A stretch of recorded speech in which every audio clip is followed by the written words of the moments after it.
Obodo jisike n'ụbọchị erona oyibo It is a free one. Be free.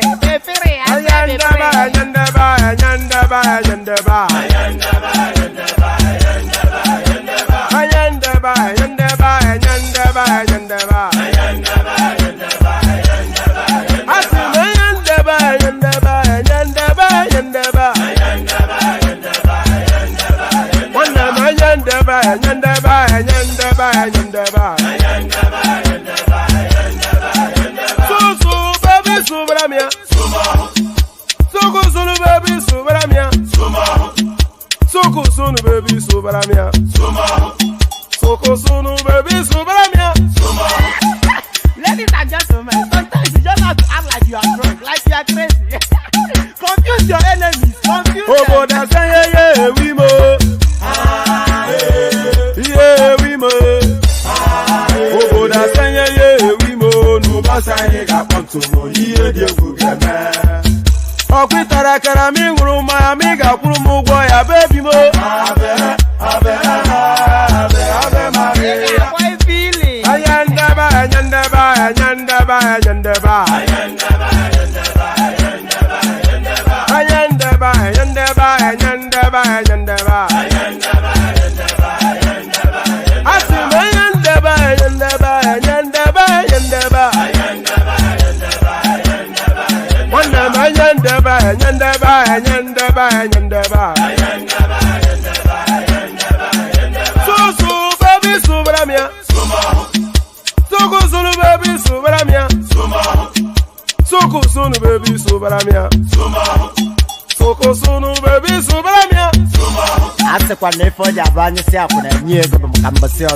Since I was born, but now I am getting youth. Hakuna motang, hakuna toga book.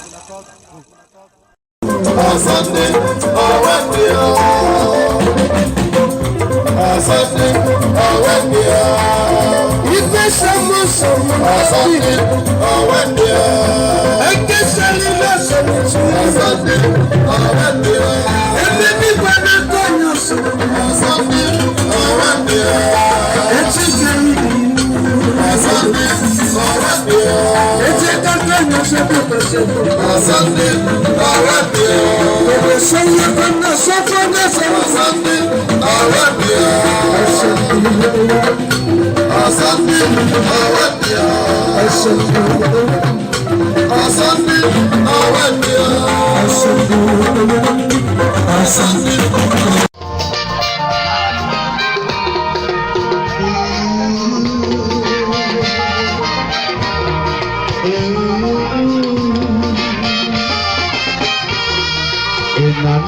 All right, enough of that. Osundio Wendy. So there it is.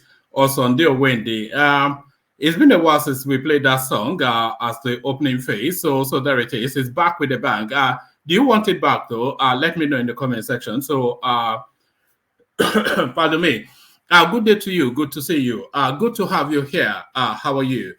So good day to you. Good to have you here. And how are you? So how are you?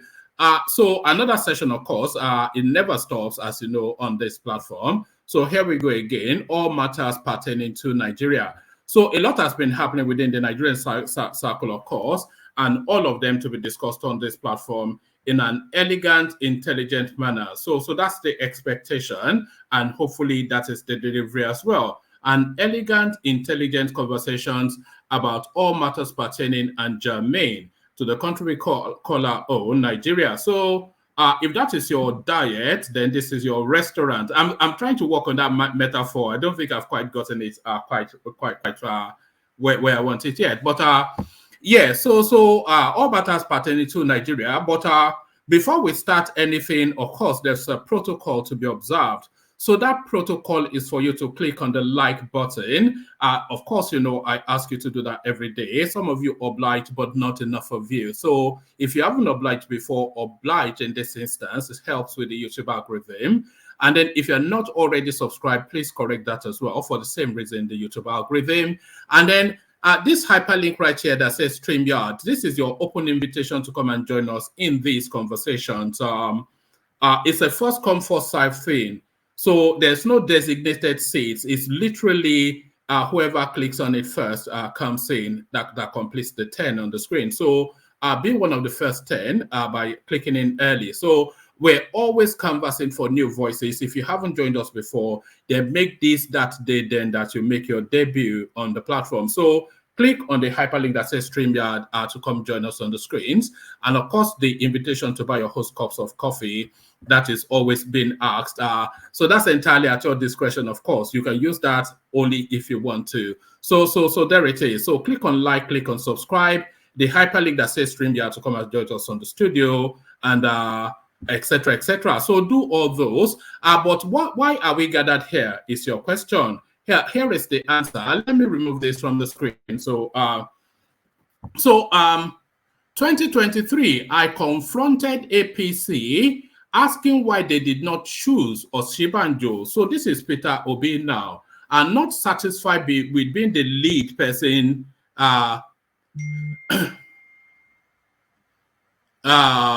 Sorry, a text just came in. So not satisfied with being the lead person in the Labour Party, he wants to be the decision maker in the APC too. At least that is what the headline suggests. I confronted APC asking why they did not choose Oshibanjo. So that is Peter Obi speaking there. But really, so of course, we feast on that diet. Of course, we will feast on that diet. Reno Omokri claps back at him. So we have a look to see what Reno Omokri says in response. Kwakwanso lobbying for positions within the Tinubu administration. So we find out exactly what is in play there. Well, pardon me. And then the House of Assembly, still contentions there. So what Abdullahi Adamu is inviting from Godswill Akpabio is for him not to feel satisfied too early. So we have a look at that as well. We'll have a look at that as well. And then we're going to spend, yes, we'll have a look at this as well, because of course there's a story that broke in Anambra State yesterday. The shootings of and killing of our U.S. envoy. So we have a look at that to see, because Peter Obi now responds to that space at Anambra, of course, being his own home state. So we'll have a look then to see what is going on there. So we have a look at this as well. And by the way, you almost certainly will not get all the readouts for all of this because it'll be long and winding. So we have a look at this as well. Tribunal rejects Labour Party representatives in Peter Obi's case against Tinubu. So we'll be having a look at the Lamidi Apapa scenario, who turned up at the petition and was summarily beaten up by the by who purports to be Peter Obi supporters. At least that is who he is passing the blame to. So we have a video clip on that, which we'll play you just shortly. So this is the response of the Tinubu camp now to the request that the petition tribunal be transmitted live. So this comes as no surprise then, as they categorically reject that idea. It is an abuse of court. Tinubu opposes a live broadcast of election petition proceedings. So that comes as no surprise, but nevertheless, what are we making of it? So we have a look at that as well. So plenty to go through. So lean back, kick back, take it easy, relax into it. Click on like, click on subscribe, etc., etc. You know the procedure. Click on like, click on subscribe. The hyperlink that says StreamYard if you want to come join. And then, of course, the invitation to buy your host cups of coffee, etc., etc. So do all that. Let me take a minor musical intermission before we delve straight into the throes of it. You know where we're going, of course. We're going to the Kegai. Only water, only water, where they see my water.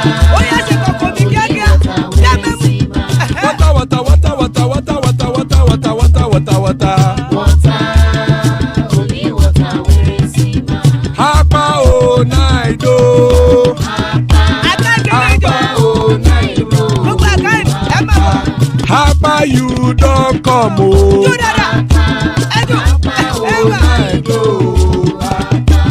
Hapa oh night oh.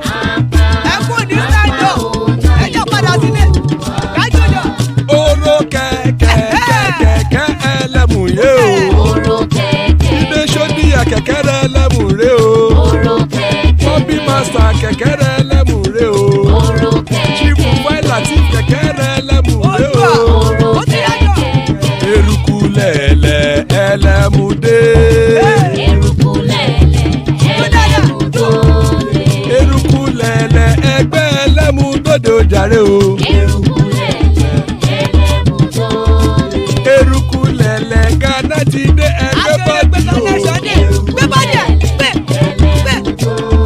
ọmọ ẹlẹ́yẹ ẹ̀yẹ o ó dilé o. Odúyẹ̀lá ẹ̀yẹ o ó dilé o. Petrosoname ẹ̀yẹ o ó dilé o.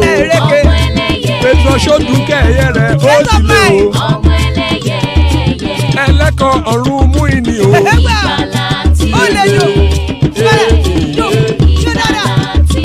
Àkùkọ ọ̀run mẹ́kọ̀.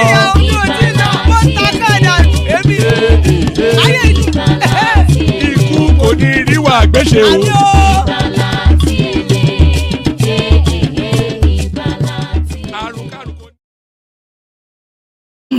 And there it is right there. Ikuko Niru Agbeshe, may death have nothing to do with us. So there it is. Important prayer by the care guys. So let's actually kick this off with a video clip of what happened at the tribunal today, where Lamidi Apapa was summarily, well, you see for yourself. I'll play you two clips just to bring you up to speed. As the acting national chairman of the party, I decided to appear in court today to assert my authority as the national chairman of the party, and for me to hear from the lawyers how far they've gone. The first thing I experienced this morning was that Mr. Shontokun, who was the Director General of Obi Campaign Group, was sitting on the seat of the Labour Party chairman. I went to him that in what capacity is he sitting on that seat? And as of today, since I'm here, I'm the right person to be on that seat. There was argument at that time, but we were asked to go and take our seats. That when the court starts fully, the proper introduction can be made. When the court session started, there was introduction, and I also stood up to tell the court that I'm representing the party. Because of the two names that accept the candidate as Peter Obi, but immediately after the close of the court, the arranged talks, which I believe Peter Obi is aware of, bounce on me, and Aburi, they bounce on me, remove my cards, they beat me up, and thank God, because if you are not there, I'm very sure I would have been dead, because they deny me to talk there, and they do all sorts of things to prevent me from addressing the press. But here we are again, that because of the love and belief in the rule of law, I'm still addressing you today.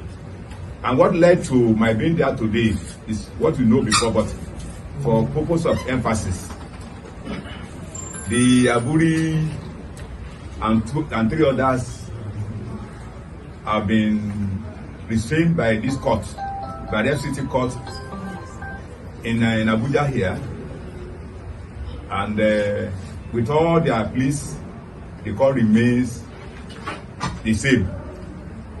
And because of that, I need to take over fully as their pleas, the court remains the same.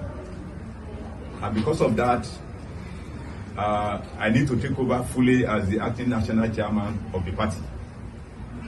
But surprisingly, what happened today, we only took it lightly, because my colleagues, they attended meetings with Obi groups and Aburi yesterday, day before yesterday and yesterday, and they boasted that if I should appear in court today, that heirs will roll.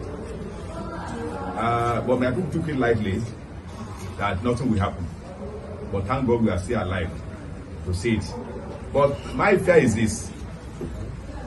Our principal is in Tribunal to claim his mandate through the court of law. And the same person failed to obey the court of law. That's contradiction. And I want the whole world to interpret that behavior. Thank you so much.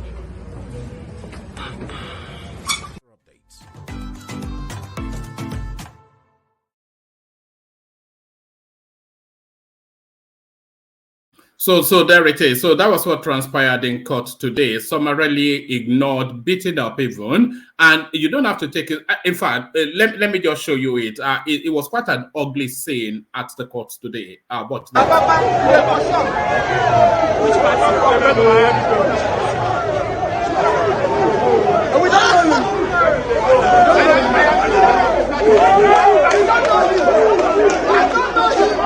Nobody knows this man. He's too old for this man. Nobody knows him. We don't know him. Go.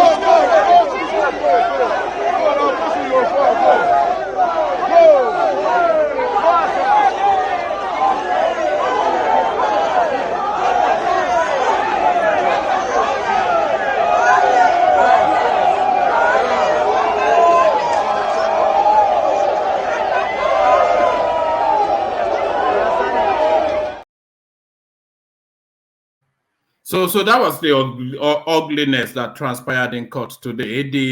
The obedience summarily rounding round Apapa and giving him it was quite an ugliness actually. They are longer, more detailed. It was beaten up. That's just a 78-year-old man who via the courts asserts his legitimacy as the chairman of a party and then carrying out the functions of a chairman of a party. He was summarily beaten up. So there it is. The ugliness that hopefully this ugliness comes to an end very soon. I hope that our judicial process is fast-tracked so that we can land on the space. But whether that judicial process is fast-tracked or not, the chances of us seeing it on telly is quite remote. Watch this, not watch this. Let me bring you this, I should say. It's abuse of court. Tinubu opposes live broadcast of election petition proceedings. The president-elect Bola Tinubu has opposed the application of his closest rival, Atiku Abubakar, and the People's Democratic Party (PDP) for a live broadcast of the proceedings of the election petition. In a response deposited before the Presidential Election Tribunal by his counsel, Wale Olanipekun, Tinubu and his vice, Kashim Shettima, said the application is an abuse of the processes of this honorable court. They asked the Presidential Election Petition Court to dismiss the application, arguing that the relief demanded by the applicants is not such that the court could grant it. With much respect to the petitioners, the motion is an abuse of the processes of this honorable court. The application also touches on the powers and jurisdiction invested in the president of the Court of Appeal by the Constitution, over which this honorable court is presently constituted, cannot entertain. The application touches on the administrative functions which are exclusive preserves of the president of the court. So essentially now what they are suggesting is this is somewhat of an interference in the process, this application. It is not within the purview of Atiku or anybody else to demand a live telecast of any judicial proceedings. It is entirely and indeed exclusively within the purview of the court. And if both parties are not consenting to it, then I cannot see then how that will follow through. So it looks as though dead on arrival, that suggestion, dead on arrival. So dead on arrival. So we've already seen video clips of this, so I'm not going to label this excessively, but really just to add a bit more detail to it, Tribunal rejects Labour Party representatives in Peter Obi's case against Tinubu. So a video attached as well. In a courtroom drama at the Presidential Petition Election Tribunal in Abuja Wednesday, the names put forward as representatives of the Labour Party were, right, okay, this is a different inflection from that video that we just saw. In a courtroom drama at the Presidential Election Petition Court in Abuja on Wednesday, the names put forward as representatives of the Labour Party were dismissed by the court. Correspondents report that as is customary in court proceedings, parties are required to announce their appearance when the judges enter the courtroom. This allows the lawyers involved in the case to do the same. During Wednesday's proceedings, the presidential candidate of the Labour Party, Peter Obi, stood up to announce his appearance as the first petitioner. Following him, the Labour Party National Women Leader, Mrs. Dudu Manuga, announced her appearance as the second representative of the party. However, whilst Obi and Manuga were speaking, Lamidi Apapa, the factional chairman of the Labour Party, stood up to identify himself. So there it is. Despite not being given a microphone, he declared himself as the chairman of the party and interrupted Manuga, asserting that he was the true representative of the Labour Party. The five-man panel of the court, led by Justice Reno Samani expressed clear displeasure with the unfolding situation. The judge made it clear that they would not recognize anyone claiming to represent the Labour Party. He acknowledged Peter Obi's appearance as the first petitioner, but did not acknowledge any representatives from the Labour Party. Julius Abure, the national chairman of the Labour Party, was present in court but did not announce his appearance. This development stems from a crisis that arose when two separate courts in Abuja and Edo issued conflicting orders regarding the recognition of different leadership factions within the political party. So it's unbelievable, but there it is. It says, I think it goes on to, okay, I think there might well be a video attached to this. Let's see, is it water? Let's see where this takes us to. All right, let's watch this.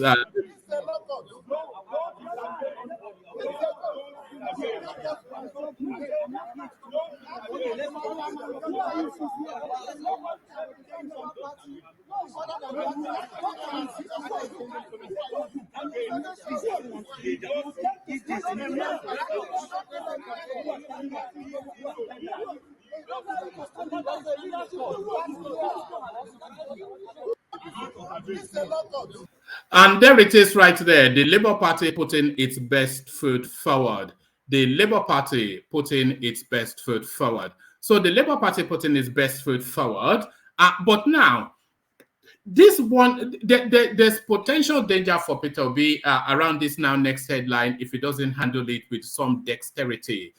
Killing of U.S. humanitarian workers in Anambra despicable. So, of course, we went through the story yesterday, and we were saying that there was likely repercussions for this. And the association, of course, and not to say that Peter Obi has anything to do with it, of course, but the association of Anambra with the name Peter Obi, they are forever intertwined. Or intertwined, depending on killing of U.S. humanitarian workers in Anambra, despicable, Peter Obi. The presidential candidate of the Labour Party, Peter Obi, has condemned the killing of 2 staff members of the United States of America Embassy and 2 policemen in Anambra State. Recall that the U.S. Embassy staff were attacked at Agburu, a local government area of Anambra State, whilst on a humanitarian aid mission to the state on Tuesday. Obi, in a series of tweets on Wednesday, commiserated with the deceased, the U.S. Embassy and other charitable international agencies involved. He said, I just got the most reprehensible news of the attack and killings of some international humanitarian workers in Anambra State, which happened on Tuesday. This despicable act is highly condemnable. Nothing can be more deplorable than that someone has to die whilst rendering a charitable job for a people and a nation in need. The rising crime rate in our community and country is not unconnected with the frightening rising poverty, unemployment of youth in our land, which is a consequence of a prolonged leadership failure over the years. So the lack of a sense of irony around that, I hope it doesn't pass you by. So this is what Peter Obi was. This happened in Anambra by the state. He was the governor there, 8 years and a bit ago. So he says the rising crime rate in our community and country is not unconnected with the frightening rising poverty level and unemployment of youth in our land, which is a consequence of prolonged leadership failure over the years. So if we are talking about prolonged leadership failure over the years, and we're talking about incidents that happened in Anambra State, how long are we going to prolong those years before we land on the years of Peter Obi? When the youth in their productive, we should say, productive ages remain idle for a long time, the devil finds them veritable tools, and then it goes on and on. So there it is. But there is an underbelly to all of this. So you wonder why Peter Obi is speaking to matters that might not necessarily. This affects him somewhat by osmosis and by some distance featuring. So this happened in his home state. and he's coming across now as this now clean broom. So there's some sort of some sort of a splash of that mud in the direction of the halo that he wears on his head. So there's an interlink there somewhere, and that is why he has felt the need to speak to it. So the need to speak to it, and he has spoken to it. So this space now, 12 days to go, Tinubu Kwakwanso discusses government of national unity in France. So we touched on this somewhat yesterday as Kwakwanso permutates to try and feature in Tinubu's administration. But how does it come in? Where does it come in? And who yields space for him?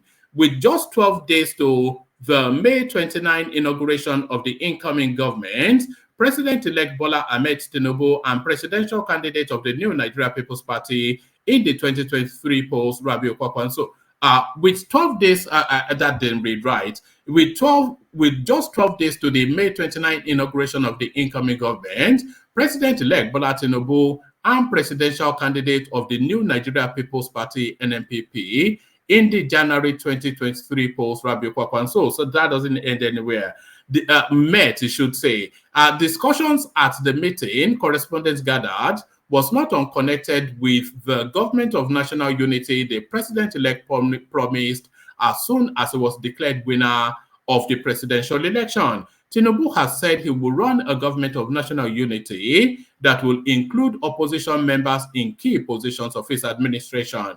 Kwakwanso, who ran on the platform? Oh, okay, so we understand. Okay, let me give you two more paragraphs, and then we see what we're making of it. Kwakwanso, who ran on the platform of the New Nigeria People's Party, came forth in the election, winning Kano State, a stronghold of the ruling All Progressive Congress (APC). The meeting, which took place in France, in the French capital on Monday, was said to have been brokered by Kwakwanso's associate, Abdul Mumin Jibrin, a former ally of Tinubu. So this idea of a government of national unity is something that people somewhat recall from, because Tinubu won by such a sizable majority.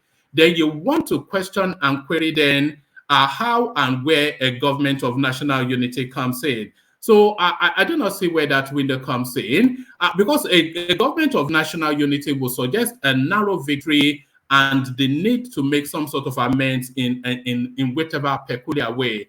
But he had quite a significant victory. So why then what need for a government of national unity? So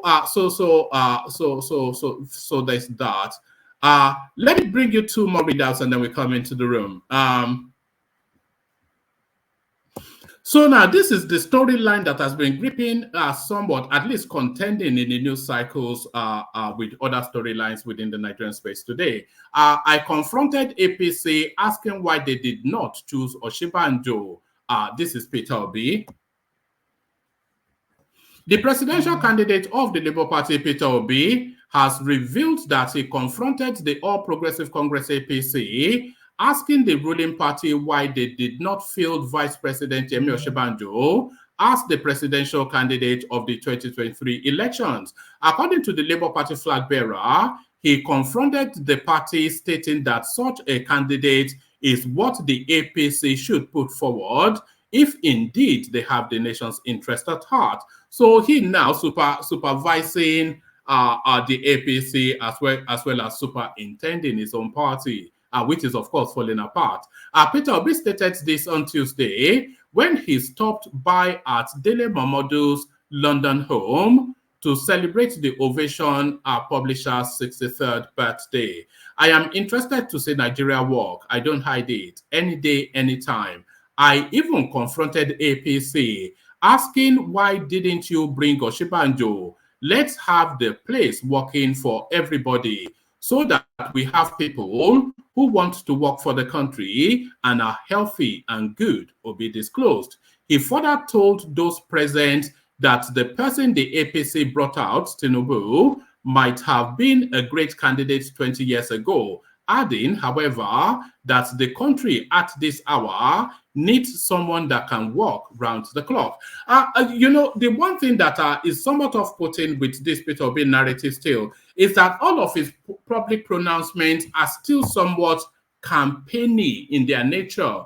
So whether the country needs whatever it is that you think that the country does need, an election has taken place and a winner has emerged, and that winner is going to be sworn in. So all of these I would have preferred the Oshibanjo. The president needs a younger person, this, that, and the other. These are things that you'd have said post the elections, and which you did say post the elections, but nevertheless, the elections panned out exactly just as they did. So let me give you then Reno Omokri's response to Peter Obi, and then we come into the room to say who's ready to take it on. So here it is. Reno Omokri bashes Peter Obi. Tinubu better than you, Oshibanjo. Critic Reno Omokri has attacked Labour Party presidential. Critic Reno Omokri has attacked Labour Party's presidential candidate in the last election, Peter Obi, for saying that APC should have brought Vice President Yemi Oshibanjo as his candidate instead of President-elect Bola Ahmed Tinubu. Obi had said this whilst exchanging pleasantries with some guests at Dele Momodu's birthday in London. Okay, so I'll skip through what Obi said. Let's go to Omokri's reaction. Reacting to this, Omokri said, put Oshibanjo and Obi together and multiply them by 10, and Tinubu is still better than them in managing men and resources. So as opposed as Reno Omokri is to Tinubu, every time I read his commentaries about Tinubu is always in glowing words. You'd almost think that it was actually a Tinubu agent and not an Atiku agent. Reacting to this, Omokri said, put Oshibanjo and Tinubu together and multiply them by 10. Put Oshibanjo and Obi together and multiply them by 10, and Tinubu is still better than them in managing men and resources. Peter Obi is very wrong to say Oshibanjo is better than Tinubu. You don't have to like somebody before you say the truth about them. He said the best presidential candidate, in his opinion, is Atiku Abubakar, but that he's afraid he has to disagree with Peter Obi that Oshibanjo is better than Tinubu. Look at Nigeria in the last 8 years. What was Oshibanjo's impact? The reason why Peter Obi lives in Lagos and not Anambra, where he was governor for 8 years, is because Tinubu performed as a governor of Lagos State. As governor, Tinubu built new cities from scratch: ports, rail infrastructures, roads, hospitals, industries, independent power plants, paid civil servants, and mentored men like Oshibanjo, Fashola, Aregbesola, Fayemi, Akubeze, and co., who are now movers and shakers. He also increased Lagos' internally generated revenue. In contrast, what did Oshibanjo and Obi achieve whilst in power? Oshibanjo and Buhari gave us 2 recessions, whilst Peter Obi's singular boast is the beer factory, in which he had personal investment and savings, the then equivalent of $400 million of Anambra in a bank where he had significant interest and was its former chairman. Every time that money yielded interest, Obi personally benefited in millions of dollars. So that's Reno Omokri then clapping back at Peter Obi. So let's come into the room then and see what's going on there. An A-star list, Babati joins us, the Majestic. A Rational Mind joins us, you all know him. Adanle Koko, the man of the moment, and Adewale joins us as well. So as you can see, still quite a few spaces left. So for anybody that wants to join, then just click on the hyperlink and come join. And I think somebody has just taken that opportunity to join. Who's this person? All right. We're joined by Alexander Gomez, unusually as well, actually. So, Alexander, good to see you. Thank you. How are you? I'm good. I called in because I thoroughly enjoyed the interaction with the Prince yesterday. I like his simplicity and his accessible nature. It's I was extremely happy that he put the pilot on hold just to attend to fellow Nigerians on your platform. Nigerians of his status. Are you concluding that he had a private jet parked? No, I'm not saying that. I'm not inferring to that. I don't know whether you're implying that. But it's not beyond his means. It's a man of substantial means, as you I know. know. Obviously. And this is what I say. I said this before on this platform. People should listen to me when I talk, because I speak with a lot of authority when I say things like this. I've noticed that Yoruba people tend to be humble with wealth and success compared to other people from other parts of Nigeria. So that gladdened my heart. I was touched by. He even had to put the aircraft on hold just to come say his bye-bye. I mean, we don't have people like that. We need people like that to govern over a country like Nigeria. 5 people like that would take us to a top 10 country in the next 5 years. And hopefully Tinubu would find it fit to get people of his caliber to rule over to govern over the space and handle ministries and parastatals. I was very happy. I watched everything and I couldn't help but be gladdened by his actions and reactions. I was very happy about that. We will try desperately to bring him back, because I don't think I don't think we've had the fullness of I think there's more we want from him, and he committed himself to he committed himself to coming back. So and he's a man of his word. The only reason why he came on yesterday against all odds was because he gave you his word, and he did come back. So and that was very pleasant to see. On this Oshibanjo, let's forget this. We have a president in waiting who's going to take over government in about 10 days. Let's pray for the success. I wonder what Peter Obi is doing, because every time you hear him speak publicly, it's almost as though he's still campaigning. Why is that?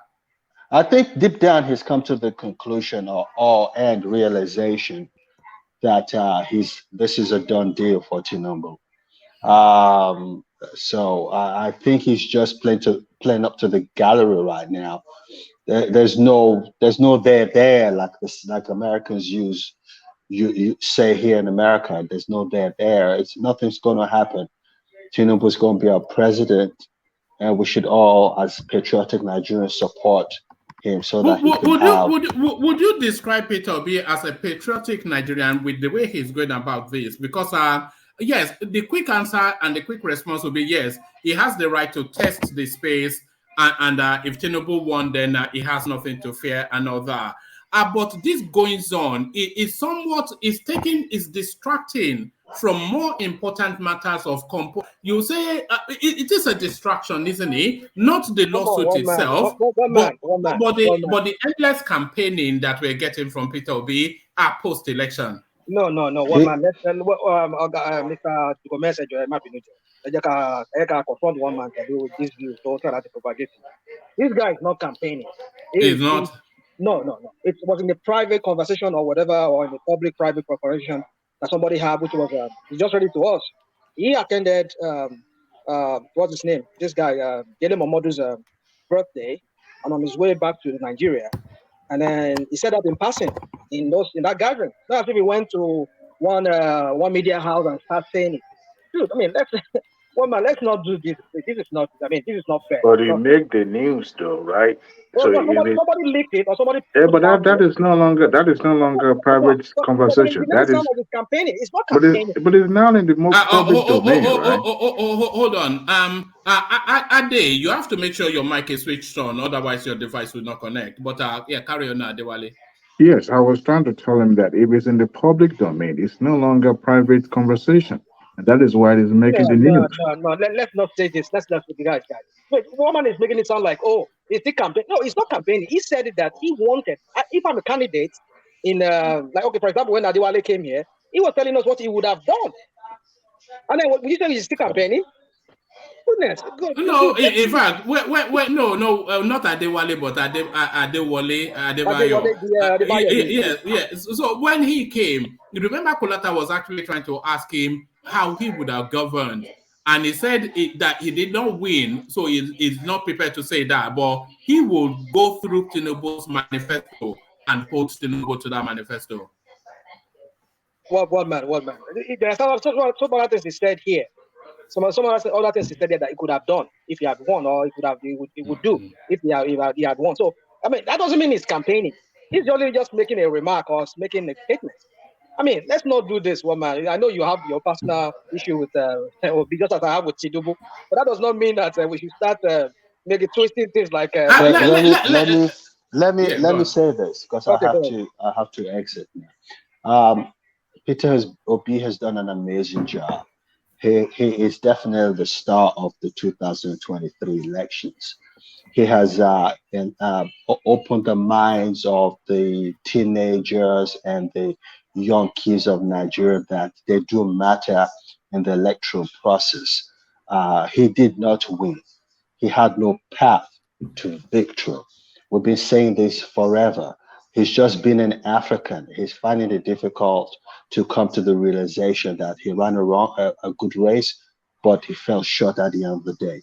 That is the bottom line. Whether we like it or not, Tinubu will be the president of Nigeria for at least 4 years, and I hope and pray that he does a good job, because to quote the great Ajato Lekoko, if he doesn't get it right, that is the end of Nigeria. So let me let you go with your show, woman, and thank you for having me. All right, brilliant. Always a delight. Popping again. So that's Alexander Gomez, of course. Needs no introduction to anyone on this platform. Someone else that needs no introduction, Babati, he joins us. So BT. Let's kick it off, BT, with the goings on then at the court today. So he turned up, having now gotten the affirmation from a judge that he's the acting chairman of the Labour Party, and then subsequently summarily beaten up. Lamidi Apapa, Babati, what says you?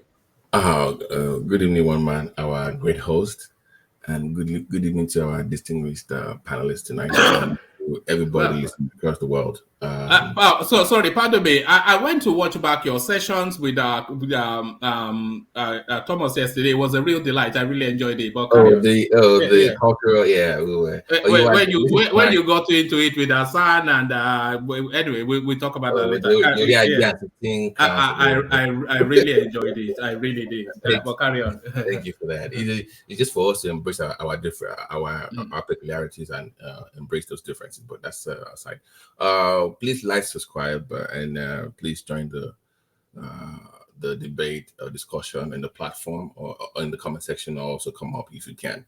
So this topic, one man, I think what happened today at the court was shameful, was disgraceful.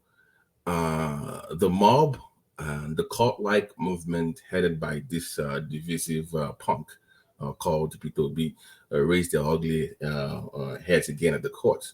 And at some point, I let's just start by actually juxtaposing the leadership style of Obi and Tinubu. On one hand, we have a candidate that exploits fault lines for his own political gains, exploits people's vulnerabilities for his own gains. On the other hand, you have a Tinubu that understands that after losing, you need to unite people within your own movement and even from outside. So you can clearly see that, we can all clearly see that before our eyes. What happened was a disgrace. You don't have to agree with the man. The court made a pronouncement. You don't have to necessarily agree with that position. But for you to now come to the court and actually, threaten the man, that was shameful. And breaking news to the Obidients movement. Threaten. He was beaten up. It's a 78-year-old man. That it's was just that's even a cultural problem, but I wouldn't even go to that one. But breaking news to the Obedient movement. Labour has been around for 20. It was since 03, right? 20. That would be 20. How many years? 21 years. Labour has been around for 21 years. The Labour movement does not belong to your God and Savior of your cult. Okay, so I hate to break it to you, Obedient. Labour Party is not Obedient movement. People have bled. They put their time and effort into establishing a political party. You might say it's small. You might say they are irrelevant, but it's still their party. They are Apapa that you're abusing. I don't like him, but he's a founding member of the political party. He's been an acting chairman, a regional chairman, a state coordinator of that same political party before you showed up. You joined last year. He's been there for 21 years. So if you're going to have any argument, the nerve of it now, because I was hearing in the video, they were saying, who are you? We don't know you. No, that if you don't know him, that is your fault. He doesn't care about you knowing him. He doesn't know you. Who are you? There was actually a heavily built guy in a black t-shirt that came from his back and was grappling him, took off his hat and hit him on the head. That person needs to be arrested, because you are literally physically, that's an assault. You actually assaulted the individual. That person needs to be picked up. So this more black environment. Okay, what good does that do the case? Whatever you have in court, does it change the mind of the judiciary? No, they are going to make their pronouncement. That is, at this point, it's not going to be in your favor, and it's going to be your party's chairman. And one thing that I raised earlier, when we were talking about the Obedience invasion, woman, that's the way I describe it. The movement invaded the Labour Party. Is that if you notice how many Obedients actually registered to be a card-carrying member of Labour? Woman, do you know? I suspect very little. I have friends in Labour Party. Osigwe is a very good friend of mine. He is one of their youth leaders. He was one of Oshomole's youth leaders in Edo before he moved into APC or AD with Tinubu. That was his job. So I know him I have friends in the Labour Party. They've been card-carrying members for a long period of time. And one of the issues they had with Obi was like, listen, you have all these numbers, but we cannot, nobody is ready. We can't get them to, why can't you get them to register to be an actual party member? But this guy is selfish because he knows, remember, he's running for office. He has no say in that leadership structure. So he knows if they have these people registered, they will be under the control or leadership of a different banner in that party. But he wants them to stay with him. So they could barely get any Obedience to actually register as a Labour Party member. So what good do you actually do for the party? You just there to use them up for your political good. Once again, being divisive as usual. So blasting people online, sending mobs to court, beating people up, then you go back to go and apologize to some people that they abuse. It doesn't make any sense to me. This was shameful. All right, sorry, Babate. There was the court then refused to acknowledge either because of course when before the court the judges are settling, everybody stands up to introduce themselves, and when Apapa tried to stand up to introduce himself as the representative of the party, the court stepped him down. Oh, so what is it? Who does the court recognize as the party chairman? No. Yeah, let me actually give you it. It says, in a court drama at the presidential election petition in Abuja Wednesday, the names put forward as representatives of the Labour Party were dismissed by the court. Correspondents report that, as is customary in a court proceeding, parties are required to announce their appearance when the judge enters the courtroom. This allows the lawyers involved in the case to do the same. During Wednesday's proceedings, the presidential candidate of the Labour Party, Peter Obi, stood up and announced his appearance as the first petitioner. Following him, the Labour Party's national women leader, Mrs. Dudu Manuga, announced her appearance as the second representative of the party. However, while Obi and Manuga were speaking, Lamidi Apapa, the factional chairman of the Labour Party, stood up to identify himself. Despite not being given a microphone, he declared himself as the chairman of the party and interrupted Manuga, asserting that he was the true representative of the Labour Party. The five-man panel of the court, led by Justice Haruna, expressed clear displeasure with the unfolding situation. The judge made it clear they would not recognize anyone claiming to represent Labour Party. He acknowledged Opi's appearance as first petitioner, but did not acknowledge any representative from the party. So that was what transpired there. So he stood them all down and only recognized Peter Obi. Oh, that is interesting. I think that I think the courts perhaps is saying indirectly that they have to go back. That is an internal issue that they have to resolve on their own at some point, right? When this is over, when Obi loses, then they can go back. But be that way, what the mob-like environment, that what transpired itself. Okay, you can disagree with him, but not allowing him to speak to the media, or like you said, somebody kind of beating in the head or smacking the head. That is a step too far.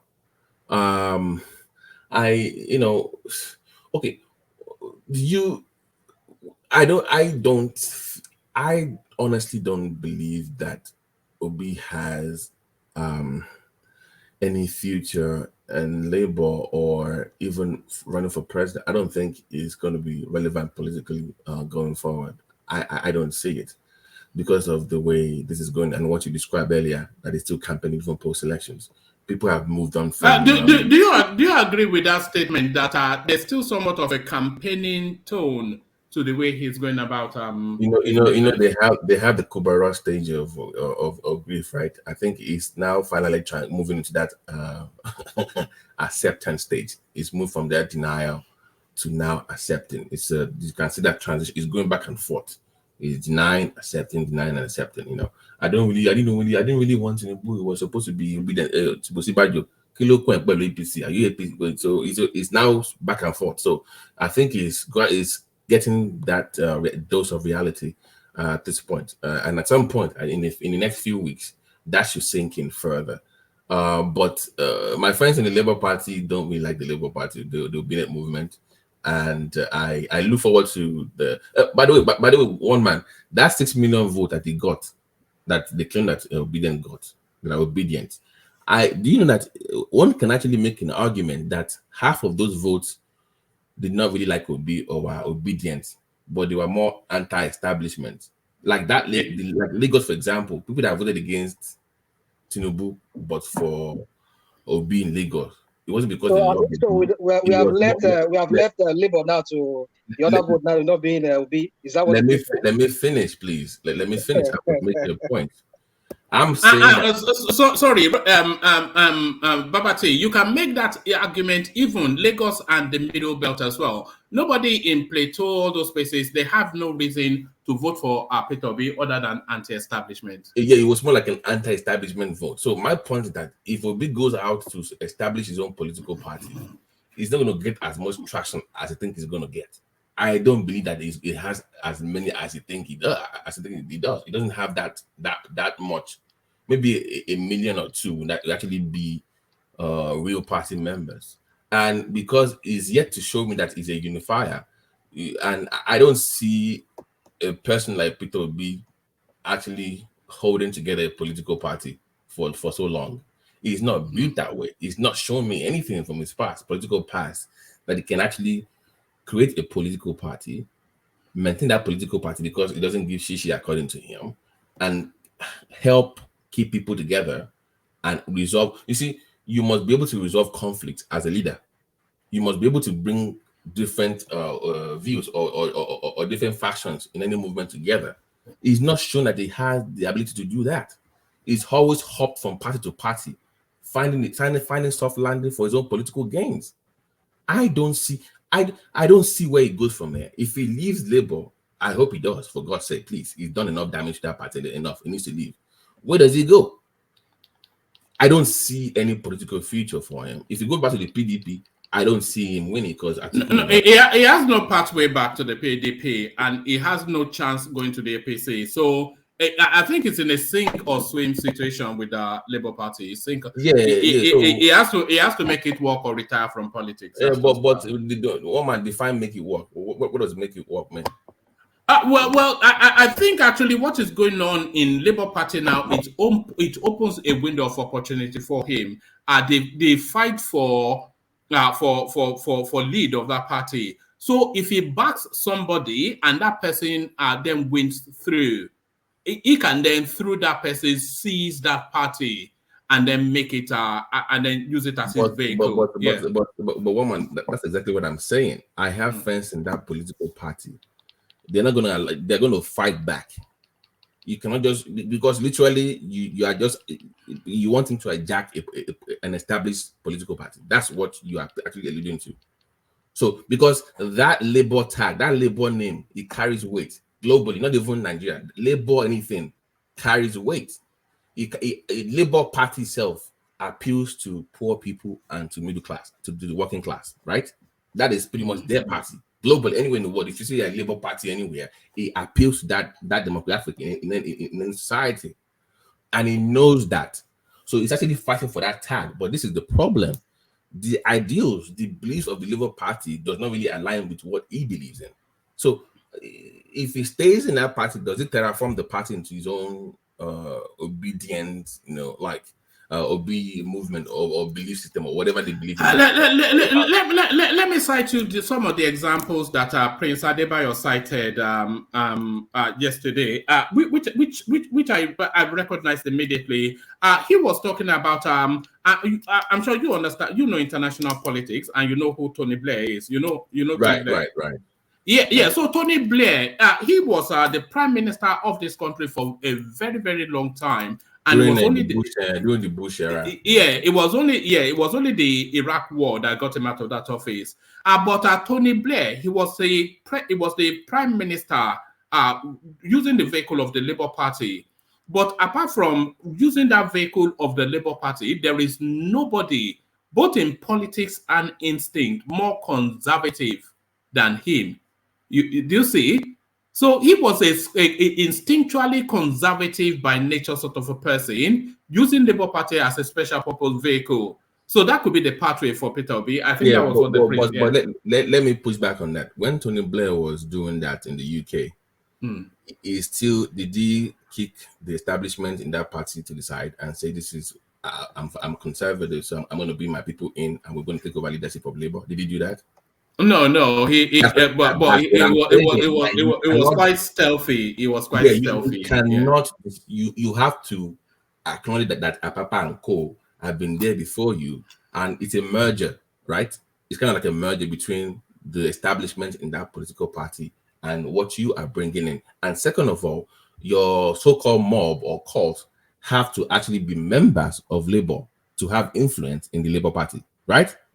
That's where you get the influence from. And my friends in Labour are telling me that, listen, you have the numbers, we know, but we want them to be card-carrying members of the political party before we can give you or allow you have access to some leadership positions where you can appoint your own people in their position. It's a trust issue. We don't trust you enough because your people are not actually part of our Labour Party. They say you are Labour, but they're only here for you. So how does that really benefit the political party? It doesn't benefit them at all. And that's the issue that they're having. He has to play ball with the establishment in that political party. Lamidi and Co are not going anywhere. He has to find a way. If he's a true leader like he claims, you have to be able to resolve that problem. Can I interject on that one more, please? Yeah, come in now, Des. Yeah, first of all, we already know that there is no Labour Party without Obi. That is not true. God, you can't say that now. So that Is, is not is it the oldest party in Nigeria even? Can I finish to understand what I mean? That is the arrogancy that we are talking about. Can I finish? That's the Unbelievable. Do you know arrogancy why I that we are how said talking can you what about. say I that said? they Let me they finish now. just wait, Let You him have to justify. allow me land before Let you him justify it. Okay, bring it on. Okay. This unbelievable. Now, why I say this is that before P2B came to Labour Party, we already know. We don't even talk about. I doubt that any of us talk about Labour Party in such extent that we talk about it now. That is why I made that statement. Not that there's no Labour Party without P2B. I mean that Labour Party came to light because P2B entered that party, and whatever makes the P2B leave that party, they're gonna go back in shadows. That's the truth. I don't think so. You know, I I think Labour Party might be the biggest winner I because when Peter Obi leaves, another big names will come there because it's now presented itself as a home for disgruntled politicians from the two major parties who might not necessarily find a space in those spaces anymore. I don't think it will fade away. I think they may well hold that spot. well, unless the obedience decide to stay, because anywhere P2B goes, the obedience goes. But anyway, No, the obedience. No. So hold on. Yeah, describe the. Sorry, Babati, you still have the floor, but describe the obedience to me. Who are the obedience? the obedience are supporters of Peter Obi, not Labour Party. Right. That's You see, what I'm telling you, what I'm suggesting to you is that after the end of this process, the Peter Obi's followership, it will dissipate. It will fracture into different subgroups. well, I guess we'll see about that one, man. But with what Babati is saying, that P2B should learn to accommodate Lamidi Apapa and the others, you're not really seeing the true problem here. The problem is that they think that these people is trying to stifle what they have going on in the tribunal. And even if they accommodate them and say, okay, let's accept these guys, and Vladimir Apapa becomes the chairman, then it's going to affect people this petition. You're not expecting him to accept these people when he's gonna No, hold on. It's not in his gift to accept or not accept. Yeah, I know that. What I'm talking about, what Babati is saying, he should be able to, accommodate or unite or whatever he's trying to make of. But All right. also, you have to know that these people that are trying to do all this, the party has a constitution on these things. Do you understand me? Anybody can just come and say I'm the chairman. There are laws to that. No, we've gone A through that. court, We've gone through that already yes. now. Yeah. So I just want to. I don't think Babati actually understand what's going on because he's making this ambiguous I think it statement. does. I think it does. Yeah. Can Anyway, I reply the great death? Babati, you can continue. Yeah, let me reply all right. the great death. That is one of the No. Before you reply, you have to understand that Des is a highly intelligent man, because he told us he told us that already. He told us that I'm a highly intelligent man. No, So I don't take things personal. I don't. I'm not one of it's fine.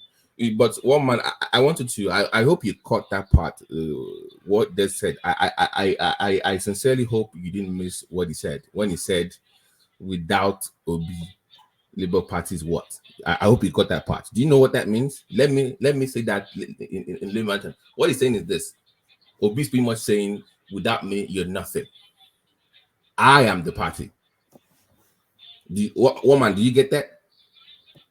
No, but this is not saying that in isolation though. That is the genuine feeling of that space, and especially Peter Obi. But that is a problem for it is a political party. It's supposed to be a merge of different ideas of different people. It cannot be one person centric. It cannot be Obi centric. It is not healthy for democracy. It is not healthy for party politics. It's my position. No matter how big you think you are, there are other people in that establishment. There are other people in that political party that you have to play ball with. Now, if you have your people come in that political space, of course, you will have more influence, but you cannot totally dismiss people that are already there, no matter how small they are. You cannot be dismissive, is my position. So you cannot come into a space and say, Labour has produced 2 governors. Oh, yes, I hope you know that. They gave us Shomole in Edo before it decamped, and they also gave us Mimiko, and they've also given the country a few House of Reps seats prior to Obi's invasion of the party. That's what I'm going to use. Invasion of a political party. So if Obi thinks he's strong enough and he has the balls, let him go and establish his own party, and let's see how well he plays. He does. That would be let's test how strong he is politically. Actually, let Obidients and their cult leave the Labour Party movement and establish their own party. In fact, call it Obi Party. I mean, just for him. Let me just chip something in. Go ahead. Baba T. I mean, right now, the only move Obi has to make is actually a power move. Obi needs to hijack Labour Party. If he cannot hijack the Labour Party, he is done. But the biggest question is now, what is left of the Obidients? I think their remnants only left, and they're mostly is kinsmen that are left to a large extent. Mm-hmm. So even if it takes over the party, who will want to like partner with that party with the kind of voting patterns that we've experienced? Exactly. It's just going to replicate. It's just going to replicate Abuga in Labour Party. That was my point. Okay, he's done. Obi has no political future. Don't make it look like it's your own people. That is bad for the optics. Looks terrible if you just Obi for it. But the little opportunity given to him, he ethnicized it. The little opportunity. All the people he brought to Labour Party, they're sectional. So he can just go and grab it, but we know it's just going to be a sectional party and it's not going anywhere anymore. Yeah, but Kulota, why is he then surprised that they are fighting back the establishment of Labour? If you want something, people will fight now. They will not just really give it up. So it's not surprise. It's feigning surprise. It's not in actual sense. It's not surprise. People like this and the Obidients acting like, why are you guys even resisting? We are here. You're supposed to just bow down for Lord Obi and just do whatever you want because it is wrong. No, but T, what do you mean establishment? This is just few people. Establishment are the people that are the hierarchy of Labour Party. You have to understand Labour Party when you're talking about establishment. These are just few people trying to hijack a party. You're not saying Obi is trying to hijack a party. They're 30 years. That's their own party. Yes. Apapa is a founding member. How can he hijack what's he help establish? What is yours? How can you hijack what is yours? I understand what you mean, but there is a hierarchy of power in Labour Party. That's just what I'm trying to make you understand. You cannot just say, okay, I'm the chairman, when there is a hierarchy of power that will make you a chairman. That is what we call hijack. Obi did not just come and say, I'm the presidential candidate of Labour Party. He followed through the... Yes, can I ask you a question? Okay. Yes, can I ask you a question?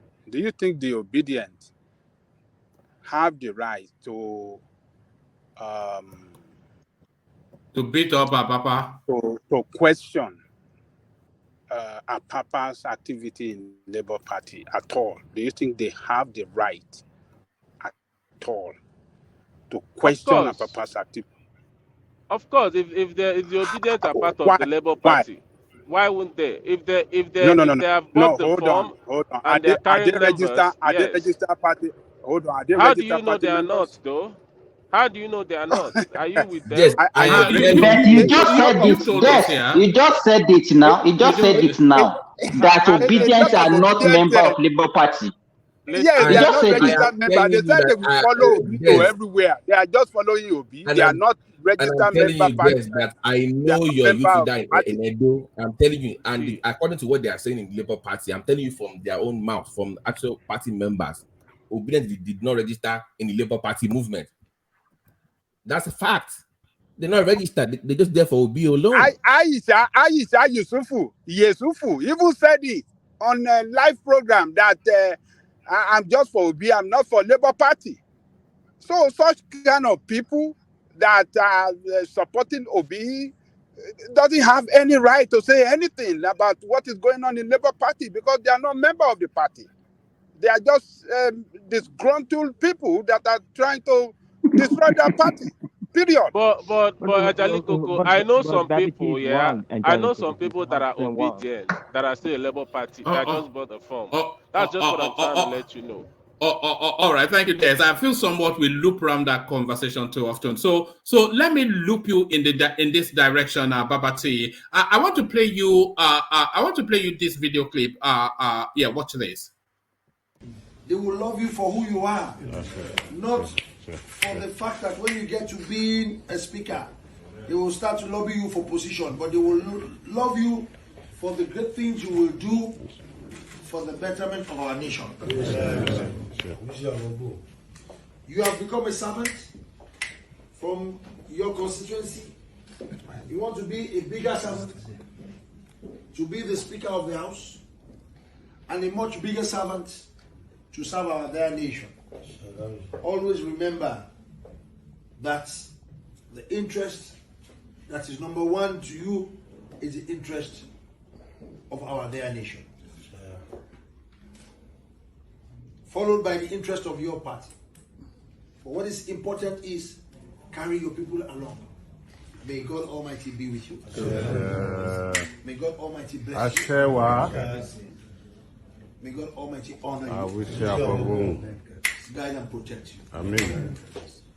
Also, give women the feminine world. Support them in the house.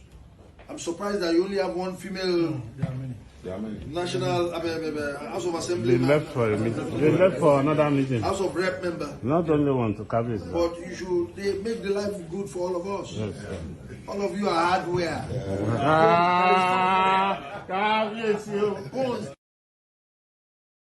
So there it is. You know what? That's I love the graph. As a Yoruba prince, I love that. You see, but this is sorrow. Let me just pick you back for a second. Allow me. This sorrow. You see the reverence. You see the respect. That's why. That's how I like to see Kabisi. Babati Omoba. Yes, from a prejudice. Be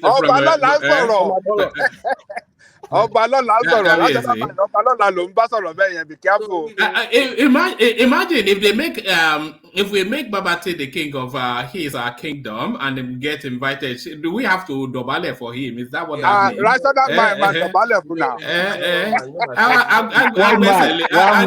Definitely, you must do. You must dobale. By force, by power.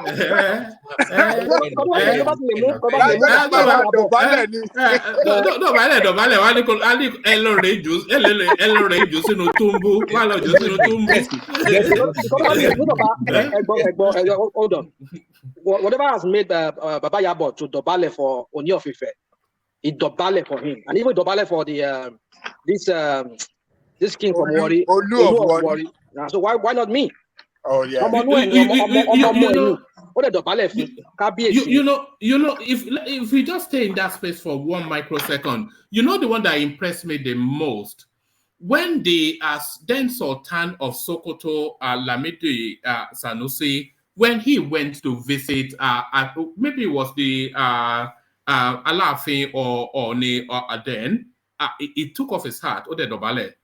I was, because he's a stool. He was a stool at that time, and it dobaled. I was stunned. If I can find the clip, I'll play for you. I was stunned. Yeah, because he's a stool now. He doesn't have to dobale.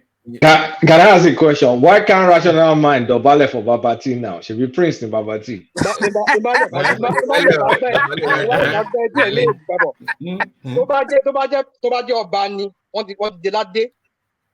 Prince Nina Obalola is the same thing. A prince is different.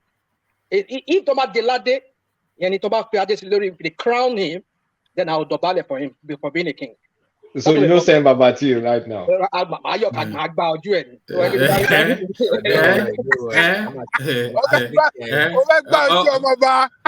Oh, yeah, Mama Wooni. Oh, yeah, Mama Wooni. I take care. I go make you. Ẹ̀gbọ́n ṣe oní rational mind. Ẹ̀gbọ́n ṣe oní rational mind. But it's beautiful to see culture, and you can see how they respect the culture, even though it's from the other part of the country. That's what I'm saying. Respecting, even though they're not from that side, they understand the importance of that tool, not the person necessarily, but what he represents to the culture. Yeah. What I was inviting you to, Babati, why I played that clip is the embedded politics in it all, because that's Tajuddin Abbas, of course, born and bred Kaduna State, as full as Hausa Fulani as you can possibly get. And there he is in a traditional postured something, getting the blessing of the Oni of Ife. So that's politics right there. That's him canvassing for that space and saying that the power transits to this space, and I'm going to the most senior, most person in that space. But then also, the Oni of Ife was silent throughout the electioneering phase. It never really came out publicly in the space. But do you think he would have been doing whatever covert moves he should have been doing No, he did. Actually, he did make moves. Remember, they did make moves. He was the one that lays. He was the coordinator for the royal whatever for the Tinubu campaign. He was the head of that campaign. I hope you know that. I did not. Yeah, he was active. He was the head. So anytime you see Tinubu go into like Sokoto or to go see those kings, before he shows up there, they're already there. So Tinubu did not really campaign in the north for the most part. People already went before him. He just goes there to seal the deal. So when it comes to royal family, like the Sultan of Sokoto, all those people, that was his job to make sure that the royal family, the royal class were on the same page. So he actually had a role in the Tinubu campaign. It was just not that public. But if you Google the head of the royal camp, you will see that yes, it was active, but it was behind the scenes. He made his of his position. Babati. Yeah. Babati. You know, Tinubu campaign, he ran that campaign like a government. It's like he has portfolios for everybody. Right. It's like having Minister of Education, Minister of Health. You're breaking up. Simba, you're breaking up. Hello, now you're broken up completely. Yeah, we can hear you now. Yeah, we can hear you. You are the one breaking a bit better. It's you that's breaking one man. Am I the one? You are the one breaking up. No, we can. We can hear one man. We can hear you now. I can hear one man. All right, carry on, Simba, and then I'll move on to a different. Carry on, Simba. Okay, so that's what I'm. So this one that you are talking, you are very, very right, and I'm aware of it. He has everybody representing certain consistency, certain portfolio. He ran it like a government, and that was why the guy was successful in the election. He really invested in that election, and he got what he wanted. So just to back what you are saying, Babati. And to round up one man before you go to somebody else, to answer Chief Gomez's question on your FIFA, because of the widespread of Yoruba people globally. So it's more revered in West Africa, and South America. I hope War Peace is not here before it tears me apart. You know how we feel about the Benin Kingdom, but to Oni of Ife is more revered on the global scale, on the global level. I mean, this guy was honored by the Brazilian government. I think it was a few weeks ago. It was a state visit when he went to. It was a state visit. Yeah. So the way, even more than the way we see him in Nigeria, the value they place or the reference they have for him in Cuba, in Jamaica, I've been to those places, and it's mind blowing the way they see Oshun, that area, in fact, the case and that's people. in particular, it's mind blowing. It's almost like talking about a Christian talking about Jerusalem. That's the way they see. I'm not sure if you've seen clips of the Oshun Festival, but there are more white people there often instances than there are Nigerians. Yeah, they make that trip. But once again, I am so proud of my culture. I am my people, and I just nothing like it. Who has been to the Oshun grave here? Have you been there? You are from there now. Me. No, you need to visit that place.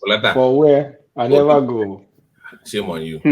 Shame on you. It's very, in fact, Babati, do you watch this popular Yoruba film that in the olden days when we used to this Okelambojo that this guy used to show that time on NTA? Exactly, where you see all those it was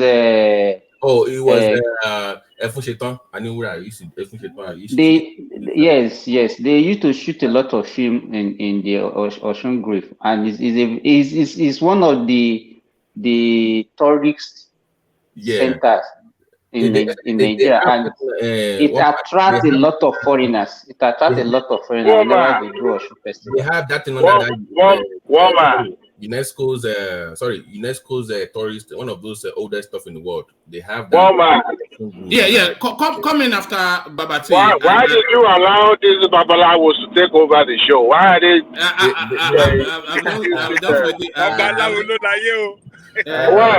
Why?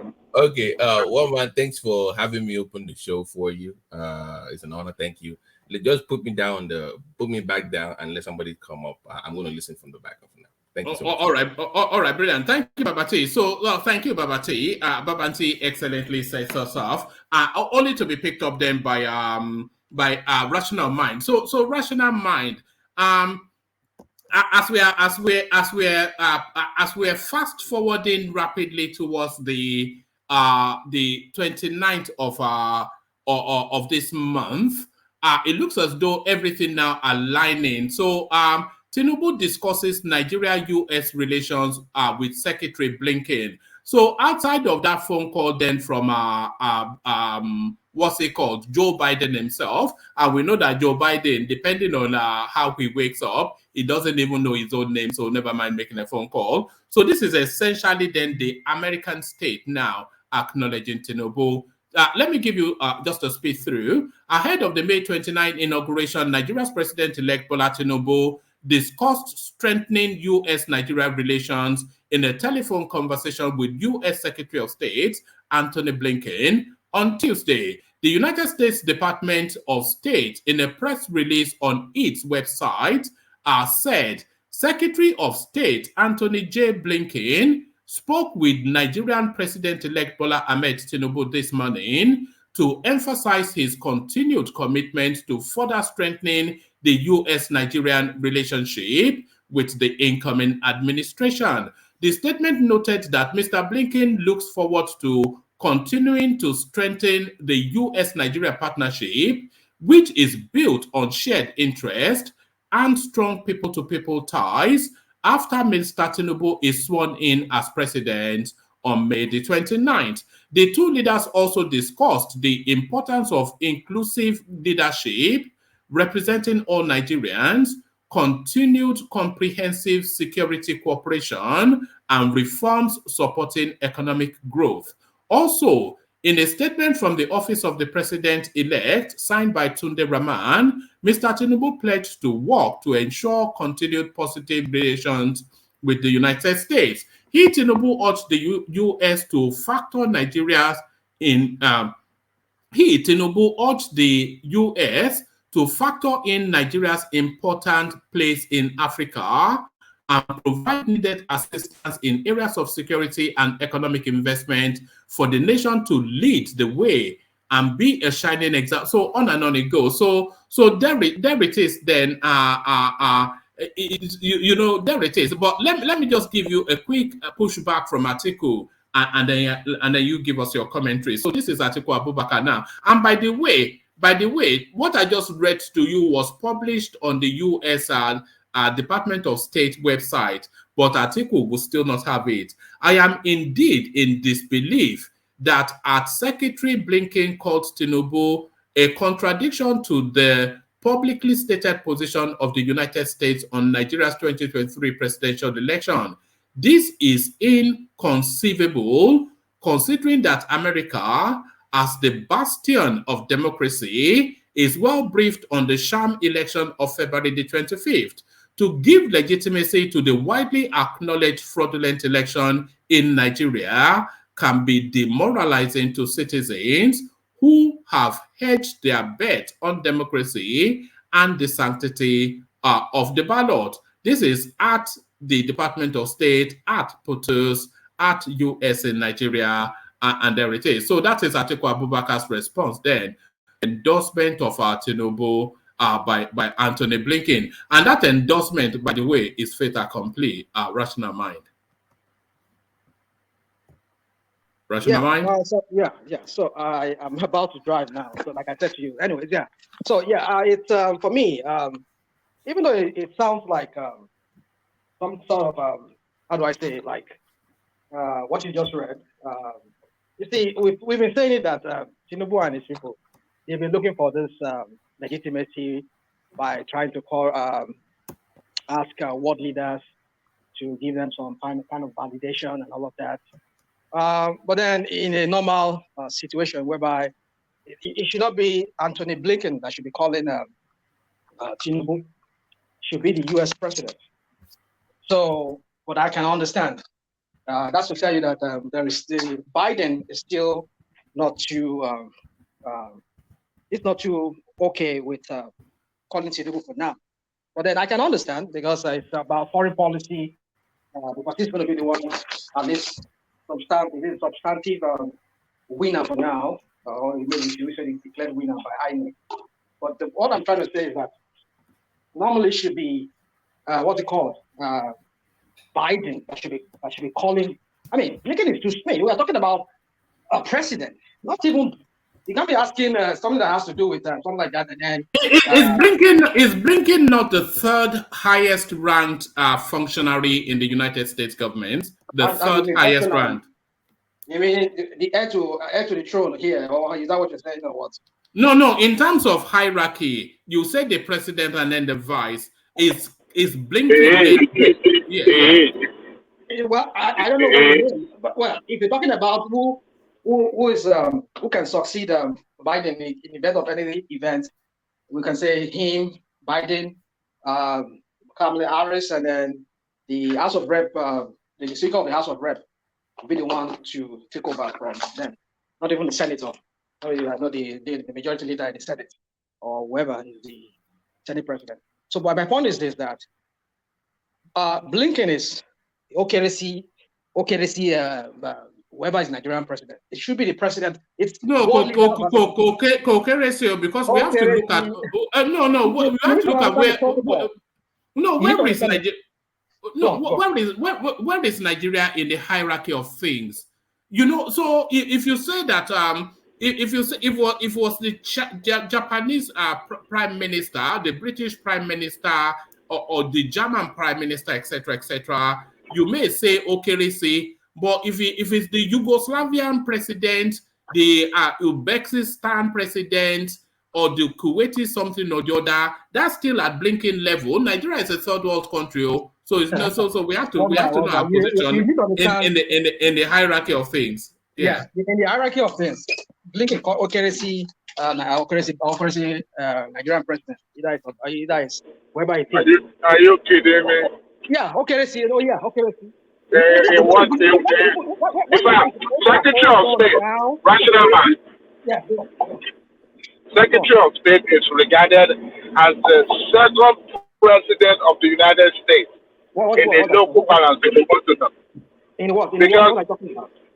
This particular individual lives perpetually in the sky, like the president of the country. So whatever he says, it's more or less what the president of the United States says. So a United States Secretary of State will relate with the foreign government more than the president of the United States. So as a matter of fact, I will prefer Secretary of State having more interaction with the Nigerian president than president himself. You see, you people. I will break it down, but I want you to go ahead. But I'll break it down to you later. Go ahead. The point is that in an election, it is the world leader of the country that calls the other. Have we lost you? The connection today is unbelievable. So can I have you have a stab at it. I think rational mind is getting in his car and all that. Yeah. Yes, myself, I'm actually driving. But the point is this. The Secretary of the State of the United States relates with the foreign government more. As a matter of fact, the President relied more on the Secretary of State information than any other information coming from the field office. I mean, the foreign field office. So, when you have a Secretary of State relating with President-elect of another foreign country, shows that American interest is still validly alive. Now, the President would not invite the President-elect. I'm talking about President of the United States would not invite even a substantive president to White House without first, having bilateral discussion with the Secretary of State and his team. The people that expect that by talking about the legitimacy or non-legitimacy, America does not have a choice. They are not in a position to validate the election of Nigeria. Whoever Nigeria presents as official representative of their country is who they relate with or relate to. So in this, they have no choice. They cannot condemn or invalidate our election. Officially, to know who is the president-elect. So he is the only person that they will relate to. As of now, Tinubu is not even president yet. But if in his magnanimity, Secretary of State can pick up the phone and talk to President-elect, shows one, that the relationship between the two countries is well and alive. Two, the alliance and the interests of both countries are still strong. So that to say that the president of the United States should be the one to pick the phone to call Tinubu, when in fact Tinubu is not yet president. Now, if he's president, if he's sworn in as the president, and he doesn't pick call, but the only person relating with is still the Secretary of State, then that's when I would say that okay, there's a little bit of kind of like relating with us like we're relating with the president of Afghanistan. But at this point, the Secretary of State relating with President-elect shows American alliance with Nigeria is still strong, and it's not below the belt. It's not at all. As a matter of fact, it's even welcome because if not, I mean, I think who has been in America before, Tinubu didn't travel to America, right? But the only person who has not even traveled to America is Tinubu, and yet here he is in his capacity as the president-elect. He's being, communicated with in official capacity. How do you know he has not come to America? How do you know he has not been to America? When he wanted to go, official information that we had was that he was about to travel and he canceled the plan. So there was no information that shows that he traveled to America in official. Hold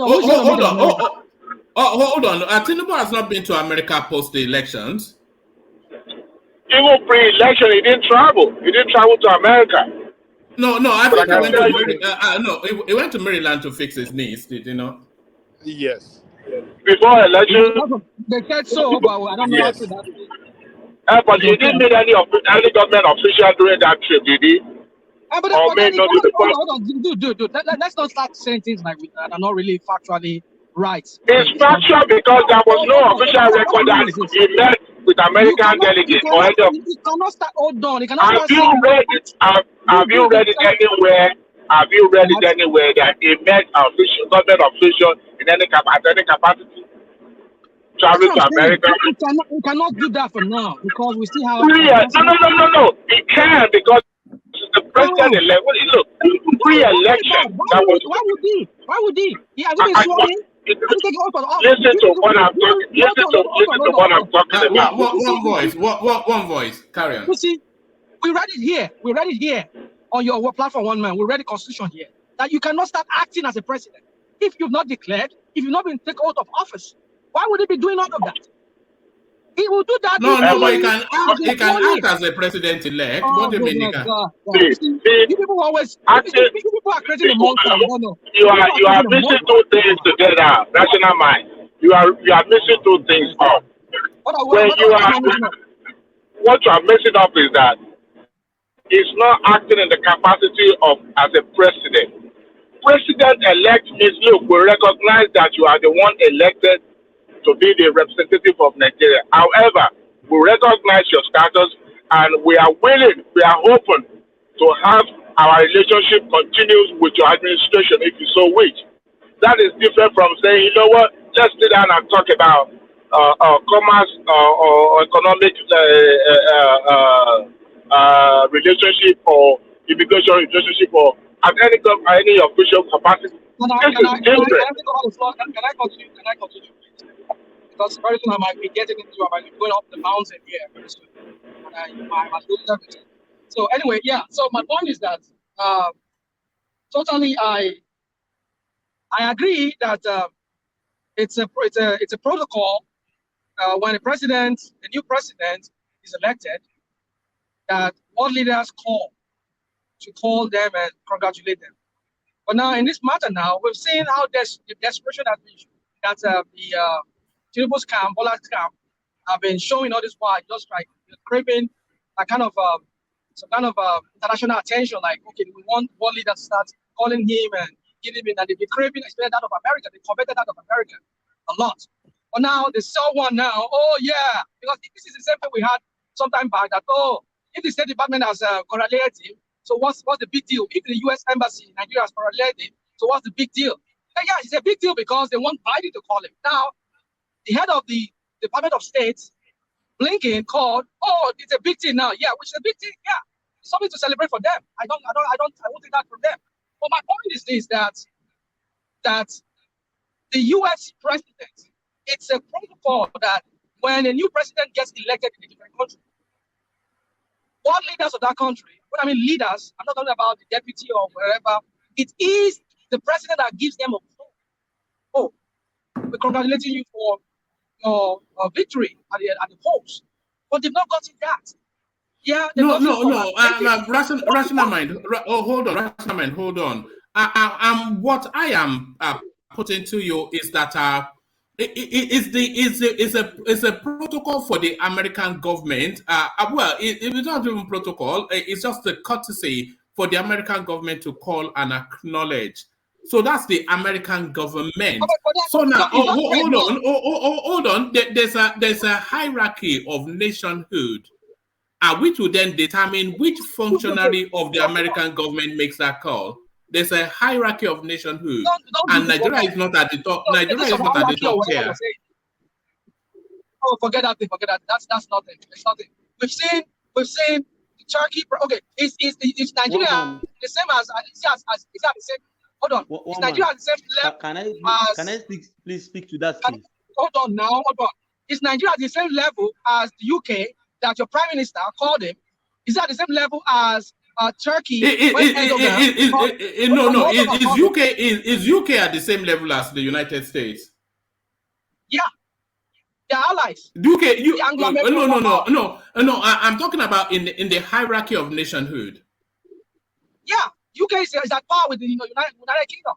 It's on par. UK is on par with the United States. Are you joking? Oh my goodness, take me to woman. Come on, my friend, man. Talk about the G5 countries, even the United Nations. UK is not even on. UK is not even on par with Germany. Never mind. Called him now. Rational mind, 1 second. Walmart, do you remember when Rational mind, just 1 second. Yeah, Walmart, do you remember when current president of France, Macron, when he was contesting for election, President Barack Obama, not as a president now, but as a friend, picked a phone and called what's his name? Macron. Shortly after the election, after he won the election. He called him, and the news was all over. I mean, the information was all over the news. What's the point of that? You can. The point is this: France and Nigeria are not in the same category. All right, but calling Macron does not bestow on him the legitimacy. Nigeria is not at the same level with France. So if Secretary of State call President-elect who does not even have office yet, that is still within the purview of President-elect office. Let me put it that way. So it's not below the bed, like I said. No, 1 second. It's not below the office of President-elect to have received Secretary of State phone call, because most of these African countries don't expect. I mean, most of the time, how many American presidents have people seen in the continent of Africa? You can count them in your fingers. So that tells you how these relationships were displayed.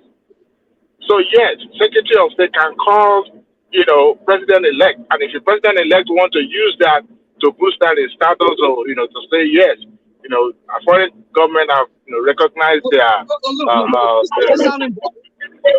Can I just continue? Everybody's connection is so poor. Yeah. Let Darati. Sorry, Rational Mind. Let Darati come in. I think he wanted to. A brief comment. Darati, and then round up that space. Rational Mind. Yeah, I want two things I want to say. Just like somebody said just now, that Blinken, and I already dropped that point in the chat. Blinken calling Tinubu is just a normal protocol. As of the time that Tinubu will be sworn in, Blinken will never, I am saying it, will never get access to the Nigerian president. Let everybody know that. The Nigerian foreign minister will be the one that will talk to the Secretary of State. Secretary of State is the foreign minister of the US, and is the one that coordinates this policy and also do everything that has to do with the president. It's a big league. It's like a second president. Somebody said it like that. When you see the Secretary of State, you have seen the American president. But on some occasions, on many occasions, he will never let Tinubu be sworn in today. He will never. That's the first point. So calling him is not out of place. It's a good one. It's welcome. It shows that America still wants the relationship to go on, and they're acknowledging the fact that it's not even about cloud chasing or trying to get a kind of how do I put it, a pat on the back like, oh, we are with you, you are doing good. It's just a normal thing. Then it's pragmatism. It's pragmatism, isn't it? The Americans know that a new government is coming in. They want to maintain. They want to maintain their continuing relationship with Nigeria. And what Blinken is saying is that nothing changes. We want to continue to solidify. So you have to remember that America is heavily invested. The largest embassy outside of the United States is being built in Lagos. Yes. You know. That's a lie. Have you seen what they built in Israel? I don't know about the one they built in Israel, but No, it's wrong. It's not. I want to draw your attention to something. Hold on. Let Darati land, and then bring it home quickly, Darati, and then we hear from her. The second point that I want every Nigerian to know is this: Nigeria remains the undisputed leader of the Black world. You see, Nigeria might not be at the economic level of the United States, but I can tell you, anything that we want, if Nigerian raise any sentiment all over the world globally, whether you are a citizen of America, you are a Nigerian, and you are carrying the green card of America, I can tell you it will affect you there. Look at what happened in George Floyd's case. Who stood up to what? To push, even though America is a bastion of democracy and human rights, who stood up? The Nigerian representative, which happens to be the UN Deputy Secretary General, was the one that chaired that particular meeting, that forced the American government to look into that matter and make sure justice was served, even though we believe that justice was not served the way it should be served. if we are to be probably another person. But let it be known to everybody on this platform, when it comes to the black world, as in everybody that is dark skinned, do away with Nigeria at your own peril. Nigeria may not have the nuclear power, but we have the mouth. We can destroy. We can see when we run a sentiment. It will. So we can. Hold on. Don't get carried away. Hold on. No, Settle down. We can. what I'm saying. Can you? Hold on. No, you don't. What you can destroy? What? What can you do? What can you do? What I'm saying is that even America knows that one way or the other, and other countries knows that there is a way that we flow. We flow within ourselves. So when they want to do anything in Africa, they may decide that we don't want to come to Nigeria. They know that Nigeria has the capacity to match any of them, assuming we have the right leadership. What are you talking? Settle down. Match them in what are you talking about? Nigeria has no capacity. Hold on. I know what I'm saying. Then let us know what you're saying. In what capacity can Nigeria match anybody? What are you talking about? What I am saying is this. I'm not saying that on economic parity, Nigeria is not with whom level with the United States. We are not right. On what basis do they have parity with? Forget the United States, United Kingdom. On what basis? But what I'm saying is this: when you want to relate with the African continent. Yes. You know the politics that goes on the African continent. Right. Look at what happened in the case of Okojo-Iweala. When Nigeria stood up that... No, don't go to Okojo. No, hold on. Yes, but stay within what you just said. You said Nigeria has parity with... how does Nigeria have parity with the Western country? What I'm saying is that Nigeria has a whole lot of potential to get to that level. Assuming we were not derailed by a whole lot of things, military and so many other things that came up and away. But what I'm saying is that there is this respect that they give Nigeria, all these countries, even though they were more industrialized, more economic, buoyant than Nigeria. You get it? There's still there's this kind of. Let me tell you. I'm not sure if respect is the word you're looking for. I think these people they see Nigeria as a useful tool. That's all it is. Nigeria is the most. It's not like that. It is exactly like that. Yeah, come in. It's not like that. Briefly, the last speaker said Secretary of State of America would not have access to Tinubu come May 2029. And I want to fact check that statement. It is incorrect. Tell me that Secretary of State that has never visited any Nigerian president. Or, you know what, let's even limit it to Trump, Tillerson, Pompeo, even John Kerry during the Obama, and now Blinken. All of them have visited Nigerian president one time or the other, right? And I believe before that meetings take place, they've already have their, back door or front door communication and all that. See, Secretary of State is the one that usually relates. As a matter of fact, Secretary of State is still seen as the number one spy of America. So Secretary of State is the one that relates more with foreign government.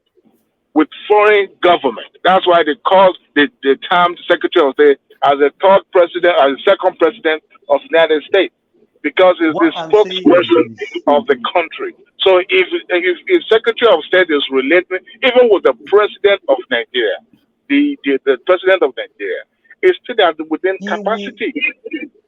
He will not just direct his call from wherever he is to the Nigerian president. That's what I'm talking about. No, why not? Why? No. You don't. Look. Don't speak to things you don't. Guy, can you settle down? Don't speak to things you don't know about. The Nigerian entry point to a country like the United States is at the Secretary of State level. It is only on rare occasions. If Tinubu wants to speak to Joe Biden, he will have to go via the Secretary of State. if Buhari wants I to speak understand to that. Biden, I'm he on their will have website to as I go speak to you. via. As I speak to you, Yeah. I'm on their website as I speak to you. So for you to know that I know what I'm saying. Yeah, you So, can be and on that their I know is website. the I know What has that it is got the to do with relation. that? What I'm saying is that is the point of relationship. But what I'm saying is that if anything is going to happen also in Nigeria, before a meeting can be set up between probably the United States president and Nigeria, like Buhari went the other time, definitely they would have spoken at what at length at the Secretary of State, the Foreign Minister level, all of the Geopolitical did a lot of work, so before the meeting will definitely go on. What I'm saying is that he will not just have access, direct access like that, because he's not yet a president. Tinubu is not a president, so he's just president-elect. But we know that he has some of these offices. I mean, the paraphernalia, and the Look. Let me just tell you. Let me just tell you one thing, Darate, and then we move on. Nigeria's importance is only really its relevance within the African space. We're all excited for prospects, but I don't know what you're talking about. That nobody's quaking at their boots because of Nigeria. Certainly not. It's just some ragtag third world country. I disagree with his assertion as well. It doesn't. I disagree. You probably don't know what Nigeria stands for. Your foreign minister. I don't know what Nigeria stands for. Look at this guy. It's as useless as matches. Your foreign minister, Nigerian foreign minister, is as useless as anything you can find in any foreign why do you say so? That is not true. Hold on. Why do you say so? If that is not true, recently there was an issue in Sudan. It took forever to even to remove Nigeria from Sudan. Now they were having issue with Egypt. Do you know what you're even talking about, Adi? I do know what I'm talking about, sir. Yeah. It took forever for the Nigerian government. Did you listen to Professor this former Minister of Foreign Affairs? Bola Akeyemi. Did you listen to him? Did you listen Tell to me about it. Okay, what did he say? Tell me. All right. When he was interviewed by Arise, he said it. He said the Nigerian foreign mission is a shadow of itself.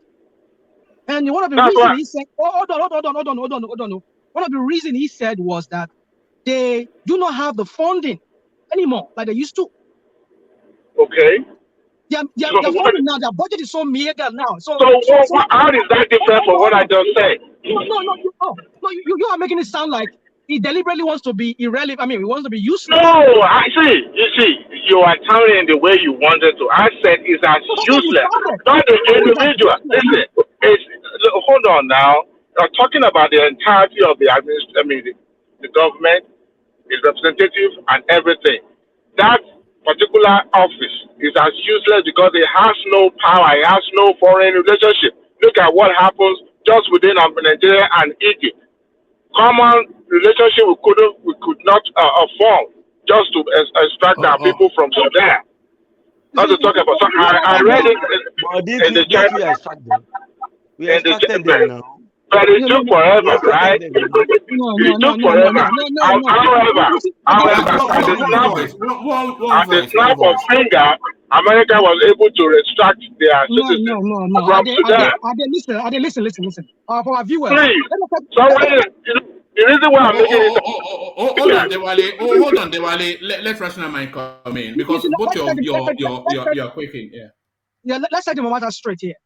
Nigeria has a very dysfunctional institutions, and this guy inherited a dysfunctional institution.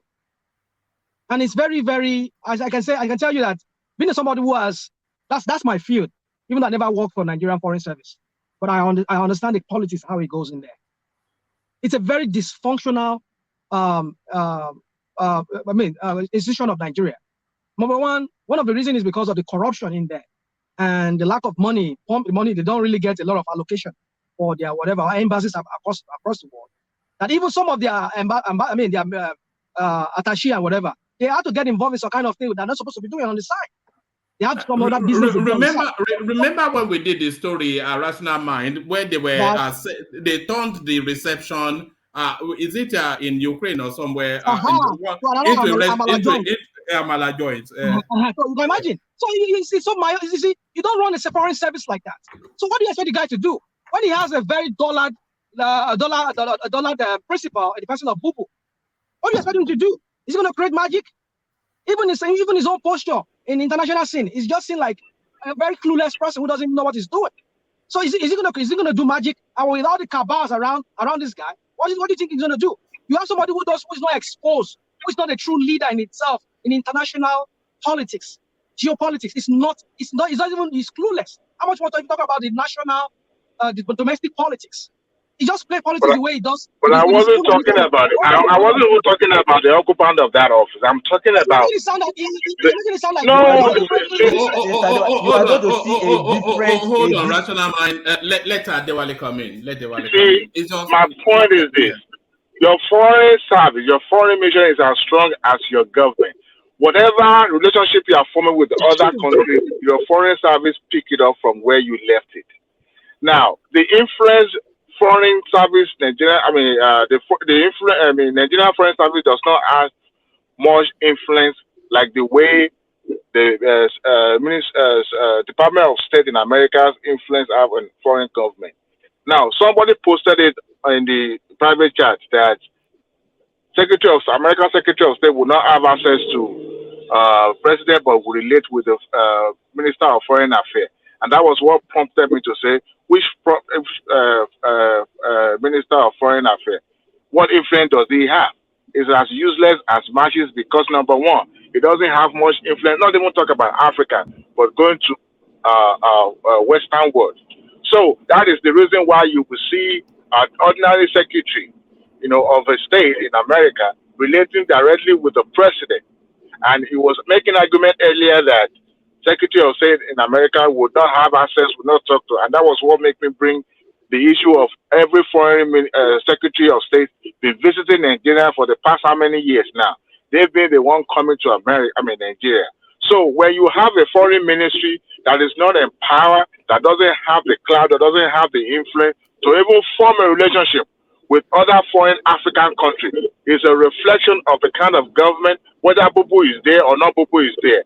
As far as I'm concerned, that trend will continue because it seems during this election period, none of these politicians ever tells us about how their foreign policy is going to be shaped.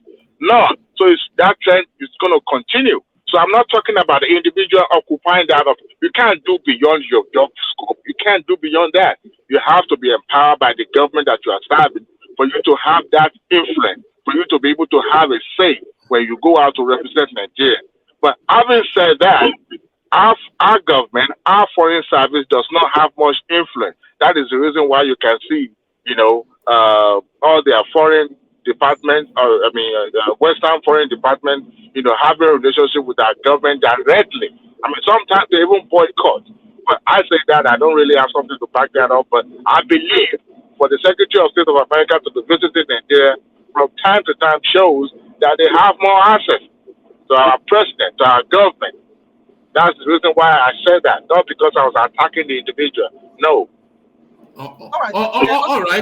Rational mind, navigate the conversation back to the talking point, which is really the impact of Blinken acknowledging Tinubu. Well, it shows that there's something better might come up for Tinubu if eventually gets sworn in. That maybe not a gradual, call it more national relation, gradual kind of relationship being formed there. So we shall see how that plays out. But for me, I don't think it's something we should all be just like jubilating here. Oh yeah, America's giving an endorsement. They're kind of like giving their kind of like short of word right now. So anyway, so like legitimacy that create. All right, rational mind. We can barely make you out. You can't hear me? No, we can hear you, but in muffled tones, in those dialect sort of Star Trek something. Beam me up, Scotty. Is it better now? Or is it better now? It's slightly Then better now. right. Bring it home, and then I'll go on to Ajan Lekoko. I need somebody with a good connection to. Okay. Yes, All yeah. right. So for me, I don't think it's something worth celebrating for them, but then it's not something we should be touting like. The blinking is just an American. It's a Secretary of State, Department of State. So what are we talking about? So yeah, for me, it's it's something in the right direction for global. Let's see how that plays out. Eventually, that one phone call from Biden will be placed to the. We shall see how that plays. Thank you. Well, all right, brilliant. Thank you. All right. So, sorry, I might just say this. Zita, no one is deleting your comments, as you can see. If you read this right here, Samuel, okay, saying, Madam Zita, we can all read your comments. So Zita, please, just stop saying that. Let's go on to Ajan Lekoko, who hopefully has a better connection. Ajan Lekoko, you're up next. Are you ready? Yeah, one man. All right, brilliant. Thank you, Ajan Lekoko. So Ajan Lekoko, let me take you to a totally new talking point. It is an abuse of the court processes. Tinubu opposes to live broadcast of election petition. So now that application had been put in by the Peter Obi, and subsequently so firstly by the article space, backed up by the Peter Obi space, to live telecast the proceedings. But a simple no seems to be the response from the Tinubu camp. So what should that then end the matter? And should we have the expectation also that the petition should be live broadcast? Thank you, one man. Greetings to our listeners around the world. Click on the like button, share, and subscribe if you haven't done so. Look, I'm not surprised that the Tinubu camp is saying no to live streaming of the court session. I think it's the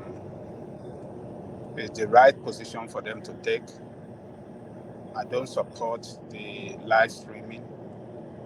I think the judiciary should be left alone to do their job to the best of their capability and in line with the law. People should not interfere in the way judiciary want to do the job. People should not suggest to them how to do their job. I think it's just totally nonsensical that some people are suggesting this to our judiciary. So APC, or rather maybe Tinubu, that said this, I think is the right response. I support that. All right, brilliant. Let me take you to this space, Ajan Lekoko. I confronted APC asking why they did not choose Oshibanjo. So this is Peter Obi now.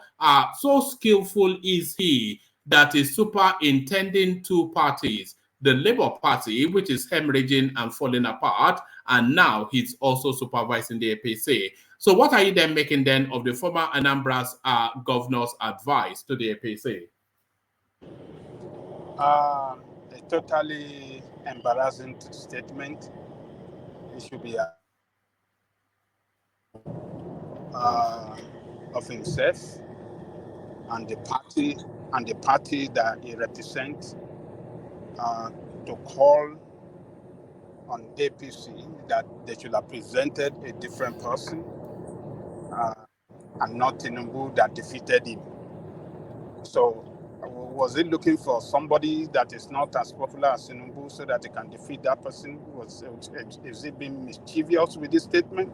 No, he was suggesting that Oshibanjo, younger, fitter, more contemporaneous, and he would have suited the Nigerian future better. So he would have loved Oshibanjo to be the flag bearer of the party and come and defeat him. Would he have accepted Oshibanjo's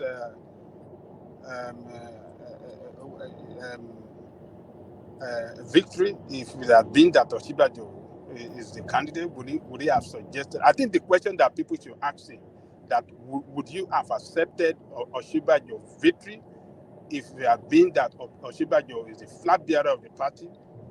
Wouldn't you, I mean, would he have accepted it? That is the question I want to ask him. That's the question I want to ask that a man that doesn't know what he's doing, because he's acting like a person that doesn't know what he's doing with that statement. He doesn't get it. He doesn't. It's completely irrational statement. I've never had. Is it even his place to be making a statement at all? Is it his place? What business is it? What the opposition presents? Is it even his place to be making that statement? That is what I'm saying, one man. That this is the most ridiculous statement I've ever had from a politician, saying, "Oh, they should have presented so-so person and not so-so person." Is he telling us that he so much detests Tinubu as a person? Does he hate him? Does he detest him? Does he dislike him? What is the problem he got with Tinubu? He should tell us. He should say it outside clearly. Do you find that there's still an undercurrent of campaigning to Peter Obi, because he's still rounding off every statement with a great Nigeria is possible and all of this, and that is why, and he's still using phrases like consumption to production, even at this phase of is there an undertone of campaigning? Every time you hear him speak, that it still very much thinks that even the court are not listening to campaign. No, they are just listening to the law. It's only if they say do the elections again that the campaign starts. Does it know that the elections are over even, Peter B? It sounds like campaign. One man. Sorry, I'm sorry, guys. You asked a question. Why was he saying that? He gave you the reason why he said that. Why was he routing for what's it called? The vice president, in place of Tinubu. He has told you. You did not read up in that write-up or whatever, that video where the whole thing was curved from. He said it. He said he was looking at health-wise, somebody who looks healthy, who is sound. That's his own opinion. The man is drunk. Sorry to say. Yes. The man is behaving like somebody who is drunk. Someone who could not listen now. He cannot express his view anymore. Right? Let somebody else talk. The man who could not dictate who becomes the flag bearer in PDP where he was ruling. You want to be the one dictating who should be the flag bearer. I prefer this person. Who is he? What's he talking? What's Obi talking about? Who is he? Listen, now this is a man's opinion. You guys are making this drunk. Let me say this. You guys, let me say this. If you say he's drunk, we have had so many occasions here that we make. Let me say this. We have had so many occasions that we have made this same statement, similar statements, countless of time that we would have preferred to see Banjo. Yeah, that was post the election. Sorry, that was pre the elections. That was pre the elections. But it doesn't matter. One man. It doesn't matter. It doesn't matter. One man. I'll tell you this: next election, whether the tribunal favors him or not, is less than 4 years. We don't stop when we want. We stop when we get there. So it doesn't matter if he's still campaigning. That's your business. Whether he but you see, the thing is, the thing is, this comment is completely out of step with where we are now in the politics. So they should have chosen. I confronted them. Why did they not choose Oshibanjo? Firstly, it's not his place to tell them who they should or should not choose. So he can concentrate on his own party, which is falling apart before our very own eyes. So that's one. But then what is also more important is who they've chosen has validated that choice by going on to win an election. So to all intents and purposes, they chose right. But more damningly, who they chose or not is immaterial anymore because the elections have come and gone. A winner has been declared. So the comment is completely out of skew with where we are in the process. Is it some sort of retardation that we're seeing? No, but this is a personal conversation, one man. You're removing the context from it. The context which he said that you're making it seem like he's coming out on a space and just announcing what is announced. Is like he's talking to a friend. Do you understand? And we are trying to escalate this issue that shouldn't be anything, to be You honest. know that there are personal public conversations in politics. Are conversations that you have in private, I or am fully suppose aware. I'm sure I'm aware of that. which is really intended for public consumption. So this was a personal public conversation. But one man, he said, I I told don't them. Who are I them? don't think so. Who are them? Is who I told APC. Can you imagine? Who does he think he is? I told them they should have chosen. Is the people's That's choice. nonsense. You're so Nonsense. angry He's with this running. You man. say he's Are a you you are have you in the expressed your opinion. bathroom that you're He's talking to us also in the running. bathroom though? Yes, it sounds He's also like it's an running. echo. He's taking a dump He's, and talking to us he's at the taking same a The time. dump Look and bottom at line, the bottom line is that you can hear me. I'm not in okay, any bathroom. eh? I'm just in a place where there's vacuum. The bottom line is that you can hear me. What I'm saying is that it is nonsense that he's doing. And I have just said, I told them, who are the them that I was talking about? I mean, I beg, this man should not be taken serious anymore. I think he's lost everything. He's losing it. yeah, you're the one One man, getting let's it move that on. way though, but it's Patrick, fine. go on toilet ni àwọn abati. Má dá lóhùn jàre.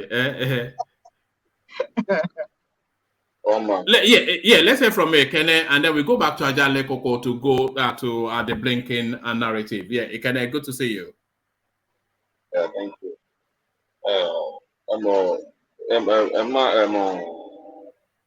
Emma went to see a friend on a birthday party, and they were discussing, and he made his opinion, and it becomes a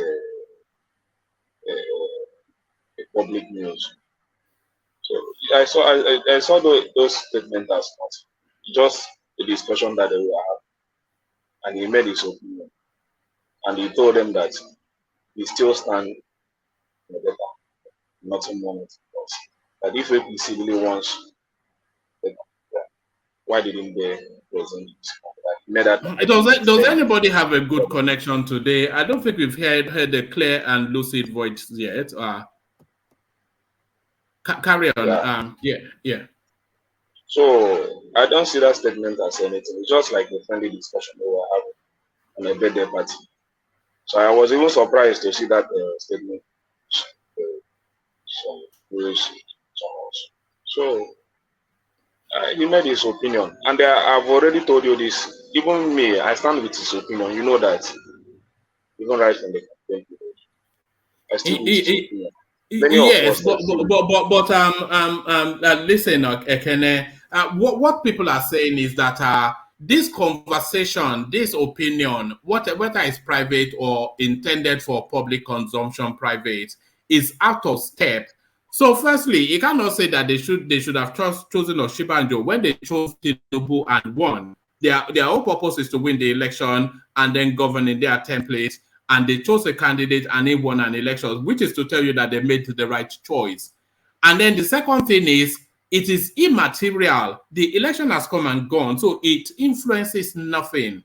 So it influences nothing and has no meaning, and is somewhat of a backward step. It's somewhat of there's an element of retardation to that comment. There's an element of retardation to it, like somebody that is slow to where matters are. It's somewhat of a retarded comment. Well, it has come to a point that whenever you made a statement that was come to a problem, I don't know why it's like that, but all I know is that even it was not like just like an interview. Maybe if it was on an interview, maybe on Channels TV or on Arise TV, then you would have said it's a different. I would have said maybe what he's talking is not relevant or it's not there. But this is just a friendly chat. The people they have videoed it, maybe they put out there online. The people make Ekene, you see what people is what people say in the private moments. That's who they are, not what they put on the screen. When they are going for interview, they are prepared. They are putting camouflage. But when they are not interviewed, when they are in their private moment, what they say is who they really are. That's how stupid the man is. He has just showed you. But the opinion is still not bad. The man made even the opinion. You know, I still It's miss a dumb opinion. opinion. It's a dumb opinion. Did you hear what one It's a man dumb just said? His opinion. personal opinion. His Did you hear personal what That's opinion. why I I've am been my judging own. him with that Even now. many of us, I'm it has judging been him. my own voice, personal opinion. one It's voice, a one dumb voice. So Yeah. opinion.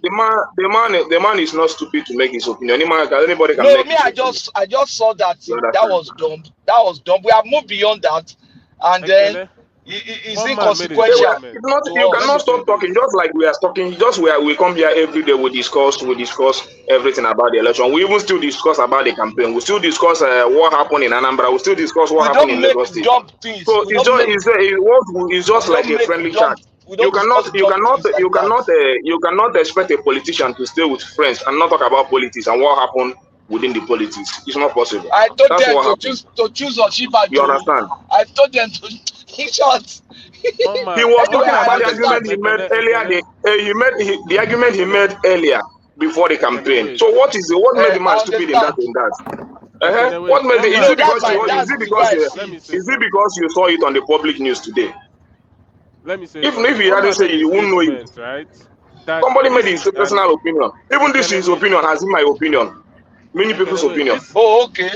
This is an irrelevant situation, right? Because one man made a statement that Tinubu already won this election, and what he said was inconsequential. That means that this topic should have been inconsequential because it's a conversation between two people having just a friendly conversation. Peter Obi knows Yeah. that Tinubu has already won this election. He's not going to there to change it or to make Osibanjo the presidential candidate. No. So I don't understand all this whole drama going on that he's making a dumb statement. What do you mean dumb statement? They're having a conversation. So whatever he says that It's concerning the politics is dumb. Ogogoro talk between two My friends. friend, go and sit down. It's short. It's beyond beer Arguing parlor. now. Then Don't why argue It's with what we are me. discussing burukutu. here? What we are discussing here doesn't have any Burukutu meaning now. talk. All What right. we are discussing here doesn't have any Burukutu meaning. talk. We would have left this You should conversation go out and of this choose. platform You now. should go. It's not Shiba. All right, all right. So let's move the conversation on then to the less Ogogoro talk, and let's take it back to Ajanle Koko and take his commentaries on the discussions now between Tinubu and the U.S. Secretary of State. So ordinarily, Ajanle Koko, this should not make news because this is just standard procedure. But it looks as though there's a scramble to give some sort of legitimacy to the Tinubu incoming administration, really off the back of the heavy criticism that has been suffering. So they keep saying XYZ has not endorsed him, has not congratulated him, but pretty much everybody of relevance now have reached out to him and congratulated him. Now the American government puts the cherry on the cake. Look, one man. America is making strategic move. Strategic move not to lose one of their important ally in Africa. And considering the current opposition to American dominance in the world now, the economic dominance of America over the rest of the world, the financial dominance of America over the rest of the world, the military might over the rest of the world. America has seen that the BRICS nation have constituted a strong opposition against them on,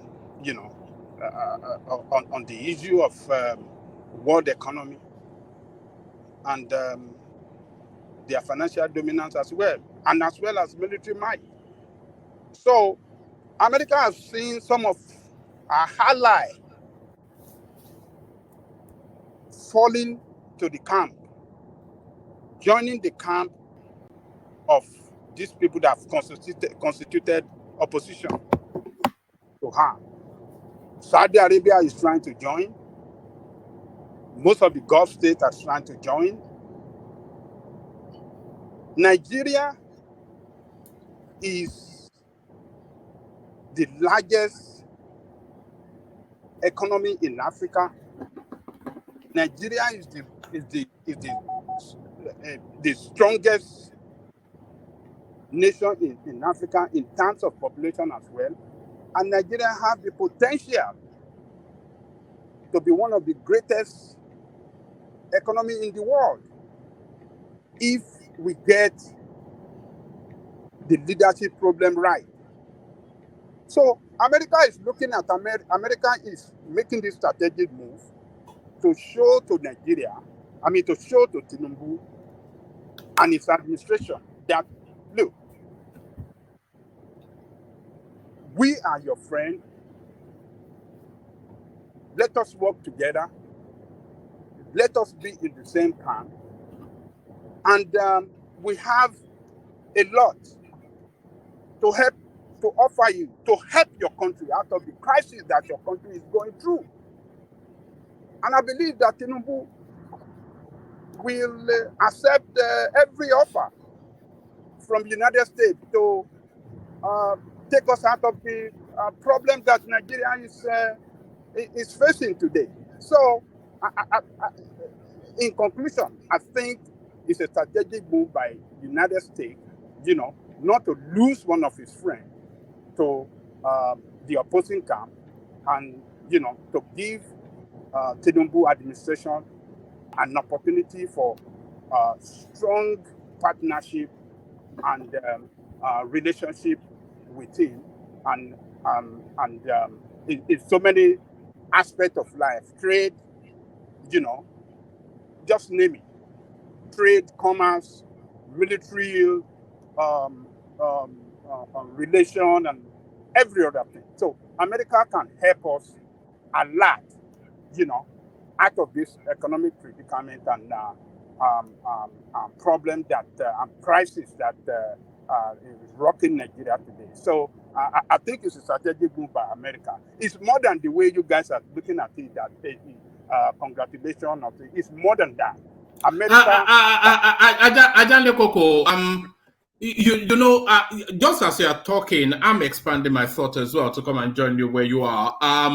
Yes, America now, because there are moves being made to corner America out, and America needs as many allies as they can get, and they need to secure as many resource bases as they can secure.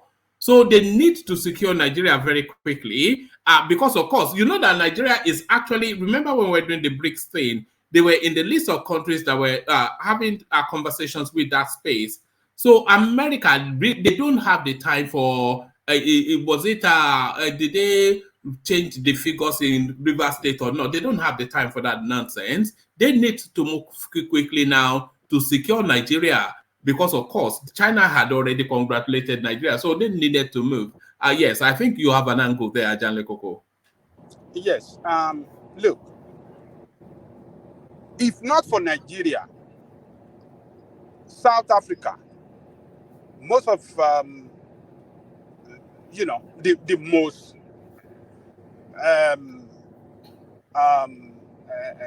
how do I describe it? The most lucrative corporation from South Africa that operate in Nigeria, and as a matter of fact, Nigeria make it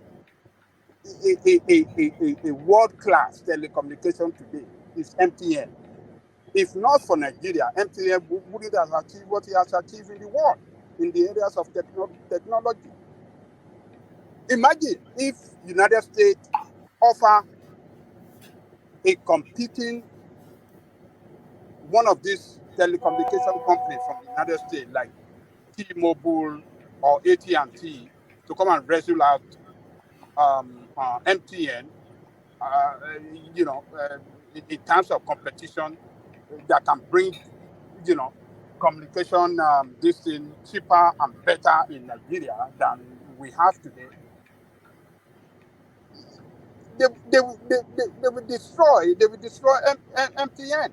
So we have South Africa on the side of the BRICS United States cannot let Nigeria be on that side as well. So United States will do everything so that Nigeria will be on the side of the United States, and so that United States can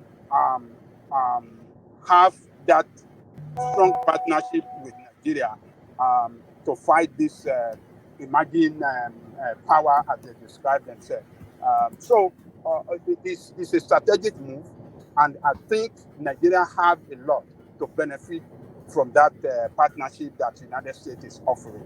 So Tinubu, I believe, is a knowledgeable man. He knows how the international politics is played, and the strongest sector that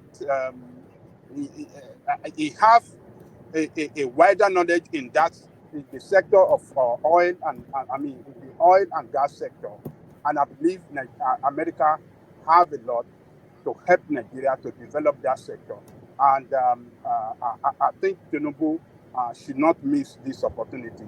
He should partner strongly with the United States so that they can support us, partner with us, to take us out of this and assist us to get us out of this economic mess and other mess that Nigeria is languishing. Ajani Cook, I want to ask you something, please. Yes. Yeah. I accept your opinion that that what they did is strategic. But what I want to still understand is the benefit and how it's going to impact. Seeing how the current administration has been traveling, meeting all the foreign everything, but at the end of the day, I didn't see any impact that it has made in our economy. So I believe what he said, that it's a strategic move. Because I know that maybe America would have seen how China Sorry, we can barely hear you. It can your system is just not it's not hooking up today. Okay. Are you hearing me now? Are you hearing me now? Yeah, a bit Your better. connection is not good. I cannot even understand. Are you hearing me now? Yeah, we are hearing you now. But put the questions very quickly. Let Ajan Lekoko address it, and I'll move it on. So I'm saying I submit to your opinion that what they did is a strategic move. The fact that China is already there, and they see how the other countries are, so they wouldn't want to lose their space in the country. But seeing the current administration, how they have been going about with other foreign nation and all, without any benefit in the country, just traveling, coming back and all that. So I still want to understand the benefit. How the benefit, as in that benefit, I still don't see where the benefit is coming from. So I want you to enlighten more where the benefit will be coming from, especially in the economy of the country. Where is it is it from the oil? Is it from the exchange rate? I still want to know where the benefit will be coming from before I can agree with all this foreign friendship and all that. Thank you. Okay, let me tell you this, Ekene. Militarily, we need assistance. We need United States to partner with us militarily to fight the problem of insecurity in that country. If we can get our security well in that country, we will get our economy well, and we get other things well. So we need a very strong military relationship with the United States. The United States have the technology, whether you like it or not. The best of the best technology in military is in the hand of the United States. It's the strongest military power in the world. So if Tinubu can get that military assistance to fight the insurgency, to fight the banditry, and to equip our military well, and to as well as our police department men, will be on the right track. That is number one on the military. And on the side of economy, look, Nigeria economy is a dollarized economy, whether we like it or not. There's nothing you can do without putting it on the scale of how much is it going to be on the dollar side. I mean, you have to measure it by dollar. Our economic performance and foreign exchange, everything is in dollar. So if we can have investors from United States to come and develop our oil and gas sector, we will be competing with Russia. We'll be able to lift our gas to Europe and make a lot of money. The problem we have today is a problem of revenue. We don't have enough revenue to service our debt. We don't have enough revenue to run the economy well to the advantage of Nigerian people. So if we can develop that sector well, the oil and gas sector, I think we will be on the right track. And, that is number two. Then number three, Nigeria have in the areas of art, in the areas of music, entertainment, Nigeria have a lot to share with the United States. You see, American like enjoyment. We that live here, every American, when you meet an American, you tell you're from Nigeria, and they are meeting you for the first time. They will tell you, I want to go to Nigeria. Do you know what is attracting them to say they want to come to Nigeria? The music, the entertainment, the movie industries. So Nigeria has a lot to benefit from there, and that can attract a big investment as well to Nigeria. We have a lot of talent in that country, a lot of talent. Sometimes I watch some comedy skit on YouTube, I will just be laughing. My God, great! If these guys are the United States, they'll be making millions of dollars. Nigeria have talent to show to the world, and anything in terms of talent, in terms of innovation, in terms of product that can penetrate the United States, you conquer the world. You will hit it. Any product that enters United States market or anything whatsoever you are doing, if you can just have United States accepting you enter the world. The whole world will hear about you. So Nigeria has a lot to benefit in partnering with the United States. So Tinubu should not miss this opportunity. Tinubu should be able to accept this as a mark of honor to him as a president-elect, and as well as Nigerian. So it is now left for Tinubu to package Nigeria well before United States, so that we can attract investors to come and invest in Nigeria. We need investment, whether we like it. We need foreign investment. Under Buhari's administration, our direct foreign investment has gone down drastically. 40 years down. That is what Buhari has brought on that nation. He lacked vision. He lacked no economic policy that is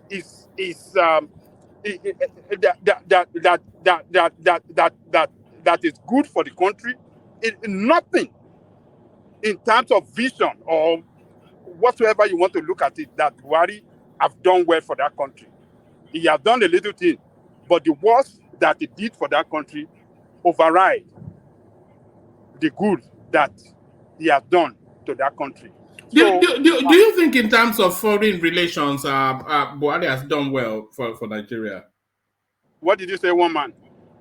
I said, do you think in terms of foreign relations, Buhari has done well for Nigeria? In terms of foreign relations, well, Yeah. you can say he did well, but did he take the advantage in that relationship to? I mean, did he use that relationship to our own advantage in the areas of? It got us to Kano jets, which we've used to defeat Boko Haram. Well, Boko Haram is yet to be defeated. Banditry is yet to be defeated. Security got worse under him. So, Tucano jet alone cannot do the job. There are a lot of things that has to be done, and I hope that Tinubu, with his team, will be able to identify areas of our problem and how they can find solutions to them. Trying to use this moment to know who they can partner with, particularly United States. It is time. Tinubu should be able to use this. Sorry, Ajaleko, you didn't answer that question now. Answer that one-man question. Did Buhari do well in foreign relations? I have said that. Well, fine. If he has not done well, let us know. I have said that he failed in the areas of security, that Tucano jet does not... no, they are talking of security now. I mean the foreign relations. That is what I said. I said he has not used the foreign relations well to the advantage of the country. Yes, he have foreign relations, good foreign relationship with other countries. But has he used them well to the advantage of our country? I don't think so. But one man, another thing I want to bring your attention to see. Foreign relation, building foreign relation is like government creating an atmosphere. For example, if I build foreign relation with maybe Germany, it means that I've created a platform where companies in Nigeria can partner with companies in Germany, or company in Germany can partner with company in Nigeria. So it is left for the private sector to go and take that advantage. It's not just government. It's just like a father who has sent the children to school. He has provided school fees. So it's left for that child to now begin to use that thing, the tool that the father has provided for him. The government have a leading role to play in creating an enabling environment. He failed to create an enabling environment for foreign investors. Let me bring your attention to something. You see, I'll bring your attention to something. Like in Obasanjo, just I think Buhari was doing that at a point. If you are going for foreign mission, foreign meeting, you take people in your private sector with you, or people in private sector apply to go with you. For example, if they are going to a place like the US, where they know that there's technology, there's everything, people in banking that need technological infrastructure for their operation can apply to be in the president's team to the US, because they know that they have the opportunity of meeting people like Elon Musk and all those people that they might not be able to meet ordinarily. And when Elon Musk sees that you are in your president team, he will respect you. That's what the government can do now. The government cannot force the hand of Nigerian entrepreneur and build foreign relation. Come and take. That's the point. I think all of us need to re-gig our system. I agree with you, but the most important thing is that the government itself must create enabling environment to attract foreign investors. If private sector investors, private business organizations and corporations in Nigeria make effort to meet with their foreign counterpart, and enabling environment is not conducive for business in Nigeria, how would they come? You see, a lot of foreign investors pack up in Nigeria and left during the time of Buhari because a lot of them cannot even remit their money home due to shortage of what do you call it?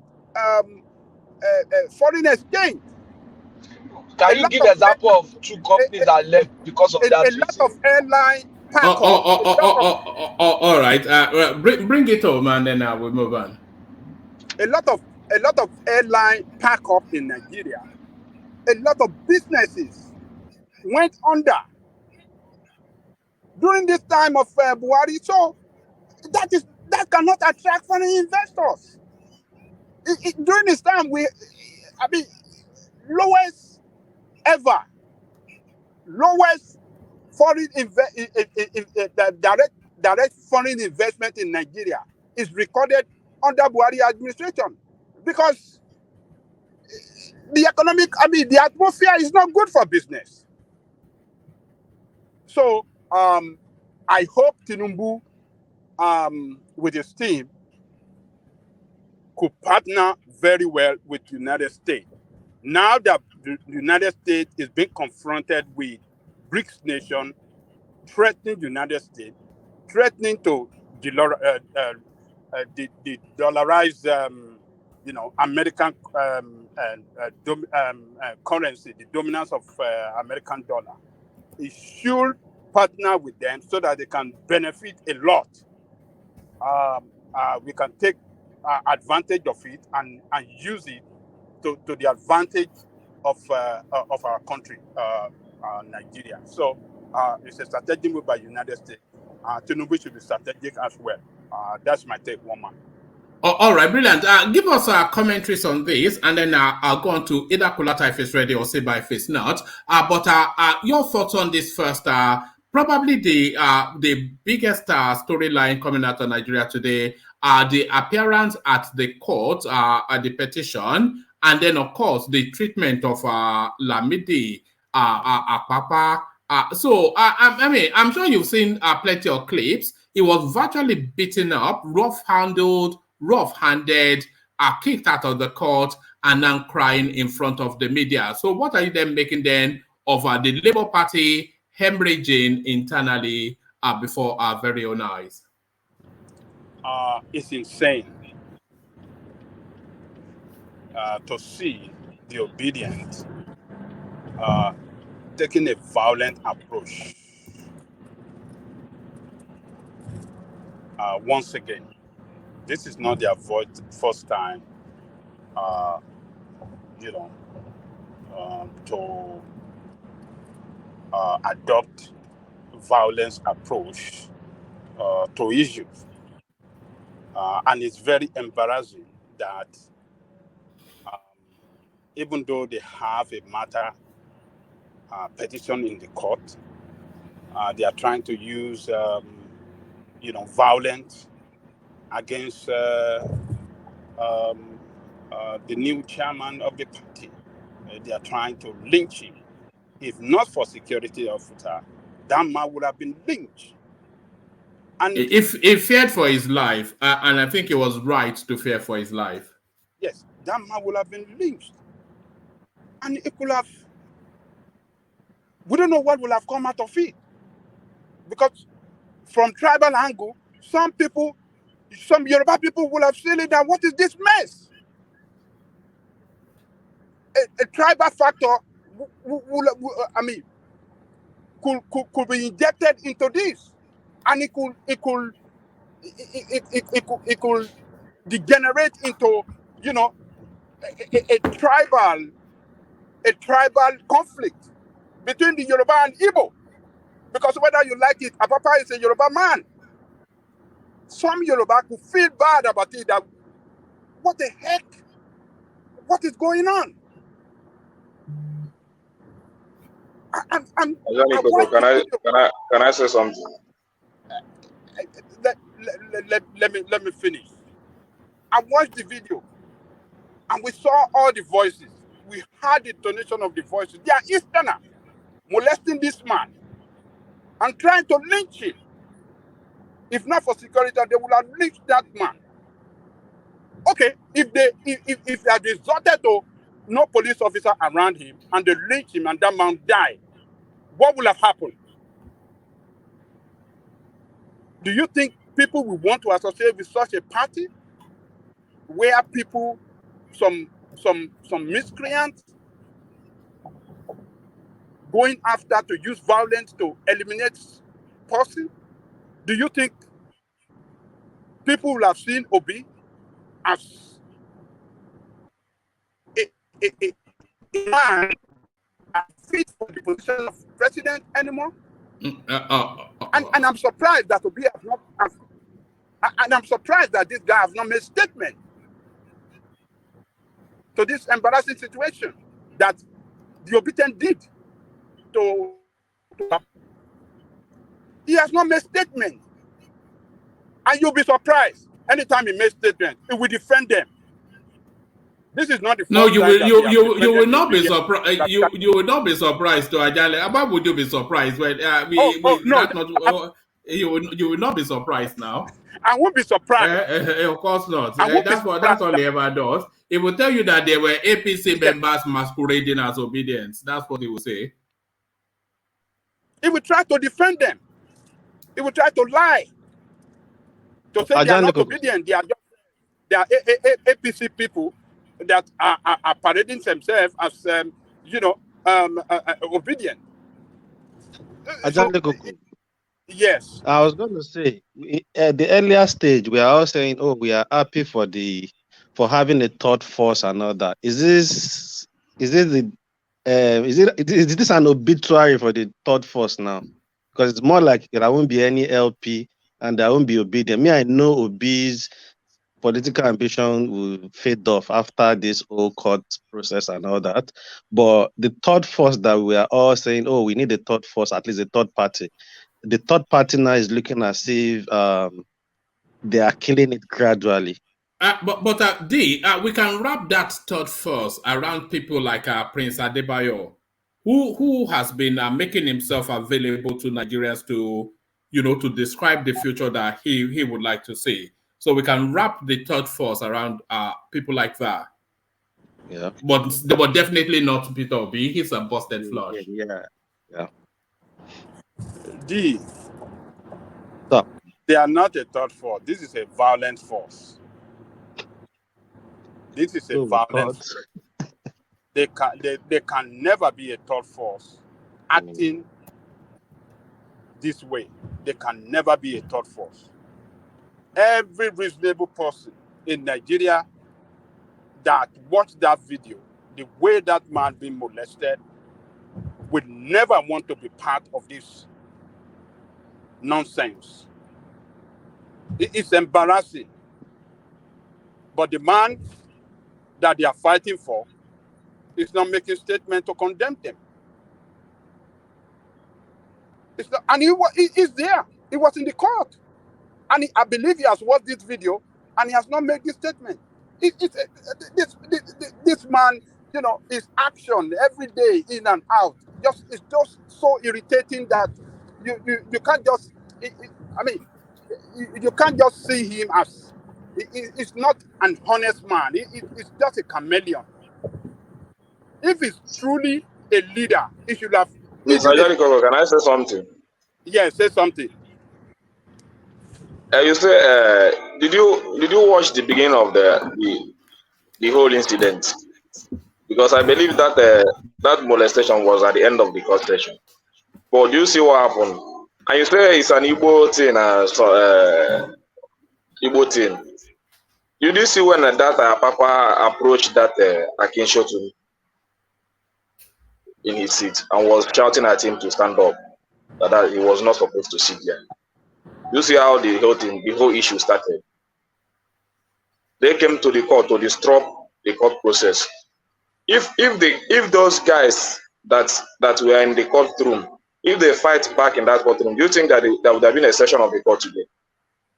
So let us take it the way it is. And the man that he had issue with was not an Igbo man, he's a Yoruba man also. It's Akinshotu. that he told that his face to stand up from his seat. Look, the That he matter doesn't have the in right the to court. sit there. Hold on, Ekene. The matter in the court. You see, inside the court, we cannot say anything concerning what happened in the court because the judge is in control of the court. You understand what I'm saying? But what happened after the court session that we watched is what we are talking about now. The way What happened after the session was the man, they wanted to grant him an interview. The obedient people there said no. That the man should not grant any interview. Is that right to you? Is it right? I don't know whether it's right or wrong. Is it right? Now you're saying you don't know. The issue is that the way that man entered the court, I didn't like it. Because what he did in the morning was to disrupt that court process. Is it not in Nigeria? Then when he came, there is a lot of seats there. Why won't him go and sit down and not make noise? Why would he have to come forward to tell the DG to stand up from his seat? Is it the right approach? Even if you want to come to the judge that owned the court, has controlled the situation. The judge is the one that owned the court. And but the judge already told him, go and sit down. It's not for you to come here and be making trouble. Somebody came after you and have a seat. You came up from nowhere and be telling DG Akinshotun to stand up from his seat. Is it proper? If you are civil, if you said at the end of the day, you say you want to come and witness the court and know how everything is going, then why wouldn't you go and sit down in other seats? Other seats were there. Sit down there, then witness the whole thing. After the whole issue, then you can go. Sorry, then maybe. So why did you let your hold on, and interrupt the let D come in. Sorry. You see, sorry. I just feel we can't turn a blind eye to what is wrong and what is not wrong, and you can't tell us you don't know what is wrong and what is right. Fine, we know they have some issues going on in the party. That's probably what pushed him to do all that he did. Even in the House of Assembly, in the House of Rep, they do all these things. They fight themselves, which is not right. But them now molesting that guy outside, beating him up, not wanting him to grant an interview to the journalist, I think is wrong. And I think after the court section, there is no way Obi didn't hear what happened. If Obi is not a scam, I think he should have said something, I think make a statement about that incident almost immediately after the court, even stepping out. He should have said something about it. But because probably the guy is not in his side, he's not saying anything at the moment. It is wrong, it is wrong. We can't tell us it's not wrong. You can't tell us you don't know whether it's wrong or it's right, that they didn't grant. Why would any obedient or any supporter go and interfere between a journalist and a person that they want to interview? Whatever he says is his business. Why would you now start beating him up? Why would you want to disgrace him? And they have issues in the party. He's going to the man to tackle the man. Why are you here? It's part of him fighting for his right. It might not be right, but it's not what warrant any supporter, whether it's Igbo or Yoruba or whoever, to go and start beating him up or trying to mob him in the courts. And for me, I think we are now saying it clearly what Obi is in our face, because he didn't win the election. Now we are saying his true color. There is no way you didn't hear that thing happen. I believe any reasonable man. He has to burn the country. He has to burn the country down because he didn't win the election. So for me, I don't see how he didn't know, and how he has not made a statement, even up till now. So come on, stop saying you don't know whether it's wrong or right. You know it's wrong. Thank you. What I'm saying is before whether the action is wrong, why would the man get up from his seat and went to the campaign DG if he's truly a party leader and he wants the court process to proceed? Why would he left his seat to went to DG and be harassing for him to get up from his seat? Is it proper for somebody that called himself a chairman of the party? Is it proper that way? So that is what I'm saying. So you don't say what the people did is wrong. Yes, what they did is wrong. I don't support them beating up an elderly man. But why would the man come to the court to disgrace himself? Why would he leave his seat to come up to where the DG is sitting and was asking him to stand up on his seat? Hold on, Ekene, let me answer that question for you. Mute yourself for a moment. It says, in a courtroom drama at the presidential election, etc., the names put forward in a courtroom drama at the presidential petition election in Abuja on Wednesday, the names put forward as representatives of the Labour Party was dismissed by the court. So let me go to where that question is answered. Hold on. Right, let me take it from here. It says, correspondence report that as is customary in court proceedings, parties are required to announce their appearance when the judges enter the courtroom. This allows the lawyers involved in the case to do the same. During Wednesday's proceedings, the presidential candidate of the Labour Party, Peter Obi, stood up, announced his appearance as the first petitioner. This is what led to him having to come in. It says, following him, the Labour Party's national woman leader, Mrs. Dudu Manuga, announced her appearance as the second representative of the party. So that's where the problem started. However, while Obi and Manuga were speaking, Lamidi Apapa, the fractional chairman of the Labour Party, stood up to identify. The problem did not start there. Can you hold on? Hold on now, please. Can you please just hold on 1 second? Stood up to identify himself. It says, despite not being given the microphone, he declared himself as the chairman of the party and interrupted Manuga, asserting that he's the true representative of the Labour Party. So really, that is really where the issue is. So this woman, because the law, of course, forbids Abure to parade himself as the chairman of the party. So to circumvent then, because every person pertinent to the case have to announce themselves to the judge to acknowledge their appearance and that they are represented. So when Peter Obi said, "I am the first petitioner," and he described his role, this woman then, this Manuga woman, she then stood up to say that she was the representative of the Labour Party. So now the acting chairman of the party was also in court, and he stood up quickly to step her down to say that, no, I have the authority to represent, not you. And that is where the kerfuffle kicked off. Again, the issue you just read down is what happened after the first incident. Because when this thing happened, Obi have not come to the court. Obi is not in the court. The people that were in the court was the woman leader, Akin Shotun, and the two other guys that sat on the front seat. So the incident happened, and after the incident, that was when Obi came in, before the court session began. And they now come issue with the representative and all that. The woman that stood up was the Labour Party woman leader. So let me finish. I will not allow you to finish, because what you are saying to me, what are you trying to prove now? What happened? You are saying something happened. What I'm trying to prove from the beginning of the court session is that what happened? The man came to the court. The man came to the court and saw Akin Shotun where he was sitting, and left his seat and went to meet him and told him to stand up.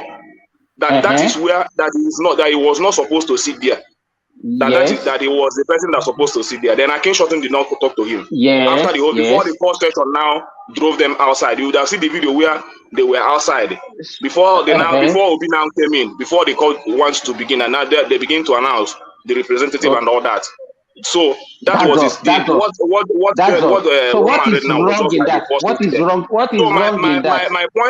My point is this: if the man really mean well, maybe he wants to come to the court. Why would he come to disrupt the people in the court for the first place? He would have sit down there and maintain calmness. Let me ask you a question. In what capacity is that woman sitting there? In what capacity? The woman is the woman leader of the party. And so in what capacity is he representing the party? Yes, she's representing the party. Why is Abure not on that seat? I've told you the woman leader is representing the party. I'm And she was the asking person you. to I'm represent the asking party. you a question. I'm asking you a question. Abure was in court. Abure came to the court. Abure came to the court, but he was not standing as a representative. Right? Why? Yeah. Why? Maybe he was trying to act maybe in accordance. Maybe he don't want to people to see him as if he was disobeying the court order. So they now brought So in the when we now woman have to stand in when the we case. now have a legit chairman in the court, and when somebody is now sitting there, is calling herself a woman leader representing the party. When we have a party chairman Well, in the court, in the eye of the why are man. you? Excuse me. Let me finish now. Let me answer your question. In the eye of the man called himself the legit chairman. But in the eye of the people don't see him as the legit chairman. So that is how I So see you it. don't And there is no two ways about it. you don't recognize him because Hold on, Simba. Ekene, what about in the eyes of the law? Law, exactly. That's what I want to ask him. Yes. The case is still in the court. Maybe when they have Which case on court? Friday. When he has been pronounced that he should be the acting chairman. Even Abule faction are still saying that no court pronounced them, and that them too are saying that the court pronounced them. What I know is that the case was adjourned to this Friday. So when they came back, when this Friday after they might have finished their court session, then I will know. For me, hold on, watch this. I am so pleased that justice has taken place today. Because under normal circumstances, we begin to doubt. But today, we are happy that the judge has acted promptly and reasonably. There's no doubt that I am now in charge. It has now been confirmed by the court that I have the right to be in charge until another order is taking place. As of today, I'm the acting chairman of the party, and anybody who parades himself, apart from myself, is acting. Okay, so can I stay there? So that was as early as 2-3 days ago. So and that was why Abure could not sit as a representative of the Labour Party, because the court has told him that he cannot parade himself as the chairman of the Labour Party.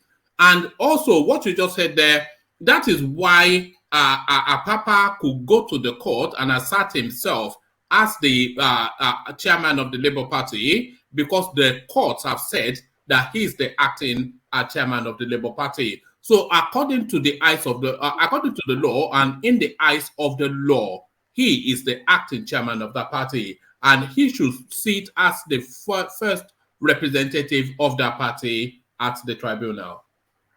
One man, you know that if Abure should come to the court, excuse me, if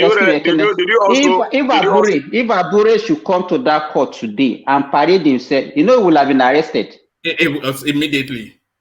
He was in the court. Now, why didn't they arrest him?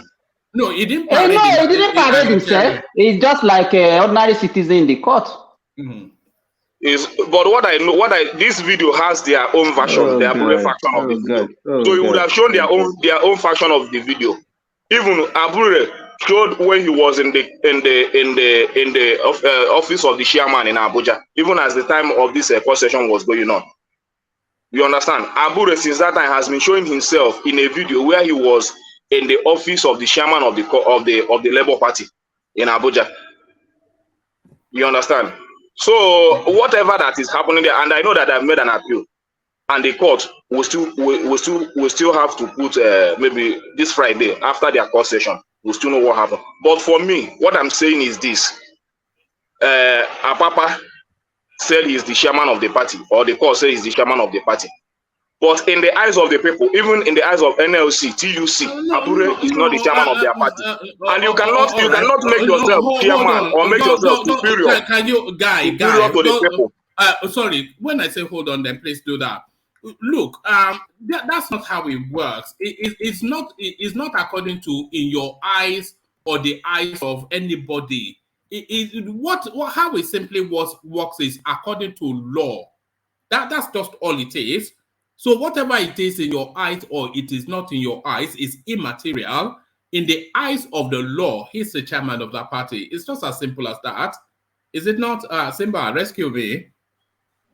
Well, that is what happens when you do things the way you want to do it without following the due process. I said earlier here that the party, even if you have an issue with the party, or even if the chairman is a fraud, the party has a faction to settle those things. If that man if they have gone to that faction, I think this matter would have not been like this. But they jumped it Which and went to the faction? court. And the party still remains. What are you The party still maintain. Let me finish now. The party still maintain the standard that they have a faction which they use to settle dispute. Which Apapa and co jumped that section of the party of the law of the party. Went to the court to go and get that order. You understand? So that is what you get when you don't follow the party has their constitution. You left the constitution and went out of the party to make yourself the chairman. Let them settle it themselves. No. Thank you. No, thank you, Ken. I think we've looked around this conversation too many times. It's such a simple thing that you scratch your head sometimes in these conversations. The law says, and that is how it obtains. It's not subject to whether you like it or not, or XYZ and ding dong ding. The law asserts a position, and that is the position. I mean, we are all educated people here. Why are we even doing this? Ajan Lekoko, just round up that space. It's giving me a headache. The law says this guy is a chairman, and you are saying, why is it that the Labour Party, why is it that the people, who cares about the law says, and that is it. You know, what is all the ding dong ding, you know?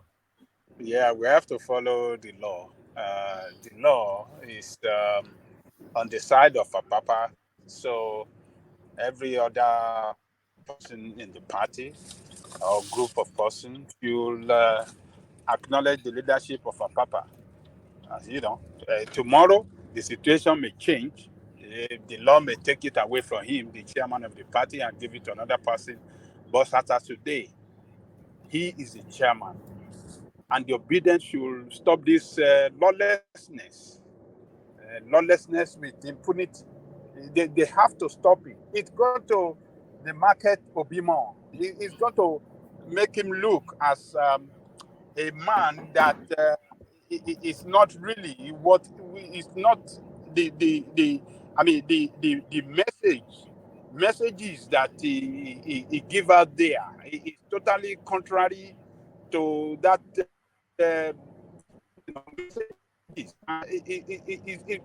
And if you just tell us that it's not different from other politicians, and this is what we are seeing. I mean, if it doesn't even value life, it does not even value life for political reasons. It does not value the life of Apapa. Apapa, whether you like it or not, is a leader by his own right. These are the founding members of Labour Party. And you people came to join that party. And you're trying to, hijack the party from them. And they're fighting back to rescue their party from you people that are not ready to even join the party in the first place. Most Obidients does not want to join the party. They don't want to be member of the party. So, but the real stakeholder in this party are trying to hold their party, firmly, so that these people that are not loyal to the party, that are loyal to Peter Obi. Peter Obi is not bigger than Labour Party. He's not bigger than Labour Party. Labour Party is bigger than him. So, look, we have to be lawful. Lawlessness must not be tolerated. This is what the Obidients have done to this man today, and it is a surprise that Obi has not spoken. He doesn't value the life of that man just because of his own ambition. These people, Obidients that harass him, harass this man for the sake of Obi and the camp that he belonged to in the Labour Party. And it's unfortunate that he has not made this statement. If by this stand of tomorrow, this man have not spoken, have not visited Apapa, then we have to conclude it's just a desperate politician that want to get power, want to get political, want to have the political relevance by all means, and including if he has to eliminate somebody to achieve that. That's my take, one man. All right. To top on what Ajali just said, you see, I'm just even sick of all this obedience with their double standard, and it's sad because even for me, if Obi is saying anything tomorrow, it is gone. It's not. It doesn't make any sense anymore. The statement should have come today, just after the court, because it was just after the court. You've attended to journalists and all. You should have chipped in that incident and make it look as if, okay, you are not in support of it. But I think he's happy about it because for him not to say anything about it, and this obedience, they will come here and be telling us, oh, they don't know whether it's right or wrong. How can you say that? Please, this double standard should stop. And I think they should just even do the swearing. The president should take his place, and maybe the obedience will chill a bit, because it's so annoying and it irks me when somebody come here and tell me, oh, for them to beat the guy because you don't know whether it's wrong or right. How can you say that? How is it right in any sense of it? And why would Obi not say anything till now? If he's saying anything tomorrow, to me, it's too late. You should forget it. Thank you. Before I move on to Kulata D, your fan club, they've been one man. I think you should give me time, please. All right. Okay, let me come to you first. Then it was either one of the two of you. But firstly, your fan club, DOG, they've been super chatting to say they've missed your voice. So that's how you're acknowledging and Alexander Akashi as well. So I don't know why he went to change it to Lexi. I'm so used to the Akashi. No, I think it's to impress the babes, isn't it? The farmer, Lexi sounds more, I guess. Yeah, it's a guy name. The farmer needs a wife. Look at that. So yeah. Well, let me just ask you this. And just a brief commentary on this. Do you think as we go on down this cycle, Peter Obi is looking a lot less president? It's looking more remote as a possible president the more we go down this cycle. You know, the way he responds to things, the sort of things coming out of his camp, and even as actually, let me show you something that somebody just sent to me now, just in the course of this conversation. You know, because I think people are tiring of his space. It's almost as though is holding the country to hostage, and is almost like as though he's threatening us. This is really what we're saying. And a lot of people, they are anyway. Look at this headline as I'm muffling my words. Sultan Tinubu will take over on May the 29th, whether you like it or not. So this is not usual, and this is from The Nation, by the way, the newspaper from the north. So this is not the usual language you hear from the Sultan, but this is just the language of fed up, isn't it? Everybody is fed up, beating up. Their shenanigans and their nonsense. Like, is it Madam Zita that they try to garnish feculent for everybody? And if you are not buying it, you are stupid, you are crazy, they will abuse you, they will curse you, they will say all sorts of crazy things to you. But if you pinpoint things to them, they never see anything wrong. They will never see anything wrong. Whether it's even wrong, it's not. It's just, for me, I think the swearing needs to come on.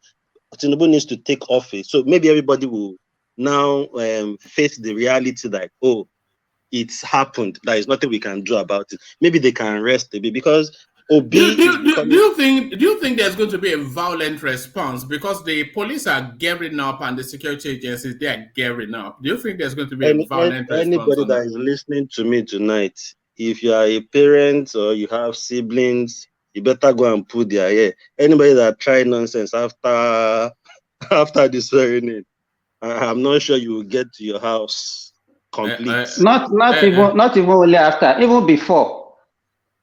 You know, I think they are still giving them that opportunity. Once the president assumes his office, he won't tolerate all this nonsense. Even he can lock all these guys up. Anybody that won't go on TV to say any stupid thing, he will take advantage of it and lock them up and forget them there for some time because it's becoming too much.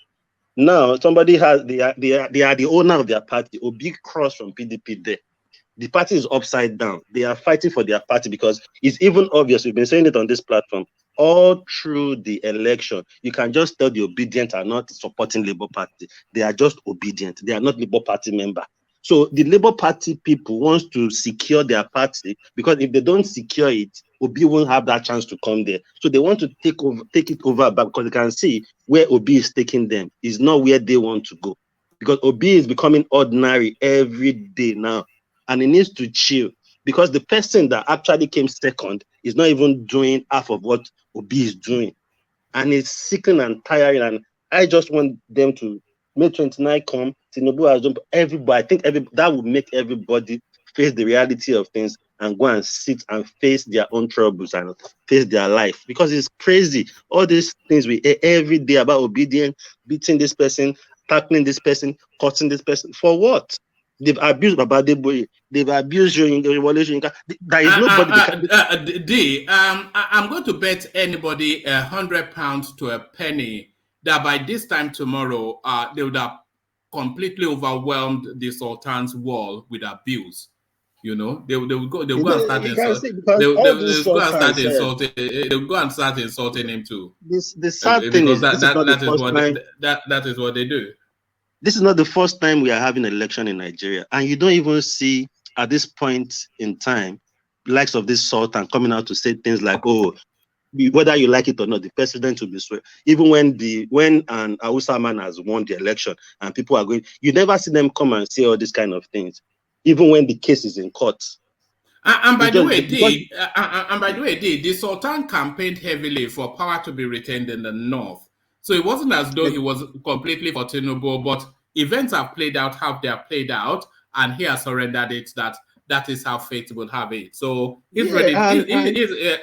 You know what's going on, man? What I realize again is because maybe some Northerners don't want Tinubu, but at the end of the day, if you look at Tinubu's antecedent and you look at the way he's moving after the election and the way he has done and won that election, you just think that something will just tell you, if you're in your right sense, that this man would do something different in his time. Why not just let us just chill and give him that opportunity? Why is everybody fighting? The person that is taught is the one that is even shouting up and down, and his supporters, they will say they are principal. Your principal is sick, is drunk, is not even okay anymore. I don't think he's well. I was reading he was not himself, but he was in Adele Momodu's birthday celebration with Toby. I was looking at him, the way you can tell, he's done on him already. He's just looking for a way to salvage himself and just make maybe he can cause a trouble or something for that 29 not to happen. But it will happen because anybody that try anything, Buhari has said it will happen. If anybody tries anything, they will lock people up. They will go and carry people in their house, beat them and go and lock them up. DSS will arrest anybody that sense anything from close to that day. So if you go and make a statement from now, close to that day, don't be surprised if DSS come and pick you and lock you up till after the swearing. All right, brilliant. Check your phone. Let me acknowledge Babati's super chat. It says the Obedient faction cancelled the 6 p.m. meeting with NWC of Labour today. They told Arabambi National Secretary that Obi will decide who attends. Arabambi reminded them that Obi can't dictate to the NWC. So we're in new and uncharted territory. And by the way, we're working hard to get this Arabambi guy to come and join us. So look out for that. If we're able to pull it off, you'll see him. But we're working hard to see if we can get hold of him. So look out for that. So there it is. Let's take the conversation. Let's move the conversation on. And by the way, that super chat space is still open. It's not the exclusive preserve of the people that have used it so far. But let's move the conversation on. Move it in the direction of Simba, who joins us from Saudi. So Simba now. This headline now. Ordinarily this would not even be a topic of conversation under any other circumstance. But sadly, a topic of conversation in this new uncharted territory that we're in now. Tinubu discusses Nigeria-US relations with Blinken.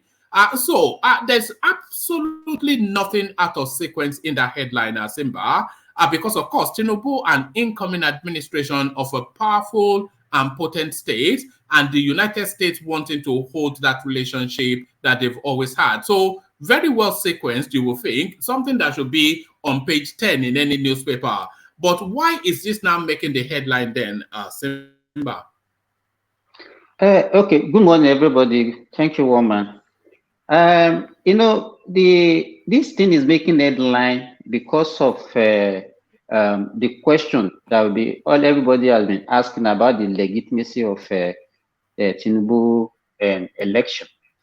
Because ordinarily, it's something that is expected in any sinner society. When you have a president-elect, everybody want to associate with him, even discuss business and everything. But in Nigeria, you know, when you see this kind of headline, people will change the narrative and think now change it to that is actually making it to look as if it's asking for legitimacy. Whether US government president congratulated me or not, there's nothing they can do. We have conducted our election, a winner has emerged, and we have a president-elect. They cannot come and remove our president. So all those questions about asking for the legitimacy or non-legitimacy, it's just that business is not something that is supposed to be discussing about. What we're supposed to be discussing is the issue about the Nigerian-US relationship, which I think is the main issue here, not about asking for legitimacy or no legitimacy. He still gives credence to Tinubu about his ability and power to, at least in the Committee of State, to actually to have ability to discuss in international politics and then to improve Nigeria international relationship. Can you hear me? Yeah, no, I can hear you. So I wanted you then to go into that space then. The Nigerian relationship with the United States. That's what I'm saying. Yes. Oh, yes, no. It's something that okay. Go on. Yeah, make that point and I'll come in. No, maybe you want to put some direction to it. Yes, I wanted to say that the Nigerian relationship with the United States is it something that Tinubu should hold his cards close to his chest and not readily surrender to the Americans, because I think we surrender too readily to that American narrative, and I think we have more leverage now, and the world has more options now. So how do you think our relationship with America? How do you think it should be managed? Because I think we should not wholeheartedly be with the Americans as we always have been. I agree with you, Woman, but we can't still not do away with America for now. And you know, the way we are in Nigeria now, Nigeria as a country, we cannot split side with one of the two ruling blocs in maybe United States and the so-called China BRIC bloc. So we should be able to play our way between the two of them and benefit from the two sides. We should not pitch totally with one and neglect the other. And I think Tinubu is smart enough to be able to do that and do it favorably, and it will do it in a manner that at least Nigeria would benefit from both sides. So it's not something that we have to pitch tent totally with one and neglect the other. So we should be able to play our game between the two of them, and because there is a lot of benefit from both sides. So I think that's what I want to say about it. What I want to say about this blinking of Blinken cannot be acting in isolation. Is representing the American government and is speaking on behalf of American president.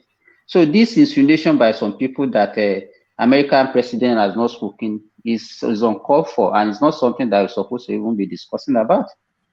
If this thing is not important, then why is somebody like Atiku reacting to this? And there are so many reactions from other people trying to condemn what the US government is doing. Even Osotokun that Ekene was talking about, talked about it yesterday, and he was accusing the America of being a master of political ambiguity. You know, it's so if somebody is now coming here and telling us that he's irrelevant and it's not the American president that is talking, just a Secretary of State, that person doesn't know what he's saying. He cannot be talking in isolation. He's talking on behalf of American government. He's not acting on his own. So they say the call for say it's not Biden that is talking. It doesn't really. And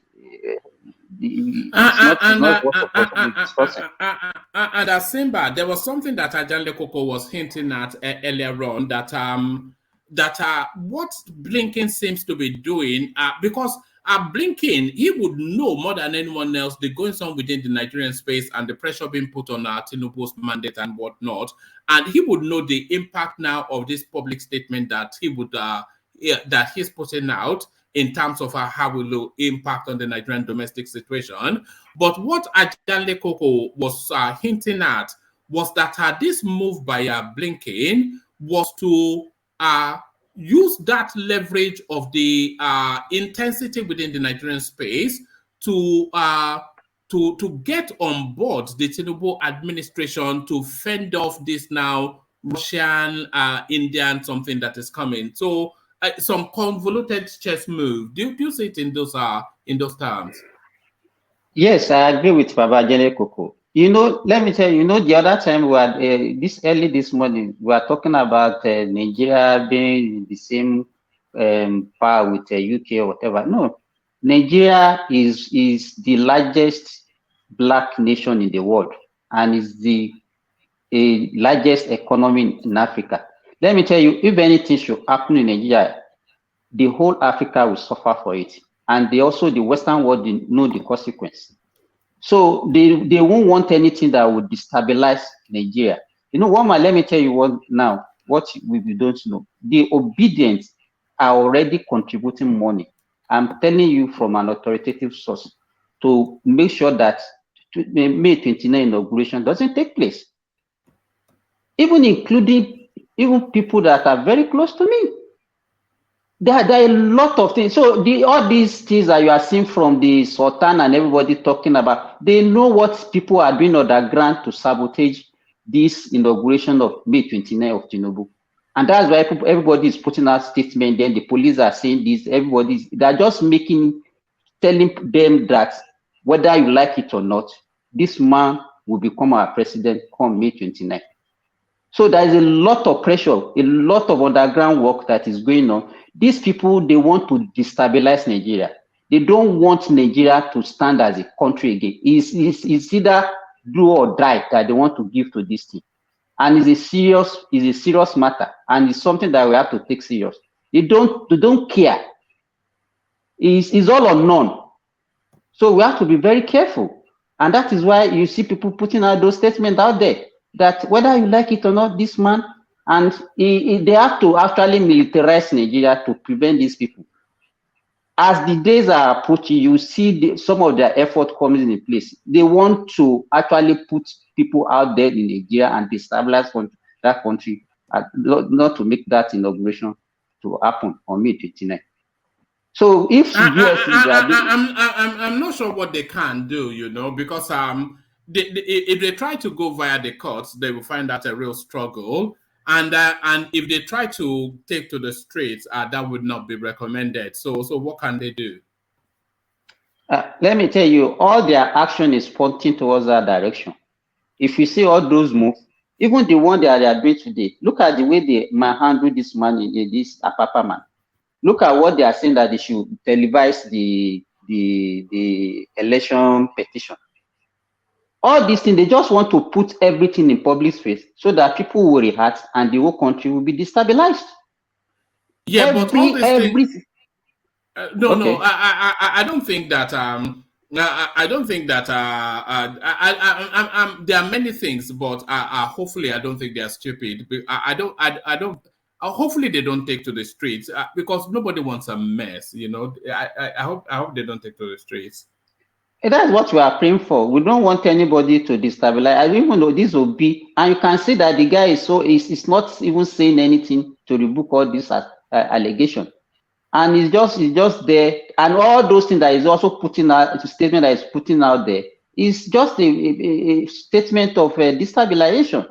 And it's, to me, I'm becoming a little bit jittery. And Buhari or whoever is in charge of security in that country must be ready to face the onslaught from these people. Do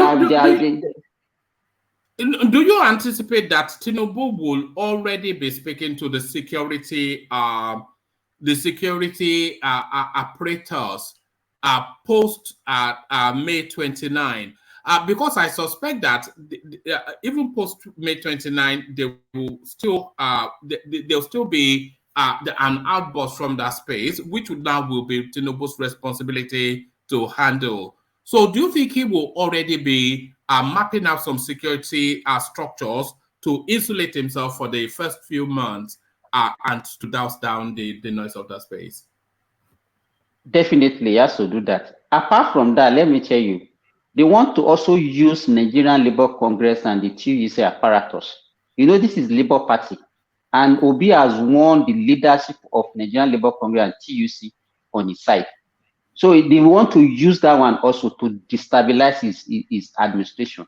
So those are the things that he has to prepare for, and he must be thinking of how he's going to handle that space now. So it's a very delicate situation. Yes, Tinubu's skills will be tested almost immediately. That's a certainty. So all of these things that people say about him, all of that will be tested almost immediately. But if Oshibanjo was the president-elect, not all of these things will not be in place. This is according to Peter Obi. So what are you then making, Simba? I confronted APC, asking them why they did not choose Oshibanjo. So this is Peter Obi now. It's a bit like Arsenal saying that, no, I don't want to play Man City. Go and bring me West Ham. Is that how it's done, Simba? Well, you know, this statement, there's a lot of undertones to it, and it's part of what we have discussed on this platform before. It also confirms what we say about Obi, lack of capacity, knowledge, and irrationality. The question that we have to ask is that what is the rationale behind this statement? I think what he's trying to do is to demarket Tinubu more in public space, and what is also, well, because I don't understand what he's supposed to be doing. What Obi is supposed to be doing now is actually to address the problem happening in his party, and not to be discussing the choice of whether he's asking APC to choose. What is his business with that? That your party is boiling and you are not saying anything about it. Then the only thing that you are talking about, yes. Do you think Obi cares about the party? I don't even think Obi cares about other contestants. I know, and I'm still coming to that. Right, so he's not saying anything about it. Then he's now started saying this. You know, one man. There was a time Madam Zita mentioned something about this Obi, that there are some people that Osinbajo is working for Obi, and he was one giving them information about Tinubu. This statement confirmed it now. You can see what this guy is spilling out. It shows that there is an alliance between the two of them. After the election, why should somebody be saying this kind of thing? If you are saying this, what is this in his business? In what capacity is he saying that one to APC? You are not talking about your party. You are telling another party who to choose. You that came in a friendly manner to come and hijack another party. And it shows that, you know, I've been saying it several times, that this guy is a very corny, deceitful person.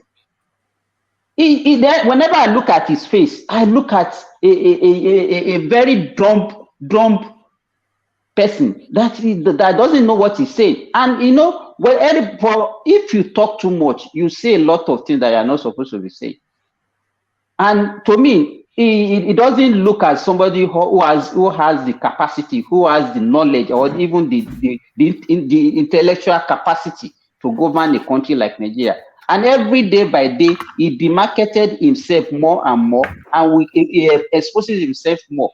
Now, even some people that are not supporting him, I can see the way Babajale is talking about Peter Obi today. He has never talked like that to Peter Obi, and we are now understanding the kind of person he is more.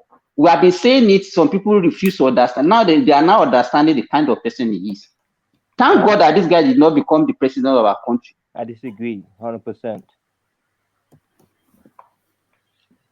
You go on then, disagree. Charles, what do you disagree with? Peter Obi is better than Tinubu, 100%. Why? The reason why Tinubu, the reason why Peter Obi didn't win elected, the reason why Peter Obi didn't win elected, it's a big reason why. I'm not gonna say just know the reason why. Tell us the reason why, Charles. He had to do with ethnicity, ethnic. He had to do with that. That's the reason why. In what way? The reason why Peter B lost, like, he had to do with his tribe and. I can't even hear what you are saying. Who is talking? It's Charles. That's Charles. I'm saying you have to do with. I'm saying you have to do with tribe and ethnic. Can you talk louder? No, that's his speech pattern. We know. Yeah. Go on, Charles. Yeah, I'm saying the reason why PDB is lost. The reason why PDB is angry. I'm not saying the reason he's angry. He feel like that he's supposed to be the Igbo tone. That's why he's doing all this. There's a reason why, because his people turn the Igbo people are telling PDB, you must do this to fight for us. That's why he's doing all this. Obi. Yeah, but is he fighting for the Igbo people or for Nigeria? Because he's doing it for safety reasons. Because you don't want Igbo people to be angry. Because he knows that Igbo people are angry, and he doesn't make Igbo people angry. Because the reason why Igbo people are angry, there's a big reason why. He doesn't want Igbo people to be angry. He doesn't want to stop his people. He's basically doing that. Yeah, who are his people, Charles? Who are his people? The Igbo, so his people. The Igbos. Yeah, but he's not contending to be president of Igbo land. So what happens to the rest of us, Charles? No, I think he wanted to. I think he wanted to try to stop the Biafra and everything. He wanted to try to stop it. That's why he's doing this, because he doesn't want it to get louder, and he feel like he wants to try to stop that narrative for the safety of Nigeria. I don't understand this guy. All right, thank you, Charles. So thank you, Charles. So back to you, Simba. Oh well, I think I think this guy has he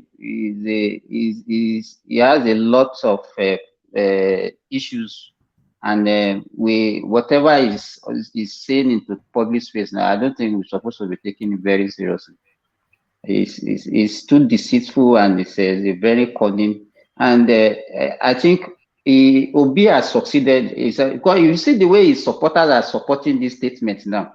He has succeeded in making the gullible Nigerian youth his political capital, as somebody said earlier.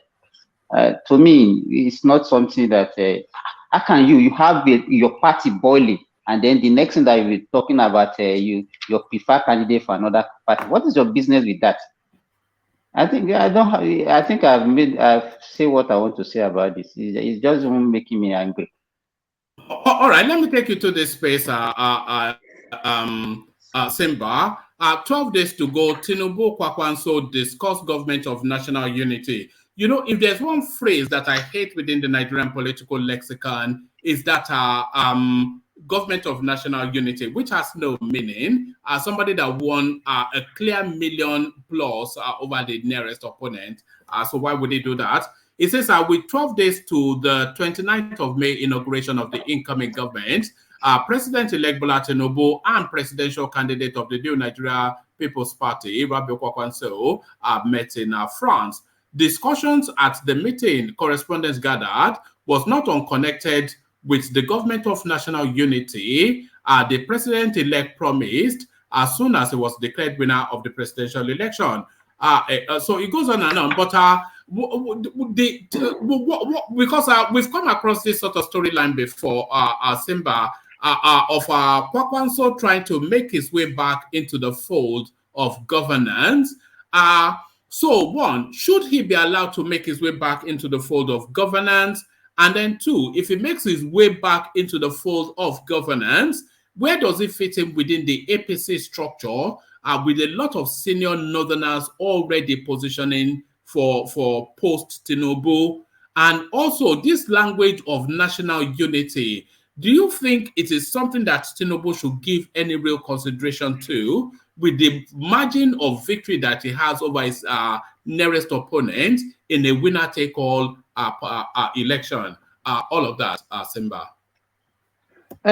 Woman, thank you. Let me start this one by taking us back. You know, one of the problems that we have in Nigeria is, hello? Sorry, carry on. Can you carry hear on. me? Carry on. Yes, Okay. we can. Carry on. Yeah. Yes, because most of the people that are actually the so-called Nigerian youth now, they don't know Nigerian history. Let me take us back a little. You know, this government of national unity that we are talking about, or alliance, is not alien to our history. It's dated back to just post-independence when Azikwe and Tafawa Balewa has an alliance that time between NCNC and MPC.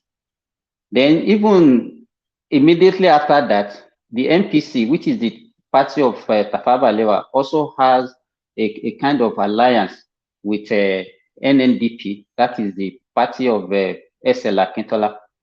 And if you remember also in 1979,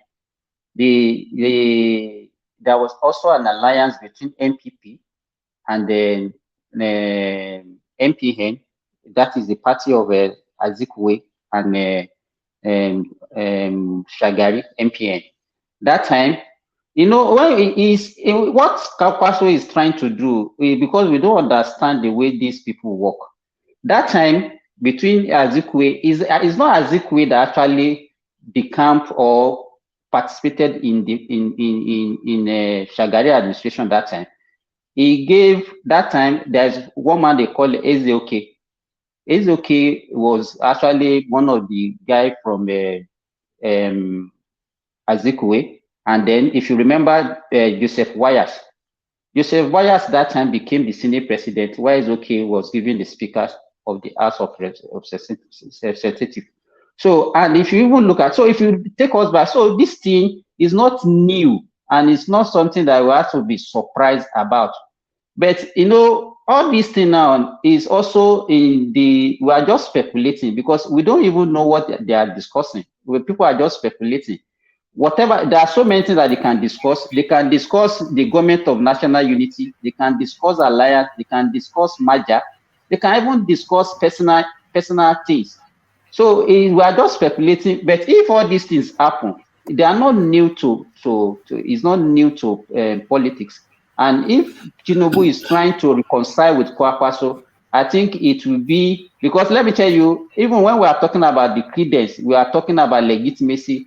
If Kwakwaso can pitch tent with Tinubu, it's also solidify Tinubu the legitimacy of his election. Because if you look at it, it's like he is the fourth most prominent person in the last election. And there are some people who are also in the Tinubu camp before that actually decamp to NNPP, the Kwakwaso party. There is one guy called Abdulmumin Jubre, who was actually one of the Tinubu spokespersons that decamped from Tinubu camp and went to join the Kwakwaso. It was actually the one that brokered. Yes, it was a carry-on. Yes. It was one that brokered the meeting between the two of them. So Tinubu would benefit more from this alliance if it works out, because you know Kano, the votes that come from that space is in millions, and then you cannot actually whisk away the influence that Kwakwaso can also bring from that space. So to me. Then if you look at it even from the angle of what is going on in the House now, both in the National Assembly and the House of Representatives, if this deal can work and they can get all the senators and the House of Rep member from that, they have almost like 20 House of Rep member. If they can win that one to their side, is a lot that they benefit from. Simba, that's part of the strategy that is giving, that they are giving consideration to, because the APC does not have the majority to have their way at the House of Reps. So they're short about 11, about 13 thereabout. But this NMPP, Kwakwanso's party, they have about 19. And what we're hearing from the PDP and the people that they've gathered around them was that they're going to try and seize hold of the House of Reps from the government. So if they form this alliance with Kwakwanso, then they get the numbers they need to hold and retain and have their way at the House of Reps. That's one. And then that also plays to the politics of 2027 to come. Because they would need Kano State in 2027. Exactly. That's what I'm saying. That's why I said wherever angle you look at it is a win-win situation for Tinubu. And that's what we are talking about. The man is a political strategist. I think if Tinubu could build the political muscles he has as a governor, being the president now, I see APC will even be stronger than PDP come all those 2027, and they will be the party to even beat, because Tinubu is so strategic, and the way he plays his politics, he welcomes even his enemy if his enemy will be useful for him. Exactly. So I think the way APC will be so strong with the alliance they will form and what the result and the things they would do in that country, people will start to love APC and they will get a lot of people supporting them at some point in his regime. Thank you. Yeah, I agree with you, DOJ. Do you think now this language of government of national unity, if just for the purposes of peace to reign in the country, do you think it should extend that national unity to the Labour Party space and offer Obi a couple of portfolios just to satiate him and douse down the tension? Do you think it should try and reach and bring Peter Obi on board in terms of governance? Yes, he is a man that can do that. If Obi is ready, he's ready to do that. I'm very sure he's ready to do that. If Obi is ready. But the only thing is that is Obi ready with all his shenanigans that is displaying all over the space with his supporters? I don't honestly, think so.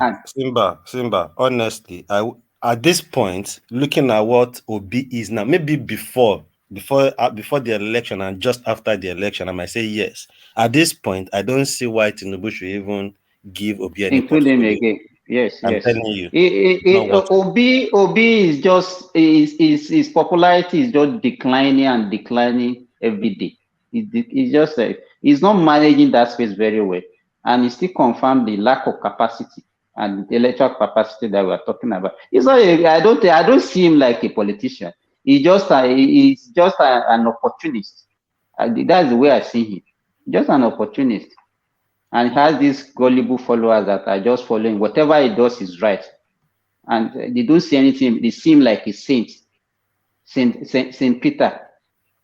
And I think again, the journey he went, taking that case to court when he was the one that came third, won't help his political ambition in any way. So by the time they knock him out of the court, Tinubu has own position. And Tinubu being a strategist, they will even kill his political ambition more when they get into power. So it won't be any relevance. So I think if they are even giving him portfolio, you are giving him relevance. Let me tell you, you are talking is the court case, everything that is doing. Look at the ways even the party that bailed him out and gave him the platform is even destroying the party. This guy is destroying everything. He's trying to destroy the nation, trying to destroy everything just for his own political ambition. He's destroying everything. you say Simba, the way I'm looking at it is in about 3 to 4 months time, Peter will be completely out of any political. I'm not even sure anybody will be talking about him at all anymore.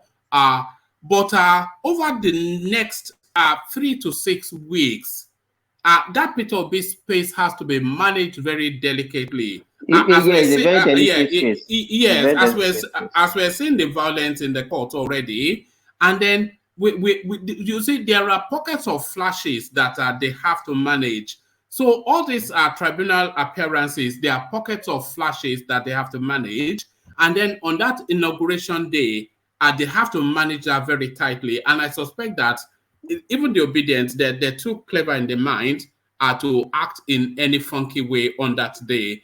But then immediately, so sorry, but then what I was going to suggest is that immediately post the swearing in, I suspect that they will want to move very aggressively to test the will of Tinubu's administration. They will do it, and it's not. Let me tell you, one man. Not only even post inauguration, pre-inauguration.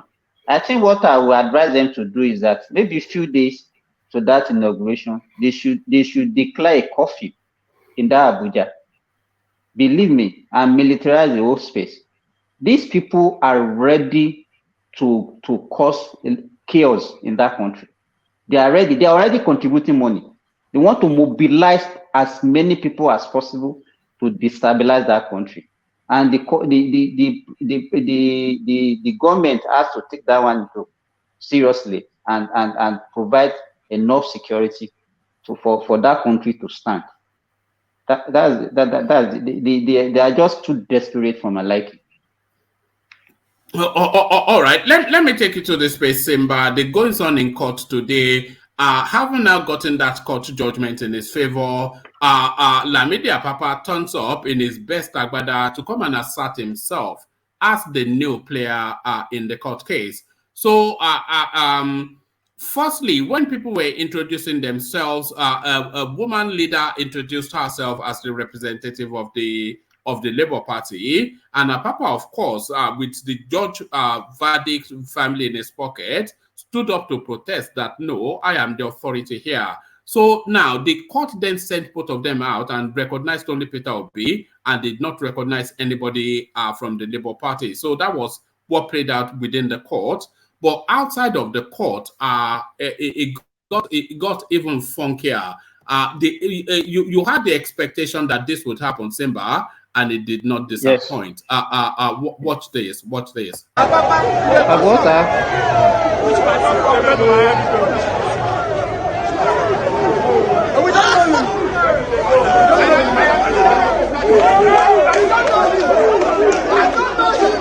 Nobody knows this man. He's too old to be known that nobody knows him. We don't know him.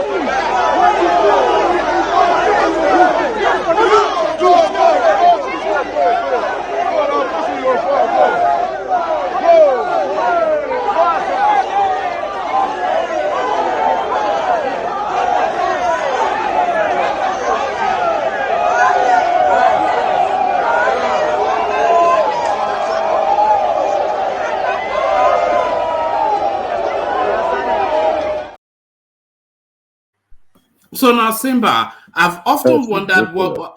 Yes, I've often wondered what the collective verb for the Obidients would be. You know, collective verbs like you say a bunch of lions. You describe them as a pride of lions. A pack of fish. You describe them as a school of fish. But then for the Obidients, I've often wondered what the collective verb would be. And I'm fast reaching the conclusion that the only way to describe it would be an ugliness of obedience. So an ugliness of obedience. What did they make of that demonstration post the court case? One man, thank you. Have you not mute the video? Huh? The video. I can still hear the video. Yeah, cool. Yeah, good. All right, Karen. Okay, thank you, one man. You know what happened yesterday was so sinful. And this thing confirm what you are saying about Obi, inability to control his space and his lack of capacity, lack of experience and personality to do so. You know, the Obi, good. You know, if you look at it now, what Obi was preaching and what he said is actually standing for rule of law, good governance, and all those. Look at let's look at it this way. Look at what happened in Lagos, and everybody was accusing MC Oluomo of preventing people from voting, beating people and all those things. What is the difference now? These Obidients, they are so lawless, and you know that's why some people call them disobedient. You can see the recklessness and the Agbero they used to call Agbero. Who is now more Agbero than? Have you ever seen this kind of scene, even with MC Oluomo? And you can see that they are just deceiving us in that country. And you know, I will still say we should thank God that this Obi did not win that election. You can see the hands of the person that they want to put that country. The person that does not even have the capacity to control his own people and want to control the largest black nation in the world. And you can look at the way the Obi are now supporting their mob action. Even the few ones that we have there on the platform, look at the way they are rationalizing and then justifying this useless action of theirs. To me, it's just the guy is just and instead of look yourself in the mirror when you say that. All right, look yourself in the mirror when you say that. When you accuse other people, look yourself in the mirror. Right? What are you saying? What are you trying to say? Where rational? I should look at myself. I don't understand what you mean by looking at myself, because you for example, what you used to say, what you used to say on this platform about Lagos and Agbero. So who's more Agbero now? Who's more Agbero? So you don't see anything wrong in what these people are doing. What are you talking about? And trying to this mob action, you cannot. So how do you rationalize this? Oh, so I'm a mob now. I'm a mob. No, yes, now because you are supporting this action, it shows the kind of person that you are. Black. You guys are just so funny. You guys are funny.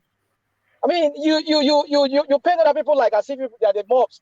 Even when you, the APC and all of you, don't you know all of you behave online? I beg you. This politics is becoming so toxic that people can't even see beyond your noses. Okay. Whatever you like, I will say my own statement. So to me, it's a condemnable action, and it's something that we should not, anybody should not try to justify, and we should all condemn this action, because it doesn't protect our democracy in a good way. Simba is a unique skill that has been mastered by the obedient space, as exemplified by Rational Mind just now, that with just the quiff of a hand, they would dismiss something so seismic. But if that thing was from the other side, exactly, that's what I mean. If you have to reverse this, and then yes, the whole place will be in chaos. Now they'll be shouting. You can see them again. They've started again. And look at this one, and they are trying to rationalize it. It's quite sad, though. I just feel for the man, because I'm thinking you have a party that you guys are running, then you bring somebody in, then at the end of the day, you went to somewhere, a lot of crowd are calling you only. For what? It's sad. It's like let me tell you how funny this man is. You know, he's made himself the first petitioner in his case. You understand?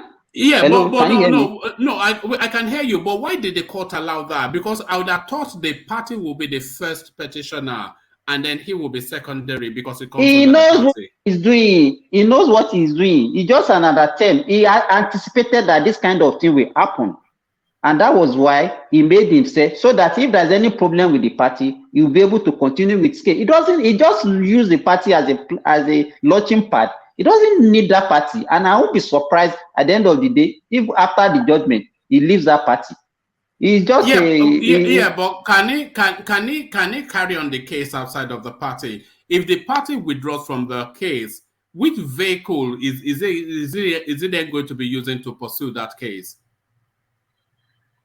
I wonder, and he's not managing that space very well. He's not managing it very well. Because in this kind of case, if a smart man is supposed not to pit tent with any of the faction. He's supposed to be a unifier and supposed to be calling meeting between the two of them and then make the two of them to work together. But the way he's doing it, and he's not even making any statement, even after the mob action that they have taken over this one, he's actually destroying himself more. And I don't know how it's going to end. And that's who claimed he was going to unite Nigeria. That's the guy that we want to make president to deal with ethnic divisions and all those things. It just shows you the guy cannot lead, man. I was telling people, if Obi become president of Nigeria, that country would go into civil war. He has the same mentality as the Ironsi, Ojuku. They don't know how to manage situation. They are dumb. These people don't have brain when it comes to leading. Look at the way they've been leading their people in the East. Obi is one of the political leaders in the East. Look at the East. Look at, he just watched the East turn into terrorist land. And, it tells you the guy was not qualified to be president. I made an argument with somebody, I think it was over here, someone. I said, this guy will be here. If you make him president of Nigeria, that country will turn into, it will become a civil war zone. Straight up. But what's in the APC started division? Get the facts right. APC started division. APC started this shit. APC did. Get your facts right, bro. APC started this shit. All right, brilliant, Charles. One man. Yeah. Who was the last speaker? Hold on. I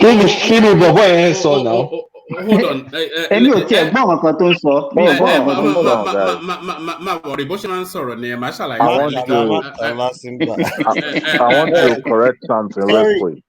Let's hear from Dewale. It was said that Peter Obi was in the court when all this was going on.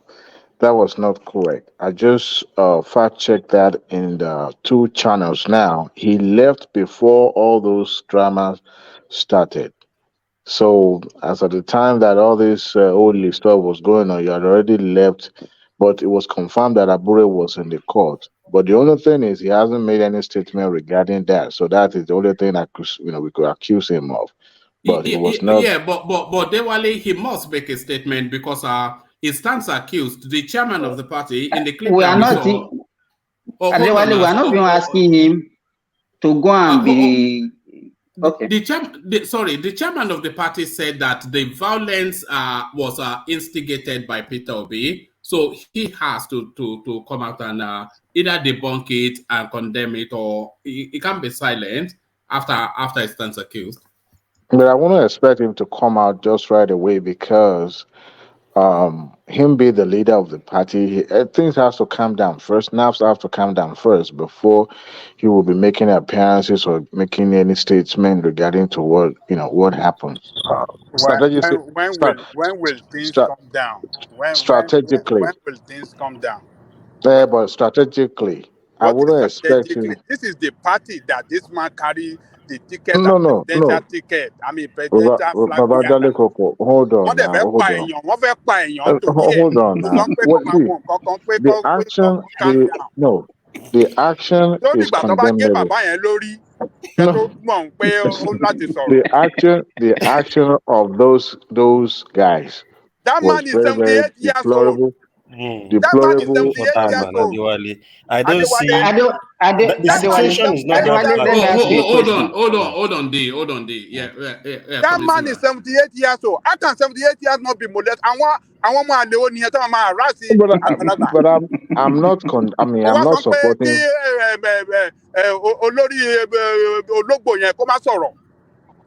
No, what I'm saying is this. See, whatever he says now, if I'm the one handling his communication strategy, I wouldn't want him to come out now and make a categorical statement regarding that. Why?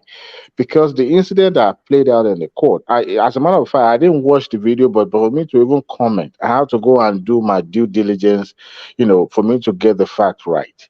Now, what happens there was ugly. It is a known fact that the faction of Apapa and Arabambi seems to have been compromised, because I don't see the reason why they will be pushing this agenda of by force by Tulasi. I have to impose myself.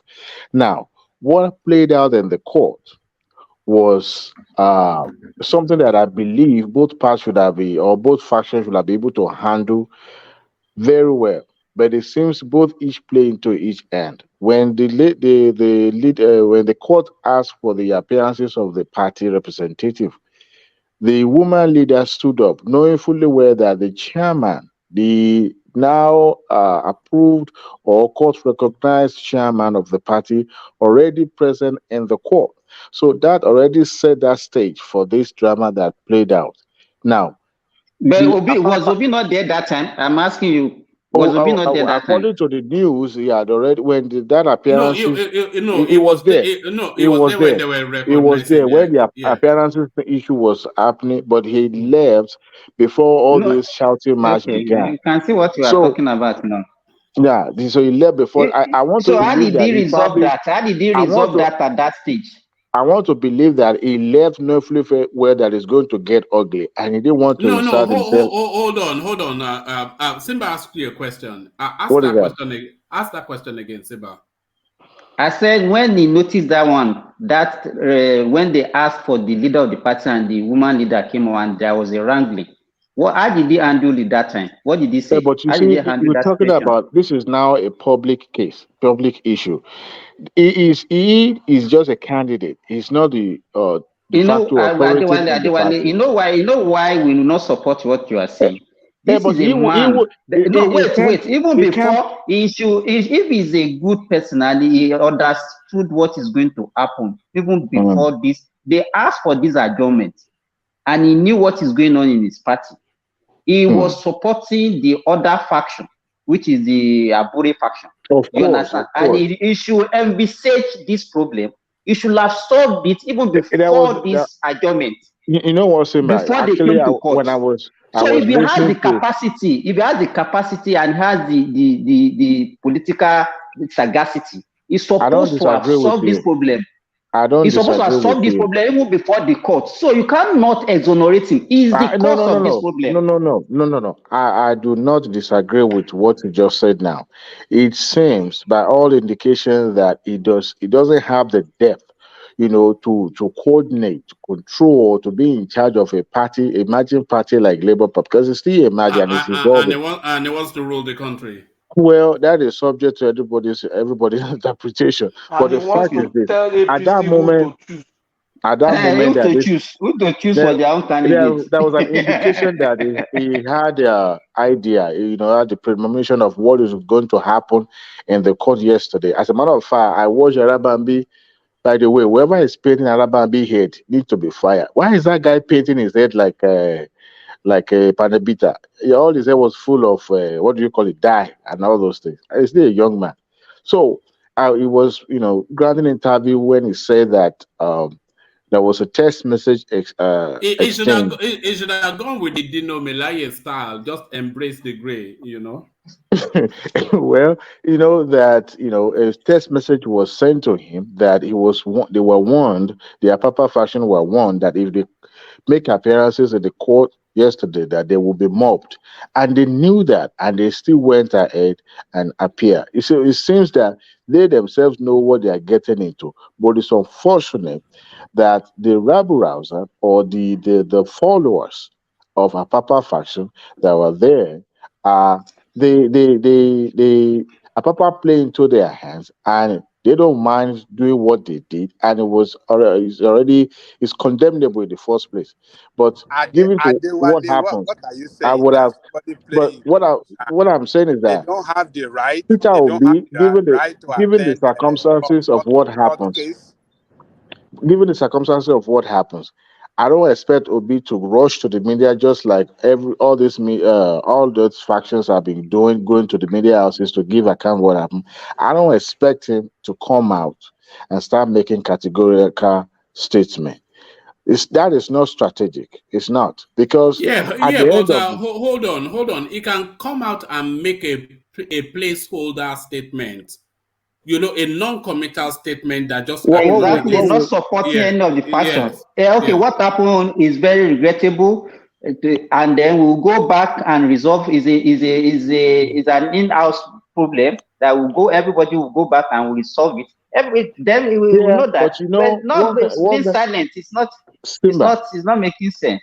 I agree with you guys, but the thing is this man has Adewale, let boxed me ask himself you a to the question. corner. If by this time of tomorrow, Obi have not made statement on this matter, would that be acceptable to you? No, not at all, not at all. But you Oh, see, he has hold on. boxed, he had boxed Hold on. himself to the Hold corner. on. Sorry, Dewale. Let me append this an addendum to Ajale Koko's comment, and then you wrap it up. If Peter Obi comes out tomorrow and does what we now know as his template to tell us that the Obedients are law-abiding people, and those people that attacked Apapa were APC Mo sent in, you know what he usually does, the same thing he did with Wale Soyinka and everybody, would that be acceptable? Of course not. Of course not. No, Of we course should. not. But the I mean, point is, on this platform, we should the go point. all out to condemn him But no, with a Baba Dale Koko, I want you to strong see this from my perspective. I'm stand. not supporting what happened, okay? I'm looking at it from the prism of strategy. Now, he himself had already boxed himself to the corner. Why do I say this? His balls is in the hands of the obedient now. They could play with it any way or shape they want. So whatever he says now has to be measured. So number one, he believed that this group of people that support him, he cannot, disappoint them. At the same time, he cannot be seen in the public condemning them. So he has boxed himself into the corner. He can't make a free or kind of free speech or statement that will seem that is attacking his base. That's why it means that it has to be operating from a strategic point of view. However, if he going to come out, there's a likelihood that he probably will condemn what happened, but at the same time trying to put the blame at the doorstep of the Apapa faction. So what happened there was regrettable, is condemnable, and it's despicable. So, Adewale, why won't he come out and say that today? Why is it strategic? I don't see it like a sensitive case that I need to now be strategic and be careful with what he says. All he just need to come out and say is condemn the attack. That is it. He doesn't need to say more. He doesn't even need to delve. Remember, this faction is using this faction as a fuel. I think it's probably right not to come out immediately. Sometimes you have to give it a moment to see just how it plays fully before you then. Exactly my point, woman. Exactly. But the thing is this: I agree with you guys that this is a man that doesn't have the grasp of how politics is actually being played at the highest level. He's banking on the emotion of the people, and it's not going to take him too far. Because with all the what is, a good politicians would not allow, a faction to develop in his own party, in his own platform. How would that would have happened in APC or PDP? That won't happen. But faction do occur, but not an outside, not somebody that is having influences from outside.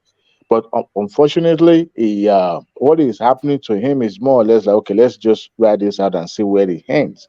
And that doesn't make him, people might say, well, he's telling the truth, he's handling the way, but there's no truth politicians that play it in the simple way or in the very clear way this way. It doesn't happen. It is obvious that Arabambi and Apapa are there to mess things up. That's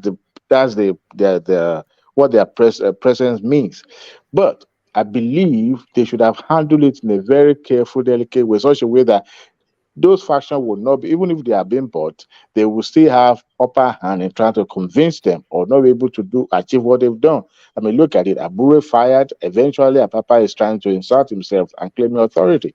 So he's not that good politician, so to say. But based on what happens, I don't think him making a statement will change anything. But at the same time, he has to come out when all the emotions are calm, and then he can now make a strategic statement. All right, brilliant, well put, brilliant, well put. Always brilliantly put by Dewale, of course. Back to you, Simba, and let me take you to this last talking point, and then we go on to Kulata if he's not falling asleep just yet. You know, Kulata is an old man now; he cannot endure he doesn't have the endurance of the rest of us. Let me take, is there a mole in the camp of the APC? Is the question that this seeks to answer, Simba. Yes, so there's a mole. Adamu is a mole. Yes, let me present it to you. 10th Senate presidency, final decision lies with Senators, Adamu tells Akpabio. National chairman of the All Progressive Congress, Abdullahi Adamu, on Tuesday, told Senator Godswill Akpabio, APC Akwa Ibom, that the final decision on who emerges as the president of the 10th Senate will be decided on the floor of the Senate. Mr. Adamu said this when Mr. Akpabio, a contender for the Senate presidency, visited the APC National Secretariat in the company of 42 other senators under the aegis of Stability Group. The party chief noted that the party was still consulting on issues concerning the leadership of the incoming assembly to carry everyone along. Whatever we do, whatever signatures we collect, the final decision will be on the floor of the Senate and also the House, the APC chairman said. On the ongoing agitations, especially from those opposed to the party's zoning decision, Mr. Adamu said that people were bound to hold their opinions, adding that the party had no right to stop them. All these efforts and agitations are very healthy and important. I am happy that we're heeding the advice and directives we gave to make consultations, and it is good that it is going on, and I'm happy that it's been very fruitful. We will wait till June the 13th on the floor of the House. I want us to have a rancor-free election on the floor, because even if everybody says it is Akpabio, the rules of the game says there must be an election. So on and on it goes. But the tone and texture of Abdullahi Adamu, it doesn't inspire full confidence. Because his original mission, of course, was to stop Tinubu. That was why they foisted him after they got rid of Mia Malabuni. But now, having now have Tinubu emerge, he's still acting somewhat like a mole in the team. Simba. Yes, woman. You know, this if you look at this guy's antecedent, right from the primaries, you know, he has his own choice of the candidate. He was supporting Ahmed Lawa. And he doesn't hide his hatred for Tinubu. He also conspired with the present government to actually make it difficult for Tinubu to win the election. It's only that is the sagacity, the political calculation, and the will of God that actually made Tinubu to win that election. He surmounted a lot of problems before he could win that election. So this thing that he's doing now is just trying to destabilize that party. He doesn't want Tinubu to have a smooth control of that house, so that he will make his government difficult for him. You can see what he's saying now. Woman, let me even tell you what they are trying to do now. There is one Senate presidential aspirant now that they are, and then one speakership from the other side of the divide. They are now trying to offer each of the legislatures $500,000 to $1 million each per vote. That is the extent they want to go now. And Adamu is one of those people that is actually orchestrating such things. And though the attention of Tinubu has already been drawn to it, and they are trying to actually see what they can do about it. Presently, Senator Akpabio has about 70 senators that are ready to back him, to back his election. But woman, I want to ask you a question. How many votes do you require to actually win the Senate presidency? I think it's about 75 or so. I suspect it's a simple it's a simple yes, majority. yeah, a simple majority, is it not all? So out of 109, if you can get like 59, is okay. Yes. Yeah, Or and I think they 60. already have that. Yeah. They have more than that. They have more than that. The only thing is that, No, nobody is sure. Nobody is sure that No, that's what I'm saying. nobody is sure. That's what I'm saying. The politicians, they are not a reliable set of people that you can actually rely on. But from what I can gather from because now there are some group now supporting Senator Akpabio. They call themselves the Integrity Group, led by the Senator Ndume. They are claiming that they have about 70 senators supporting them now. So, but I think Tinubu will help them to manage that space very well.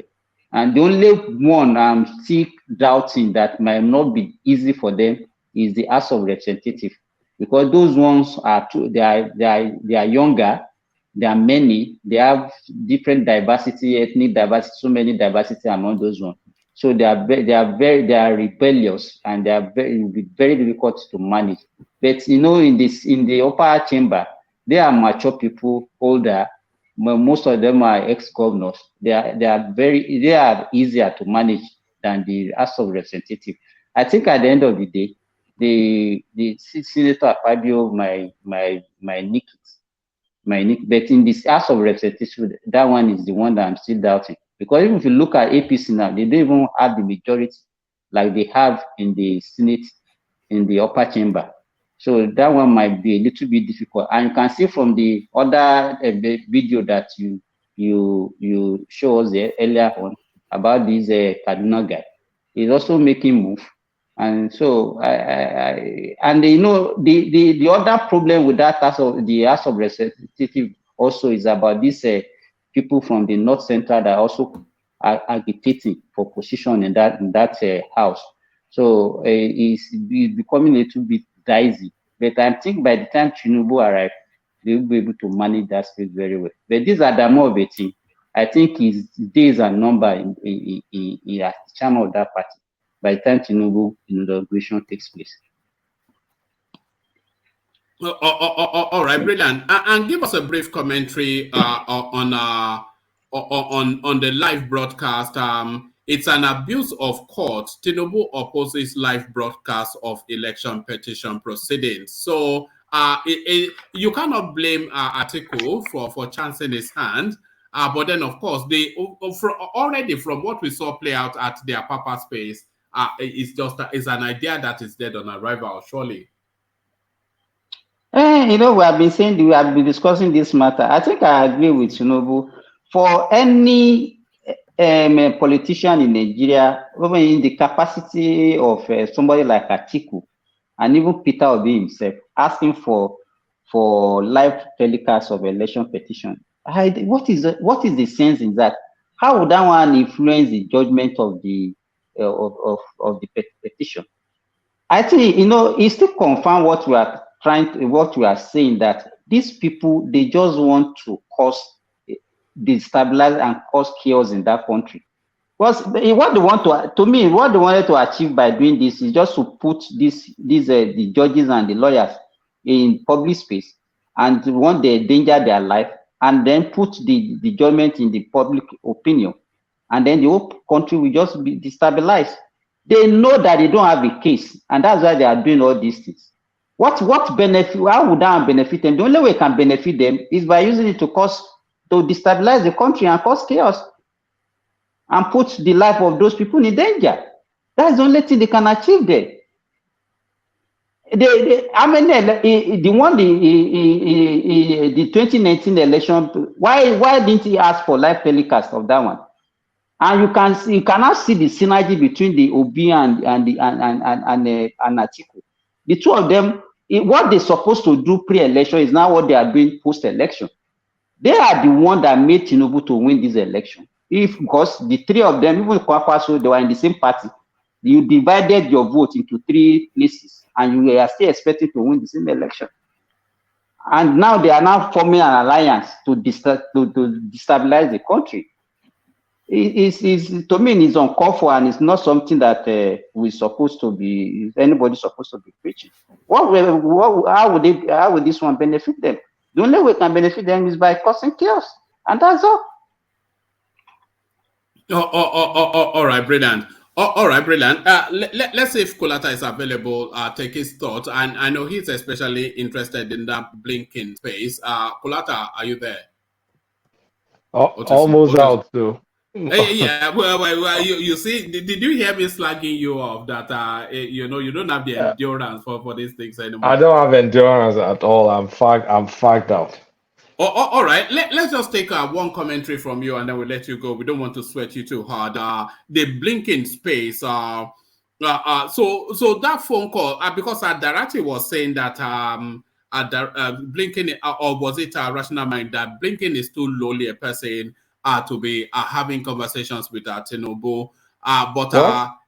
Yes, he's saying that until Biden makes a call, we cannot say that the Americans are on board. How can you say Blinken? Isn't Blinken the Secretary of State? I was suggesting that in the power hierarchy of America, he's probably number 3. He is very high, as in when it comes to foreign policy, talking to foreign leaders. After the president, the vice president barely talks to foreign leaders. It's like an ornament. It's the Secretary of State in terms of foreign relations. That's as high as it gets. After him is probably Biden. Blinken is nowhere low. That's why Atiku is freaking out that Blinken is engaging. And honestly speaking, they have no choice but to engage with Bola Tinubu because, like, now it's all this stagecraft of saying election is this, election is that. That is over. Now we're talking of geopolitics. Nigeria is a strategic partner to them. You don't want Nigeria running into the hands of China and Russia, which if I was Tinubu, I'll willingly do. If they're still going on with this, the normal American hypocrisy, they'll be demanding election in certain countries, but they will turn their blind eye to despotic countries like Saudi Arabia, and they'll be begging the likes of Saudi Arabia. So no, this is a big deal. America is serious to have Blinken talking to Tinubu. We're not talking about American ambassador or something talking to Tinubu. We're talking about the Secretary of State. So that was the like of Hillary Clinton in Obama's government. That was the like of what's the name of that ex-mobile CEO under Trump. It's a big deal. That's essentially Biden talking to Tinubu. So America, I think they sucked it up. They're now dealing.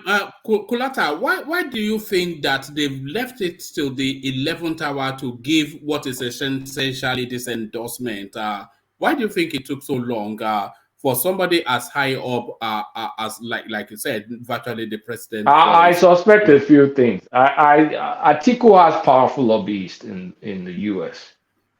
So I believe there may have been some lobbying action to prevent the US from coming out frontally to support Tinubu. And I think, there's only a limit to what you can respond to a lobbyist, especially when you see, who knows what we are not seeing.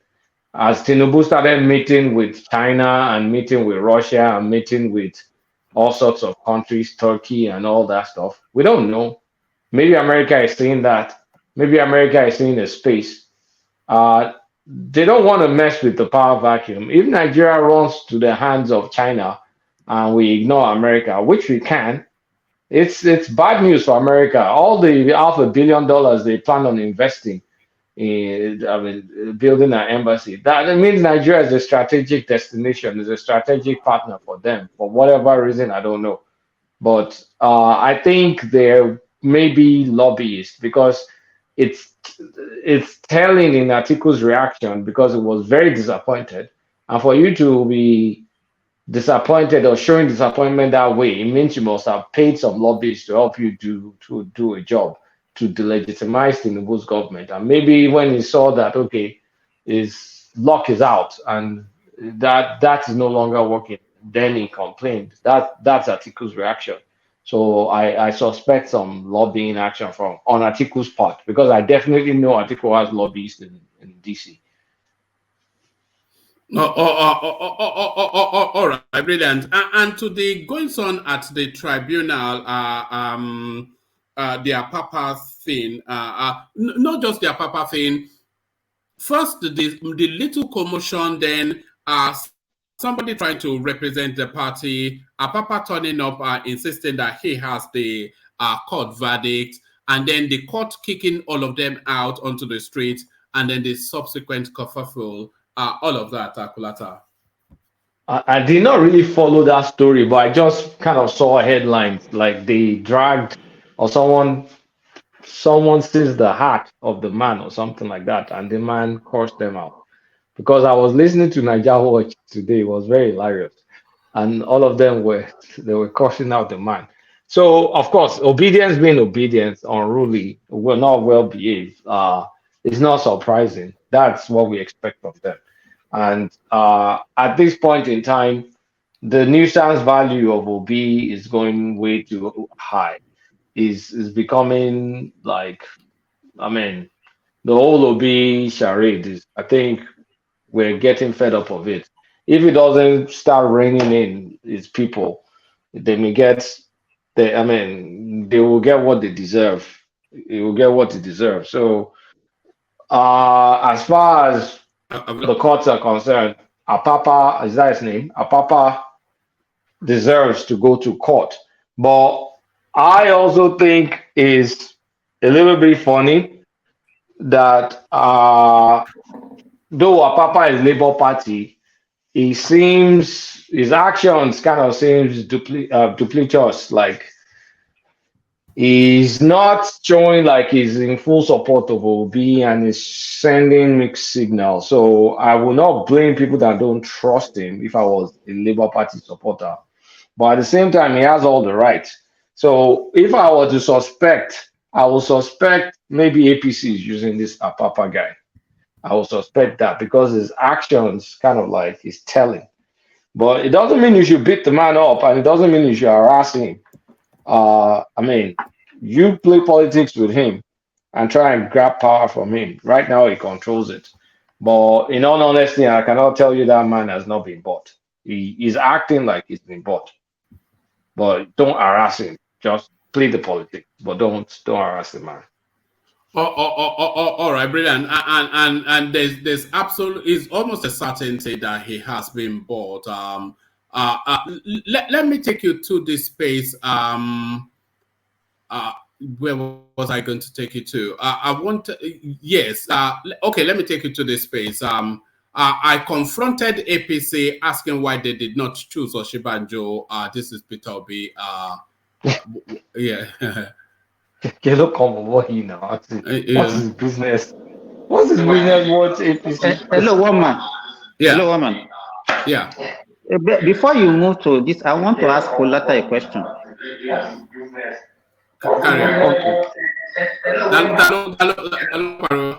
We're hearing ourselves back. Okay. Mute the YouTube, yeah. Kulata. Sir. Okay. Well, sorry, I want you to actually explain why you think Apapa has been bought. I mean, his actions, his actions. Like what are those actions? Like that he's antagonizing the space, like saying how. So what did he say about that Tinubu would be sworn in and all those? You don't have to be frontal about those kind of things publicly. Let me land. You can't be saying things like that publicly, and we can't deny he's been antagonistic towards the Obi thing, or at best he's been lukewarm, because you don't see him as supporting the presidential candidate Gong Ho. He's always like sending like negative signals about the whole Obi thing. I don't see him fully committed to see if by any chance in hell to see if this guy can restore his phantom mandate, even though the mandate doesn't exist. So his body language tells me he's bought, and I'm not going to be convinced that he's otherwise. I think it's okay. What I want to say is this: the Obi himself, how is he related? Has he related very well with Apapa? It doesn't matter how Obi has No, it related with matters. Apapa. It matters because if he's not giving him recognition, Obi was also saying that he doesn't recognize him, he doesn't know him, he has never met him. Then he should now embrace him and be cutting him and be saying. But is your party candidate? So all that squabbles should not be public. But I they don't can have think the squabbles in private. That should not be. We cannot justify this our assertion because let me tell you what the guy is trying to say. You heard what Prince Adebayo said when he came on our platform yesterday. I was late. Said, I did not hear it. I was late. He said something that those guys were planning to destabilize the country. What even he mentioned Obasanjo. No, wait. Let me finish. So if Apapa is now saying that Tinubu will be inaugurated, it doesn't mean that he's not supporting Obi. Whatever anybody is doing now is unlawful by preventing that inauguration. You already have a case in court. He's not saying that he should withdraw the case from the court. Has he said anything like that he will withdraw the case from the court? Can you tell me a public statement? Hold on, Kulata. I think Kulata may be right in the direction of his travel. Let me play you just a very short clip. For him or any other one calling for interim administration, we are calling on the General Police to arrest all of them because nobody is above the law. You cannot plunge Nigeria to war and you say you want to rule that country. We, Labour Party, we are saying capital no to such evil call by Peter Obi that Geopolitical admit to should not be sworn in. I don't know, the reason for him, but as far as I am concerned, we came third in that election behind the PDP. But today in the election petition tribunal, we are not challenging PDP that came second. And that means we are saying that the vote allocated to PDP is correct in the eyes of the law. But the PDP that Obi is defending is now challenging the validity of the election that brought Asiwaju Ahmed Bola Tinubu into power, as a president-elect. PDP is saying, I score the lawful majority vote. Labour Party is saying, no, the vote you have, we are not even challenging because it's in accordance with what we believe in. So that was why he excluded deliberately with Abure, excluded the People Democratic Party after their shenanigans with them. He was now challenging the result of APC. So how on earth would he not cover his eyes in shame for excluding PDP? Why must you not challenge the second person? You are challenging the first. So what is he trying to do? He's trying to play a run-up between PDP and APC. As far as we are concerned, Obi is not doing anything in that election petition. He's only trying to, play on people's intelligence. But most of what I met in this politics, we are wiser. So for him to call we have said, anyone henceforth calling for establishment of interim administration, treating fire and peace in Nigeria, threatening the peace of Nigeria, conducting themselves, in a manner that is likely to call breach of peace, they should be arrested. They are not members of the Labour Party. These are the people I call Obidients. So if Obi fall into that category, if Abure, the Sovereign National Chairman, falls into that category, that remains their name. But as we are concerned, every Obidient, which I believe Obi must have learned a lesson, he must never be seen calling for an interim administration. Supposing he's the one that won, how will he feel if Asiwaju Bola Ahmed Tinubu and Atiku are calling for interim administration? If they say no, follow the due process. He must just not be appropriating and reprobating. He is in the tribunal with Labour Party. Fine. Let us pursue our case. Once we believe there is only a legislative tribunal that can give us justice, we have tabled some far before them.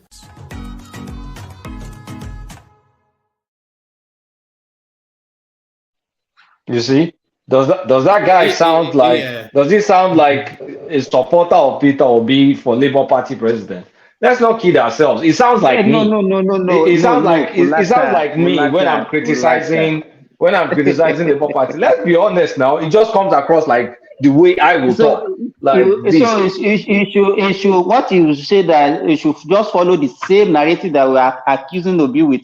That okay, we should not follow the rule of law. It shouldn't even He be said it. accusatory of his He party said man it. No, he in said public. it. He said it. He said it that they are not that they should follow the rule process by going to court and they No, will follow their case. hold No. on, Simba. You heard it now. We all heard it. He said Peter Obi did not have a case because he wasn't even challenging Atiku Abubakar. He said Peter Obi should be arrested. And that's the spokesperson for Lamidi Apapa, by the way. So essentially, Lamidi Apapa's voice. He said if Obi was found to be shouting the same thing that the interim government should be imposed, then he should be arrested. Not that he should go. Will you do that if that was your party man? Is this what you will say in public? But it's now. I mean,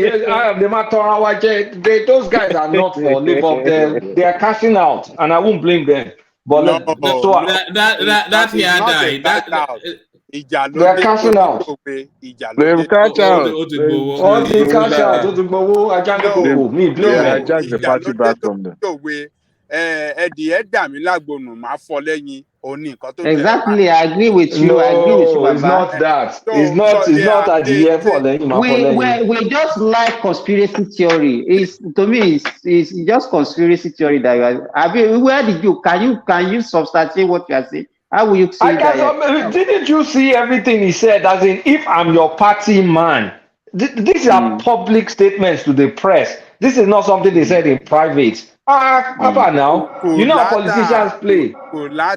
The guy don't chop up. Obi is the person that did not manage exactly this crisis well within his party. No, he had the opportunity. What we are trying to do is to exonerate Obi from his problem. I'm not exonerating Obi, but at the same time, you cannot tell me these guys are not bought. Both of them are not mutually exclusive. Even they are bought, why did you allow them to be bought?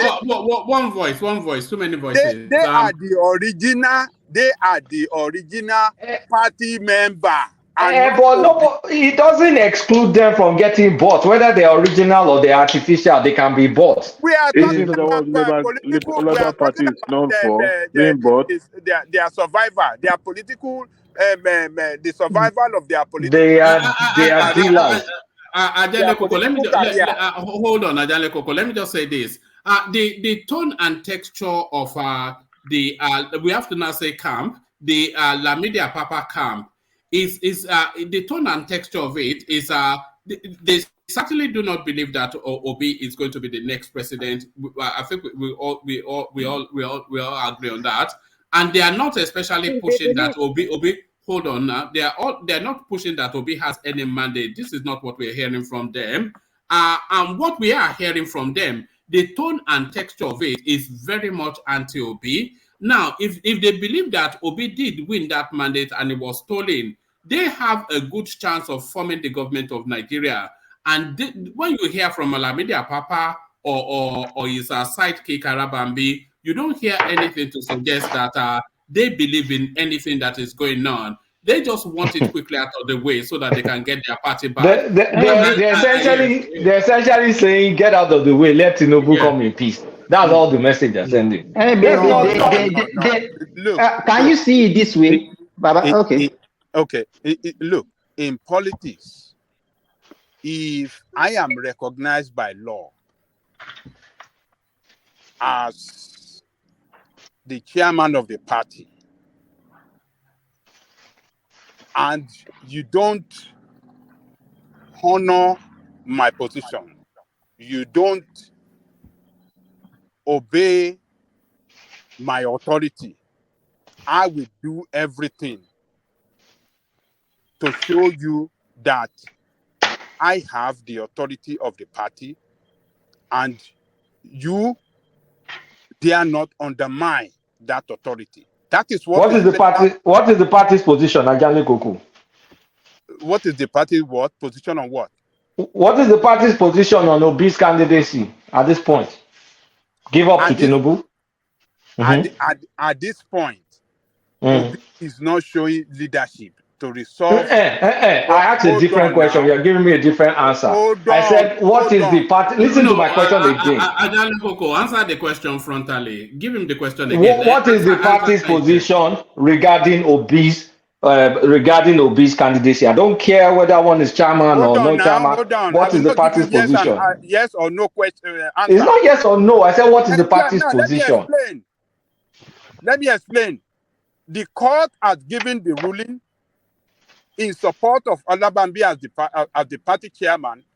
Olabambi has given a directive that they should come to him and let them see what they can do on this matter. And these people doesn't respond. But that's not the party's position. You did not answer my question. You don't want him to assert his authority?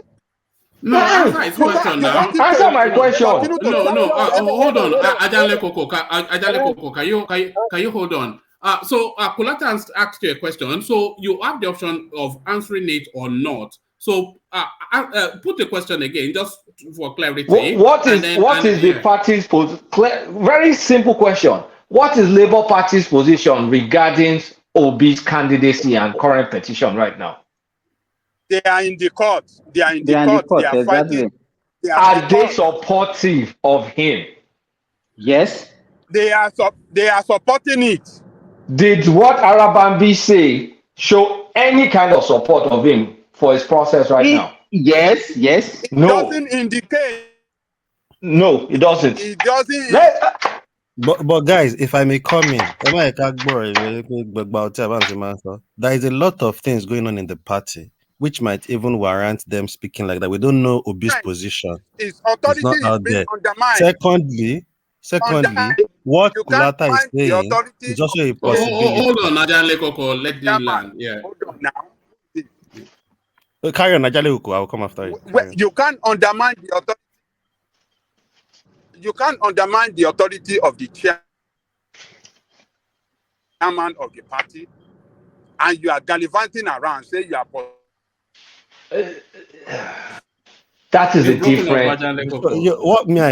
What I'm saying to this is there's a lot of crisis going on in this party. We don't know what part Obi is playing inside in Toto. We don't know what is going on. That might warrant this guy saying all these things. Secondly, it might be what Kulata is saying. It might be they tip them and say, "Oh, you see, they are trying to take your party from you. We will sort you out when we get into government. Take this. Try and dabaru everything in the court and let everything just be upside down in the party self." That is another possibility. Another possibility is they are just trying to take their party back and they just want to chase Obi because it's like Obi too is trying to take the party away from them. So it can go the three ways. But when hold on. All those three ways, they are not mutually exclusive. It could be all of that. So yes, they want to get hold of that party. Clearly, you have to be politically naive not to realize that some APC person has gotten into even the hair dye that Arabambi is very expensive. So it's a man with expensive, So you have to be some kind of politically naive not to realize that they've been got at. Honestly, yeah. Honestly, what I think is going on is not really. I don't think they are buying people. This is what I think is going on.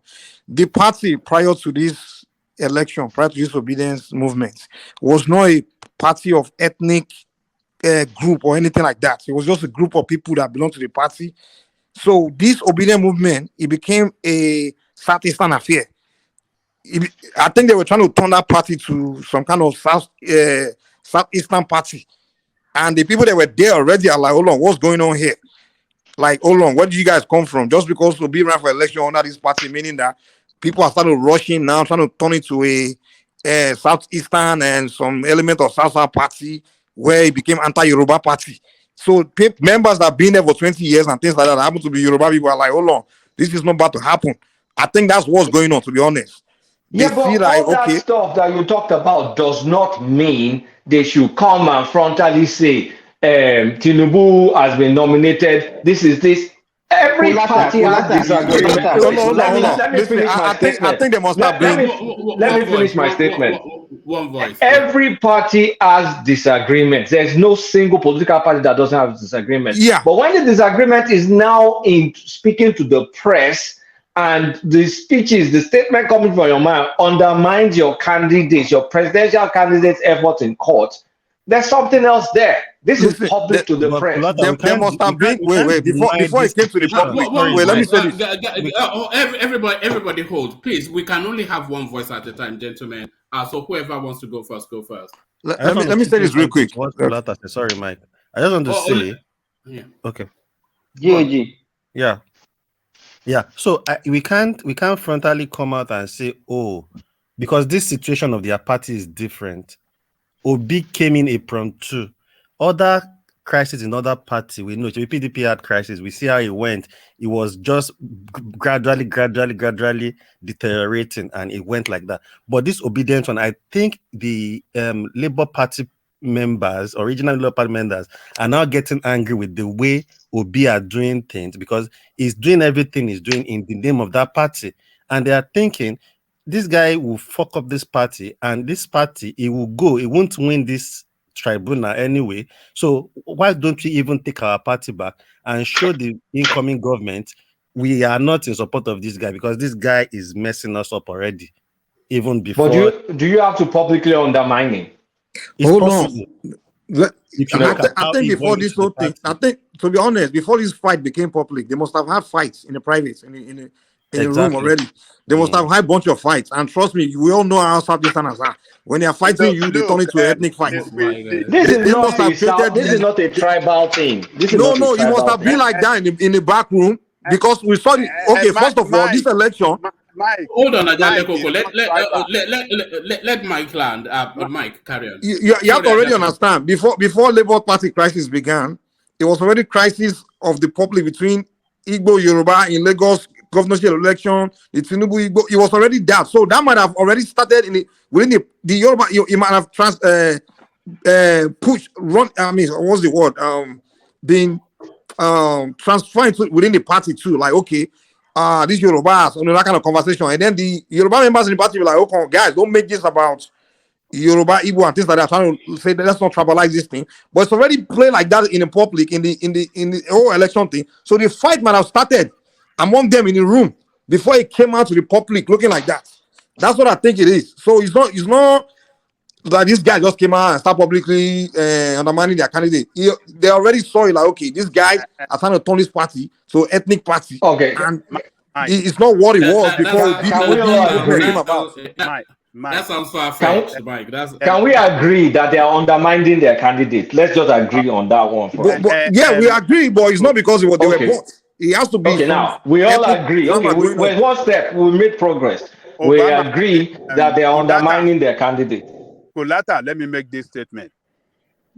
Look, the genesis of this problem started in Ogun State with Okupe and Arabambi. All these Okupe and all of them, including Obi and the Obidient, all of them came from PDP. They rushed into the party. They subdued the member there. A strategic position, and they started running the presidential campaign with the Obidient and all of them that are the clique, undermining and segregating the Arabambi and all of them that are there, that have been spending their money to develop their party. And Arabambi and them saw the way they were sharing money for the campaign. Okupe was sharing money, he was getting money, and he's from Ogun State. They expected him to share some money with them for some activity as well. He didn't do it. And they saw everything, all the fraudulent court affidavit and everything that they perfected to uh, legitimize the nomination of Obi and others as the flag bearer of the party. So all these things, they try to engage with them. You can't be doing this. You cannot do this. They didn't want to listen. And then those guys use the constitution of the party, some provision of the constitution of the party, to fire Okupe. What did the headquarters of the party did with Akume, or what do you call his name? They responded by firing what do you call Arabambi. They asserted their authority that Okupe is not fired. Oh, he's still in place. He's still part of us. If not for the court case, the EFCC case that embarrassed Okupe, Okupe will have still been in that position that he occupied back then. He will still be there till today. So that problem did not go away.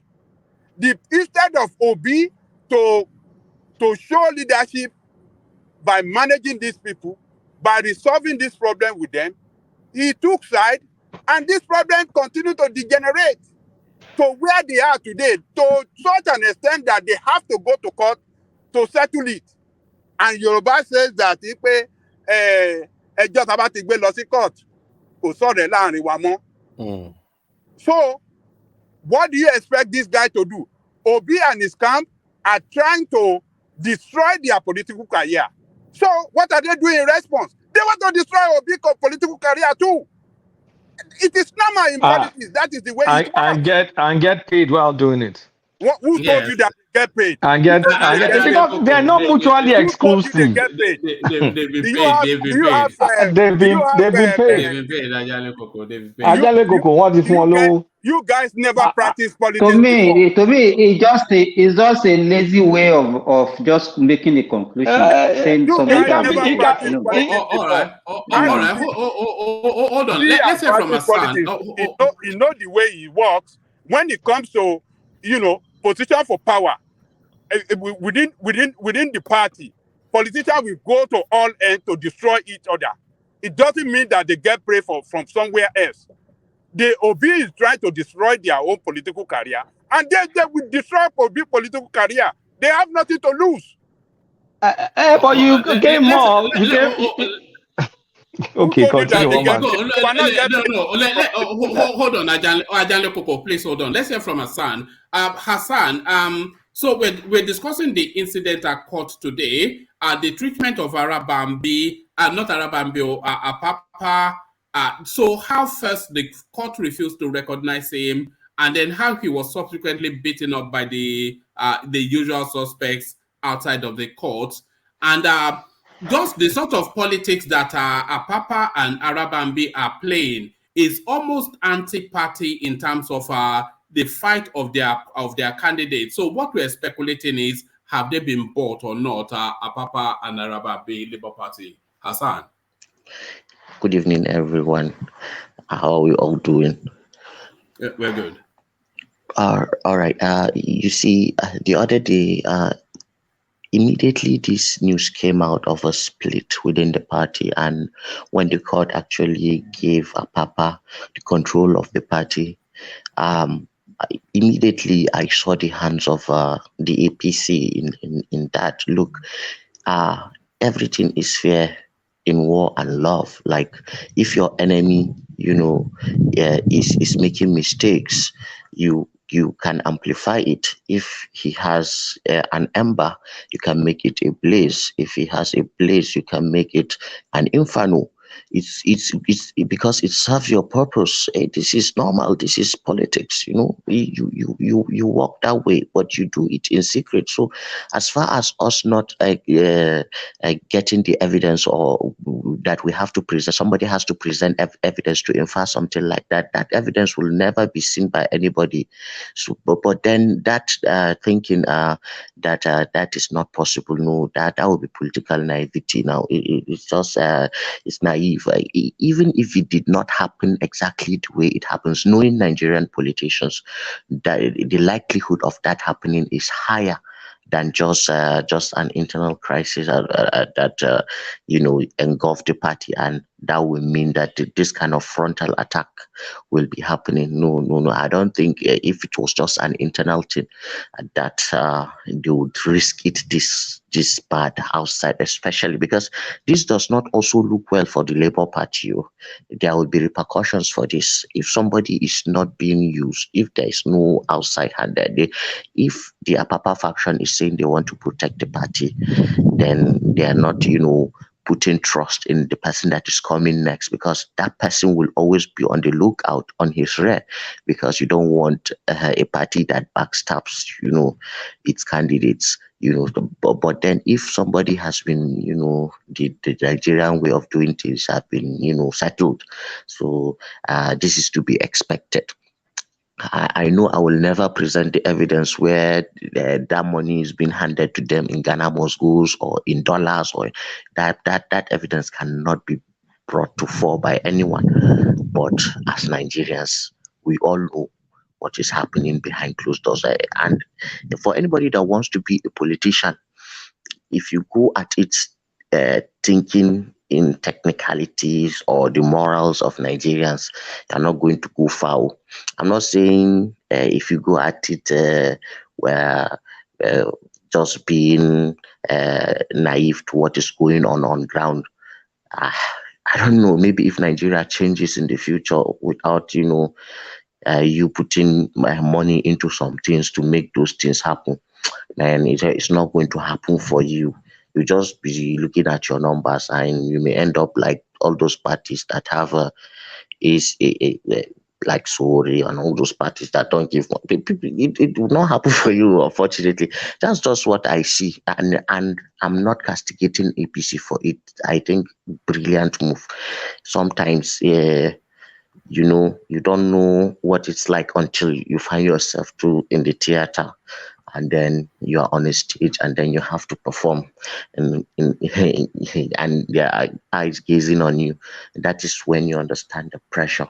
But looking at it from outside, or taking a very good seat in the theater, you don't understand. Or sometimes I think the people on this platform too, they understand where we are coming from. Me, Kulata, and one man. It's just that people, are emotionally invested in a narrative, and it's difficult sometimes to, come out of it. Hassan, do you think it could just be a simple case of, because when you look at the Labour Party, it is really a party that is structured exactly like a political, it's a special interest, very niche sort of a political party, and they do things in a certain way. They don't do it necessarily to win or not or lose an election, but to project an ideological thrust. So do you think it could well just be a simple case of these people are fed up with all of this noise around their party? They just want to get this bit of the noise out of the way and get their party back? There's this saying in Hausa that when there's a Mongoro No, lesson. hold on. You have to say it in Hausa first. Then you translate. Say it in Hausa first. Yes. Okay. Duk wanda ya sayi albasa ya san za a yi ruwa. What this translates into is essentially that anybody who buys an umbrella, is expecting rain will come. What that means essentially is that if, for example, you are in this humid environment, and you are in the middle, of a rainforest, this humid rainforest about you expect insects. If you take something that is very sweet, the ants will come after you. If you go to a place that is, dirty, you will find fleas and flies all over there. If you take honey and you are just, you splatter it all over your body, expect that the ants will come. Those bees will follow you. If you spray perfume, they will follow you. So uh, anybody that puts his hand, with these people that are supporting, this obedient movement, you expect that this kind of thing will happen. I don't think they are naive in Labour Party not to expect that these things will happen. I only think that and I don't think they are ideologically driven anyway, because if they were, I don't see how Obi would be given that platform in the real sense. However, you see, it is expected. It is expected, really. I really see the hands of the ruling party in all this that is happening. These things have been consistently happening in Nigeria for long. All right, brilliant, Hassan. Brilliant, Hassan. So back to you, Kolata. Round of that space. I'm with you. I cannot say beyond these people. You see them buying new houses and taking new wives. A Nigerian politician acting on principle, like I mean, not today. No, the opportunity is clear. Electoral party is not as organized as, Peter will be rushed in. There are many loopholes that can be milked, and APC being APC, they'll weaken them, and they have people with gripe, that with things to prove, with like that they really maybe be cheated them, and of course, if they want to get their payback, they Lata, can get their if payback from Obi and get cash while doing it. if you think they think Obi cheated them and all that with all that is happening, can't bitterness and being like the predominant of that party, can't it make them to go in this route, trying to Bitterness pass the and guy cash and and cash. thinking if we start this way, even the ruling party will come and approach us? Honestly, I think these guys are APC. They're APC moles. That's what I think, and I'm sure people will hate me for this, but it's how I feel. It's just my gut feeling. Yeah, I don't. it's a possibility, 100%. Being a Niger. In Nigeria now, like they have every reason to make the money that they can make now, and they'll be stupid not to make it, especially since they've been cheated, and they have the opportunity to get back to be and make money while doing it. Because if I was cheated and I still believe in my party candidate, I can say, okay, at least I'll get settled when he gets in, so I'll help him fight. So, but the way, it's just the public way they're doing it, and the way, the derisory way they're doing it. Look at Arabambi talking. Look at the way he's talking. Your party candidate is not giving you recognition. That doesn't matter now, not today. That really doesn't matter. All right. Let me take you to one last spot, Kolata. One second. Okay. Kolata, I think I hope you can hear me, right? I can hear you. Okay. I think the submission of John Lekoko can be also considered. I'm not saying that is the fact, but it can also be considered. I was just watching a video on YouTube just now. Apabio visited Labour Party Secretariat, and guess who received him? Abure. They gave him that recognition. I was just wondering, isn't it Apapa that was one that was imposed by the court or was being recognized by the court? And here is Abure still entertaining and receiving visitors in the capacity as a chairman.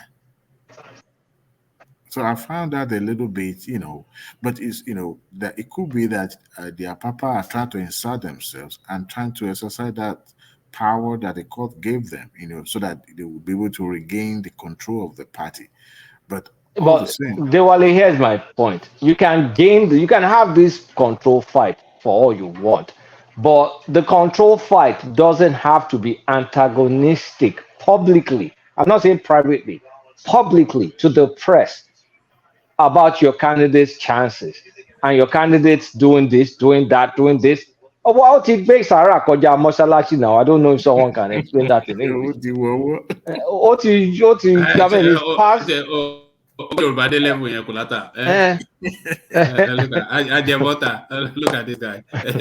Carry on. So you are saying even though the candidate is taking side, is already taking side. So now they want to kick him out of the party and are telling him not to go against the candidates. What are you talking about? I mean, it's very obvious within the party already divided and the candidate already picked a side. So what's the party can be divided, but publicly you can still take the stance of support for your presidential candidate because the presidential candidate already took a side, so it's obvious. It does not matter. It does publicly. matter because first of all, if the other side you cannot be going against your presidential, undermining your own presidential candidate in public, even if he undermines you and not respect. But Kulata, that guy was adopted, man. He was not.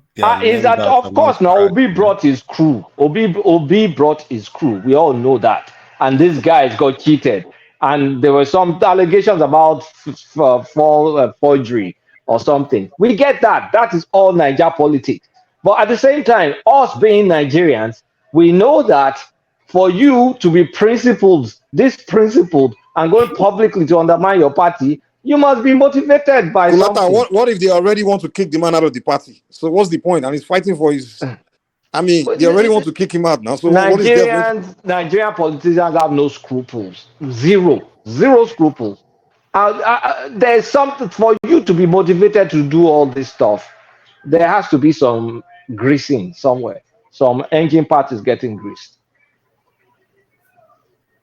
Yes, want to go, no question. Now, Kulata, let me take you to this space. I think we dipped a toe in this space yesterday, but we didn't really fully expand on it. So Kwakwanso and Tinubu in a 4-hour meeting in Paris yesterday, with Kwakwanso trying to negotiate positions within the incoming administration. Tinubu speaking the language of government of national unity, but really, I was a bit confused, but then when you look at the numbers, it might well favor that they get Kwakwanso on board. But what does this mean? So Kwakwanso joining the APC, what is his entry point? And then this language of government of national unity, if they're going to have a national unity government at all, then all the senior spaces should be offered positions, PDP, Labour Party. I actually told Ovie 2 weeks ago, I predicted this exact thing, that Kwakwanso and APC are working together. He was laughing. I said they're working together. But now that it's public, Kwakwanso, they're working together. So this is the thing is, government of national unity doesn't really have to involve PDP or Labour Party. It may involve NMPP, it may involve SDP. It's still government of national unity because you brought people from outside. So if tomorrow we hear Adewale is advisor or one thing or the other, it's still part of government of national unity. It's not breaking the laws of government of national unity. So Kwakwanso has a lot to give. Hold on. You cannot talk about government of national unity when the two major parties are not part of it. You know, many is that rational mind's law? Is that rational mind's law of government of national unity? Did you create that law? Is it the constitution? Is it the constitution? Now, let me address you. When you say government of national unity, when a party that had over 13 million votes, not even 14 million votes. But is it codified? Because all you are saying is just talking. Is it codified anywhere? These are just small parties. SDP. It does not matter because it's not codified. It does matter. It doesn't. Maybe it matters to you, but it doesn't matter to APC. Let me ask you a question. What do you think is meant when Tinubu is talking about government of national unity? It means it will cross party lines. It doesn't mean he has to go and pay PDP and Labour Party. It means that's what it means. It doesn't. It doesn't. Had over 14 million votes. It doesn't matter. That's your own take on it. No, your own take is it doesn't make sense saying that those small. It's fine. My take may not make sense, but I'm saying a government of national unity simply means you cross party lines. I don't have to be prescriptive. You don't have to be prescriptive about the party line that gets crossed. How many House of Rep members do they have? These people you're talking about. Kwakwanso has a few. Oh, he has a few. 19. Yeah, he has 19. He has 19. You're excluding the two major parties that have. Yeah, you can. You can.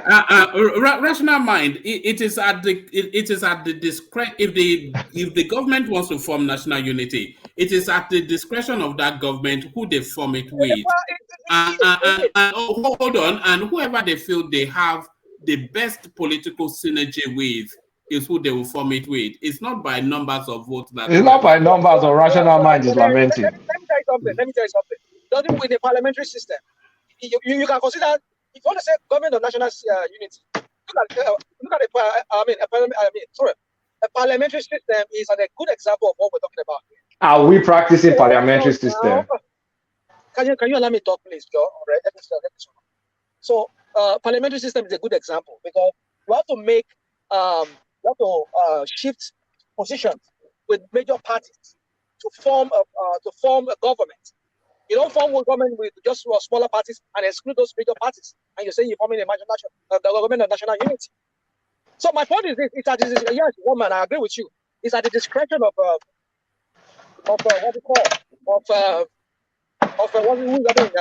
to do that for himself. It's at discretion. But I'm saying properly, if you want to form a government of national unity, he needs to bring on board these two major parties that had over 14 million votes at the election.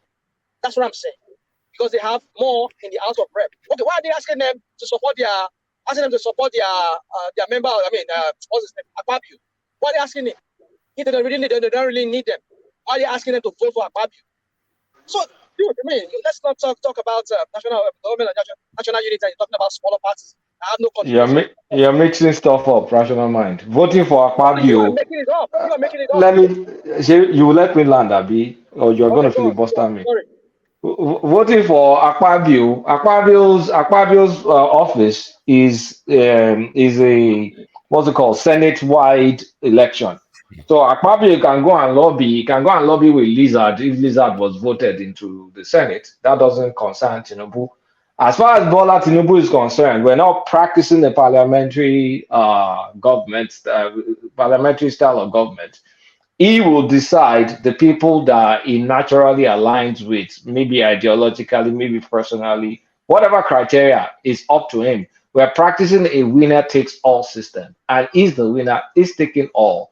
He's made his choice. So far as we know, Kwakwanso is one of his choices for national unity. For all we know, it may be APM or APP, whatever that he picks next, but that will still qualify as a government of national unity. So you can beef and say the numbers here, the numbers there. It simply doesn't matter. It's winner takes all. Tinubu has the discretion and the prerogative to do whatever he wants. In that type of unity, when you exclude a member of the family, you have to put all the members of the family. Nigeria is nope. And every party out of the family. Nope. Yeah, it is. That's what it's. What do you understand by unity? What is a unity? What is about the word? It's just all that one is just is phrase. Yeah, it's just a phrase. Yeah, right. Because he wants to do. Because he doesn't have to pick anybody. That's the alternative. The only thing I agree is this. I agree one thing. It is at Tinubu's discretion. So he will decide what he wants to do going forward. Because you know that whatever blunder he makes going forward, it's going to backfire on him. So that's fine. The best step for him is let him take it through very well. If he wants to bring on board people from what's it called? That is, if the court pronounce him to be the validly elected, yeah, it's up to him to decide if he wants to bring other parties on board. Like, cannot do without those two major parties. Rational mind. I'm glad Tinubu will never listen to you. So I'm glad. Listen, I beg him to listen. And I'm glad he's doing this outreach to Kwakwanso to work with someone he has the ability of working with. And Kwakwanso brings a lot of value, especially in developing the North, educating the kids in the North. So I don't know. If I were Kwakwanso, I would not personally take a ministerial position because I think it's too big for that. I will want to nominate one of my proteges to take on the ministerial position. Maybe someone that helped me when I was in cabinet, when I was a governor or something, that really helped drive that is policy. And then see how they can propagate that and let the states, the states across the country adopt his winning education policy. But please, if Tinubu can work with Labour Party or whatever, they did not help him win. Oh, well, Peter Obi helped him win, really. So Peter Obi maybe deserves front seats for inauguration. But anything outside of that, no. He can decide to steal part of his Labour Party parliament, House of Rep people to be in their caucus so they can be voting along with APC. If I were him, I would do that. But I don't have to pick a Labour Party person into my cabinet. And in fact, I will never do that. But I will use their House of Rep and their Senate members to vote my will. I will lobby them for that. But outside of that, no. I will only work with people. You will use them. I will use them. Yes, I will use them. I will use them to vote in my policies. I hear you. I will use them. I can entice a few of their parliament members with some few when they stay in your position, seats in some committees. They don't want him to succeed, right? Who is saying that? Have I ever lamented? Have you seen me lament before? I don't do that now. You're lamenting now. I'm not lamenting. I'm telling you what I would do if it was me. I'm not lamenting. Yeah, that's what I'm saying. And when you do that and they don't work with you, you have excuse to say, okay, yeah, they were in the opposition. They processed me like. Yeah, because you offer them a helping. You offer them handshake, and if they refuse it, then you go after them. You go after them. That's how politics is played now. Do you think it's 10-10 game? It's not. It's not. It's not patake. It's not patake or 10-10. Let's hear the point he wants to make because I don't get what he's saying. Okay, I think because his mic is not loud. Let me keep quiet. You mean me? Yeah, make your point. No, my point is that when you say government of national unity, you have to bring on board every political party, especially the major ones. And I give an example of a parliamentary system. That's how you form a government. I understand Nigeria is not a parliament, we don't run a parliamentary system, but in this case, if you're saying you want a government of don't get me wrong, it's his call to make. He will decide who he wants to work with. He doesn't say he doesn't want to see anybody from APC or from Labour or whatever. It's on him to make that decision. But I'm saying that in the true sense of it, if you want to say yes, you want to form a government of national unity, you have to bring on board, especially those two major political parties. That's what I'm saying. But of course, I realize he's going to make that call. But for me, yeah, it's not just how many House of Rep or the SDP or even Caucus you have. What was even his post? Same person that was calling people that Andrew Liversalt. I mean, who is the Andrew Liversalt now? So you can imagine. So you see, the point is like I said, it's Tinubu's score. Like I said, but you can't write Kwakanso off now. He's bringing something to the table. And also the Labour Party and PDP also. Labour Party has nothing really to bring to the table. You would rather go for PDP people rather than Labour Party. He has nothing, but Kwakanso has how many rep? How many does he have? 19 or so. 19. So how many? Do you know how many Labour has? How many? But he can work with Labour. He can work with Labour without bringing them to his executive branch. Exactly. All you need the Labour for is just to use them for votes. That's all you need them for. Or use them for votes, right? And discard them, right? Because they are a piece of crap. Yeah. Right? Yes, no. Yes. Same ones that people are creating. They're dispensable. We all be alive to see what will become of Tinubu. We all be alive here and we'll see it. What's wrong with rational mind? That's politics. You use them. Man, don't be naive. What's the big deal? You can use people and discard them. It's part of the game. Is there a must? Is there a must that he must use Labour people? No, if he needs them, that's what I said. If he needs them, he can use them and dump them. Listen, dude, guys, I've said it. It's on him to make the call, not me. So my only point is just what I'm not talking about is that he would make that call at the end of the day. That's all I have to say. So. It's all right, thank you. All right, Kulata, round up that space, and then I want to play a clip after that, and then with that clip, I want to bring Dewale and Mike into the conversation. But round up that space. Yeah, I mean, I've rounded it up. The Peter Obi deserves inauguration front row to sit down in front of Tinubu and witness the inauguration, because without him, Tinubu will not have won. But outside of that, it doesn't need him in anything executive, doesn't need anything labor. You should use labor as much as they like to get their votes in the House and the Senate. And whenever they don't need them again, they push them away. So that's it. All right, brilliant. So that's Kulata. You could hear that they sleep in his voice. So a real trooper. So let me play you this clip, and then I'll bring Dewale and Mike into the conversation. We're still at the courthouse, and they spill out from there. So watch this. Answer that quickly.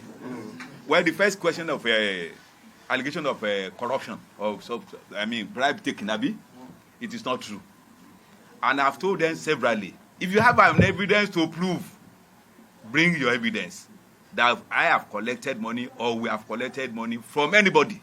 That is not, it's absolutely untrue. That's that.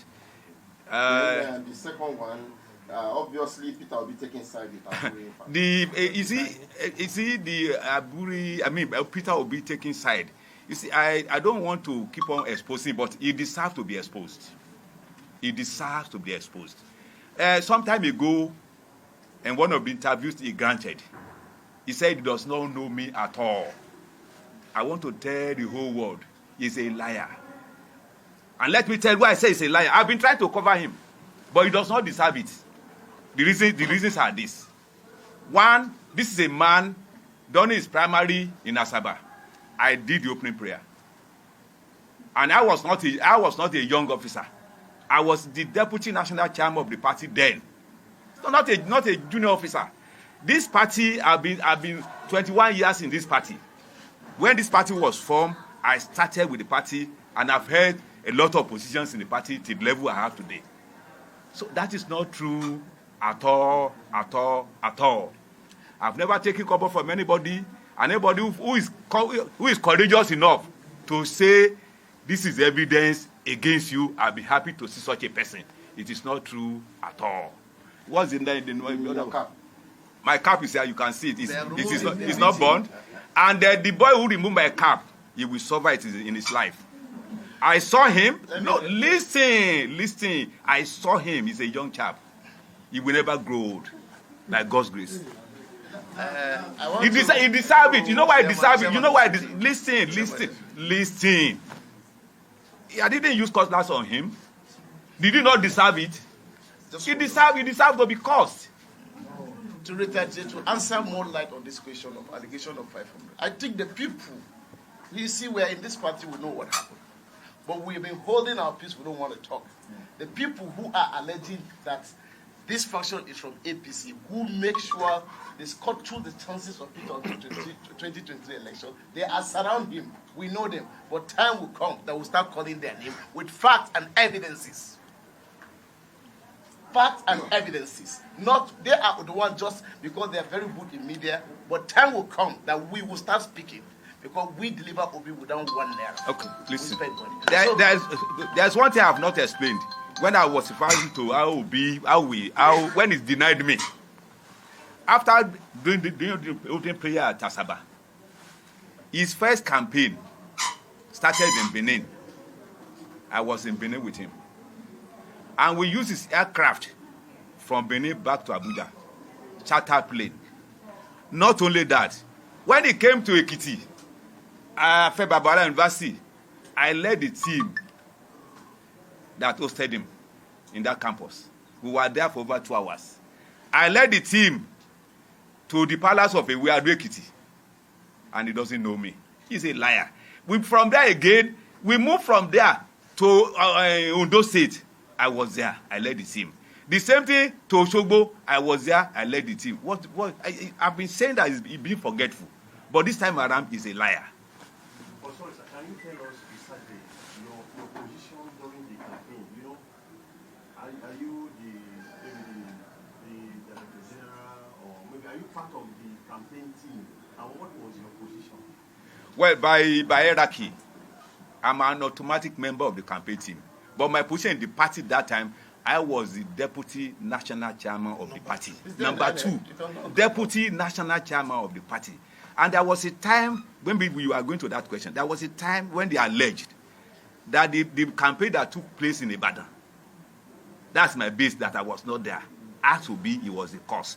I was with him in Abuja. We were to leave Abuja with his aircraft, but the airport gave us small aircraft. And if it's somebody that has value for positions and age, even if there are going to be 4, I should be one of them. I was excluded, and I was asked to join another aircraft. I joined aircraft to Akure. Before I arrived at Akure, before I get vehicle to Ibadan, it was already in the dark. So if you also refer to that, ask him again whether I was not with him in Abuja during the Ibadan rally.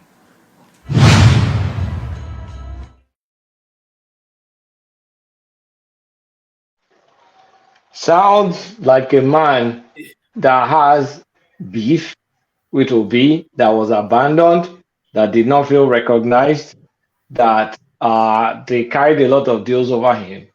But at the same time, it doesn't bar him from taking money from APC and doing what he has to do. If you have beef and you're further encouraged monetarily, you will carry all this thing out. And that's still my stand. This video doesn't shed any new light to me. It further reinforces my belief that it's great. I've said, I think it came from a place of bitterness. I think it's easy to even take a bribe, and you are bitter already. It's easy for you to accept the bribe and do whatever because you don't even care anymore. Exactly. All of us, I think what I can summarize, all of us were just demonstrating the Nigerianness in us. We all believe, and that's the problem, that everything has to come with money. If a man can be so bitter like this, and the only thing we can conclude is that it's money that can make him to behave like this, I think I don't agree with it. No, we didn't say the money making behave. No, that's just it. Bring your voice down. But I wanted to bring Micah and Adewale into the conversation. But the one thing first, there's something that's always rankled me. It is the Nigerian attempt to try and reinvent the English language. It's not our language, so let's just leave it alone. There is no such word as evidences, and you hear it from Nigerians all the time. The evidences, there's no such word as evidences. It's evidence. Evidences.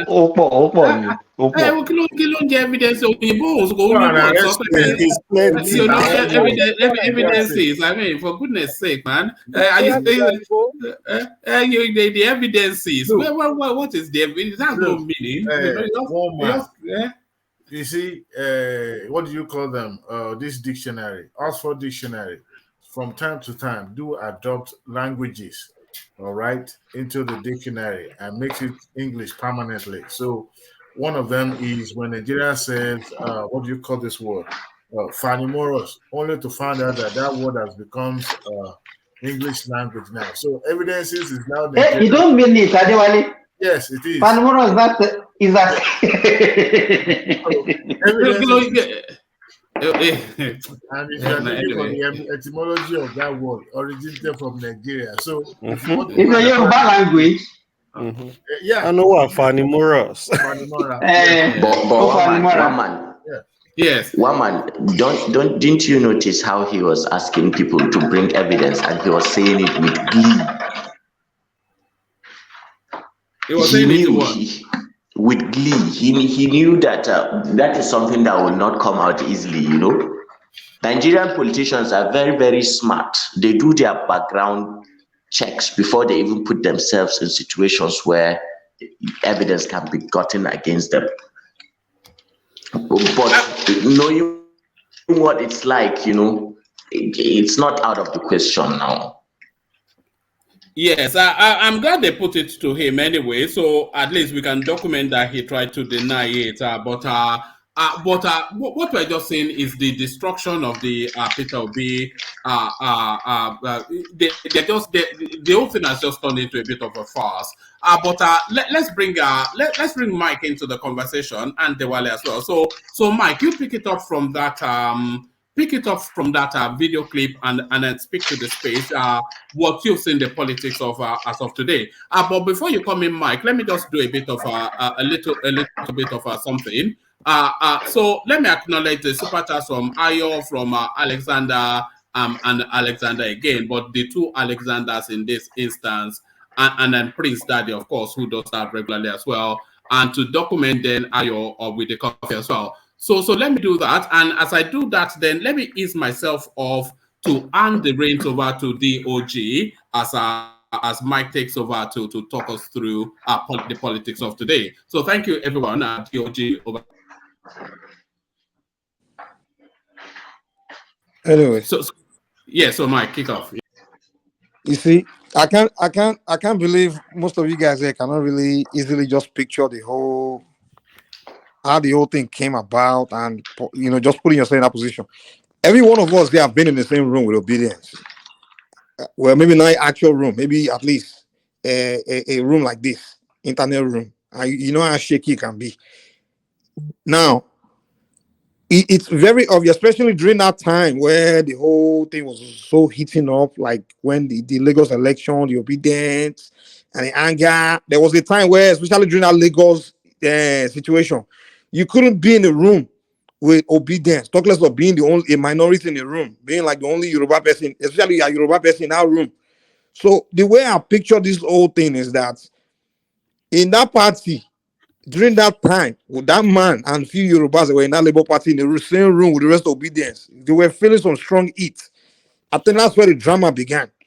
They were feeling like they were being at the anger of what happened during the election, them losing the election. They were taking it out on anyone that was Yoruba. And even when I remember, I've been in a place like Nigeria Watch, you couldn't call in during that time just to be a Yoruba person, or even Dr. Damage. Imagine the actual Labour Party room. Imagine all those Yorubas in Labour Party, the way they would have treated them. So we all know that drama began, that that man was being attacked as being a person of the tribe of Ashwaju within the party. I think that's where the problem began. And the man, and who would I blame for this? It has to be Obi. I mean, obviously, in that kind of situation, he should have been the one to control the party, like trying to keep everybody together, to say calm people down, but he didn't do that. Obviously, he was taking sides. It's obvious. Unless the man was lying. The man said, Obi said, he said he didn't know him.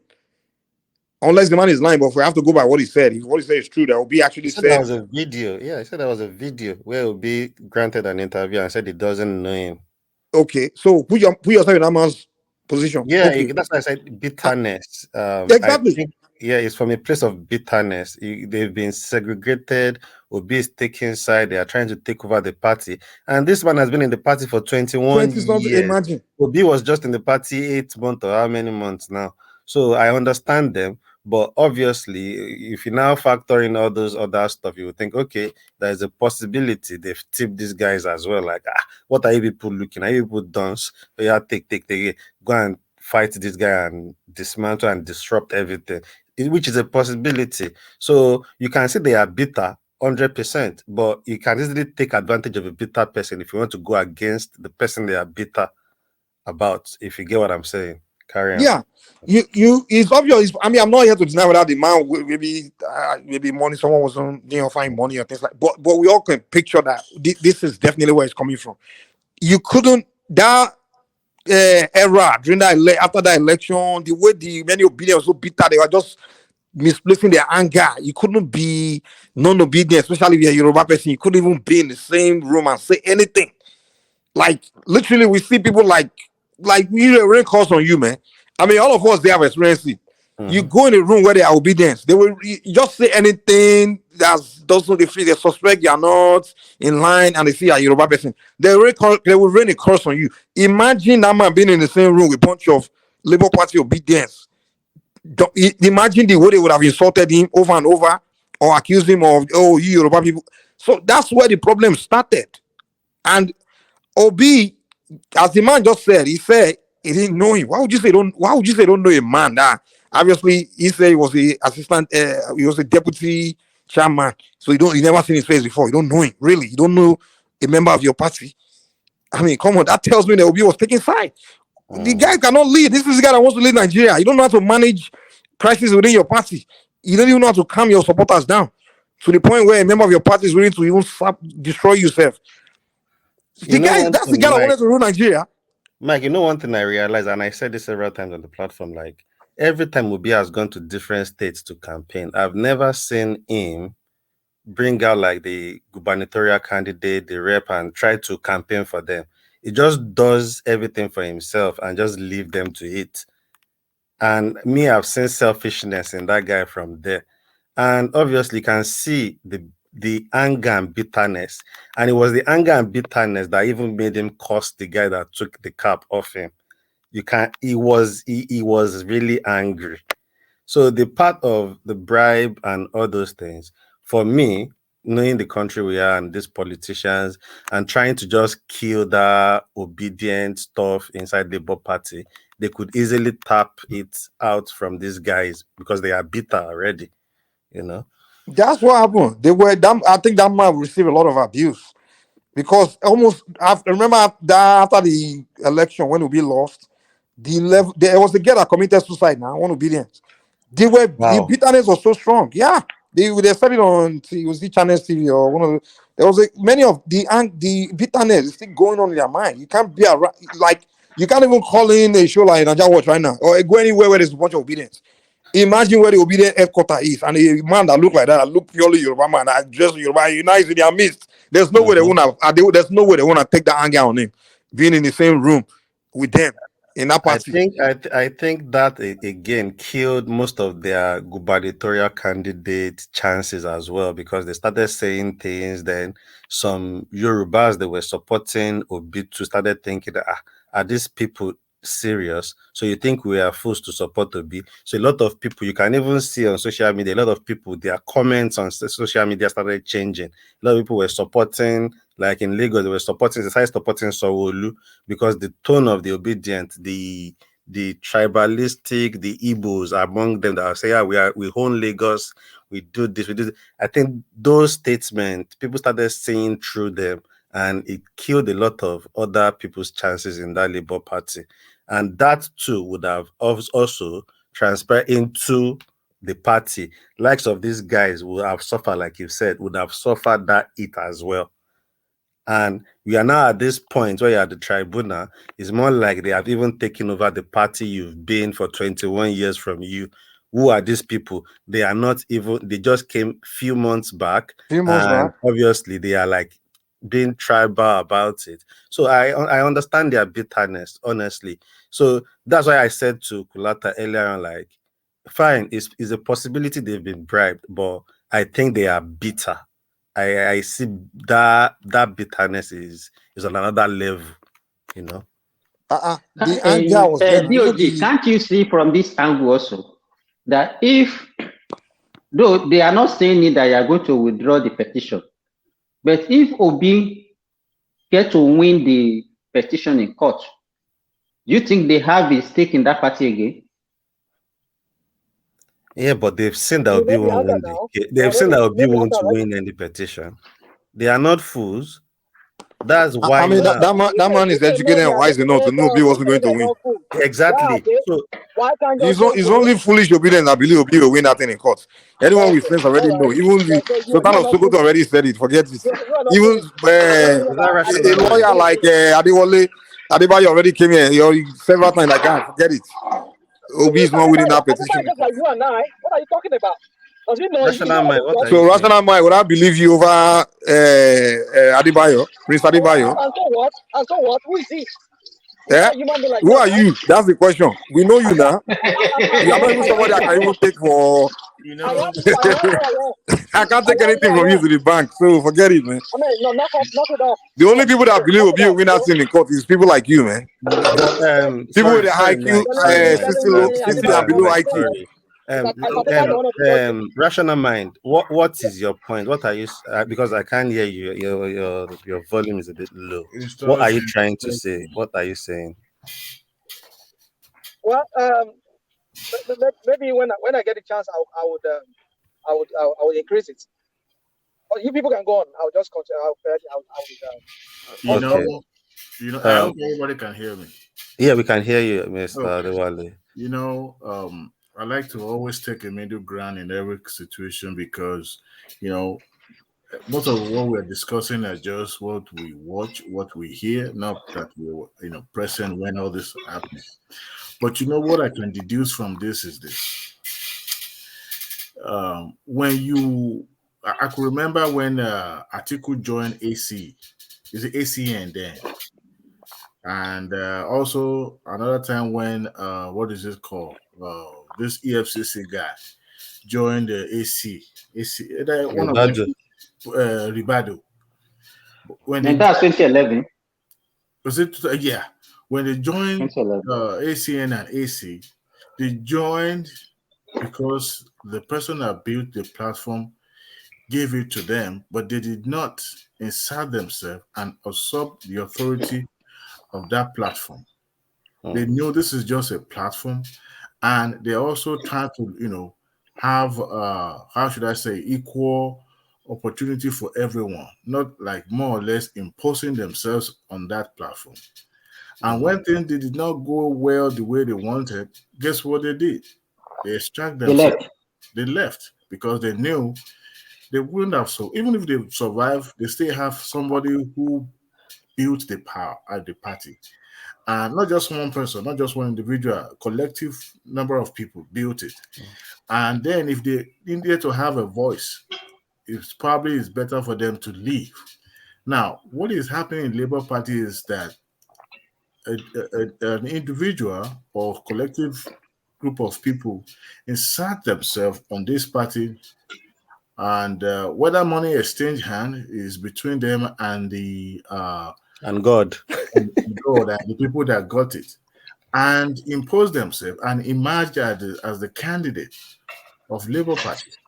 Now, you see, when you now push the original owners of the platform aside as if they do not matter, this is what always how it's always ended up. Because, like someone said earlier, or someone argued earlier, that these people are bitter and they want to try as much as possible to insert themselves back into authority because this is their party. Can you imagine someone who has been in a party for 20 years? Now, we all know all these parties are just there for them to catch out in the first place. And we have someone who needed that platform so badly, and he came and did what he has to do and emerged. Now, it is wrong in terms of power play to want to have should I say more authority there simply because you have this number of people or sympathetic to your cause. No, because at the end of the day, look at this man. Akio was never a member of Labour Party, but He was because a PDP man. yes, and he went to what is this? Z party, something like that. He even wanted to contest for senatorial position. And at the end of the day, he came with Obi to Labour Party. It wasn't originally a Labour Party. Apapa said it was a deputy national chairman. That is not a small position in every political party. But you see, now it seems that the people who are trying to get back to the position of authority are Yorubas. And the people that came over to hijack the platform also felt that, well, these people are Yoruba, so there's possibility that they must have colluded with the opposition, to take power away from them. Now you begin to look at it. Who tend to lose more? Because at the end of the day, if Peter Obi did not win this case in the court, I don't see any future. There was a time we were discussing the future of Obi in Labour Party and in politics generally, and we're talking about, okay, if Tinubu perform well, he probably will not have a political career anymore. But it seems that time is going to come so soon now, because if he leaves Labour Party, where will he go? I wonder which platform is going to go. So, Yoruba will say, "My bad, try as much as possible to unite the platform that give you that opportunity." Money is not everything. I don't know what he gave or what he promised those people that are already in the Labour Party, but I strongly believe that he should have, bring everybody to the round table. Even all these Apapa and Co. faction, you should have done that.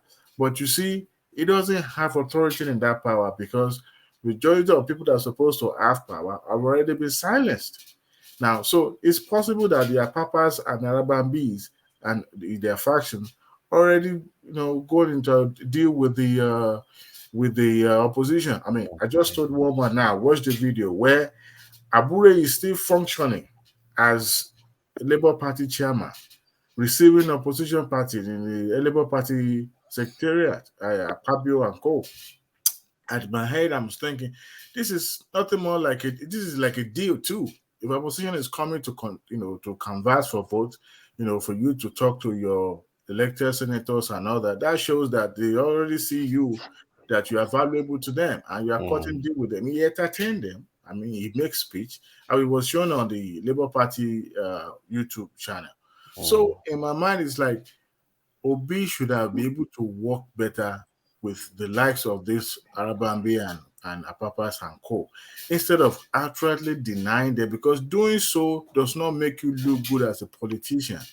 There's always going to be rancor in any, even the one that you built organically. But here is a platform where you're just someone who is you borrowing the platform. And remember, most of the politicians that have been borrowing Labour Party hardly go far. They use it, to their advantage. Excuse me. We all know why Obi went to Labour in the first place. It was in PDP. It was because he realized he couldn't defeat Atiku, and he quickly switched. Yeah. It's not because he wanted to be. It was all about Labour. He was by himself. Yeah, in the but first place. of course. But at the end of it all, it seems that if he's taking side, that doesn't make him a good politician, because you cannot do that where you still have the old guard. I mean, you can't push them out. You can't push these old members out of that party. It's not possible. At the end of the day, if it doesn't work well for you, what is going to be the end of the party? So a party that is not organically growth, or should I say a movement that has not organically grow, but just an accidental, movement, it's always end up in a disarray like this. And it's unfortunate everything is spinning out in the public glare. Everybody can say, I mean, old political parties, old ones, they know how to manage their crisis, even though people know that they're having issues internally, but they're still able to manage look at what is happening in the National Assembly issue stuff. But everybody knows there's a faction, there's disagreement, but they're handling it with grace. They're handling it in such a way that you can't even know which camp one belongs to, right? So Obi, on the other hand, Okudiakato in Yoruba language, and we all see how this thing is going to end, because it seems that a party that you don't have control over, I don't see how you are going to be able to, It's not looking good at all. No, it's not. It's because not. I can bet you Obi will not make any statement. The only thing we will do, like he normally does, is to go behind and say he apologize to the man. That's all. I mean, he will not come publicly and condemn it. He has never come publicly to condemn anything. The Labour Party, when they started absorbing all these orphan politicians, in my head I was thinking, you see, not everyone is as good as the likes of the Tinubus and Co, who are able to know the strength of all the stakeholders and trying to bring them together and match everything together. But you see, you're having people like the Okonkwo's and Co trying to call a shot at a party that he didn't build from the beginning, right? So you can imagine in the public glare you are accusing and you are using derogatory word against someone who has been in the party for a very long time. So in my head, I was like, what is he going to achieve? Trying to ridicule, score, publicity stunt go, and that you think that is enough? Adewale, this problem, this last, the one that happened yesterday, was Osuntokun that started it. He went to court. He was sitting in court. When the chairman came, he said that he should give him space to sit. He refused. But they said there is enough space for them to sit.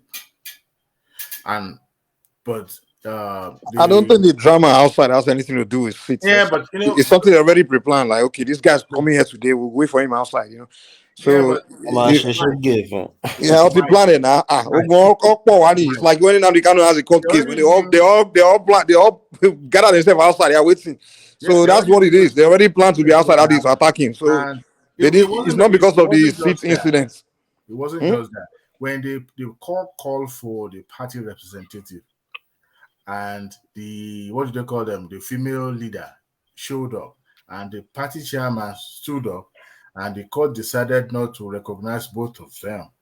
To me, Akin Shutokun at that moment should have just, let it slide. But, he didn't do anything. He was more or less like, well, I'm here. So between the part, he was also taking side. He was taking side with the Abure group. Of course, I mean it's just a DG of a campaign. Which one is even more powerful between the chairman of the party? That was the question I was asking Ekene. That in what capacity was he sitting in that court? I mean, Oshutokun. If you have to look at the hierarchy of things, the party chairman is the one that will ratify the position of the DG of the campaign, right? So all this thing is just power play. If you look at the whole thing, even when they started, it was obvious now that even the party apparatus will not carry along the way they choose everything. Obi just came in with his own team, irrespective of what the party apparatus. They don't have any input into what they are doing. You know what I'm thinking? Those guys, they just aligned just because they were overwhelmed, and they just allow everything to go, and that is what is boomeranging now. Yeah, but that doesn't dismiss the fact that it's possible. It was obvious they were not carried money. Let me tell you, why can't we also see it from another angle that from what has transpired now, it's not possible for somebody to be hungry and be displaying this. Why do we normally attach money to everything that happened in that country? Yeah, but you see, Simba, let's look at it from this dynamic. What do they intend to gain by, appearing and trying to, upstage the other faction now? Something that they would have done during the primary or shortly after the primary before election, and to do all that. Why are they now doing it now that election is over with and it's, cases in the court? Why Adewale, the person that's supposed to do it is Obi himself. But Obi is not a good manager of them. He's supposed to have reconciled the two factions together, knowing fully well that if he didn't do that, it will affect his petition. But he failed, and he came publicly. I watched the video. He came publicly and denounced this Apapa man, and he said that he doesn't know the guy. He has never met him. And look at what the guy said. Look at the occasions that he gave. That one tells you that the guy is a liar. How can you say somebody that he called the prayer during your primaries? He cited about 3 or 4 or 5 occasions where they went for campaign together, and Obi can come out and denounce such a person. I don't get it. I still believe that, what is not grown organically, it will take a while to be able to stand. And APC wasn't grown organically, but they're able to match because they are part of the same, flux, and that's why they're able to match together. And they are still, trying to remove them themselves. Right? If you look at APC today, Adewale, 70% of APC members they are formerly PDP and ANPP. You know what? Or CPC. Oh yeah. Kind of you still have some little element of PDP, but not that much. And APGA is completely fizzled out. The likes of Ganduje, the likes of Rufai, and all those guys, they are PDP. Oh yeah, that's true. But you know what I'm suspecting is going to happen now? In the way things are going, Apapa is going to petition the court to withdraw the case or try to remove them as the petitioner. I don't think so. He will not do that. You think He will so? not go to that extent. He will not go to that extent. The man is bitter. He's really He's bitter, but he will not do that. He knows the consequences if he does that. He will not go to that extent. What will be the consequence? Damn all the consequences. I mean, the man they were calling Oli, Babalawo Oli. What do you think is going to happen? This man is. You can see him. He was cursing. How the guy was cursing. The man was cursing the guy. No, you need to curse this person. Whatever you already come Babalawo, that means you will not grow old like me. So if he could be reacting that, publicly, it wasn't measured. So he can do anything. His emotion was high, and I expect him, publicly to be able to control his emotion and all that. So the way it is, if they are truly bitter, he could also petition to remove himself or to remove the party from the petition, and that will bring because most of the prayer requests will be hinged on the fact that the party is no longer in support, and most of the things they are supposed to get from INEC will require parties' signatory and all that. It's possible, bro. Wait. I have one question. So the main battle, the main discontent was that the man said he's supposed to be chairman, and someone else said he's supposed to be the chairman, right? Or what was the main issue in the beginning? The former chairman was removed. Okay. So the battle, by virtue of the hierarchy of the deputy chairman will automatically take over. They refuse to become the acting chairman before they will now conduct another congress to elect another chairman. But he was not recognized, so he has to take the case to court, and court affirmed him as the acting chairman of the party. So now my question is this: so why were the crowd taking side? Why were they attacking him? I mean, what was this whole attack against him all about? Because they sack Abure that has been there from day one. So they believe this man is coming with ulterior motive. But why is this thing happening now that Abure has to be sacked from the local level? So they already concluded that Apapa and his cohort, like Arabambis, are people that has been used by the opposition to turn the party upside. What make them jump to that conclusion? Is the Obidients way. That's a good one. That's a good question to ask. But they jump to the conclusion. Okay. Killing people is not learning, you know. Here you go. Oh, there you go. Oh, yeah. I mean, you people didn't see what happened. What happened? Tell us your spinner of the spinner. Yeah, I mean, you people didn't see what's his name, Arabambi, holding the hands of Dakwa doing anti-party activities in Ogun State. So when you see that kind of a thing, and you wonder we have read that one for you so many times now. So no, you had that, and so what? Is that not enough on evidence of somebody doing anti-party activities that is working with APC? This is the same people that was calling people. Was this sanctioned? They work with each other now. Anti-party this Obi that we are talking about. This Obi we are talking about. He's been in PDP. He's been in APGA. He's been in Labour Party. Was this sanctioned? Did the body judge not support Labour Party candidate? Was this sanctioned? From PDP, exactly. Yeah. And the question I asked Beware of Spinner the day he asked this question. I asked him, okay, Arabambi supported another gubernatorial candidate in Ogun State. And I asked him that, okay, did your party, Labour Party, has a gubernatorial candidate? He said no. So can you consider that one as anti-party when you don't have a candidate? Then your party can support another candidate. Exactly. So will you consider one as an anti-party? He was not giving us example of Amosun that is an APC. And I told him, I said, come, yes, Amosun. And it was dealt with. Amosun he was in the Senate, but he was not contesting for any other position. It's only when he come out and the party waved that one away from him that we now say, okay, they tolerated such an anti-party. activity. But once you don't have a candidate, we see it all over. If you don't have a candidate, you can adopt another candidate of another party. If you have your own candidate and you are supporting another candidate, that's when we tag that one as an anti-party. So what you are giving, I don't see any reason why you should be doing There's such. something that I found very, very amusing. There's one of my co-workers from the southeast.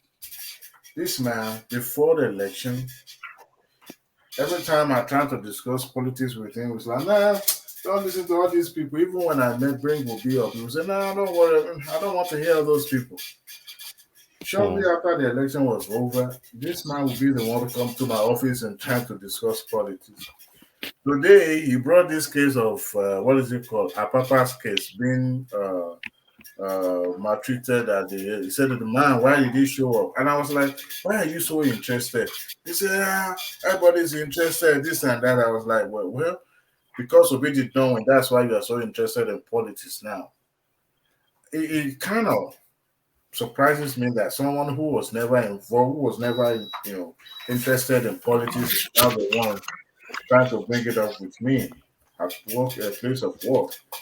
So that shows the what do I call it? The obese influence, or especially on the people of the southeast. They believe this is their shot, this is their last card. If it doesn't work, that's it. And it's the fact, because the way it's going now, if the Tribunal or the Supreme Court affirm that Tinubu is the winner of the election, that is it, game's up. Because in the next 16 years, forget it. That power will be going back. I think that's why they woke up. Somebody kind of broke it down to them. Like, look, this is your time. We'll go back to the north, and then we'll come back to south, go back to the north again. You won't win in the next 30 years. That's when they started to wake up. But it was too late.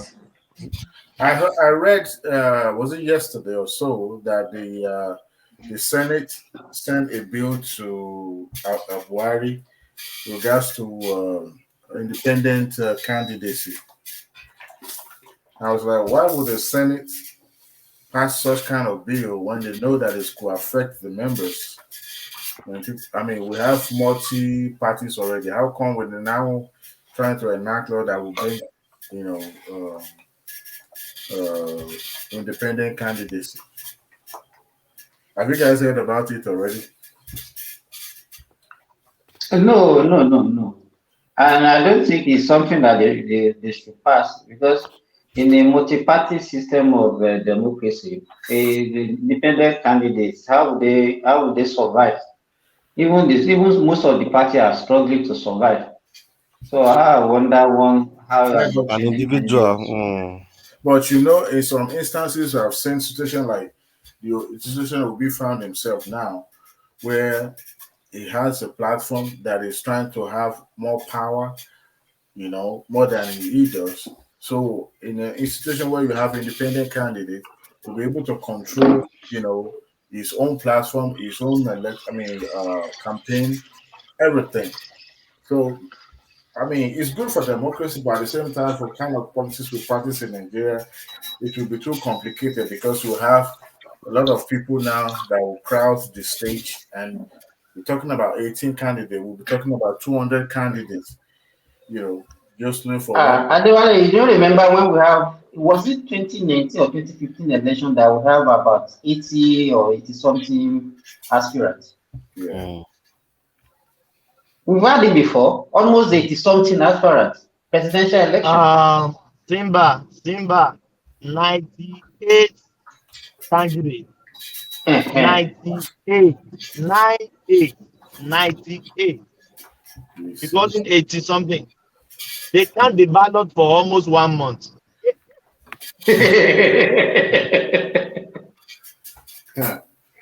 So it's possible that maybe in a place where you have. Then which logo are you now going to be using to represent those people, or you'll be putting their pictures? But the condition of that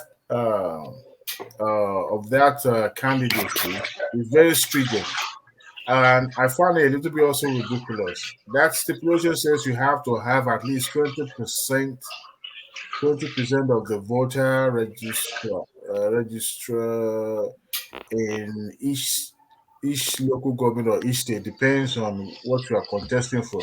If you are contesting for, And you must have offices also. yeah, if you are contesting for presidency for each state, you must have 20% of the number of voter registered in each state.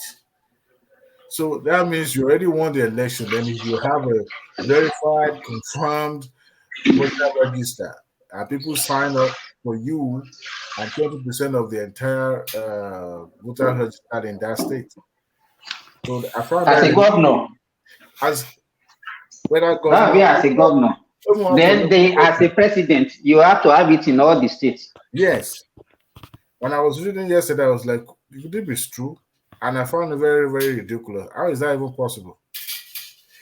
You know, I think they made it that stringent so that you'll be able to weed out on serious people. But Adewale, why don't we even collapse to two parties? Huh? Why don't we collapse to two parties? Yeah, but you know, like two NRC and SDP then. Two parties rubbish. It's PDP and APC will still be winning the kingdom come. Unless they remark, they change the name. This 18 party is rubbish to me. It's also rubbish. You can't say that because it was PDP and NNPP. That Buhari's party, they were the two major parties. System. There's a danger of CPC, not NNPP. Oh, sorry, CPC. Yeah. Sorry. With just two party system, there will be a danger of one party state where Ruling, you have just one party controlling the entire country for a very long time. But when you have, you know, multiple platforms that people can decide, just like, you know, to use, I think it will strengthen democracy more than when people now. I have a question. But from what you just said now. They can't win election. They can't win at the federal. Hold on a minute. Without that momentum that Obi had initially before he went to Labour Party, do you think any other individual candidate will just move to a party like Labour Party that doesn't even really have any grounds and make that wave again in that country? Someone like Buhari would have done it. It's possible. It depends on the scenario. You know, what we are witnessing now is not as if we haven't witnessed it before, but the time called for it and everything play out is we're supposed to play out. So there's nothing really new. It's possible that it could happen that way, that someone will emerge in the future. It's already possible. It's always possible because if you're already a member of one of the ruling parties or popular parties, and you go where you're already known, especially if you are coming from one big ethnic group, you can always do it. Anyone can do it, man. Even Osibanja can do it today. Osibanja can go to one of those low parties and run and will make big number. Trust me. They will lose anyway. He may lose, but you get that same kind of number like Obi did now. Yeah, but you know, it's possible. I said it here on this platform very, very long time ago. We have to watch out for those people that always come out to the media from now onward for the next 4 years. Those people are the ones you watch out for that are always trying to graze every invitation, hugging camera left and right. Those are the people who are trying to project themselves and permanently stamp their picture in every Nigerian's heart so that everybody will know who they are, have their names in their mouth. That's what Shure is doing now. Even President Wale that was invited yesterday. Yeah, that's what they are doing now. They are preparing themselves for the next 15 years. Just keep watching. They will always make news. The one who wants to be on the headline every opportunity. Those are the ones that you watch out for the next 4 years. But that's what Atiku and people like Tinubu did it too. Now they started in the 90s. They were around. They were just behind the real big guys back then. The Abiolas, you know. So that's how they started too. You know, you have to start from them already know. So no, Mike, their own is different too. They are not like all these guys. So Tinubu started and hit the ground running. Atiku started and hit the ground running in the 90s. Yes, now. But they were They not didn't popular. start. They were not electable. Maybe no. Tinubu contested for They were senator. He was the popular. senator in They were, 1983. they were popular. He can do that, but running for president, I mean, he couldn't. There are people that were more bigger, more known, and more popular. But you see, timing is everything in politics. You have to time everything at the right time. Because if you come out at the wrong time, there's a possibility that that time may not favor you. And that was exactly what Tinubu did. Mike, let me ask you a question. Why did you support Tinubu? Honestly, I didn't. My main candidate was honestly Shawari. I didn't really believe in all the top three, to be honest. But the only thing I learned many of us to behind Tinubu is not because we think he's the best among all of the. We know he's better than Obi, but this whole obedient thing kind of forced most people to be behind Tinubu, to be honest. Like the way they were doing things was like, I'm like, no. I can't allow you guys to win. Like they were making Obi this one special guy, which is fine. But then the attitude of just attacking everybody, just oh my god! I'm like, okay, you know what? They make it so ethnic. So I'm like, you know what? I'll just back to Tinubu. But to me, my belief was always that But if somebody now asks you that, okay, by extension, if I ask you now, why do you believe more in Tinubu apart from being your ethnic origin? Why do you believe that Tinubu is better than Obi? I think Tinubu, I will tell you what Tinubu is better than Obi, honestly. I think Tinubu already has a team. You understand? He already has like people ready to go straight to work. And that's one thing I always tell people. Like, it's not really a leader is not always what your ability is. It's the ability to pick people around you to do the work. To coordinate people. Exactly. Like I told people, I said, look at Jonathan. Jonathan was a guy that we can say was a decent guy, but he didn't have a team. He just picked people out. He inherited people that were corrupt all around him. So no matter how he was determined to perform, people around him was just not loyal to him, and most of them was just very corrupt. So that's why because it doesn't have the what will I say? How will I say it? The authority over them.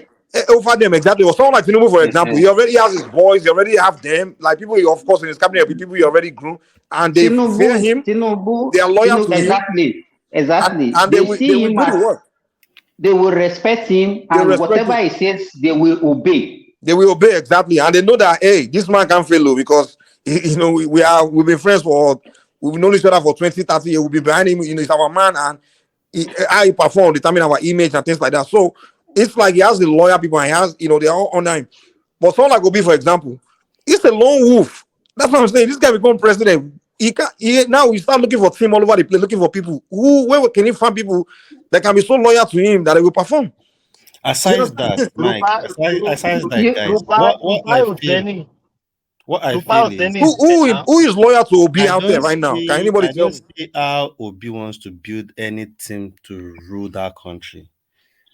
Having said that, secondly, I just feel at this point in time in that country, Tinubu feels like the only person that could run that country at this time amongst all the candidates that ran for the presidential position. So for me, I don't see from day one. I won't lie, from day one, I never see Obi winning without all the momentum built. The momentum changed some people's thought. It might win. See, this guy is not Abiola, and the whole scenario was different. But how can you want to rule a country? But when we look around you, almost everybody around you have been pushed to you from probably Obasanjo and the likes of those. They were submitted. They submitted them. Exactly. That's a proper word to use. Submitted. They were submitted. Even this Oshitokun, and I think that's the annoyance. Oshitokun was not a Labour Party. It was a collective contribution from left, right, and center. That's why I say I get the bitterness from those guys. They've pushed them aside, and they were the main party member. From scratch, 21 years. 21 years. It's just like working in a country for 21 years, and they just come on there and say, "Oh, we are shutting down. Everybody go home." One day without nothing. Do you know Tinubu gets sympathy votes? What? I said, do you know that Tinubu got sympathy votes? Sympathy votes. votes. Did he get Tinubu sympathy got votes? many sympathy votes. From I who? agree with that No, one. no, it's I not agree. true, Thomas. How?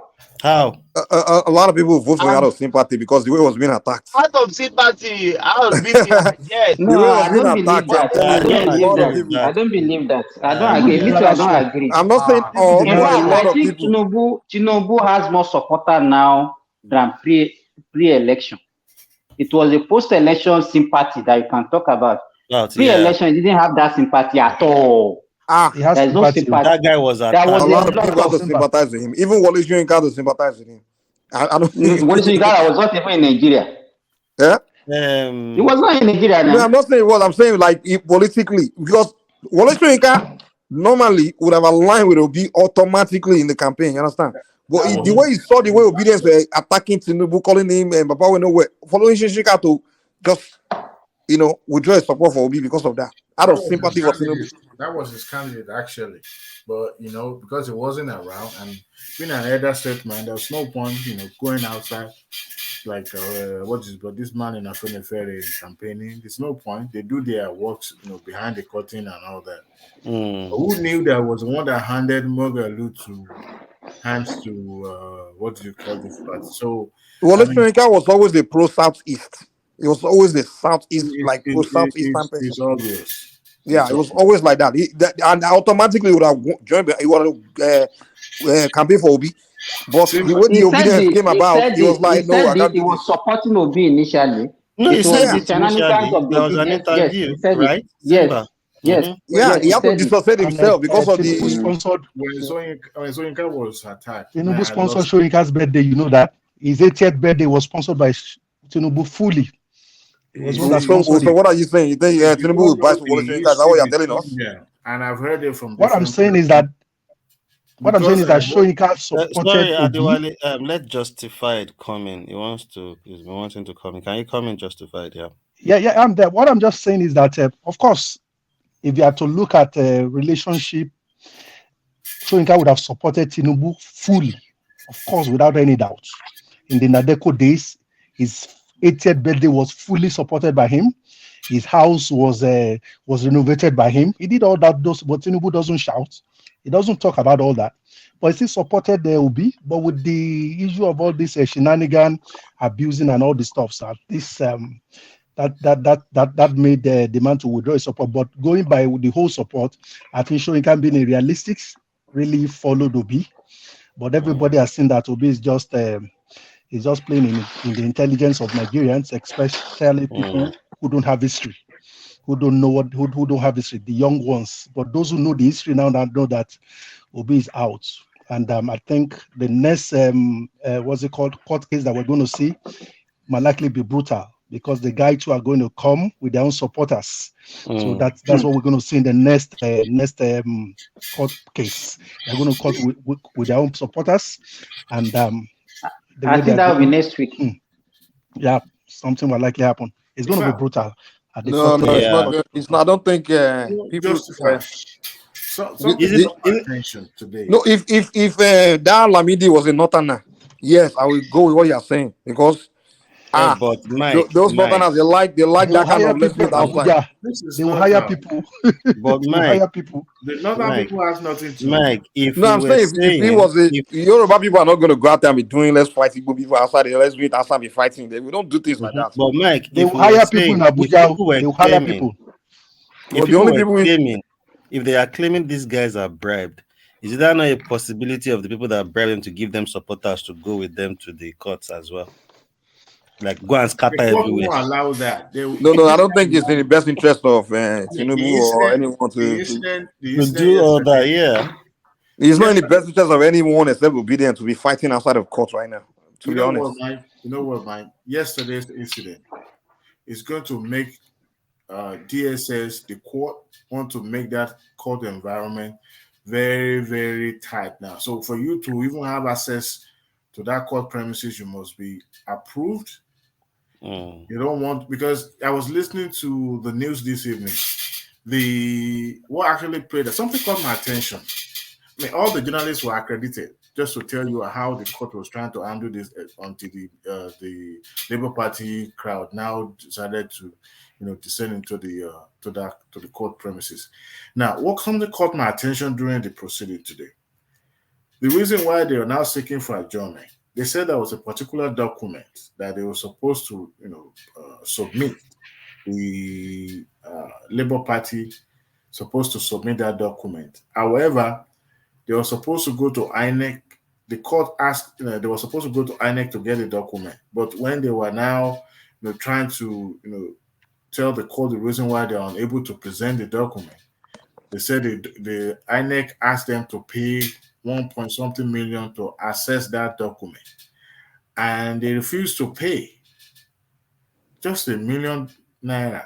And in my head, I was like, what will it cost them? But the court now said that no, you don't need to submit the document, but you just can go and access the document. So in my head, it was like, okay, one of the sons can go pay $1 million and factor into their bills when they get paid at the end of the court case. So why can't they pay the money and go look at it? True. Sorry, Adewale. AY, are you there? Oh yeah, yes, I'm here. Yeah, nice to have you. You probably want to chip in something for you to come in, yeah? Yeah, of course, yes. Yeah, you can have the floor. You can. All right. Let's hear your opinion. Thanks for the audience. A few days ago, yeah, there was a conversation around having crowd around court premises, and I could understand where a lot of people that were pro Obi were saying that okay, you can always have protesters in court. At least is their fundamental human rights, and there's a right to protest and all of that.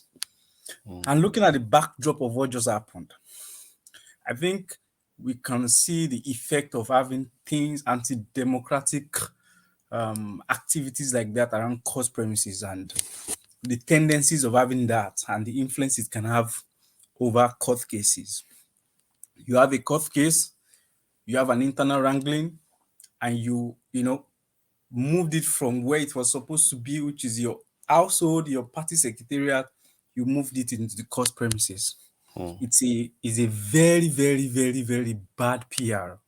And I'm so disappointed in Obi. I think he disappoints me every day as the day goes by. Because it's after the election, right?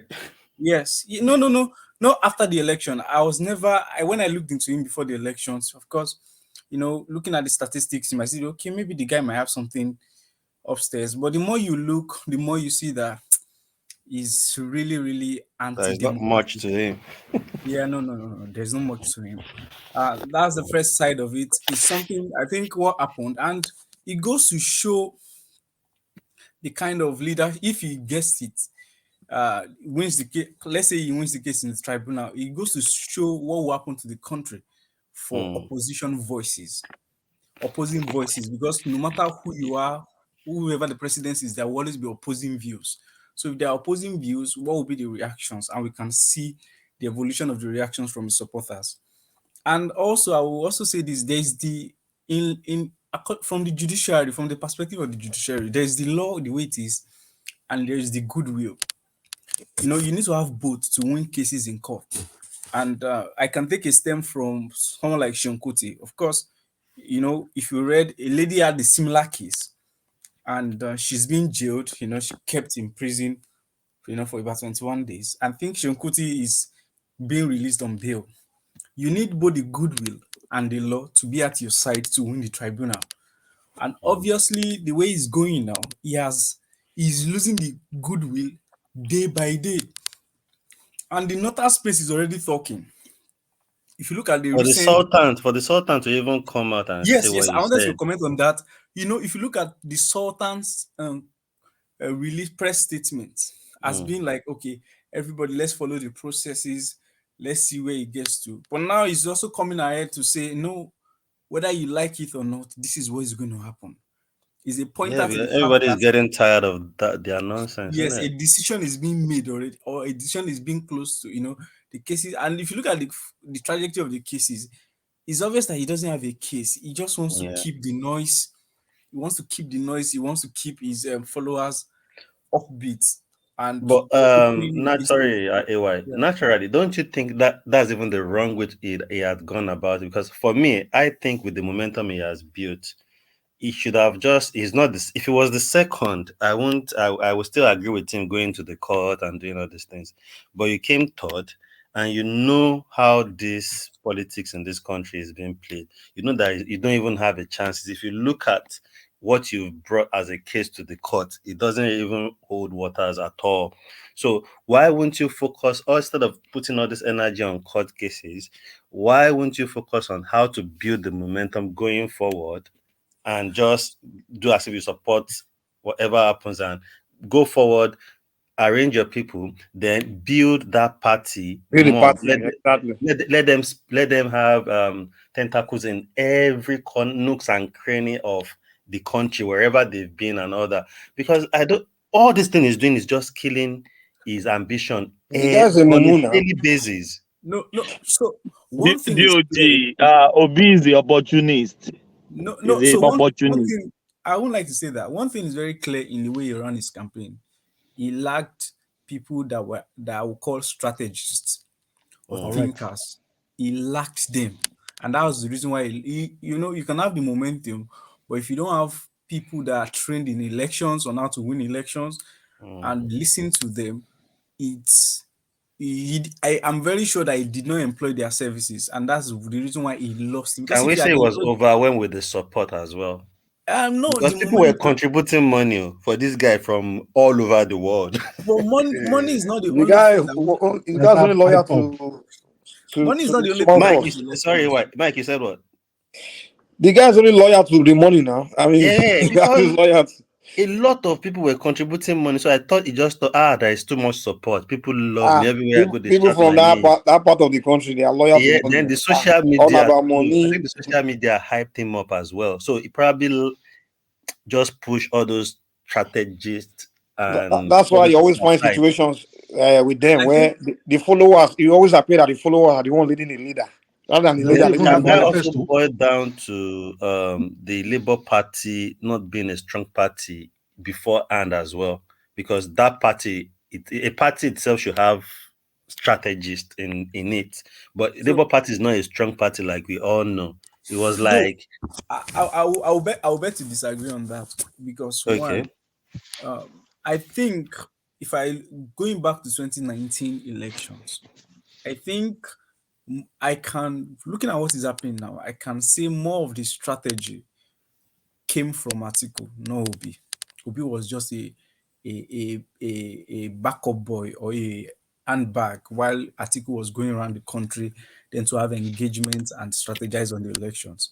Because you can see now that because if Obi had amassed himself in strategy sections for that election cycle, there are some fault lines I think he will not make in this election. Like as simple as not having agents covering all the polling units. Man, you've gone through these elections before, up to the tribunal, and you've lost. And came out with these most foolish examples of IREF. You are dumb. I'm sorry, you are really dumb. That means you didn't really run the elections, or you didn't understand. You were He didn't just even know the meaning of the IRF. Man. He had to. This lady exposed him on during interview. Now. exactly. That means you are really dumb. You didn't know you don't know what you are doing. Because if you knew what happened, Buhari won the elections, you lost the elections, and you lost the elections to Buhari up to Supreme Court, and probably because you said you won the elections, you didn't have your evidences, and that was the strong reason then.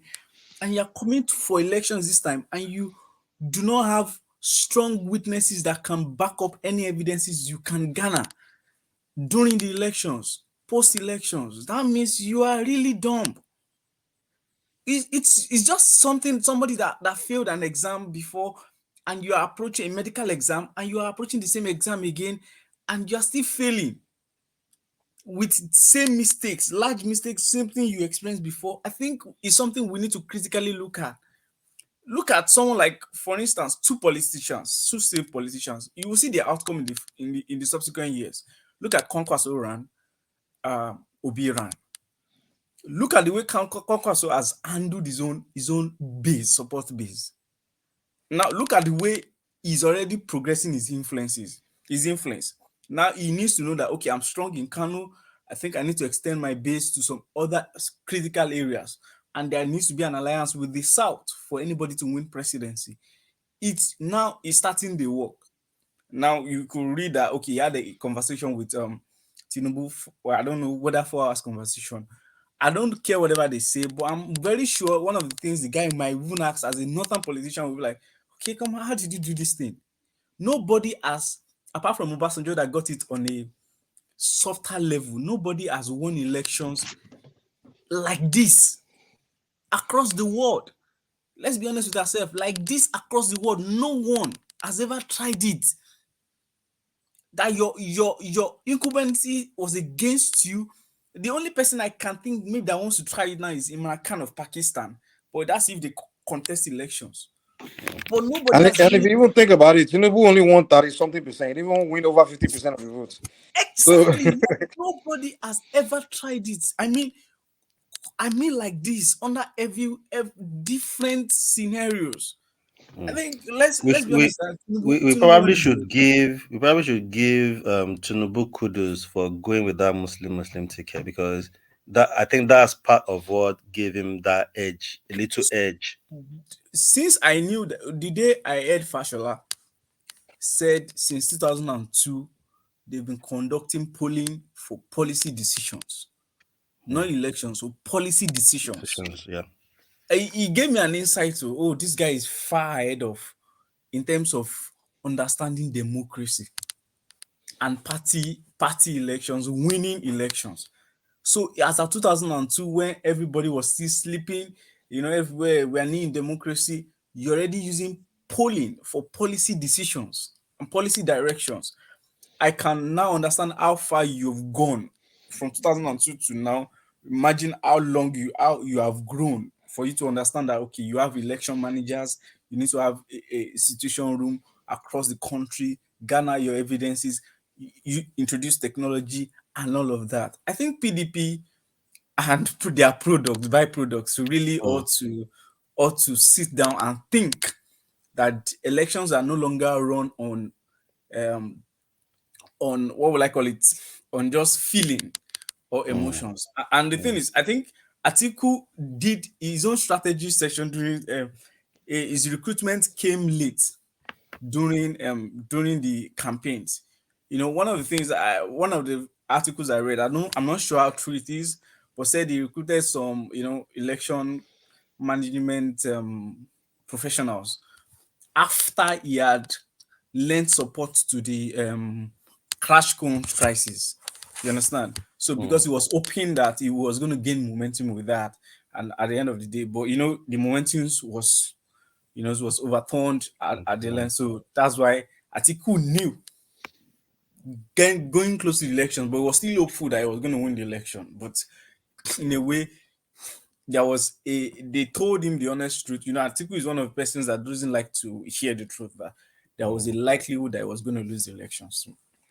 But So AY and yeah. every other people on the platform right now, I'm thinking, if you look at the way Atiku ran campaign, is more like he didn't really do much of campaign compared to the others.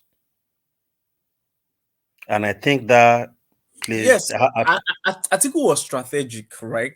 Even if you look at the strategy, really, if you look at out of all the 3 candidates, the person that put the less work compared to the result or more votes, True, you have a Atiku. point there. If it wasn't Obi, Atiku would have won that election. If Obi wasn't running, I'm telling you. Even let's say Obi was not. Okay, let's. People keep saying that, but I bet to disagree again on that because yes, Yeah, because that I bet to disagree. You know why? Because not that thing going to the north as well. I don't think a lot of people will buy that. Yeah. So No. now Are you saying? You telling me that those Southeast votes would have gone to Tinubu, to Yoruba man? It could have been divided because most people. I'm telling you that the dynamics of APC's strategy would have changed or will change. So the thing is, you think AY, my brother, don't make me. Southeasterner will never vote for Yoruba. They will never vote for Yoruba man. Let me tell you. Let me give you a perfect Oh, example. Lord. Thomas. Let me even give you guys a perfect example. Do you know the Abiola election? Wait, do you know the Abiola election? After knowing the fact that a Northerner, Babangida, just ruled the country as a dictator, and before him was another Northerner. Like this is the first time, like a Southerner we now come in and in And have fact a chance. have a chance. They still voted for the Northern guy over Abiola. The guy still won the Northern guy, Tofa from Kano, still won the Southeast over Abiola. I'm It telling was you. only Anambra that Abiola won. Every other state in the south was won by Tofa. So Simba, you agree with them as well? Yes. Okay, so what I'm Anywhere going to say. hold on, my brother. Anywhere Yoruba line up with Southeast will never. Because Thomas, can you see the video that Kulata brought? And at the background, they say they should even give it to Atiku. We don't want Tinubu, and that Easterners that are saying that. That's even what this this fight is all about now. They are not fight. This whole thing is not fight for Obi to be president. It's fight for Atiku to be president. They rather have the Northern guy become the president. I don't know what is their issues with Yoruba. No, because for me, I say it differently. To be honest, I feel people were tired with the killings, the insurgency. These people, they will prefer a Northerners to a Southwesterner anytime, any day. The hatred for the Yorubas is more than the hatred they have for the Hausas and Fulani. Believe me. Okay, so let's do a dissection of the Southeast, really. So let's pick a state like Ebonyi. Now, when their governor came out, and when the governor came out after election, I was doing surgery, and I was like, my people decided to go against APC presidential candidates in favor of Obi. I can tell you that if you look downwards, if PDP or Atiku was a preference, APC will not win elections in Ebonyi State. So if you remove Obi factor in that Southeast, Ebonyi State was Did they vote for APC in the presidential election? No, so APC got 42,000, right? That's the highest in the Southeast. No, Imo is the highest. But I'm saying in the gubernatorial elections. Okay. We're not telling you that their issue is with APC. So their issue with the Yoruba. I think it's driving at the point. What I'm saying is, if it was Atiku Tinubu, the influence that got that vote for Labour Party was Obi, which was ethnic. But let's remove Obi from the picture and Atiku and Tinubu. I can tell you that their governor is strong enough to convince them to sway the buck to Tinubu, because the party, the party after Labour Party at the presidential elections, the next affiliation was to APC. So let me give you. Okay, that's Emebo you are using as an example. Yes. Can you hear me? Yes. Yeah, how much vote did their governorship candidate got to win the election? How much vote did they give to Tinubu as a special aspirant of APC? So if that same governor cannot convince, I agree with Mike. It's not about the party; it's about the man Tinubu, our Yoruba candidate.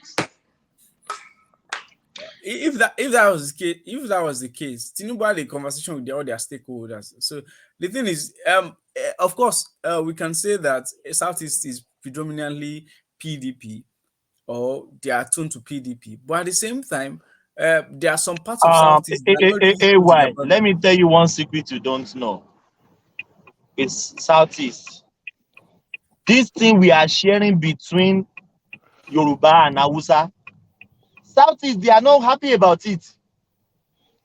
They have seen the template that if we lose from Hausa, it's coming to the Southwest. That is the problem, my brother. Forget about Tinubu. The fight is against Yoruba. For real, I thought the fight should be against the Hausa. because the Fulani has ruled for 8 years and the Malams were killing people in but the their thing is, farms. Oh, get that one, man. but if you know the way South Well, is going, I agree no, with you guys, Sha. for instance, if you go the way South is going to shift in the next 4 years, if Tinubu is legitimized, you will see that South will technically detach themselves from Southeast in near time. Confirm. Yeah, correct. in near time, especially with this. If you notice that this Akpabio movement, Akpabio tactics that Tinubu has already used for South, and that's the only part that Tinubu is insistent on Akpabio as Senate president. That and speaker for Southeast. But that South move, if you look at Pandef has already kept quiet. Every other person has kept quiet in their domain. Even they were opposition parties were trying to move it to the north. They were saying no, it's not possible. So now South is already positioning themselves. They already seen the light that okay, after Tinubu's presidency, when he flips back to the north and he's flipping back, Southeast will be at a disadvantage with all these shenanigans they are doing, because you will need to negotiate at that point in time with your southern brothers. The key to presidency is not northern people first. Is your southern people first. Your southern brothers first. If you can discuss with them and rally their support, then This you can Southern go. brother thing we always talk about. There's no brotherhood in the South, man. Let's stop this Southern. No, so the thing is South. There's never that. I stop giving up. I gave up on that South rubbish. We always South we always talk about. There's never brotherhood in the South. Let's forget it. You'll Man. be shocked at the handshake going on with. If you look at what the event that happened that Tinubu honored in I think on the 3rd that he went to Rivers. You think it was only Wiki that was there? Almost all major South stakeholders, political stakeholders, were at that meeting. They were at that meeting. Even if Buhari come there, they will be there too. Now. They are there to collect. Who told? No. I'm telling you that the 2-day event, they were there and the conversation was robust. That's politics for you, man. That's politics. Well, it doesn't. I mean, prove. I mean, Mike, can I ask the fact that there's no social brotherhood in the South. There's so no. My question is, sorry, guys. Beginning of Nigeria, my question to you, Mike, now is which zone, with the way Southeast is behaving now, which zone we want an alliance with Southeast? Okay, no. Before you, Mike, can I ask you a question before you answer that one, please? When it goes to the north and it comes down south, you being from the southwest, if the two candidates are one from the southeast and one from the south, who will you vote for? Honestly, like, to be honest with you, even like before this, when Buhari became president in 2015, the first thing that came to my mind is, if Buhari finished 8 years, honestly, I'll be supporting an Easterner to be the next president, because I thought the power was supposed to shift to there. I'm saying, but it's the people that changed my mind. They're the one that changed my mind. It's their attitude. No. I'm saying, my issue. I'm saying after what transpired, after they've done what they've done, that you know what is going on right now. The way they make me feel right now. Okay. Right now. Okay. What would you, if they had to come back? Because I'm supporting the South guy. Trust me. That if I continue to feel like this, unless they change, these people, they don't provoke me past redemption. But Mike, it might boil down to who they present though from the Southeast. It might. Unless maybe who they present. Personality might play a part. You know. That's why I said. If I'm still feeling the way I'm feeling, I bet you disagree with that. Now, unless whoever they present happens to be someone that just change. I mean, present a completely different attitude and just convince me that he's just a person. Or the people themselves change their strategy the way they. But if they continue like this, I will not support them. I will support South guy. I'm telling you. You know why I disagree?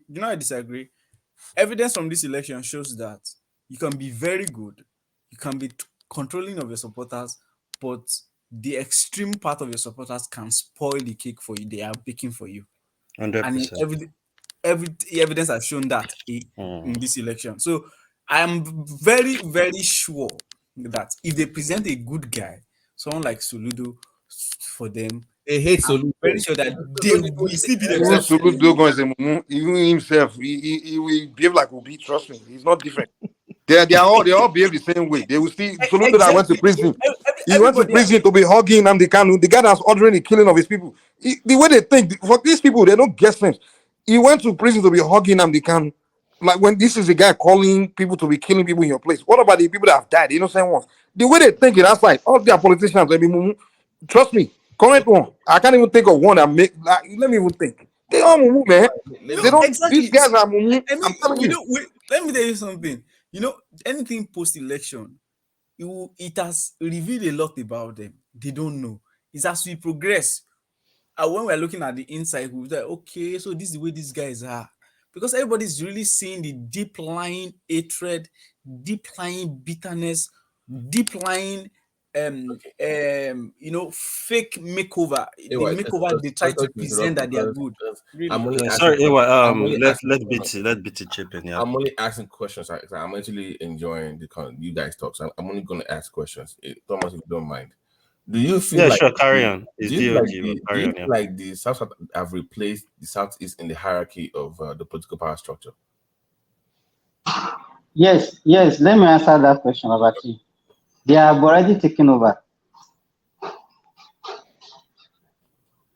Hello. Yeah, I can hear you. Go ahead. Because I feel Yes. like they are kind The of momentum, the Southwestern now as well. Let me give you an insight to what is happening.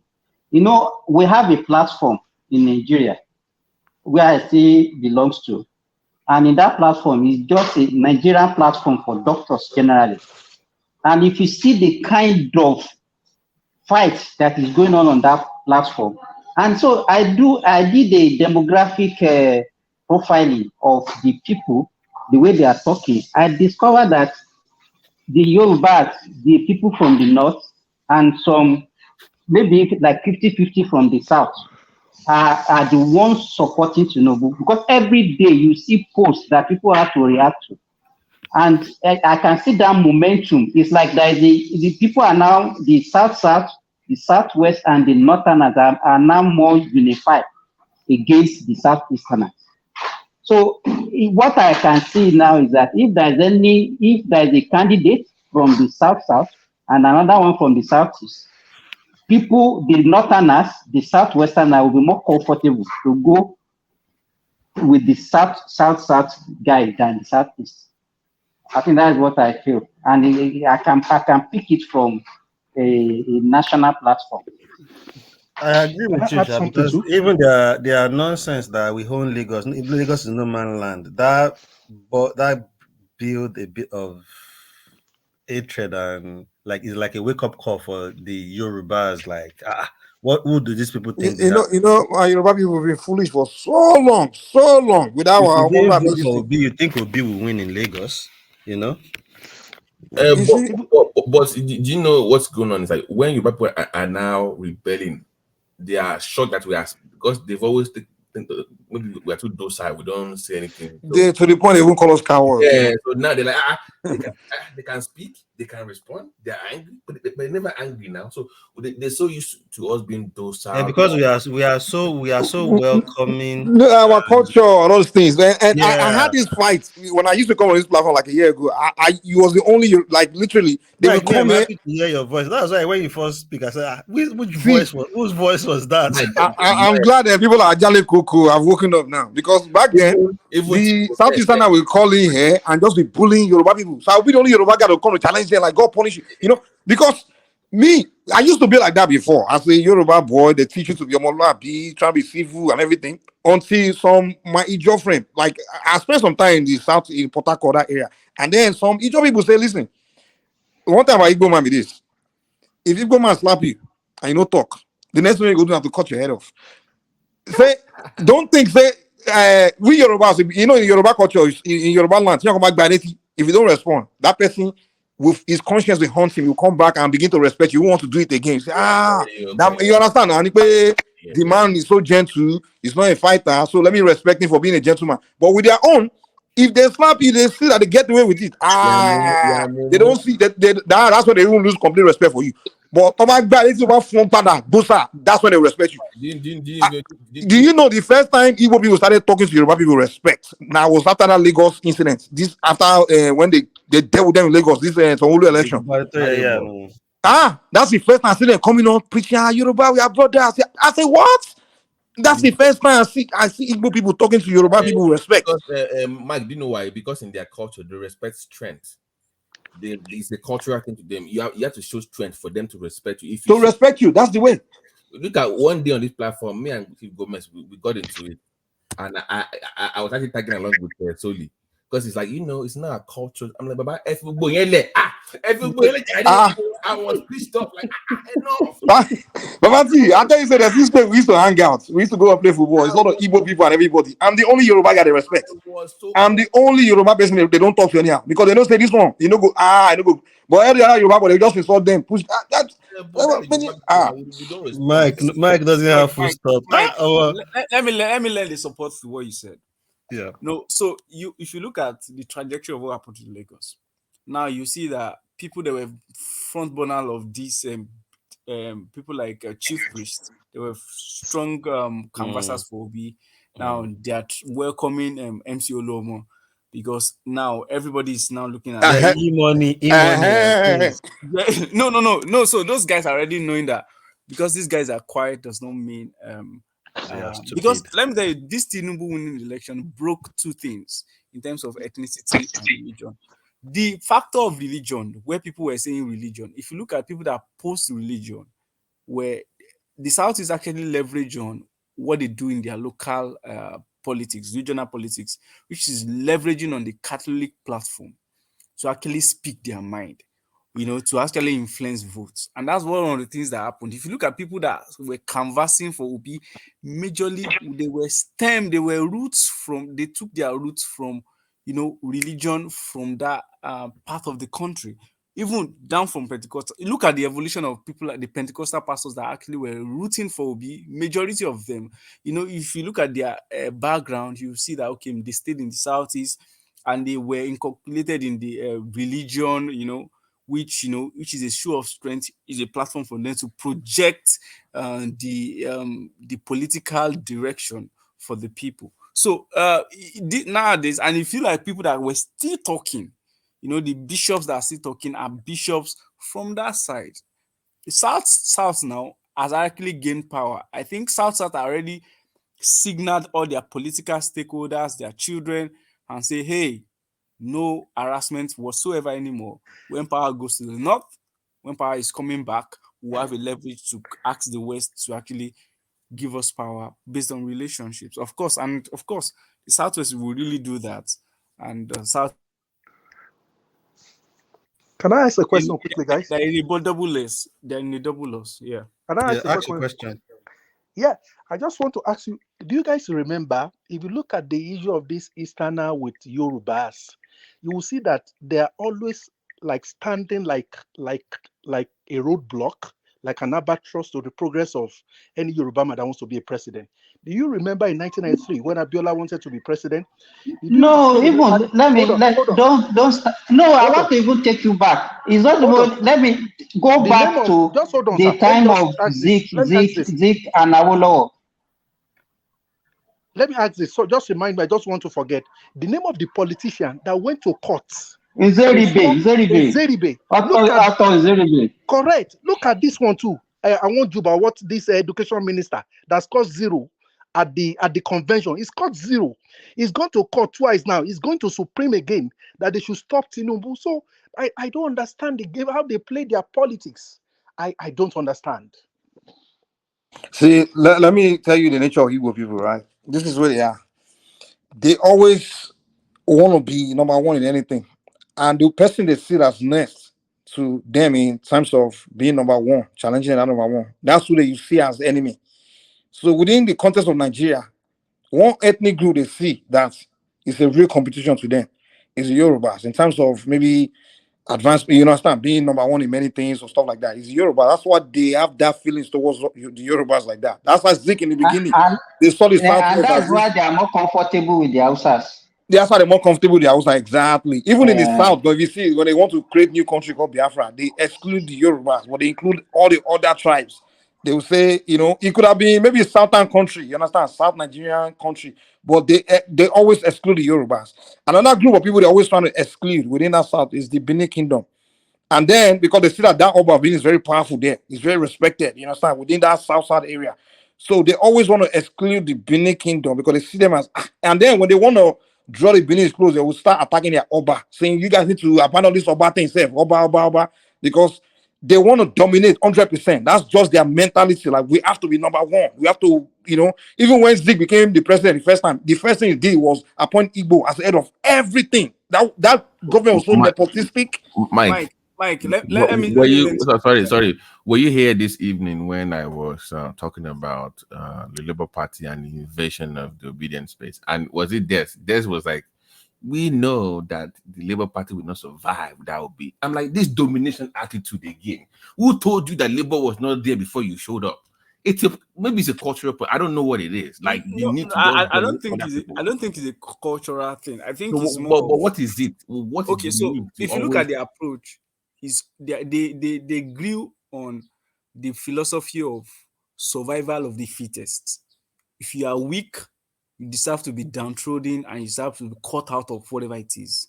So, and if you look at the Yoruba system, Yoruba culture, there is an affinity towards the downtrodden. Like, no, these are to be protected. They are not to be, you don't approach them anyhow. You don't talk to them anyhow. They are not to be oppressed. You cannot oppress people that are weak. You have to give them exactly. time to you develop. Have sympathy for them. You have empathy for them. Yes. Yes. And will carry them along. Exactly. Extra sympathy, and you learn extra support for them, and to be able to develop, and because you believe that when they are strong on their own, they always be the weak people in the society, and you need to always lend them support. If you look at their own system, if you are weak, you are cut off from the system, and that's why if you look at the West and the East, the things that they thrive on are the things like, okay, I build this mansion, I build this road. It's not your job to build road; it's the government's job. But you are trying to, show as a sign of strength, and that's one of the things that pisses them off, because when they see us preserving our weak and lending extra support for them, they will like, no, these guys are weak, allow them. And over time, when those weak guys start getting stronger, they start getting pissed off or irritated. And I keep saying it doesn't mean that Easterners are smart, but they are not the smartest. Let's be honest with ourselves. They say they do business. Look at the longevity of their business. It does not transcend over generations. Check it. That's why when they say, oh, they do business, everything about them is not systemic. It's not built to last for a long time. Even the way they do business, the customer service is terrible. That competition they do among themselves, and that's why they cannot have a unified leader. And that's why you see them condemning themselves. This one is not good. That one is not good. Because everybody wants to be the boss. No, exactly. Listen to me. Give me 1 second. Do you know what? Remember what happened during the PDP primaries? Just look at what happened in APC primary. Just juxtapose both sides. Only the VP in the APC did not step down for a fellow Yoruba man during the APC campaign, if you remember. But in the PDP, no Igbo man stepped out for each other. Everybody wanted to be. Everybody was there to the end. Everybody wants to be the boss. Maybe that's why I kept asking. Maybe it's a cultural thing. Like, everybody wants to be in charge, and when you have that kind of mentality, you cannot build a reputable force.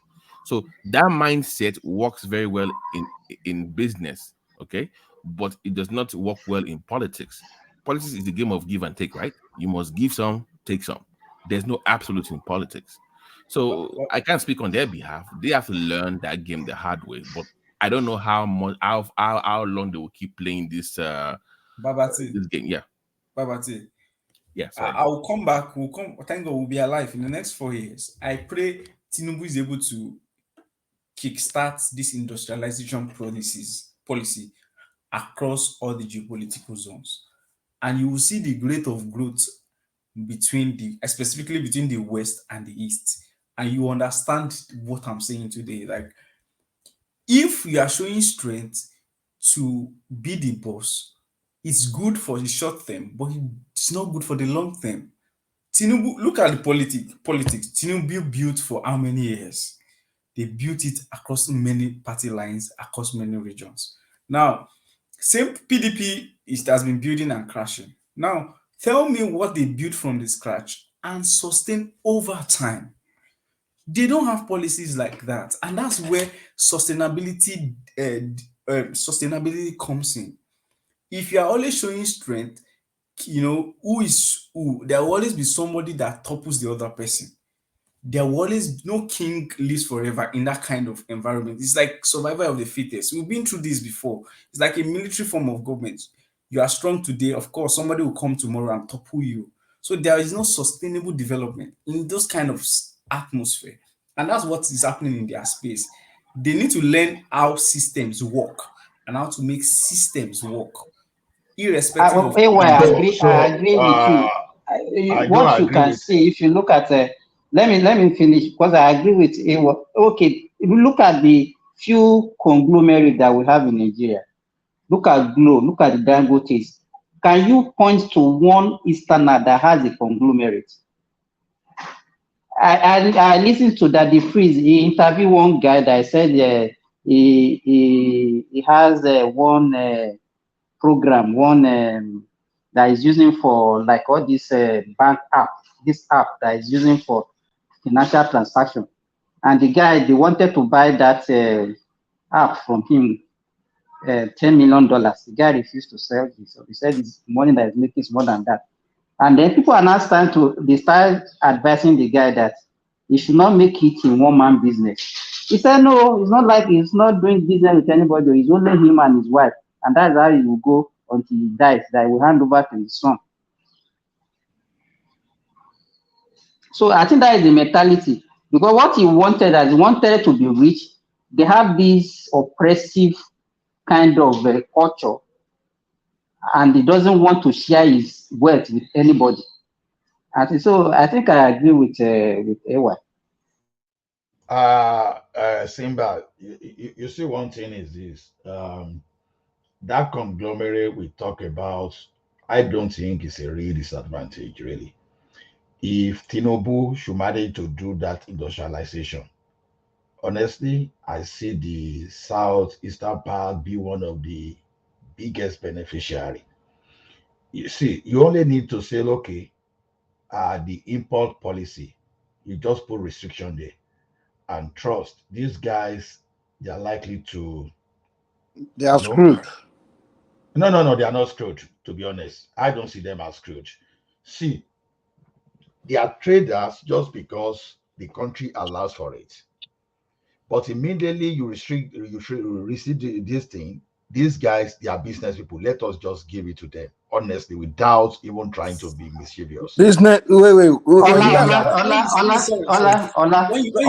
you say they are business people, no, let's be honest. Let's put it on. That thing is a bunch of fallacy, to be honest.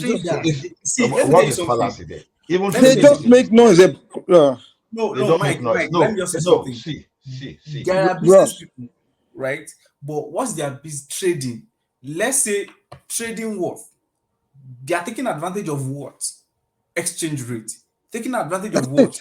The import policy, right? Import. Taking advantage of what? So that's a terrible business for the country. It's not a terrible business. You are going to import. I can teach a monkey how to do that. What are you guys talking about? These people are good in business. They just go and be importing. They are making other countries rich, making Nigeria poor. I mean, they import. We don't have policy. We are the only country. Even when it's trying to do it in Ghana, the Ghanaian government have to ban it. No. You can't just be importing all over. Just importing everything to our country. Mike. Let me give Ola one example. When we are practicing regional governments, the Yorubas, they formed the Odua group, and we knew the number of industries, companies that were under Odua group. Tell me what they have in the southeast, in the eastern region that time. When you are talking about industrialization, tell me what they have. So it's not even taking advantage. Is their behavior, is what they like. No. Let's not make this some kind of Igbo bashing. No, are we talking politics? Let me tell you, every part of the country have their own industrial strength during that time. See, I'm not a kind of person that just wave people up. We are talking of what is obtainable now. That is why you think these guys are not into businesses. The truth is this: if you really go and look at the CAC, the corporation in the country, the Igbo people are not this terrible as you think they are in importation or whatever. No, they are not. Okay, off and today, people want to deal. People want to say, oh, innocent motor is just this thing.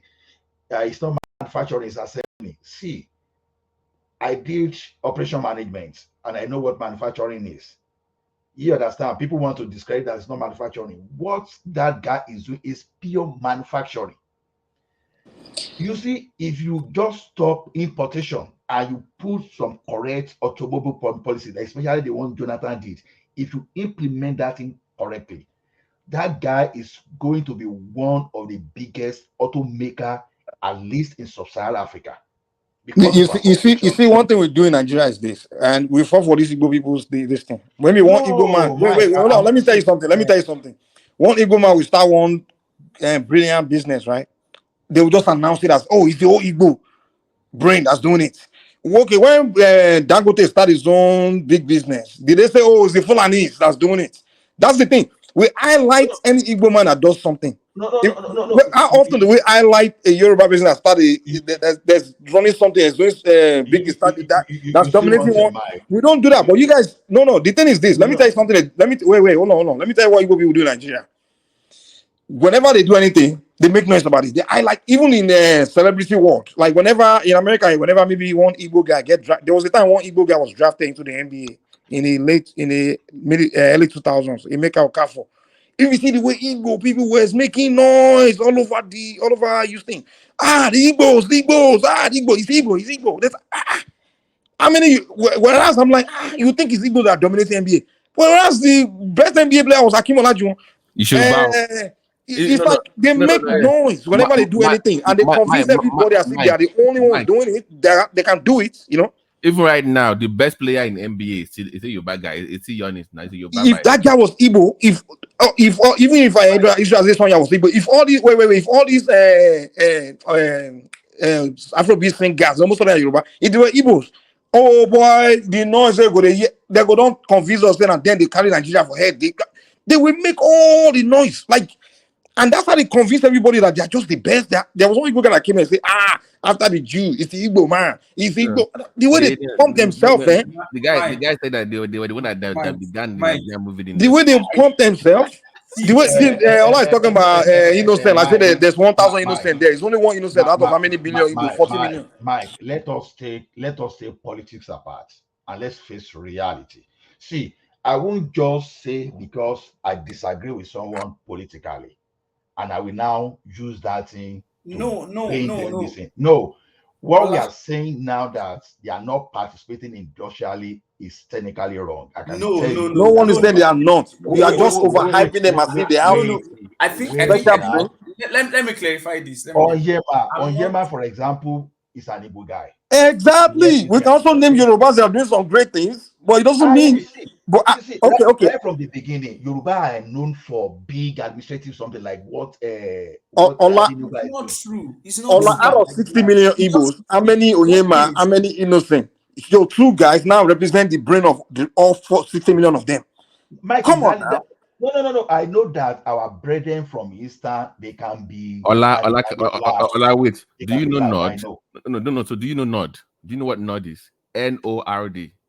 That's the Yoruba guy manufacturing car. It does cars too in Lagos, but it doesn't make noise now. But Yoruba people don't start shouting Yorubas are this, are that, because one Yoruba guy is doing something. Dangote is assembling I think it started assembling his own car that they use in the trucks. Yes, I understand. Others are doing it.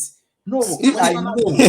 No. I know that our brothers from the southeastern part, they can be loud, but then it doesn't mean they are not doing it. Look, in the economy, we don't disagree that they are not doing something, but we are not. What we are trying to tell you is that they are not that. They are like a special kind of people, as if anything they are doing, nobody else is doing it, or nobody else can do it. I know. Everybody has his own capacity. Of course, they are not the exactly. I agree with that for sure. You are just getting it, Ola. It's not. We are not condemning them. But the way they portray themselves as if they are the best in everything, that's what we are trying to disagree. That's what we are trying to disagree. Yes. They will convince you that they are the special created African. Let's take Lagos, for example. The reason They why, are special Mike, Jews. let's They take are Lagos for anointed. example. They will say they are Jews. The rest of us are black. Anointed and son of Abraham. Yes, that's the thing. Even That's when the you see problem. Yoruba culture, you can even see trace similarity between Yoruba and Jewish culture. But Yoruba, I don't think Yoruba will come out and say they are Jews because I listened to one historian that said, okay, look at how the name, the name configuration in Jewish. So they use it to describe, right? When you want to say one name, you will tell story behind it. It's the same thing Yoruba too. You will tell story behind name. So your name is descriptive to Yoruba. But the truth is this. I don't know how our brethren from the southeastern just suddenly become a Ola, Jewish and all because that kind Ola, of thing is to me Ola, sound ridiculous Ola, when you cannot even Ola. stand by your own identity that you want to subject yourself to another identity. I'm a Ola, Yoruba man and I'm proud to be a Yoruba man. So Ola, there's nothing wrong let me with me. back you. So Let me back you. You know Yoruba people, the Jews, they circumcise their children on the 8th day. the same thing you find in Yoruba. Yoruba traditionally circumcise their children on the 8th day. In short, Exactly. Yoruba name their children on the 8th day. Just like Exactly. the Jews. Just like Exactly. the Jews, they circumcise on the 8th day. And that circumcision is the number one sign of being a Jew. Exactly. It's, You know when in you those mention days, Jewish name, in those Pastor, days, let me surprise you. That thing has a medical advantage. my brother told me, there's a clothing or something. What's the advantage? Yes, about clotting. Yes, that is about clotting. When you do it at that age, this it is less likely that it will bleed. And it's also when you circumcise a child early, the torture and the pain that associated with it, the child will not be able to remember. And that is why it is advantageous to do it early, unlike what some traditions do when they will be doing it when they are already mature, ready to get married. Mm. You see, the Jews, they circumcise on the 8th day. The Yoruba circumcise on the 8th day. Even the Arabs, they do the same thing. They In those circumcise days, before a date. Yes. during the Holocaust time, the way they recognize some of those Jews, they look at them, whether they are circumcised. Because there's no way you can deny, you understand? If you say you're not a Jew, they check. They will say, okay. They will know whether you're a Jew. And the same thing with Yoruba. So, but Yoruba will not say, oh, we are Jews. We are from Israel. We are the nation. We are the lost tribe. you see one P that we normally fall into in that country is to look down on other tribes. There was a time I mistakenly believed that Hausa people and Fulani people they don't travel. It was on this forum that I learned in a very hard way They that are very Hausa and Fulani terrible. people that they traveled. I was so ignorant even up to the last 2 years. So the thing is this: people fall victim. Thomas, you are breaking. You are breaking. You are breaking, Thomas. I can't hear you. We are breaking. Is that Simba? Thomas, can Thomas, you you are can breaking. you Thomas, go can you come back in? Can you go out and come back in because you are in the Are you matrix, in bro. Nigeria? You see, this our own competence trap is what caused our problem. Okay, look at what caused the first coup in Nigeria. Did you know that those people that destroy our regional democracy there, they were actually trying to implement what Zeke could not do pre-independence. Zeke Dominant. They want to wanted, be dominant. They want to be yeah, dominant. They want to. Yes, that was what motivated them. Zeke wanted the unitary system, but Sata Modu Bello didn't want that. As a matter of fact, Ola, Ola, can you hear me now? I can hear you. Yes, please. Can you please take charge, please? I have something to attend to. Very important. But one man don't come out me for this thing because he knew that I No, won't no, be available for a while. But I no. can Just take charge. I will Okay. I will come and shut it down later. Okay, no Yes, problem then. just go on. Yeah, I'll be in the background. Yeah. At least on that part is we are coming to Australia.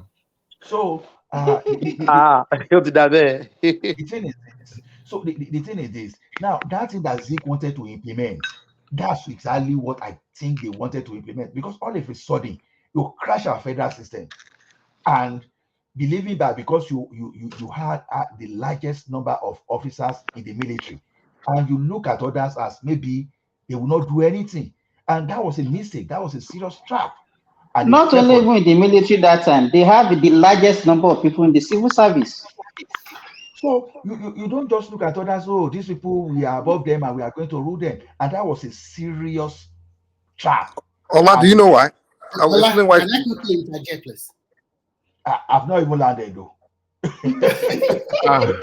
Remy is here. Remy, oh my God! When Remy's they going did to go that the other now, way. there was a counter coup now that just showed that, oh, these guys were better. It got to a stage that they believe that, okay, when people even say Yoruba are coward, that thing sometimes may have some kind of it impact on me, because look at it this way: if Adekunle Fajuyi could say, you cannot take my commander-in-chief without taking me first, and the guy have to die before you could even take the commander-in-chief, and someone led the entire tribe into civil war and he ran away. When the thing now they say, I will now be saying Yoruba is coward, Yoruba is coward.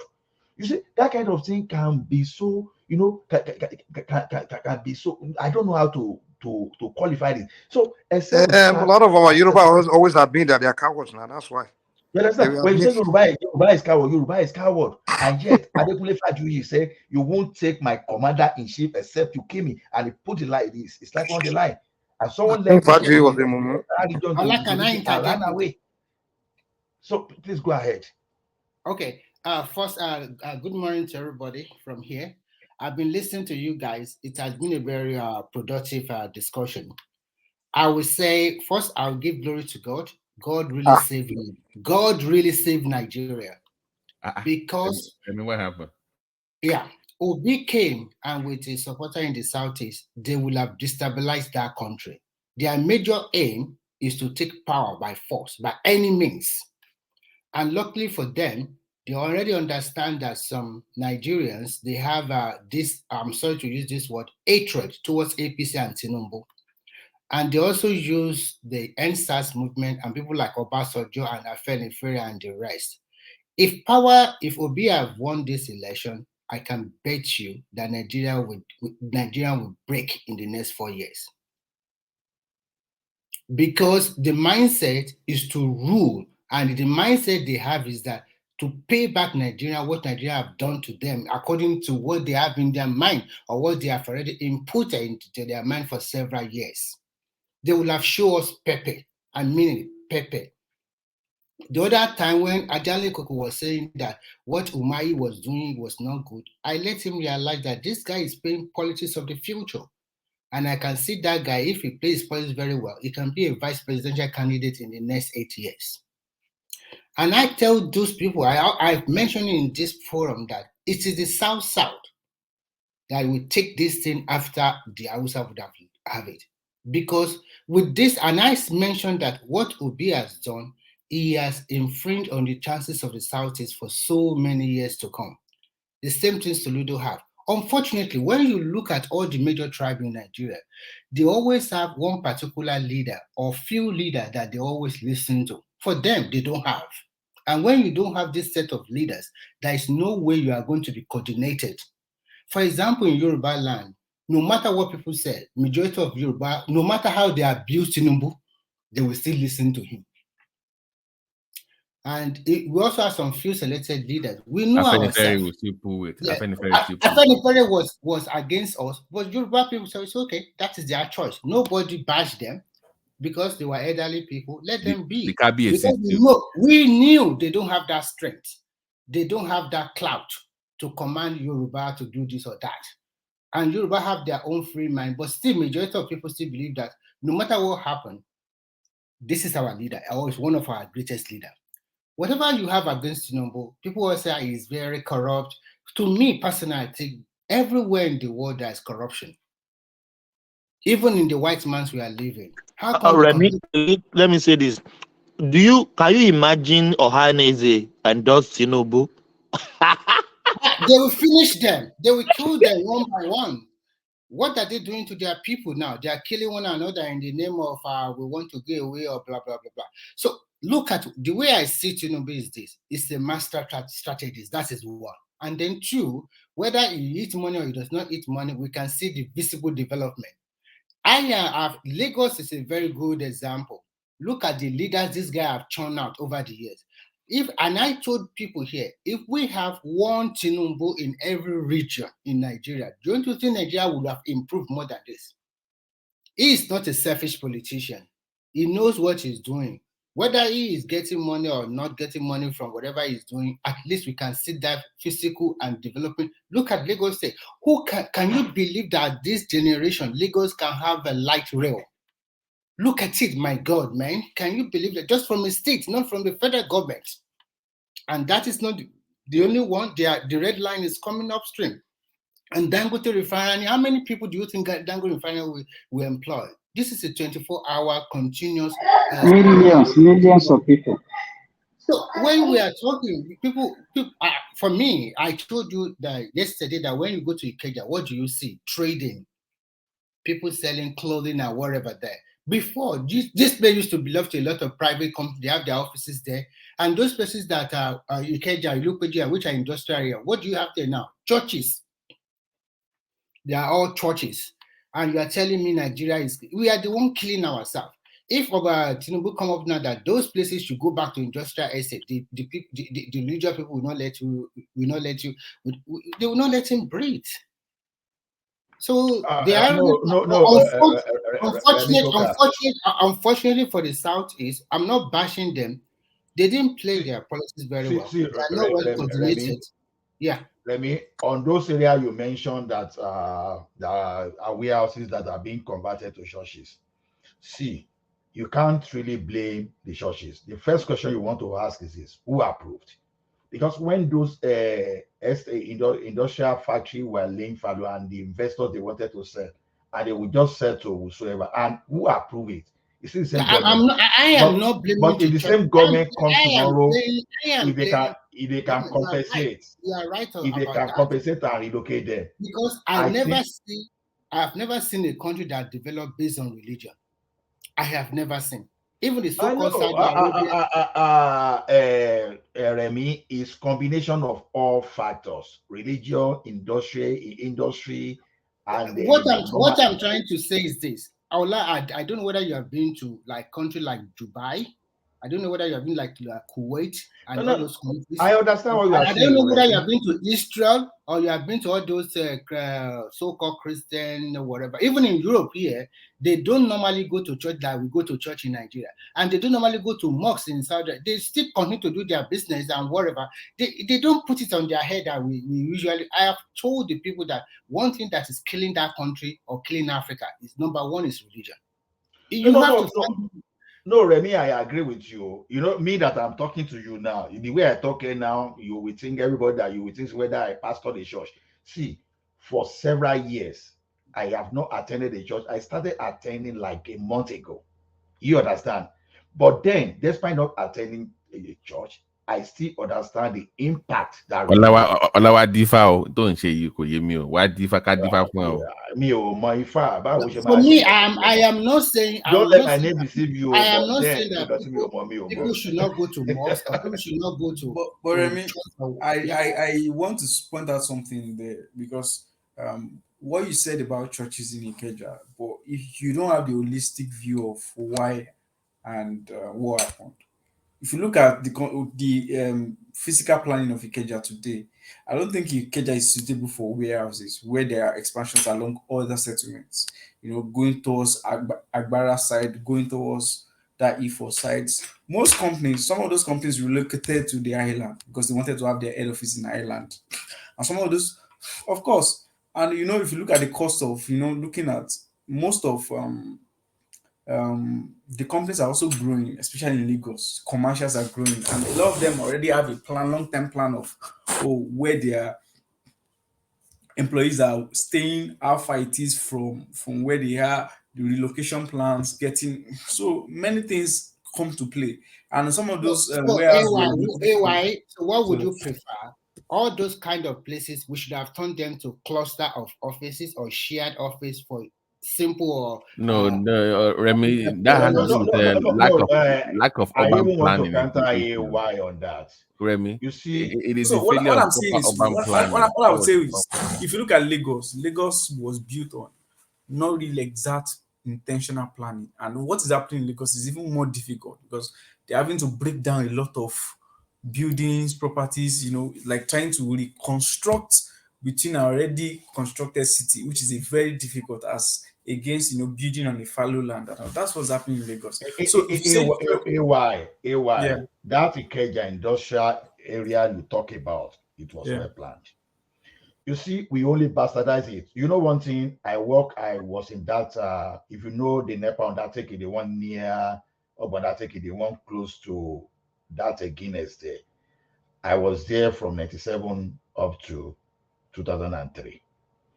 You see one thing about that place was that it was well planned. If you see the way those places were fed from the feeder, we call them feeder, the high tension that feed all those places from urban undertaking there.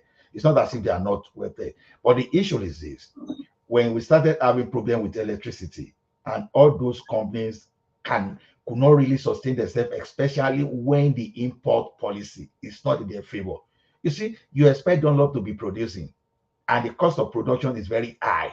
They are using diesel. Even the electricity is not stable. So, and you now open your border for goods to be coming in.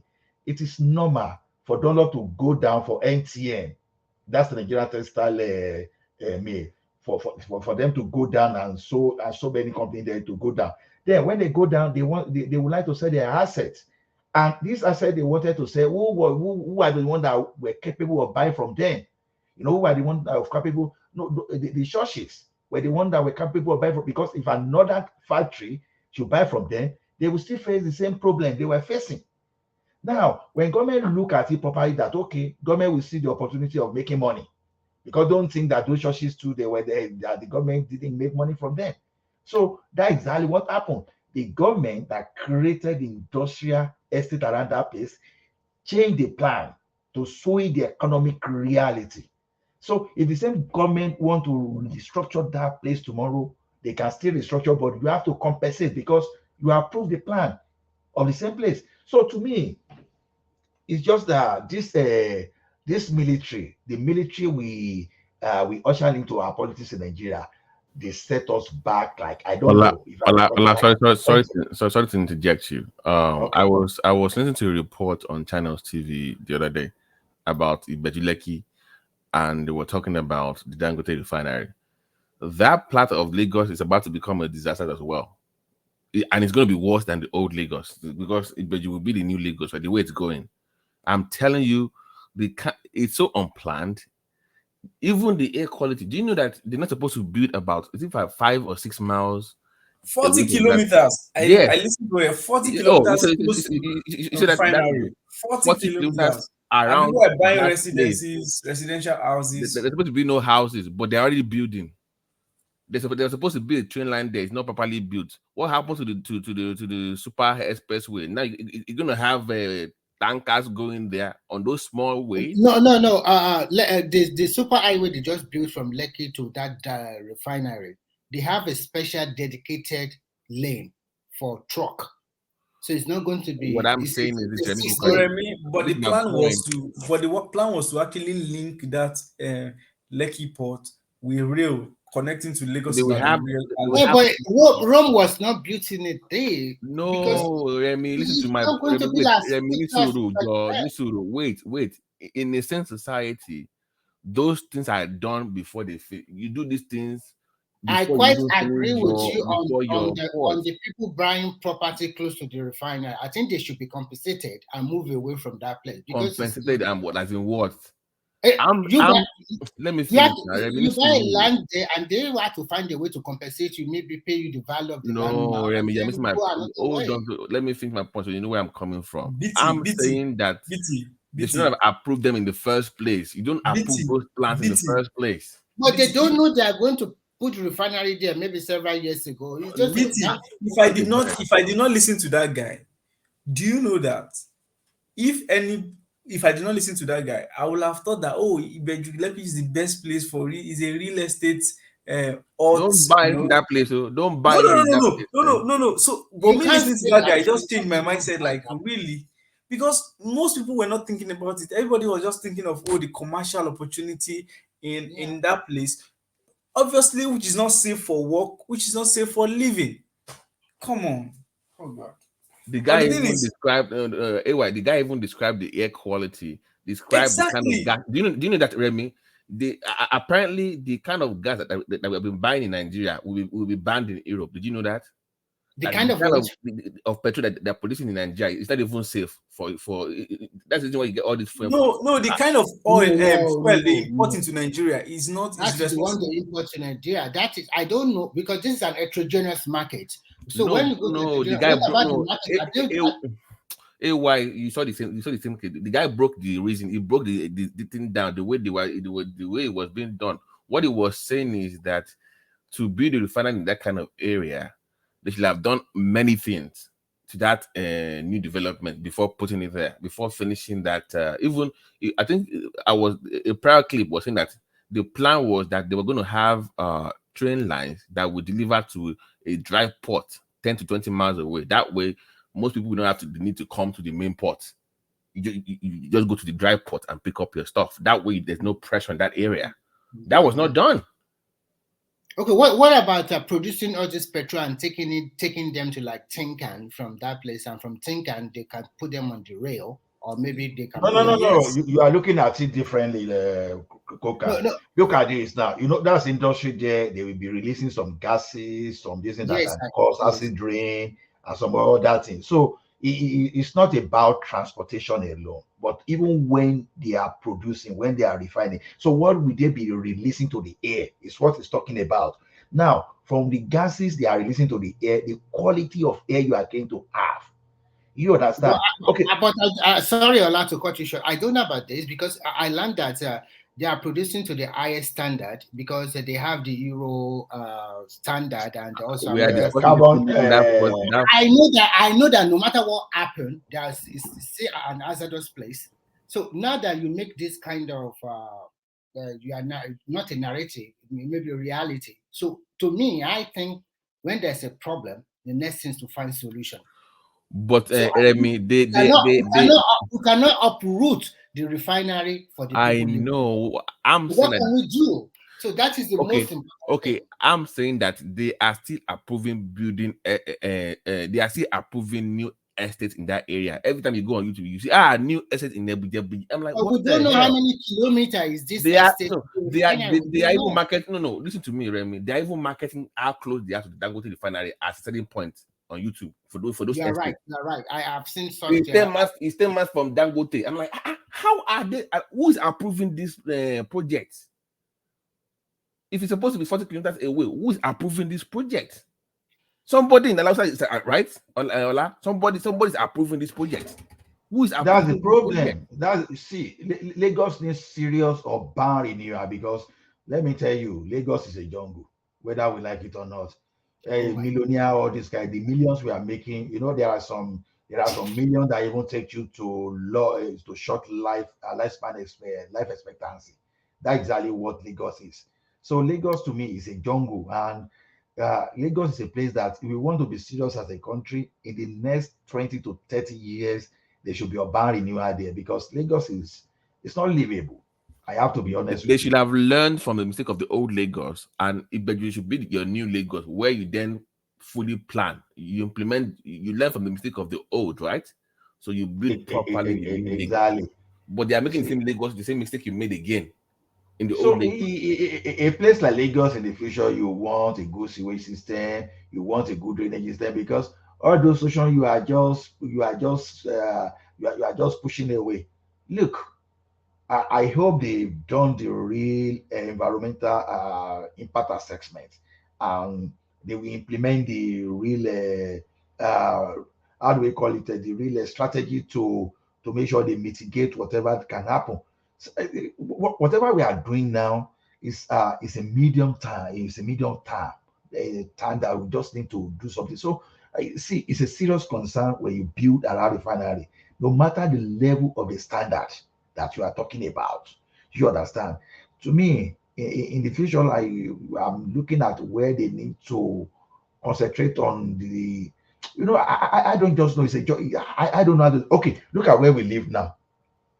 We can easily move to our backyard and walk around and run around and no Okada. But then you can't even find, even when you go to Lagos Island alone, you can't even find space between two houses. Don't mind those idiots in those banana land. How can you have a mansion with no backyard? Who buys houses with no backyard? Ola Babati. Now this brings us back to the same thing. If all the neighboring states, like I live in Oyo State, but each time I leave Lagos and go to Oyo State, I'm not always happy because it's not developing, even at 25% rate of Lagos. If to say that Oyo State or Ogun State, they are also developing very quick, instead of people living closer to the refinery, people can live in Mowe or Ogun State or in Ibadan by fast train and go and work in Lagos. Everybody, some people, they don't have nothing to do in Lagos, but they still want to live there by crook or by means. Everybody just want to go there. Everybody all over the country is going there. So that is why I said that development must happen in the state. People now should start handling their governors very well. Let me give you an example. Let me give you an example that what we fought from diaspora from Ogun State, actually we were able to push our governor to, even though I don't like him, but this one I can give it to him. You know that red line in Lagos that they are almost done with, right? It's supposed to end in Agbado. That was no. So we got our governor to sign a deal with Lagos. They are going to extend it into Songo and Ifo.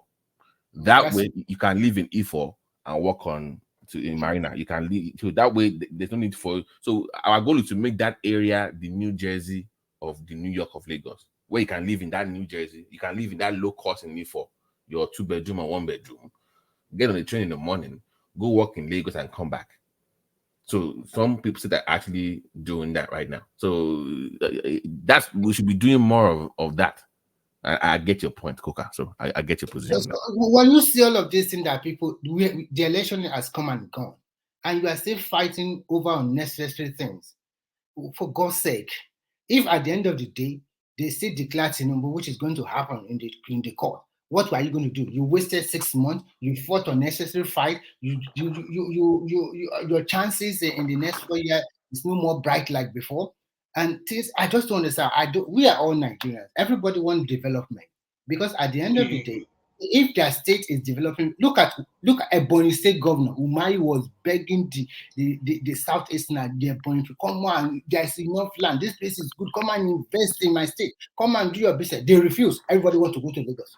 Man, no, you see, Remy, you can't blame people going to Lagos. Although I was born in Lagos, forget about my Ekiti accent. I was raised in Ekiti, born in Lagos, raised in Ekiti, right? I still found my way back to Lagos. Now, what will I be doing in Ekiti if I have to ask you? You graduate from Ekiti. I know you are right, but if you don't stay, you understand? If you don't invest in Ekiti, will still become backward. It's still going to be the same thing, and you guys will be exactly. You'll be blaming the government. What push a person like me to electrical that I studied that time? Although I will tell people that if I'd gone for medicine that my father wanted me to go for, maybe I would not have graduated because I know my strength was never in cramming, was just to be analytical and mathematics.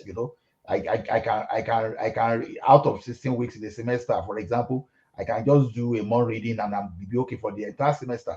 So what am I saying is this? While picking that, I look at my environment data and say, if I should go to school, will I graduate and become teacher and farmer like my people?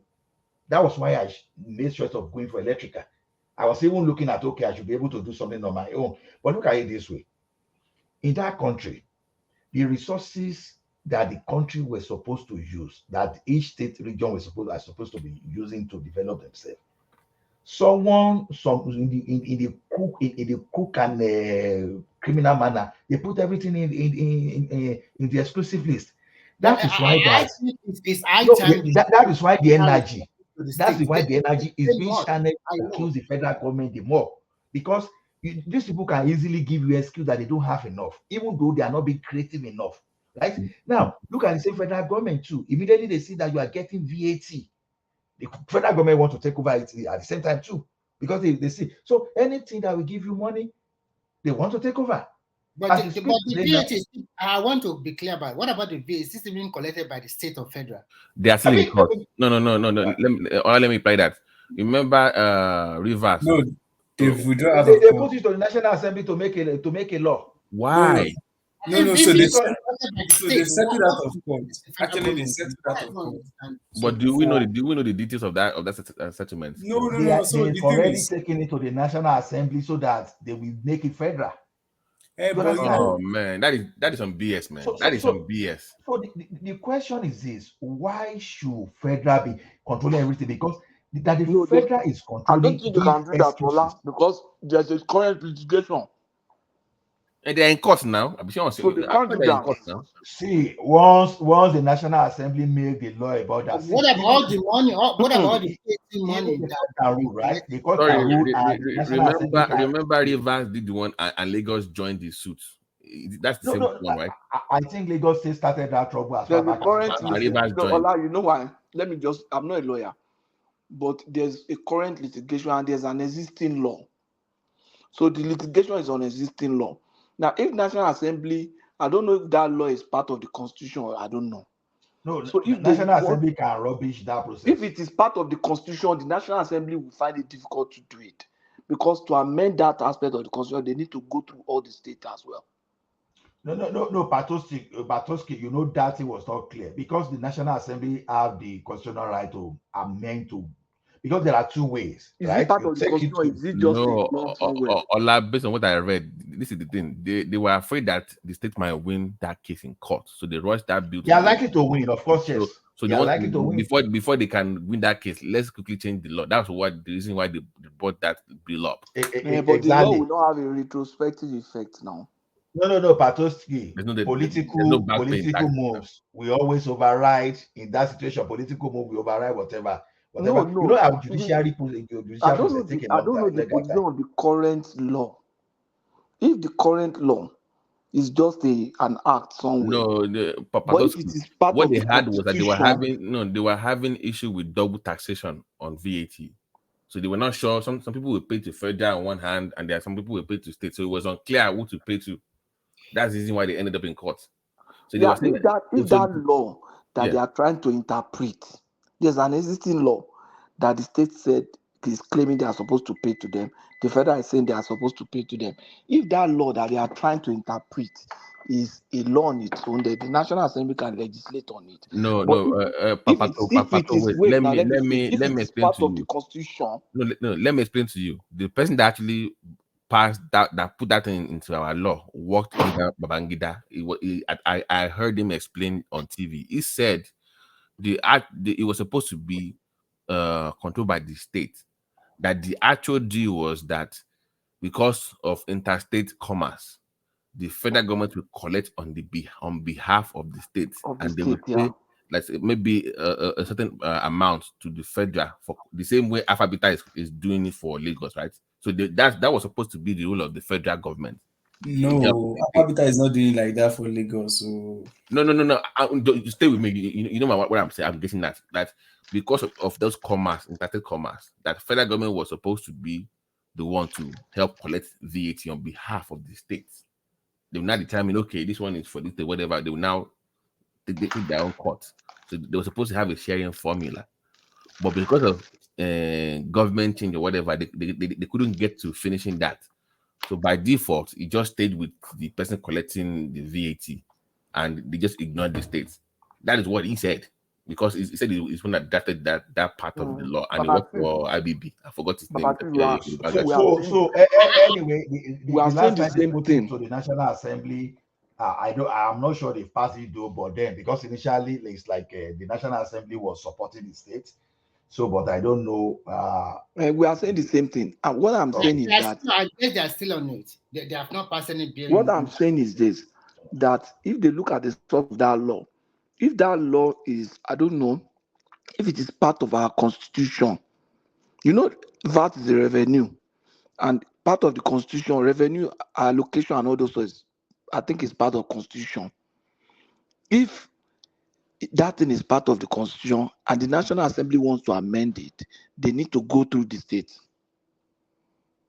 But if it's just No. When it comes to Patoski, when it comes to the regulations of FIRS, Finance Bill Revenue Act, is solely exclusive to the National Assembly. In this case, so what they wanted to do while they were having the case, Wiki was the one that brought the case up actually. Yeah. So and Lagos State joined. So when they were having the case, so because FIRS saw that the states were right and they had legal access to, so they quickly ran to the National Assembly to amend the act that enables FIRS to actually collect taxes, to expand it so that it can clearly capture the VAT system. So that was what happened, and they had to step it down that the judiciary should actually pass a judgment on it before there can be an amendment.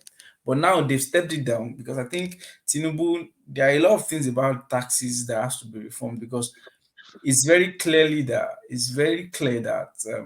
the federal government is deepening its hands into revenues meant for states. Exactly. Because using the cover, especially, and that one is aiding lazy states to keep being lazy. States like all those northern states. You know what I mean? So some of them you see one thing about that country is, if you want to move forward, the first thing we need to do is we've been saying this thing: take agriculture, take education. Most item in that exclusive list about overseas something, just take about 60 of them away, give the federal government just the military, the foreign affairs, like our immigration and all those things, and about 3 or 4 items there, and let them be focused, because our federal government focus on too much things that they are not even supposed to, and that is why they are failing at the international level. What they are supposed to be doing, they are not doing. Do you think there should be a partial immunity for the governors? No. If you do partial, no, they can't do partial. No, they must be immune. No, give them immunity. I can tell you. See, we are so terrible in that country that we cannot do without giving those governors immunity. Although it has its own disadvantages. All these things you have mentioned now, they are not in the exclusive now. They are like in a mutual list, or kind of, because state government also handle agriculture now. They also handle education. They are not exclusive to federal government now. Look at the angle I'm looking at it from. You see, when you put all those responsibilities to the federal government, have you seen the revenue sharing formula? You'll be wondering what the federal government is doing with the amount of money it's sharing. That is why the National Assembly, they have enough to share and loot. Ola, let's go there. Let's go there. Let's just remove the Senate then. Just have one house. We don't need to have bicameral houses. Not even only that, if they can be paid them moderately, I'm okay. If they can be paid them moderately, I'm okay. But what these people are earning, you start your business, you may not even make it in 10 years. Even you that you have, if you are an entrepreneur. The man said we only control 3% of the budget now. Just 3%. That's a lot for 200 people or 500 people. That's a lot of money. And you start wondering where the Nomelaye have money to be buying houses in America and all those cars that they showing us. And you are saying 3%. Really, house, those cars, uncle. That's what I'm saying now. Those cars, those houses, and you are saying 3%. It's annoying. So to me, there are too much money at the center, because number one, when you say the oil is coming from the south and it's going to Abuja, everyone will concentrate on that, whereas they are doing illegal gold mining in Osun State. They are doing in Safara. They are doing in everywhere. So the thing is this. So that's why they need devolution of resources to the state. At least let's do 50-50 first. 50% to the state, 50% to the federal government. Why do you think they No, 50% is too much for the federal government. That is exactly what I'm saying. Why do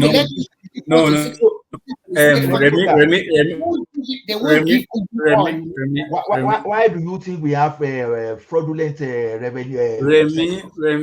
Why do you think we have let's check before we go ahead. Under the current arrangement, right? So the federal government takes about 35%. So the remaining 65% goes to the state and the local government. So But that's the thing. So there are three tiers of government: the federal, the state, and the local government. However, the reality is the local government has the bulk of the responsibilities. So Which is not, they are not getting money directly. The state government is exactly. So if you look at what Fayemi did with NGF when they are having issues with Buhari was the adjustment. They need to restructure RAMFAC, which is the revenue allocation that the federal government needs to stay with their own revenue, state government, then local government. But the issue where they're having issue was the sharing formula between states and local government. Local government has more roads to build because Fashola used to say that thing. Local government actually has more roads, the largest portion of roads compared to federal government, compared to state government, and all other responsibilities.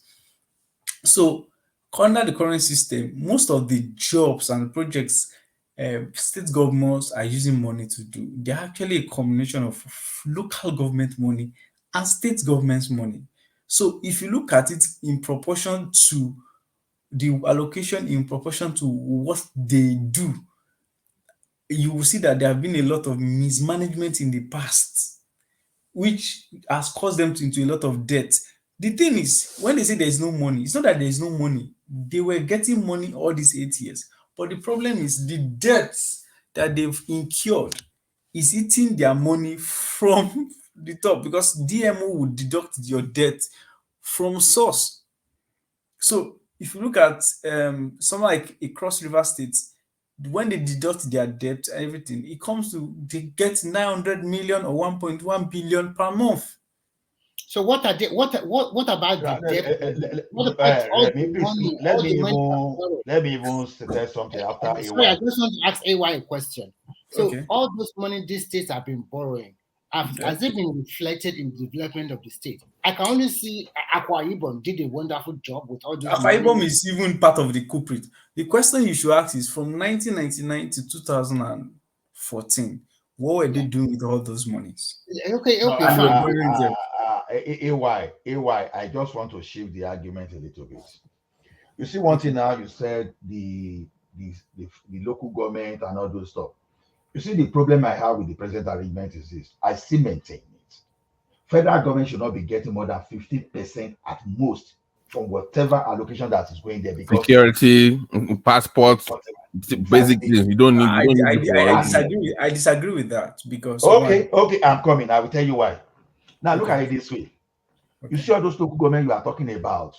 They be fraud in creation of local government over time. You know, you create local government just to slash that money from the center instead of creating local government to be productive and contribute to the center. When you create local government just because you want to share oil money, that's a fraud. You see, the local government matter should be left to the state.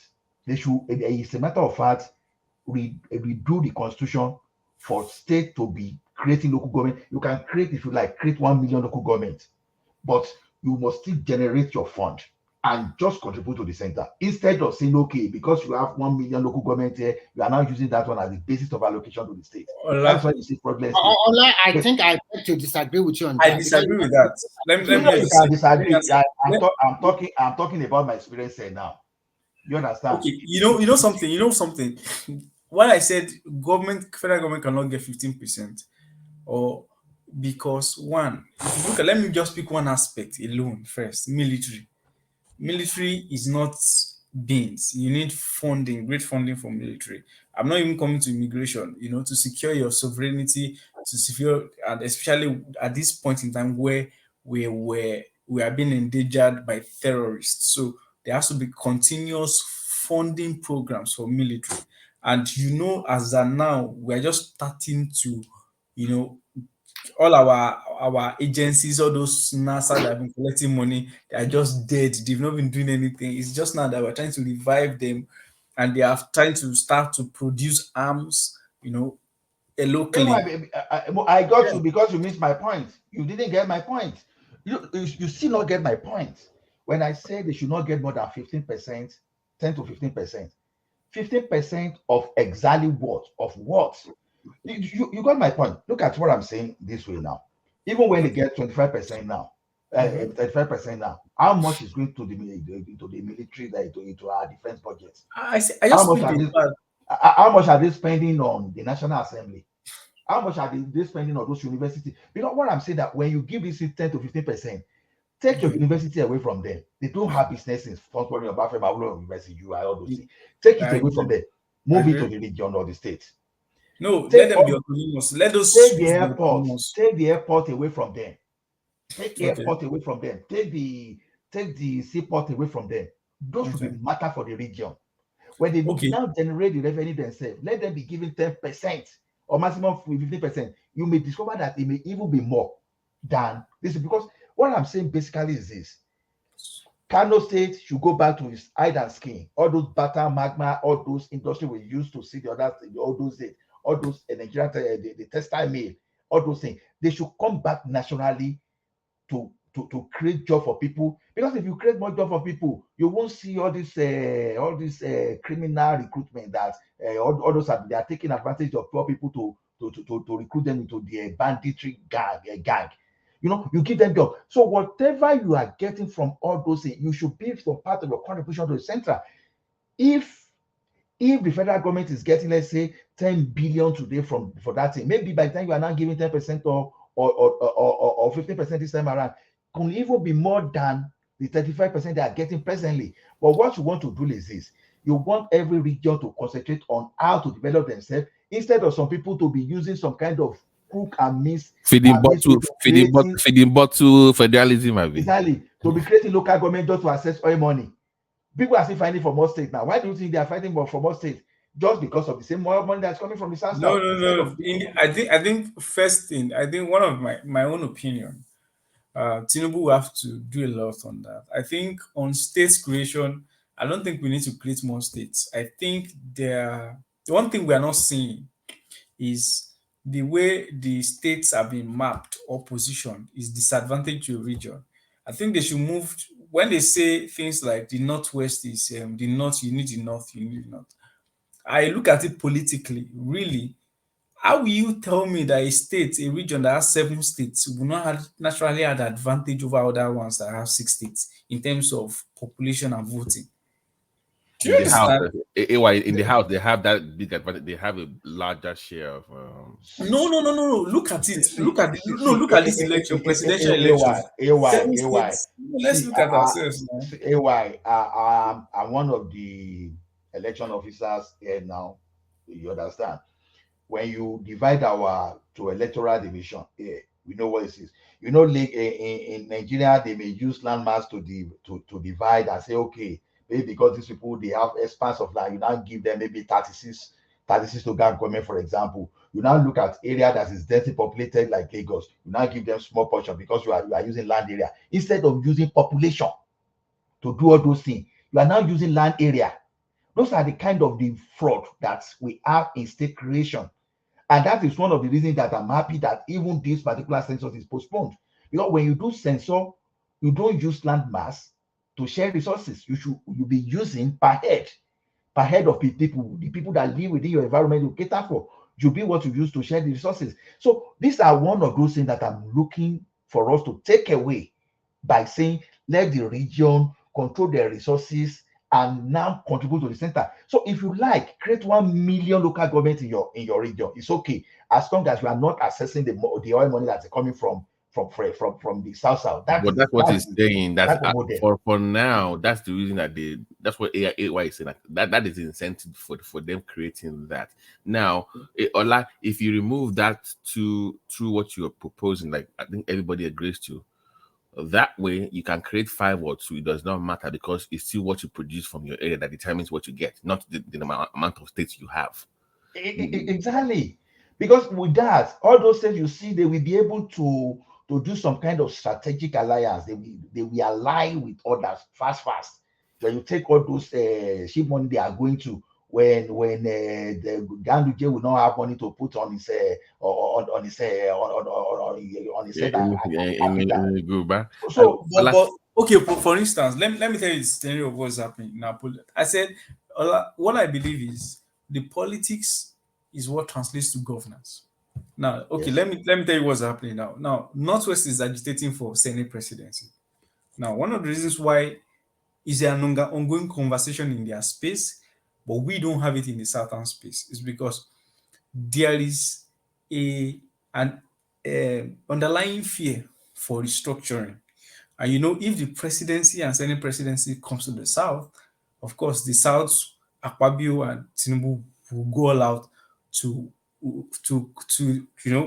balance the equation.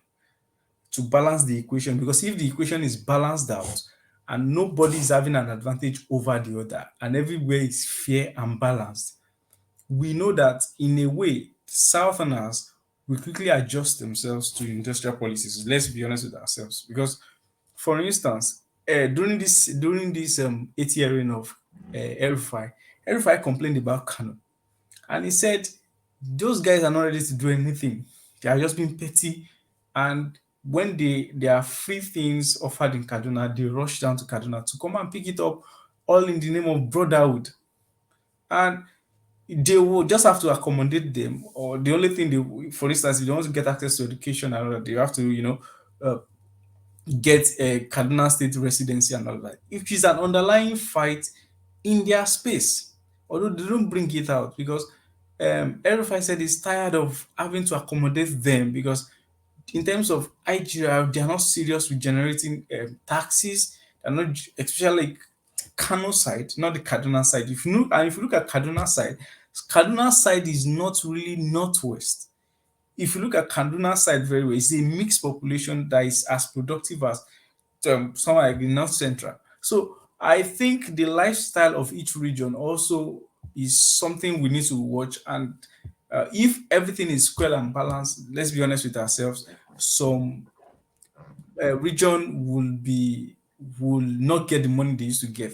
I can tell you how much this Northeast Development Commission, they are pumping into it just because of the sympathy of Boko Haram, terrorism, and I all of know. that. AY, but why do we do this ourselves? Nebraska can never be New York. That's what the issue we're having. We want to legislate parity in Nigeria. Do you know what that does? Lagos has to wait for a poorer state to develop. Exactly. Let them go at their own pace. They're actually dragging Lagos and Rivers. They're driving them. They're dragging They are them not back. only driving Lagos and Rivers back. Why will, for instance, what's the socio-economic um, comparative advantage for building a rail from Kano to Niger over building a rail from Aba to Port Harcourt? Or Lagos to Calabar. That should have been Yes. the So priority. those are the things we need to. But the thing is, because of the numbers in the legislative seat, there are 19 states up north, there are 18 states down south. If you make everybody 18, so number of senators the same, House of Assembly, of course, roughly the same. So nobody has Yes. monopoly. That's what I'm saying. You don't. That's I what I'm agree saying. with you completely. That's what I Man, said. I That's agree what I with said. you. That's what I said. Northwest is proud. They are making themselves that they are proud. They have this population because if you look at the number of states alone, it's 7 states in the Northwest across Northwest geopolitical zone. So when they are allocating something, South, that's why Southeast will feel naturally agitated. Look at the way they will share the money. Southeast has 5 states, 5 small states. They will say, oh, Northwest has 6, 7 states. So when they are sharing those things, they are not really sharing it equal based on their using the advantage of having one more state extra. And they are using that in also negotiating in Even voting. if they are to have a higher number, you understand, states like Yes. Lagos should have the highest number of representatives more We than can any see state. no, so Because that's even the this kind of thing we find in no this environment. Ola, this election should tell you that Lagos has the highest population in Nigeria, not Kano. The number of registered voters in Lagos is 7 million. Kano is 5 million. And they will still say that they vote more than us, right? Right? They vote more than us, yes. But the number of voters registration in Lagos is 7 million. That means the statistics we've been working with are not really, they were inflated, highly inflated in a way. So, and that's why I feel it's best that Tinubu conduct census, and the way the census will be And that some people will be telling us that beavers were that this is the worst. Because when I told people that beavers is one of the best invention or innovation in the electoral process because he exposed because this is the real numbers for the first. This is the actual figure exactly. that we've been working for. All those minor 40 things people million, are 30 talking million. about, they are just saying that we can just fine tune. So some people now is for them to cancel beavers if they have chance, and that's the best thing we've had since 1999. You've not seen any. I'm still saying you've not even seen anything. Do you know the cross? I don't even want to talk about the cross-border activities that goes on between Niger and Nigeria, Chad and Nigeria. That those people don't even respect sovereignty. Do you understand? They don't even respect sovereignty. If you are going through Lagos border or Ogun State border, you know the number of checks they will do on you. How will a president, people have not talked about that, how will Buhari easily say that if you disturb me, I'll move over to Niger? Niger is just a country. Honestly, that's why we seriously need that. Anyway, as someone that grew up in that Songo area, do you know how many businesses were destroyed when they closed that border between that and of course it's normal now because that was evil. I'm sorry, that was evil. Lagos and Ogun State strategic location alone, the volume of business there is huge. So it's going to definitely affect livelihood. So it's not funny at all. People were not forced to become firewall to survive. They were paying extra to bring it up to the back door now. The usual illegal routes now. Of course, once you put restriction or something now, you make it lucrative for the smugglers. It's normal. It's normal. So to me, that is why we desperately need person like Tinubu that challenged the 2006 census that did it. So now this time around, not only that we need to do census, we need to do census to create database. All this are national identity, we should convert it to something like a social insurance scheme that even you can never have salary, you can never work without. We need to integrate all our database. If you have BVN, you have NIN, you have voters ID. I know those things are security breach. Me, I didn't register for voters. This, immediately I become a citizen. You understand? They have my database already. To the point you were making earlier, let me just add this. Let me just throw it. So I want to see what you think. Nigeria, the train that they have from Lagos to Ibadan is disappointing. We need those fast trains. Lagos to Ibadan should be about 20 to 25 minutes. It should be that way you can actually live in Ibadan and work in Lagos. The one they have now, I don't even know what this is. 92 hours to get from. Let me say something on that. Now, you commissioned a train since 2019, right? Is it 2019? Yeah, I think it was first time 2019. You're just planning to do e-ticketing in 2023. 4 years. Because they are making money from hand to hand now. They don't want e-ticketing. There's no money to steal now. And Lagos, look at it. So I was listening to an interview from someone who said what they wanted to do actually was to electrify that rail. You understand? For their red line, electrify the rail. But he said they couldn't do it. They had to go for the diesel powered one because NRC is not evolving yet. So there is a move to decouple that Nigeria Railway Corporation in such a way that they will decouple it and give everybody will be under NRC, but it will be managed in sub-regions. So if it's the same rail, you electrify the rail, the trains on it are electrified. No, the blue one is electric, right? The blue one is electric. No, I'm talking about the red one, the red line. It's diesel powered. I was asking you about the Lagos Ibadan. Yes, Lagos, the red line is it cuts across it. Okay, yeah. So in their mind, in Lagos State mind, they wanted to electrify that rail, same like the blue line. You understand? Electric trains, fast bullet trains, of course, they save more and they move faster. But NRC is not yet grown to that level. Do you understand? They've not grown to that. Just still talking about creating. Although I quickly want to correct something. Although the fact that it's diesel power doesn't mean the speed is no. Let me correct something. In that red line, I was living in Kenosha when Sanwo-Olu came to Milwaukee to buy those trains, and I actually drove 1 hour to Milwaukee. I was at that event. Those are brand new trains, but here's the problem, and they are brand new and they are very fast. They were supposed to move intercity. So that's also a concern for me too, because those trains were not designed for metro. They were designed. They were supposed to be doing what Lagos to Ibadan is doing. So with that many stops, I don't think that train will last that long, because the brakes is not designed to be braking every 5 to 10 minutes. It's I supposed to be think for long distance. so. I think it might change because there was a conference that happened about a month or two ago in the Southwest where they prioritized rail transportation and electricity. Or the done agenda. Yes, focus on the region. So I think that one of the things they will task Tinubu to do is quickly decentralize all these things and let them move on their own pace. And I think if they can move on their own pace, getting Tinubu's backing with sovereign guarantee, I think a lot of development will come to the West. For real, I think power as well, right? Power as well. Yes, rail and power. Because if they can do that and Tinubu is able to just hand it over to them, to the regions, and give them a sovereign guarantee. Tinubu has given all the money to Southwest. Look at how they are developing. No. Tinubu will not. Okay. I know. I'm saying it's the perception. So, BT, don't you know that? Don't you think that Tinubu has? I feel that if you look at what's going on, has been happening recently, all the approvals and all of that, I think Tinubu is already in the government. It's just that we just need the original. On those states, move there, they are making them like, wait a minute, did you guys know all these things? Like, all of yes. So you start thinking that. So, who is the brain behind? Is this not Buhari's government?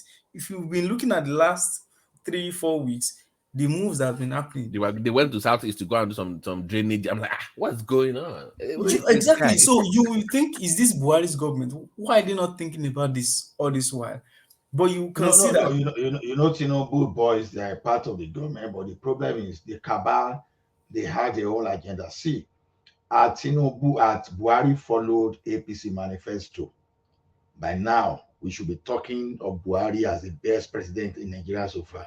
But unfortunately, like Aisha Buhari said, that even those people that didn't even participate in bringing Buhari into power, they hijacked that thing for their own purpose. Right? That's the problem. And unfortunately, too, Buhari is not strong enough to be able to look away from nepotism, and that's the problem we have. But hopefully, we believe that Tinubu will be able to do a lot of things. Because I've seen Osiban, because Buhari has not been conducting fake. Osiban has been giving some crazy approvals that I've been looking at, similar to Tinubu's hands on.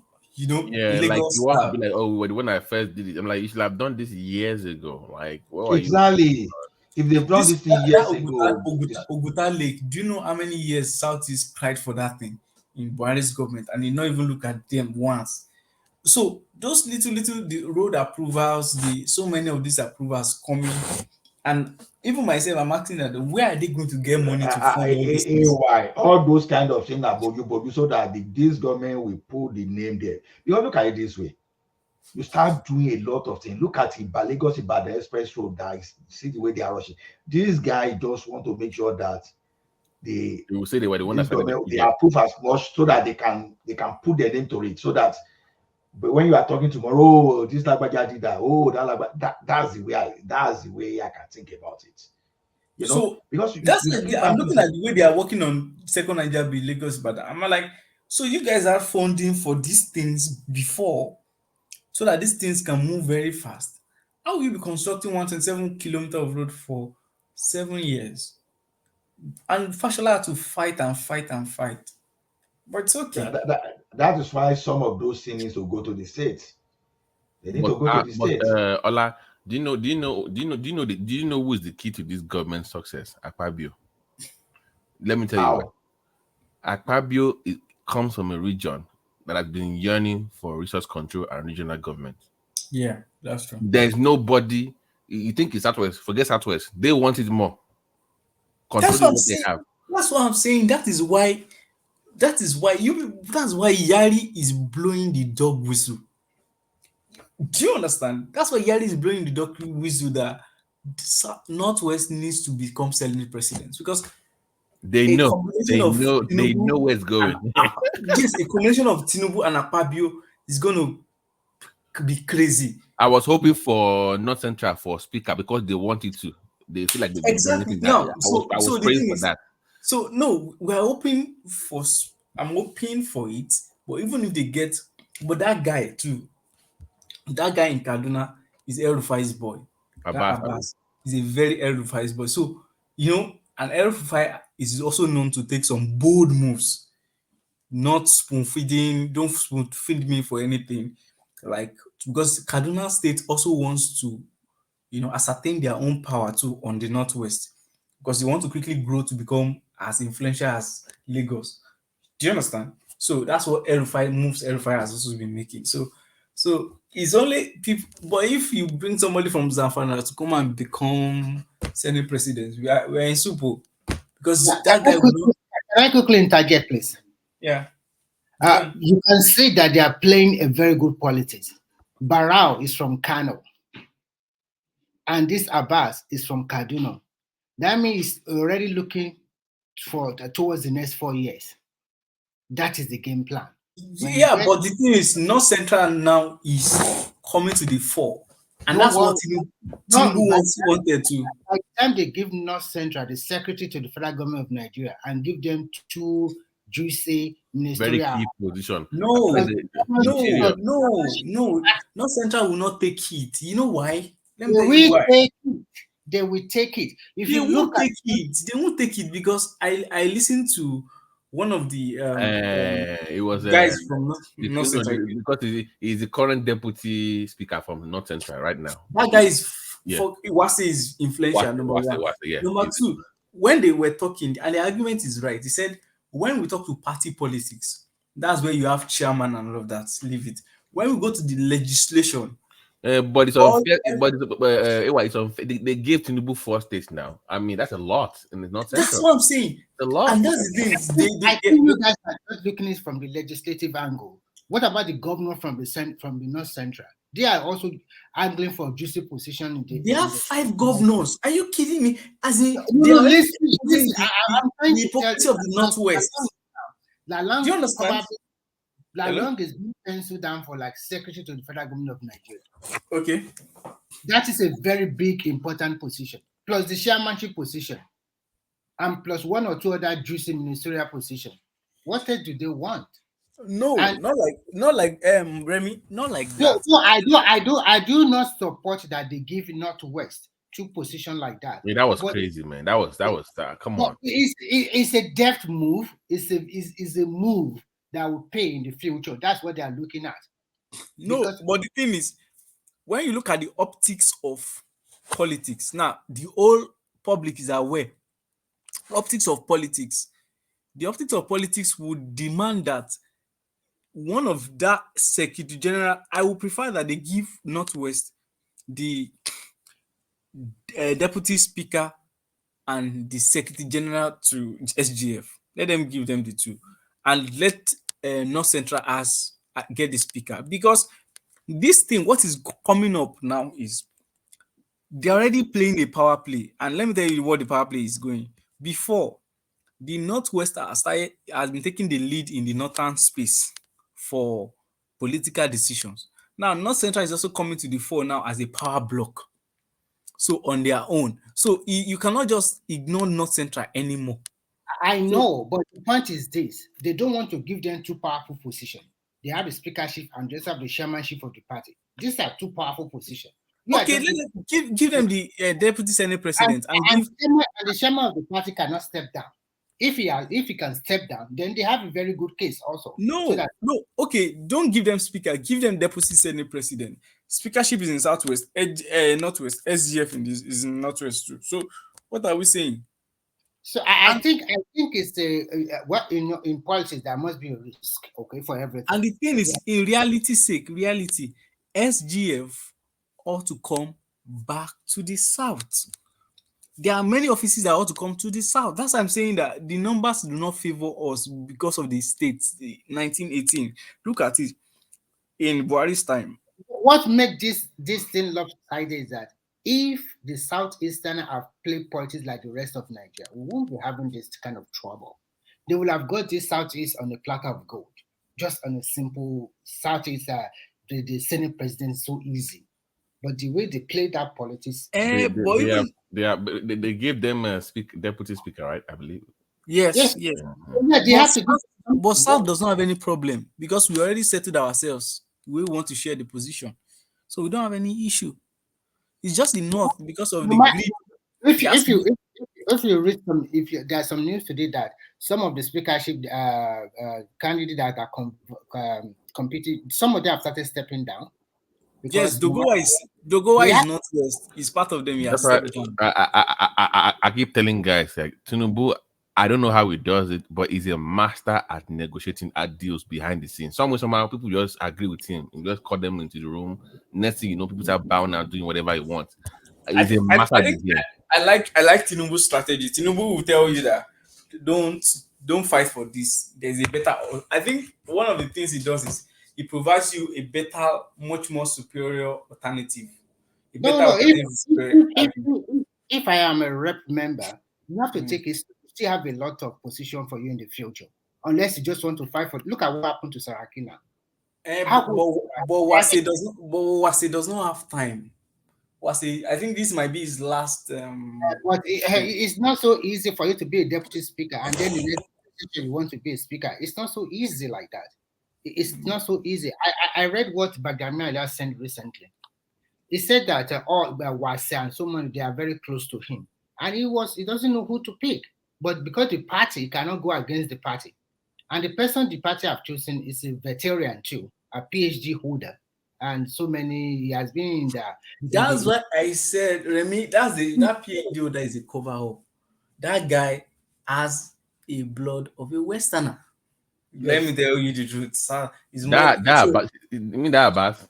Yes, the mother is. I was wondering. I'm like, wait a minute. Even that name sounds like a Yoruba name. No, let me tell you. And you know.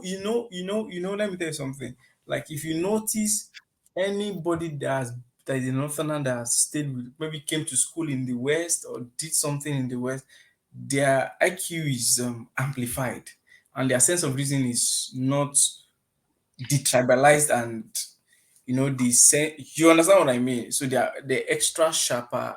Regards to Northern, I respect that they're also wise and all of that. But there's this extra competence on governance that they have. You understand? And the way things should be without, someone like, Buhari had that issue that he was not firm, he was not surgical with his decisions. Like, no, you are my tribe person, but you are doing what's wrong. It was not that firm. So, as I said, a lot of restructuring will be firm in these 4 years. A lot of people will cry. A lot of people will cry. As much as we are saying, you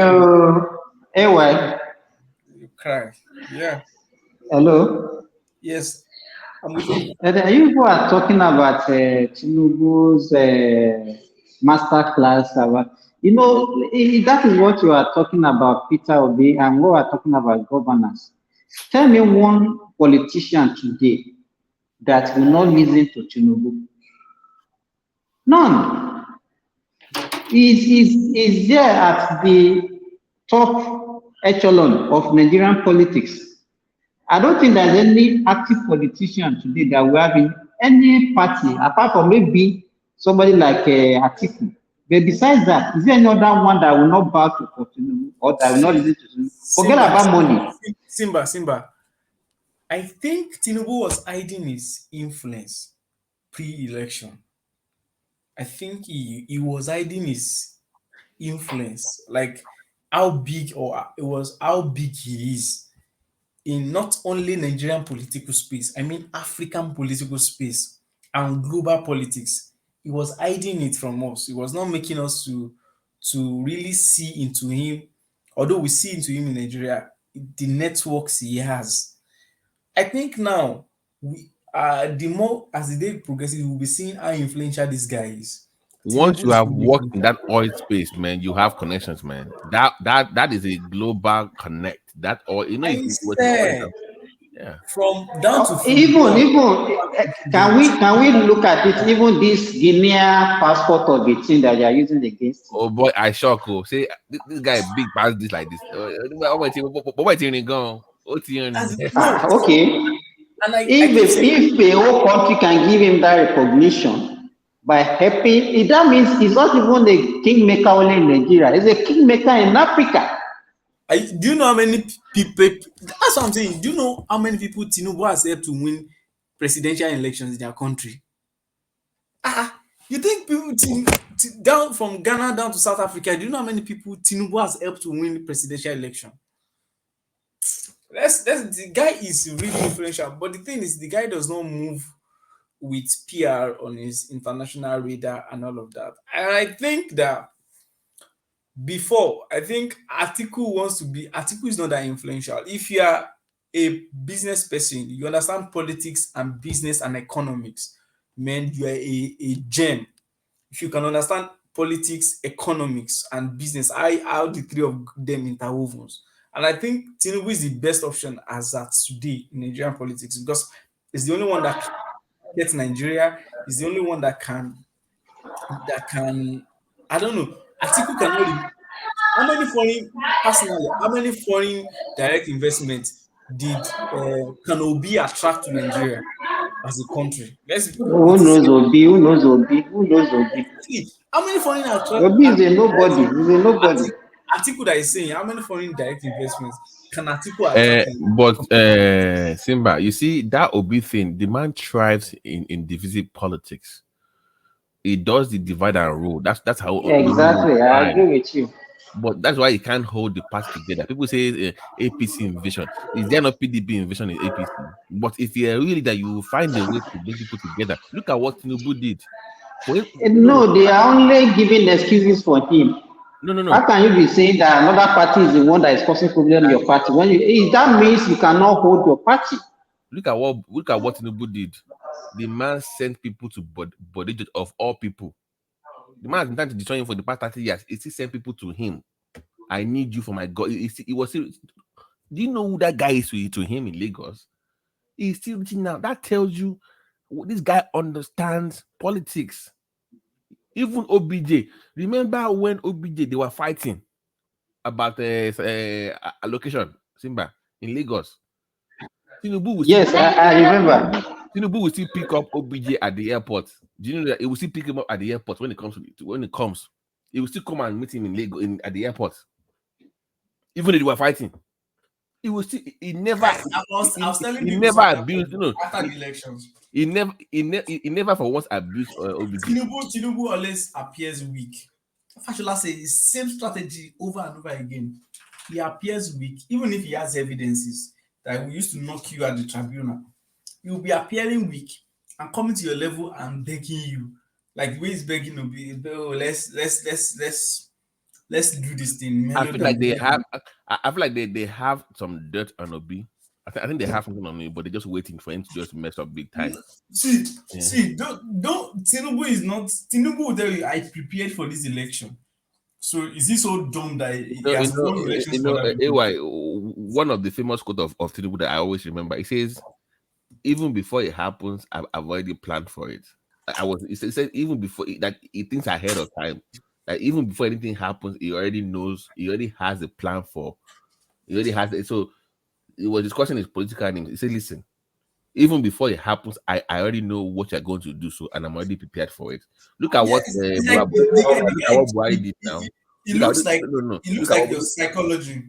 Like you can look at what Buhari did with the Emefiele. He knew what's going to happen. He was already prepared for it. Okay, UK, Amy.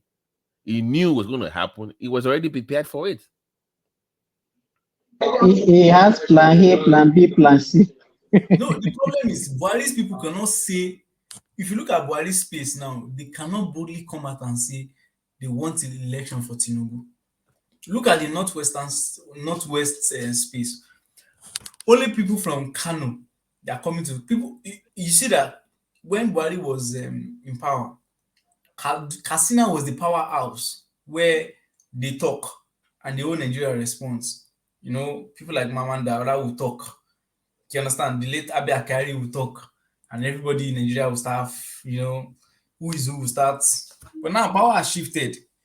Buhari was the one that sent $800 million to loan requests to National Assembly. They stepped down the bill. See power. That was crazy though. You only have 2 weeks left. Why are you borrowing less than 2 weeks? What do you want to use the money for? Just for retirement plan? That was just you just want to rob the country now. No, even the party's chairman was a mole now. It was from the PDP. Adamu guy. It was from the PDP. They brought him in to frustrate Tinubu in that APC, and Tinubu still won. Uzo Kalu is now regretting.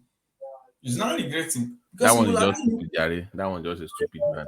How can you go on TV saying that? In fact, we will not vote for Tinubu. We will vote for Atiku if they don't give us that ticket. Who does that? And now wants any ticket. They should not No, give that one is not, that one is not even. Do you know that this speakership, whatever, oppositions were gathering. They wanted to invite some of the ruling party guys to come and form alliance like Saraki. A lot of them were like, no, who are you people to? This is an in-house matter. In 2020, because everybody knows now that no loyalty. If you are disloyal, you are putting your political future into jeopardy. Tinubu is a one in the guy is just But so I love the guy. The guy just what happens to our to Osibajo? I think he's done politically. Once he did that, nobody will hear from him again. See what happened to somebody? No. Well, I think Tinubu should not. I mean, those guys are talents. I don't think Tinubu should just eliminate them like that. No. What that guy did? Unless he has enough talent in his bag where he doesn't need them. Mike, listen. Look at what Obi said. He said he was hoping that there was going to be Osibajo because he knew he could beat Osibajo. That's probably a reason why Tinubu should now hold that against Osibajo. No. You can't Mike. Because of Obi, Tinubu should stop being friends with. Mike, let me tell you something. No matter your talent, there will always be people, even if they cannot do the job as you are, that they will do the job fairly. And the thing is, before talent, loyalty comes first.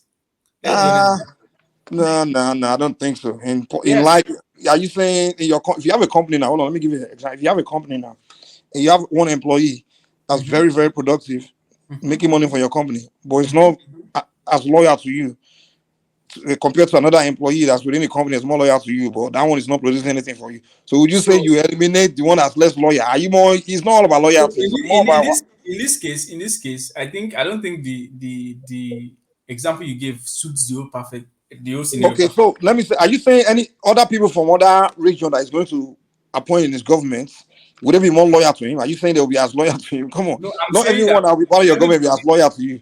Because he has to pick minister from every state of the federation. So he doesn't. Yeah. Are you saying you will find loyal? I mean, people that everyone that is going to pick will be very loyal to him. So you won't get 100% loyalty from everyone, but it doesn't mean we can still use talent that's around you. A talent doesn't have to be loyal for you to use them. You understand? Because, for example, Osibajo already have experience in that government because he's been there for 8 years as a vice president. He has seen a lot of things. So he can be he can be like an advisor to tell you that, come, we went through this route at this point.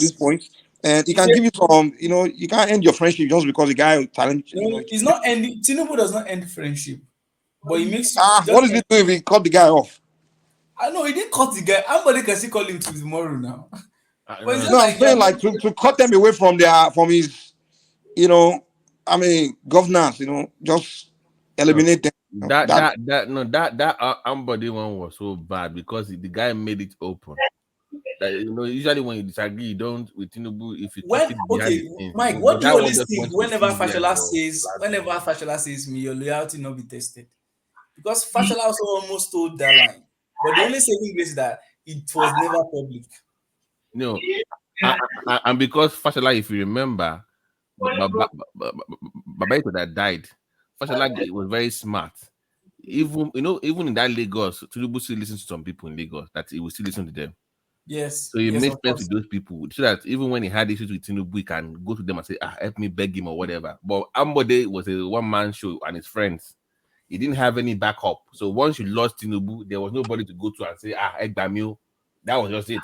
He No, didn't have any those backup.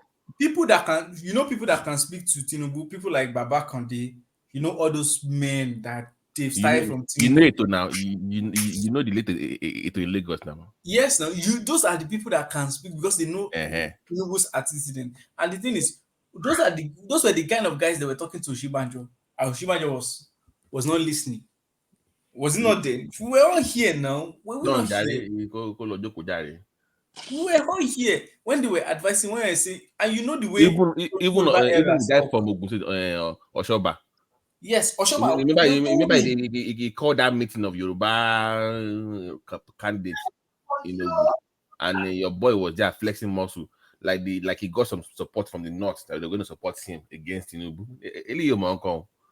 Exactly. And the thing is, and that's the way they are talking to Obi now, like, please save your future. And the thing is, that's why I said Eastern, when they tell you that step, shoot your sword, you can live to fight for another day, and you're still going. They are just trying to save you from political doom. Once you get to that point of political doom, you see everybody just leave it to yourself, and you just have to be shaking your head. Same thing happened to Ambode. Aregbe is on the same path too. Oh no. So Aregbe once is because on one hand he will be very abusive, and at the same time he will go back behind and start begging Tinubu again. It's yes, always but it's always I think he made amends during the gubernatorial elections. it's Oh. always one minute is abusing, nothing is begging. This guy, man. Yeah, yes, no, because I reckon knows, sometimes you have some troublesome boys in the house. Like, you always has that bad boy that will go but will come back to beg, and So But I didn't even know how close Obidients and Tinubu were. I thought they were strong political enemies. So until I'm like, wow, so these guys actually were still no, cordial and so I'm like, so I think, looking back, I think the conversation that happened when Tinubu started his race, when he went to Obasanjo, I think the conversation was not around Tinubu's candidacy. It was around opposition to our people. Looking back, do you understand? oh, okay. So many people may not know the tact. The tact might be that, okay, if you don't support me, don't support a Northerner. You have to support a Southerner. So that's why Obasanjo picked Obi. Do you understand? So play your game, I play my game. Whoever wins. So do you feel like maybe it's just me, but this is my own conspiracy. I feel like they nudged Obi to run in Labour, knowing fully well that they needed him to run for No. Tinubu So to win. Obasanjo did not even know that he was being No. used. Really? I'm saying Tinubu's camp, not OBJ now. That they needed Obi to run for Okay, him to win. yes. So that is what they wanted. They Because wanted because remember, Pat told me he already got the ticket. He had to step down from what he already got from Labour. He already got the no. ticket already. So the thing is, what they wanted was the elections to be across the three candidates. It should have been Wike, Obi, and probably Tinubu. Do you understand?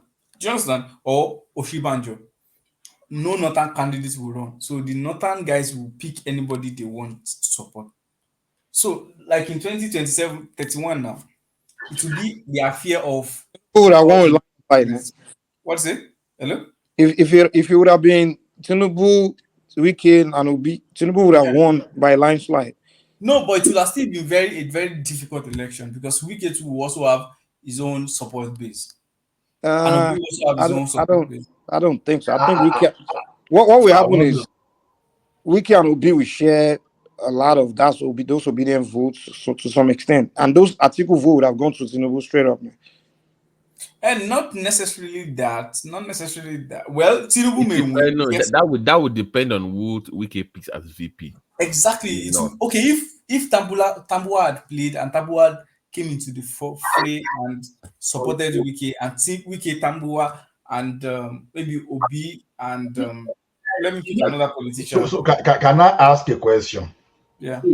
I see that everybody is trying to vilify Oshibajo. In the real sense, do you really think Oshibajo thought he was going to win that primary, knowing Yes. the landscape of He Nigeria did. very well. He did. I think so. He did. It's not Yes. the kid in that political. See, we know the primaries in Nigeria, in No. political party primaries, they are heavily induced. No. And this guy, let me tell you what gave didn't have money to pay all let those me delegates. let me give you what it was let me money give, that played the. let me give you what gave him the impression. One, so he had already formed the party at the presidency. They already formed the caucus at the presidency level, and that influence is what they were using to infuse into the party. No. AY. Yes, That's why I'm telling yes. you that Oshibajo is not stupid. He knows that the governors control this thing. No. He knows.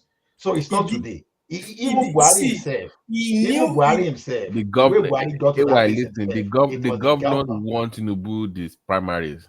Tinubu did not campaign with any the guy wants his governor. The only reason why governors did that was because Buhari said he wanted a certain candidate and gave an open field.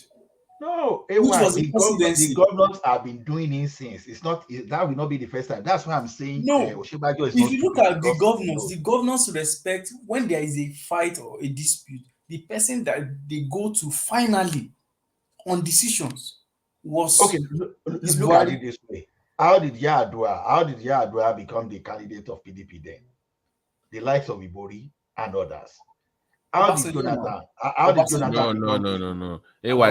If you remember, even the days of OBJ, who encouraged Atiku to take over to encourage the impeachment of OBJ. He could have gone through with it now with the help of the governors, but he said no. It was the governors. Okay, so, but wait. Who appointed the chairman of the current problematic chairman of APC? No. That was the Buhari now. Forget Shama when it comes to this. Did the governors not have another interest in another person? No. The governors have interest in Tinubu. See, look, okay, OBJ said, Buhari wanted his own candidate. At least we heard it, whether rumor or was whether it Lawan or whatever. Okay, the guy said, okay, they should give him free hand to nominate his own candidate. Yes, Buhari he said never that. intervened. And the governor, because the governor, they knew what Buhari was going to do. They said no. They gave him the list of candidates to pick. Okay, and, my question. And when he didn't still want to pick. When El-Rufai was talking, El-Rufai said, at the last minute, he still went back to Buhari to confirm that this is what we said. Exactly, I understand. But Oshibajo name was never part of the list. He was. Oshibajo was never part of the list. He was part of the list. It was being used by people that didn't like Tinubu in the cabal. So they felt like, okay, we don't like Tinubu. Let's find somebody else. It was never that is exactly what I'm saying. Because listen, AY, the man has no political muscle. He's never headed any campaign before. Oshibanjo had turned his back from Tinubu since as far back as 4 years ago after the plane crash incident. Before the plane crash, he was not playing to their gallery, and they were like, they will impeach him. Yes. See what I see Oshibanjo want to do. See, people may be saying, what will be the relevance of Oshibanjo in the incoming government?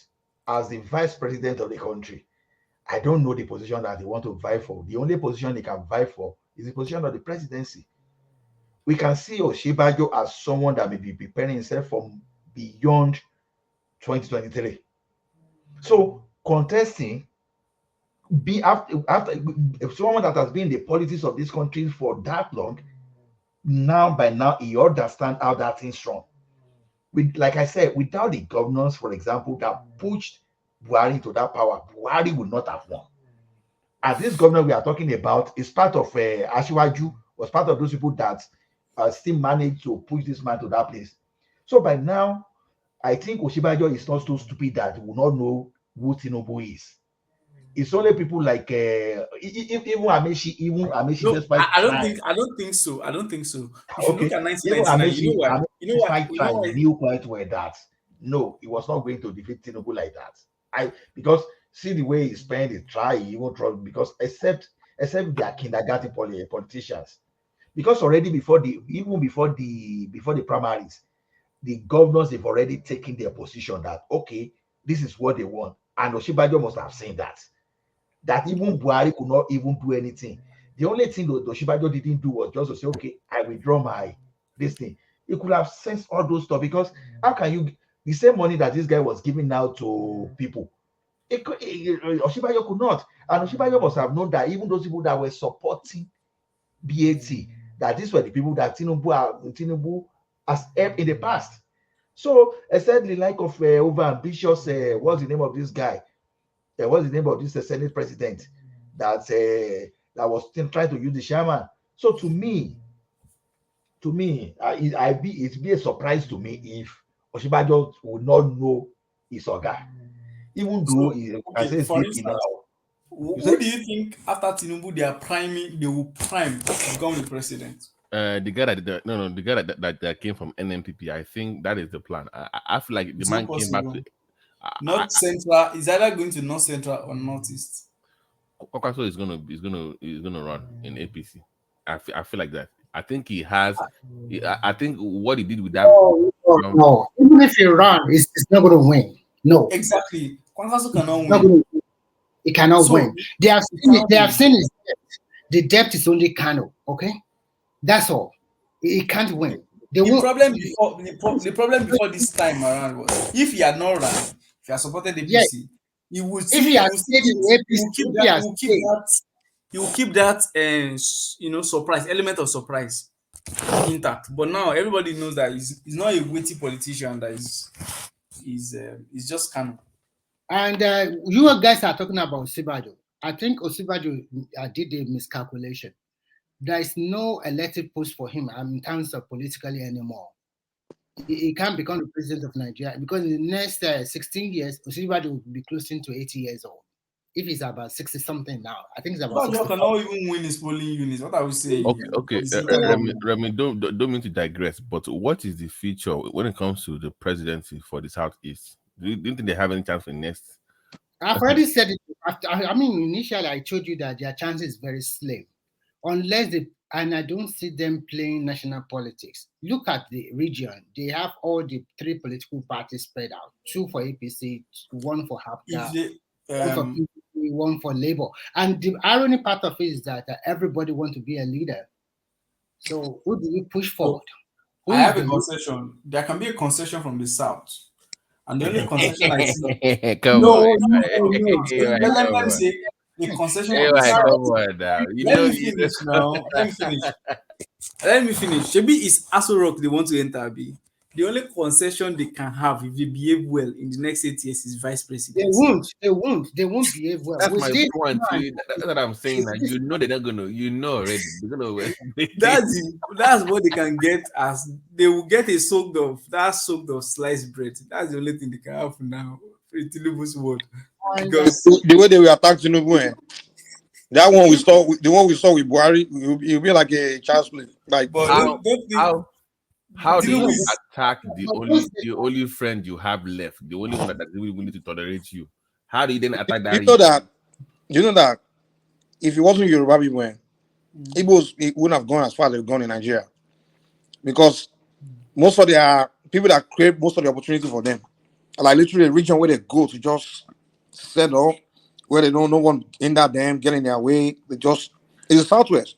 Most of all their top educated people, they will tell you they went to school in the West. Imagine having people like P Square saying that. I was so disappointed. The guy said he is in Lagos. He came here.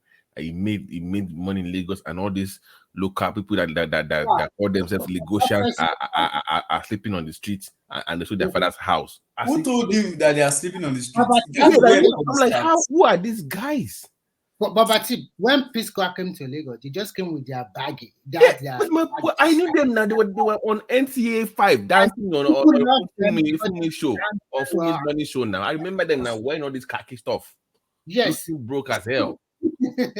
Yeah, but now, glory to God, they were able to realize their dream in Lagos. Lagos made you. Yes, it made a lot of people really to be found. Look at the girl. Look at the girl. That's the problem. You need to respect people's space. Look at the girl that broke the cooking competition. She's from Akwa Ibom, for crying out loud. She even confessed. I read an article that she couldn't, if she did it in Akwa Ibom, she's not going to get anywhere. Look at the support. Look at the support. So I think you should just know that Lagos is just the platform to showcase what you have. Then people will rally around you and support you. So Imagine, you see how like all these other ethnic group, particularly Igbo people, they're always doing that union, like it's like the ethnic focus. You understand? Yeah. In terms of pushing themselves. Imagine if Yorubas were doing the same, like saying, like Yoruba now we just focus on. I think this election has shown we just that discriminate. We discriminate. Do you remember in the 90s where they had the big fight before that new Olidu was? If you remember, Omotola and Kosoko, they used to act English movies. If you remember, that was they were English theater. You know they had that fight. They're like, no. If it's English, it's Igbo automatically. Like, so for some reason, if you're Yoruba, you cannot act English movies. I think it's turning down now because it was very strong that time. Back then, it was like, it was if you're not Igbo, they don't even want you in their new Nollywood. Because I've had people say, "Oh, we created the Nigerian movie industry." I'm like, so who is Ogunde? Who is That's what I'm saying. That's the way they have, man. They will say we created Nollywood. When Joe Ladipo have been doing movies since the 60s. Baba Salah, all of them. His dad was doing movies now. When all those Igbo guys have started their own, they were cameramen in the Yoruba movies now. Like, because when you start reading the name of the cast, you say the photographer, the camera crew, one Igbo guy there. You find out that later on, they went and they learned from the Yorubas when they started doing their own. That's what I'm saying that. And then they now created everything. Because exactly. So and the thing is, when the problem now is when you now start going to the facts of the matter, when they start seeing it, you start resisting it, and it start getting violent because no. AY, the one right now I am fighting it right now. I wrote some things to Marvel universe because coming to Disney Plus very soon. You know, part of the X-Men they have Oya, they have Storm that is from Kenya, right? Yeah, that's but true. They also have Oya that is a Nigerian. But do you know what's funny about the Oya character in the comics? The Oya has Igbo name. I'm like, No. How can Oya be Igbo? No, we because can't. probably one Igbo person I went to. No. We can't. Guess who that person is American Igbo. So they want to turn Oya into an Igbo character. I'm like, no. We can't have this. We cannot have this one. Go and find somebody in your own. They will rob you dry. You know, Yoruba, the mistake Yoruba. And the thing is, it's like our Yoruba people. The thing is, I understand is when you say your culture, you should be welcoming. It doesn't mean you welcome. Mike, I think you are right with what you said. How can no? After this election, I think respect how can Oya be named Indio Okonkwo? I don't know. Well, how did we get to Okonkwo as Oya? That's that's another problem. Trying to twist history.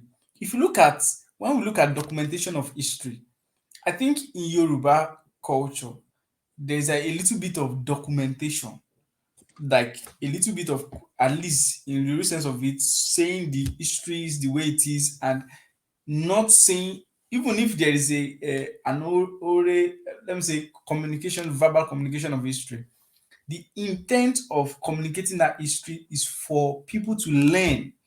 And you know that at the end of every historic lesson in Yoruba culture, at least in those movie days that we see, they will ask us, what lesson can you learn from this?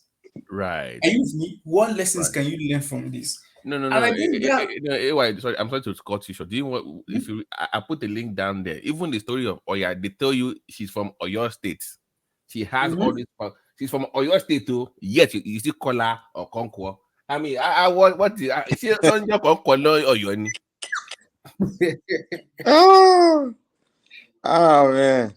To be frank, I think what I say is, and like 2 or 3 weeks ago, I said, what is panning out in Nigeria is just the big rivalry between the Southeast and the Southwest. Most Southeast. I don't think Southwesterners are doing cinema driver. They are playing that right game, because if they played that game the same way they are playing it, they would have been finished. No. What I'm trying to say, listen, this political dispensation is like it would be too much embarrassment for them to lose to the Southwest. But unfortunately, the whole Nigeria picked the Southwest ahead of your candidate.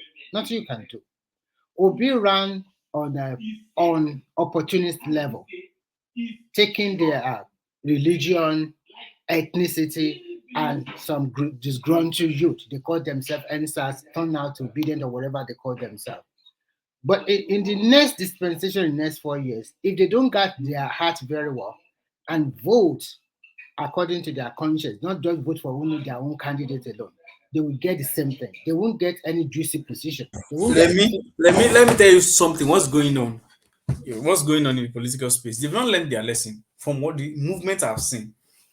They are still bent on building the bridges, and they want to build it the way now using PDP. You understand? They are in a confused state. They don't know exactly what they want. Should we go away, or do you want the presidency? But no, like Obi is their main guy, is their star boy for now. So that would be the reference point, right? Obi cannot afford to go back to the PDP. To do what? They will eat him up alive over there. Where can he go? Huh?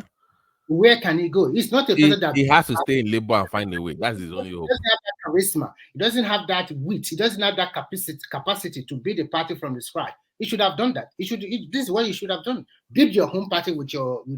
He does not have that. He does not have it in him to build anything. The man hops. It's an opportunist now. Like somebody said, it's an opportunist. He will hop from one party that is bubbling, just hop on it and use them up. You know that Labour is still owing money. I mean, Labour is still owing money for some of its campaigns. He never paid. I think the irony part of it you guys are not really talking about. I will say it now. There is a lot of Shengan. I mean, there's a lot of corruption in when they present their candidate, even including Obi. Those Labour Party officials, they have all the record. They didn't nominate them according to the law. So many people.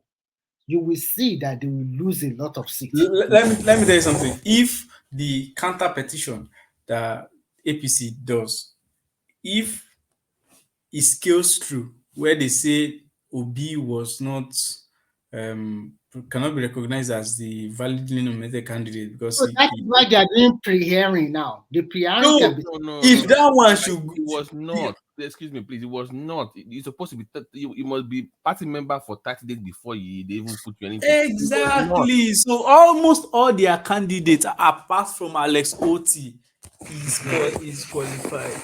Oh, that is why the appeal court told them that they should go and regularize what exactly do they want to present for their main appeal. You'll be surprised that when it comes to the main appeal, this Obi not normally, what do you say? It was not duly nominated. They will throw it out, and they also throw out Guinean passport or whatever qualification. They will throw it out. At the end of the day, just the mere process. And it's just going to be about forensic or some unit they are disputing about. That's what is going to happen. Because if you continue to say, okay, we want to say Tinubu have Guinean passport, they will also hammer on you on that, and you are not duly nominated. So at the end of the day, they will throw down, and then you will see what is going to happen. By the time they start the main hearing, at the end of people know this is just an exercise. I think the plan is to finish him politically because they're going to find a way to kick him out of Labour. Once he leaves Labour, is done. He has nowhere to go. Yeah, he can go to where? I don't know. Go to Abga. Abga will not accept. No, because that reinforces the Igbo centric. You can't win on that. No, that a lot of the establishments in Southeast they are still angry with him because of that Obi movement. A lot of them lose their senatorial seat, lose their representative seat. They are not. What is panning out now is the establishment in Southeast. They are quite happy. Because if not because of him, they wouldn't have lost their seat that way. They never loved him. Even remember when Atiku picked him? They never liked him from the one. Remember, even when Atiku picked him, they said, "Why did you pick him without informing us that we should have picked for you?" Like they didn't want him. They said, "Okay, you want Southeastern, we know, but we're supposed to have us help you." We don't. Obi was not that guy. And if you really look at him, how can you, as a candidate, you went to Atiku declaration And a day after that, you declare your own. I see this person as somebody that backbite and somebody that is a little bit. He's a divisive figure. That's what I'm saying. He will study a case, right? He will study an environment, see what people hate about each other, then use it again to get what he wants. That's what he does. He looks at the fault lines of any environment and exploits it for his own political gain.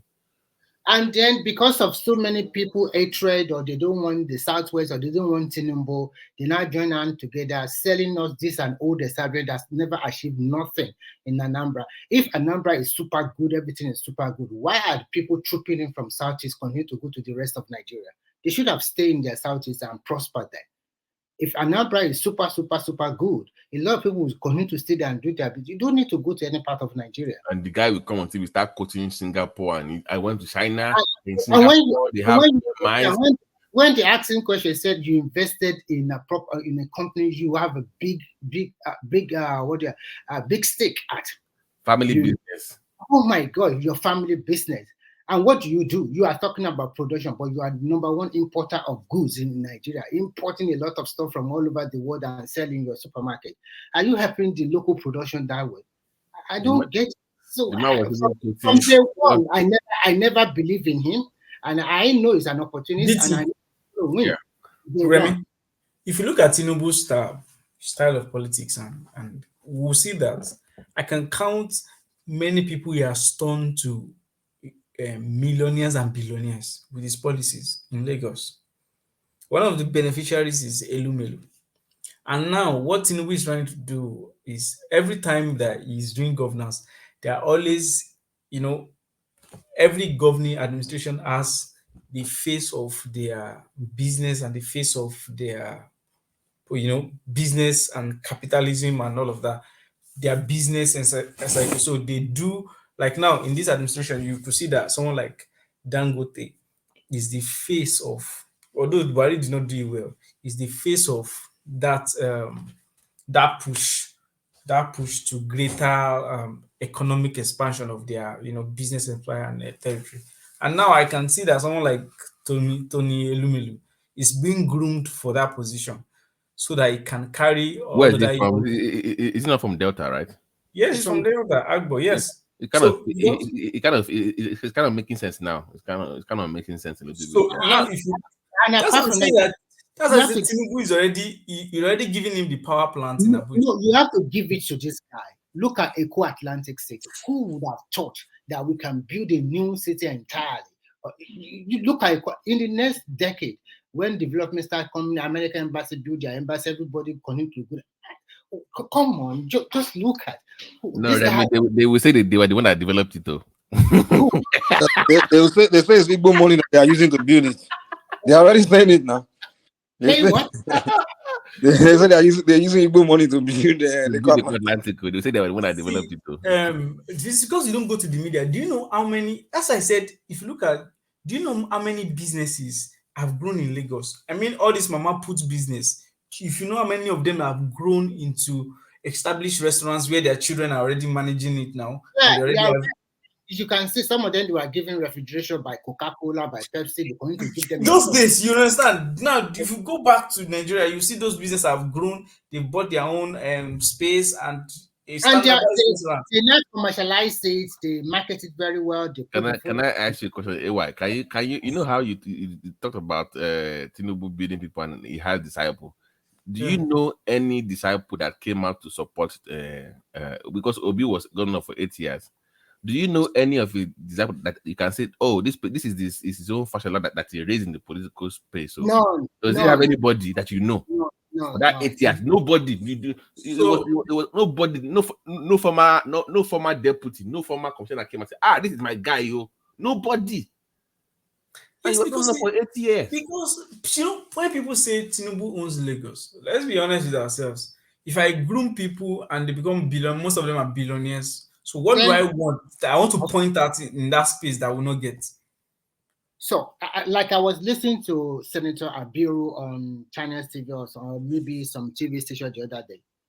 He said he never met Tinubu. And when he met him, he believed in him.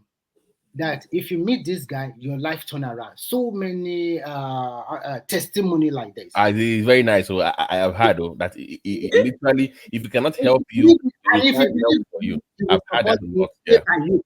Do you know What where? Do you know how Tinubu? Do you know what Tinubu started sponsoring people? You just look at you and say, you following me for a while. You should be able to become the governor. Which state are you from? I'm from this state. Why not go back, like the case of Kwara State? That guy that is Abdurrahman. He got the help of Tinubu to secure to win the election, to take the dynasty from Who has to be encouraged in that even political? Patotomi got, when he ran the election that he lost, he got support from Tinubu. Yoruba, he is the main supporter of Magnus Abe. He has supported Jibrin in the north. He has supported a lot of northern governors. You guys, you don't know. Even Lawan became, that was Tinubu now. Lawan became Senate president because of Tinubu. Yes. Yes. He's because of him. So he has spread his tentacle all over the country. That's what I'm saying. It's not only money. You spend. No. Apart from money, we also stay by you, support you. If you are loyal, you are rewarded. Even that from Ogun State, because the guy was going against Amosu. With that, that was no way we can defeat Amosu. It was Tinubu that helped him in the LA year of And Tinubu did not start supporting people for elections today. Before he moved to politics, he has been supporting people. If you look at his history, they said it was just their financial give them money, support them for political offices and all of that before they told him to come and join them. And so I don't know. That guy has a what Fashola said, he and his friend, whenever they want to go to the movie theater, I forget the name of it. Is that person very close to Tinubu? They will go to Lagos Island. Tinubu always work late in mobile, and they will go to, whenever they go to him, he will give them money, and they can enjoy their life. But it is that friend that introduced him to Tinubu later, and then he now became chief of staff. But before he became chief of staff, he always go with his friend. They will collect money because Tinubu always work late. They call him Uncle Bola. Uncle Bola. Yeah. So when you know what you do, sometimes the deed you do, sometimes you will reap the reward. See up the obstacle this guy have crossed to become the president of a country. Nigerian, we should be very happy. For the first time in the history of this country, we are having a rounded politician. We are having a technocrat. We are having somebody that knows the terrain. We are having somebody that has the right connection all over the world. We are super, super lucky to have him. And he's going to use his brain. I'm not saying that I'm expecting a miracle. BT. There's a conversation going on now that when the country is organized and the other will follow suit. So we are super lucky. Let's look at all those guys we have. Obasanjo is a military man. He economically is not so sound. And we have Yaradua, who is very unreluctant to become a president. We have Jonathan, who is a zoologist but does not know what he's doing. And then we have Buhari, another military man that believes in the old way and infrastructure, but economically is not sound. And now we have a politician who knows the terrain, who knows how to talk to people. You cannot just go to in front of Tinubu. I've been talking rubbish like Emefiele will talk to Buhari about CBN policy because he knows it. So you have to get prepared before. And Fashola has warned a lot of people that, hey, this man will call you 12 midnight or 2 a.m. Come and defend policy. Everybody should be prepared. This man is a workaholic. He's telling them now. It's a big warning. Don't you? If you are a minister, you can't do. He said, Remy, that's not the only thing that I fear. Tinubu has friends everywhere, into judiciary everywhere, and those guys, I don't know how that guy came across many people from many walks of life. He has friends and influence. When they named him one of the 100 influential people in the world, I was like, no, this guy has really worked. No, this man has really worked. And now there's a conversation going on in this space, Nigerian space, that I think the statistics on unemployment and the value of our economy is more than that. Our economy is close to $1 trillion to $2 trillion economy, but we don't know. Was that rebased or? It will be rebased when Tinubu comes in because I think they cannot capture those informal sector, exactly, and informal sectors, they culminate into, I think the last few days, 2 or 3 days ago, at the Do you know how you can solve that problem? You must bring back those community banks, those old webmasters, to capture those small areas that don't want it to. You must bring those things back. They need to bring yes, that or money back you must use fintech, all those microfinance banks, to capture them into the economy and encourage them to register their businesses, help them, all You can those give them SME clinics, incentives now, incentives to bring them in. These are things, exactly. smart Then business. after a while, you can start to tax them and all of that. Because I think the statistics on Nigeria is it might not be. It's way off. It's way off, not accurate.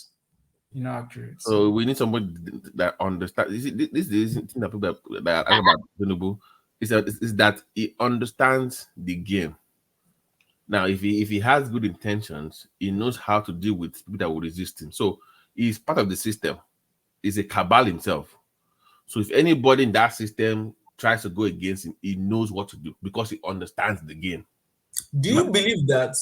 Do you notice recently that the South is calm on their oil vandalization? Because they are finally breaking away from the shackles of the Southeast. There was a guy comes on this platform once in a while. Is it Tunanja?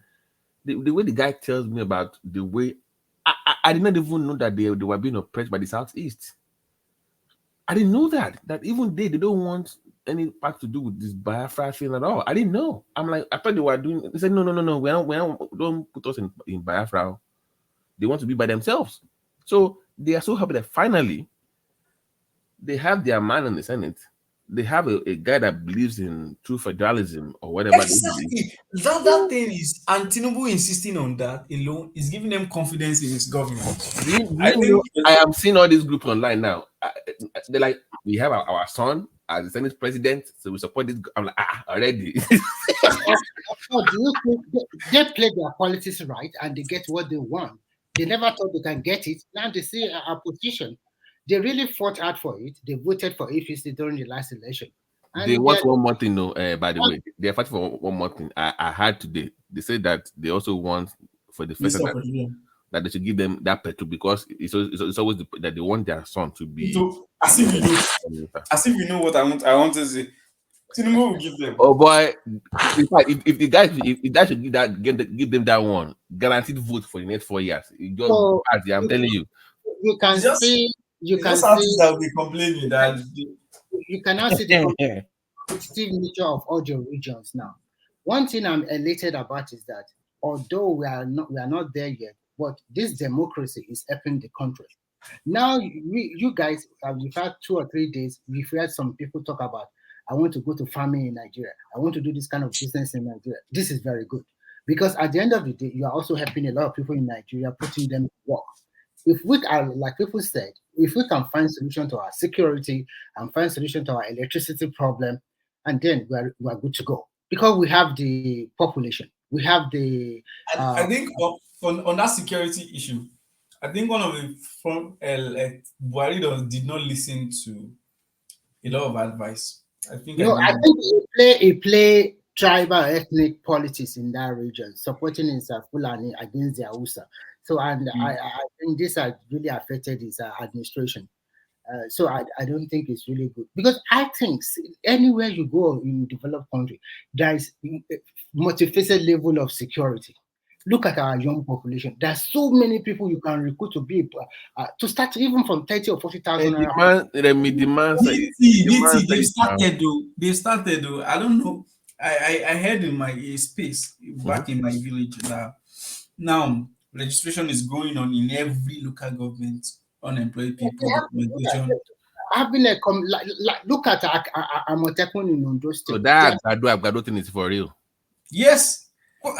Cassava and Agbado, and the guy wasn't playing though. He was going to any country. If you can feed yourself as a country, your case is right because if people can feed themselves, what else? And we have the land now. We have everything. We have the land. Now.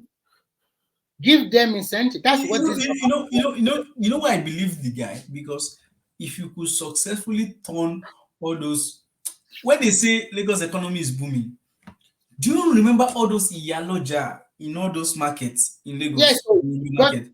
Those women are big now. I mean, big. They are stinkingly rich. Let me tell you something. Stinkingly rich and big. This is my personal experience. I used to live in China. There's a city they call it Shaoxing City.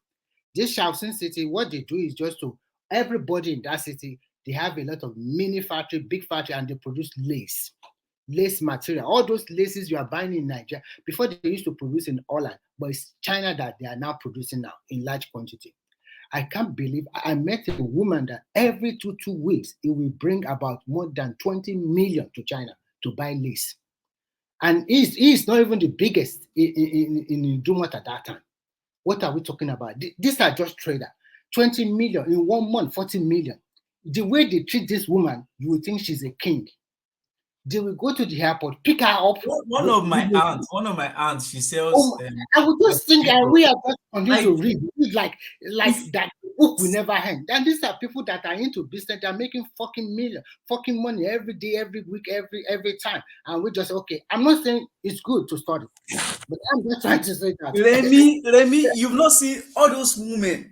See, what covers us is because they are not on social media. Yes. If you look at them, they have different levels of cooperatives. Let me tell you, the late Yashodi, that was my grandmother's younger sister, the Ofoshodi. So I know when it comes to those, I mean, I don't the kind of money they have. Why do you think even the guy running for office goes to them for doing elections now? They have influence and they have power, and they have money as well. And they vote. That's another thing. I was telling one guy, I was telling them, I said, you are going against professional voters. They will close shop or they just to vote. They don't care. They will close the shop just to go and vote. You got there and say, oh, they were late. They didn't open the polling vote until 11 a.m. So I'm going home. I say, oh, there. This one is the one you want to vote for. They will stay there to that 11. No, they will vote. They don't care. Everything must happen in their eyes. And you are well educated. You go to online. No, they call me. They call me. You know what? They are late. They're supposed to open this polling booths at 8 o'clock, and they are calling at 11 o'clock, and they're just opening. I'm not going back there. I said, look at this idiot. And you want change. You are going against Kabiru. You're not seeing more. I don't know. I think Tinubu's mother did a lot of job in teaching him the importance of market. No. Tinubu has captured market women. Not only in Lagos. You know what? Actually, I'm writing a script on the lady that was that she took over from that Abibat Mogaji took over from. Okay. In Lagos. I'm writing a story about civil rights and women's rights, the Lagos women's rights in the 40s. So go ahead. That just came to my mind. So yeah. Because so he got taught him the power of market women. He likes market women. Like, I don't know what they did to him. To be honest with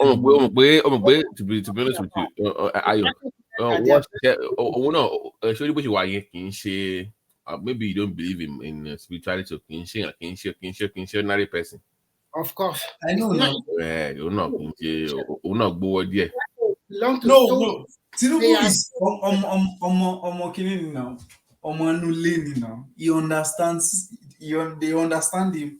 It might not be, I don't know, be too into it, but the support they give him is massive. No, anywhere you go in this world, whether developed country or they also belong to different courts or different associations, which you don't know about. For you to become a leader like that, very strong, and people will listen to you. It's not an easy pick, especially in our kind of world. Do you just look at the metamorphosis of how he became the president? Look at all the trouble. If Buhari did not bring an MF, did not bring that stupid cash policy, don't you think they would have won more than that? 15 million easy. Yes, they would have won. They would have garnered more votes more than that. A lot of people voted against them because of that. What happened? Because a lot of silent people, they don't talk. They already know who they are going to vote for. Nigeria is not a country where you just come. That is the reason why people like Shawore, Mogalo, and the rest, they can never become Nigerian president. It's not easy. First, Nigerian, what have you done? Have you been a local government chairman, a governor, a senator? You have not been out to this. We have not really tested you. Do you have any clarity? Do you help people? They always think that okay with that. So that's when I said when I say Ambode, it looks like Ambode did not offend only Tinubu. Because there's those women that said no. And I need let me tell you how bad it was for our body. Even the musicians, one aware. If you hear, I was listening to one herbalist online, famous on YouTube. You know that every year, Fashola shares over 1,000 cows to herbalists in Lagos, Babalawos. It will send them a whole cow. Apart from that, to be a politician in Nigeria, you have to be spendthrift. You have to spend money. People will not just all this shishi. I don't give shishi. I know they spend shishi. It's bullshit, man. This one. Just follow you for nothing. Is it going to tell us that Labour just giving that platform a platter of gold? No. I mean, that's my point. Labour Party say that all the money that Obi raised never came to Labour, that they are still owing on his behalf. No, he can never go to Labour because this guy, they are smart. He put all his people there. All his people from everywhere in Nigeria. This is all his people. So all the money for forms, everything will just go into the Obidients movement, not Labour Party. Not yet to them. But do you think Obi took loans? Because do you know that politicians take loans for elections? I think he financed. I think he financed that void. You know, if you notice, maybe AY you were not here, but when Obi started running on this platform, funny enough, this platform used to be Obedient. We used to love the Obi movement. As a matter of fact, Obi was our peak on this platform when the campaigning. Ajale Gogo was Obi's number one man. Do you know what changed? Do you know what? I was surprised when the Obidients. Remember, they had a schism in the Southeast and said that no, we don't want elections. We are Biafra, blah, blah, blah. The Obi people then went and said, come and join Obi now. We can become president. When this Ipobians now joined them, is when the thing went down the drain.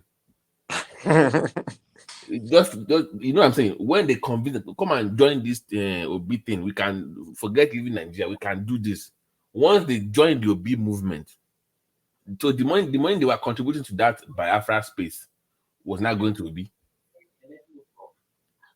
They started traveling abroad, and these guys abroad, I'm telling you, people give a lot of money, man. I'm telling you, a lot of money.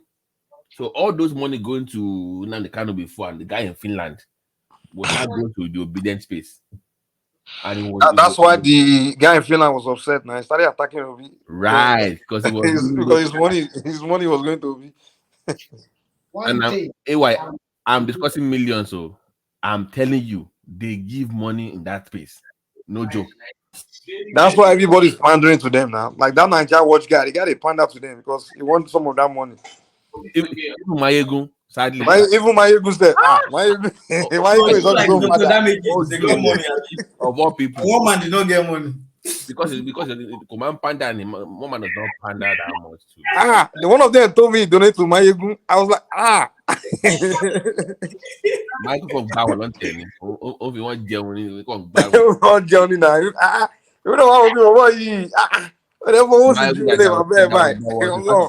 But back then he was calling them Obidients too. Now they are his friends now.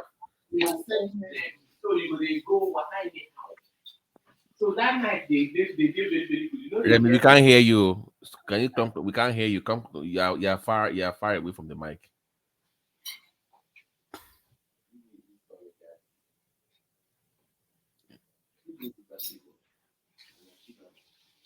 Is AY there? Yes, I just feel. I think Obi. I don't think the money is enough, really.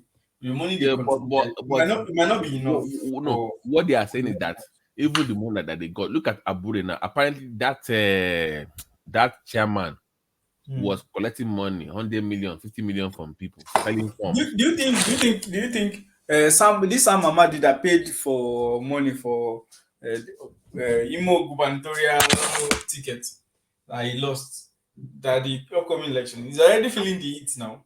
The truth is, if you don't have money, I don't think the money was enough. So I don't think the But money was enough. I'm saying that the party said that they didn't receive the money. That's what they are saying. Yeah, but on top of the elections, Obi was still crying because after the election, when Obi was crying, I knew that he had a shock. The shock was not that he did not win elections. The shock was the risk, the investment, the financial investment and inducement were so much that I was thinking the people that supported him will be paid back. And So he borrowed money. yes, of course, He of did? course, of course. Oshimanja borrowed money from GT Bank when he was wanted to, I think from GT Bank also, privileged information when they supported him through loans when they were running elections 2015. So every politicians contribute their best now. Yes, of course. Some of them use their properties to stand in gap for some of those elections. So that when they win, so they will have time to recoup it. So it's not like that. Hello? It's Remy is wow. Maybe you're If not you BT, maybe yeah. maybe you should try. If you know anybody that wants to try and run for what's it called, chairman of local government. Let's see how much. No. That's actually I have a friend of mine that's what I was advising AAC that should be their focus. If you're a small party, you should focus on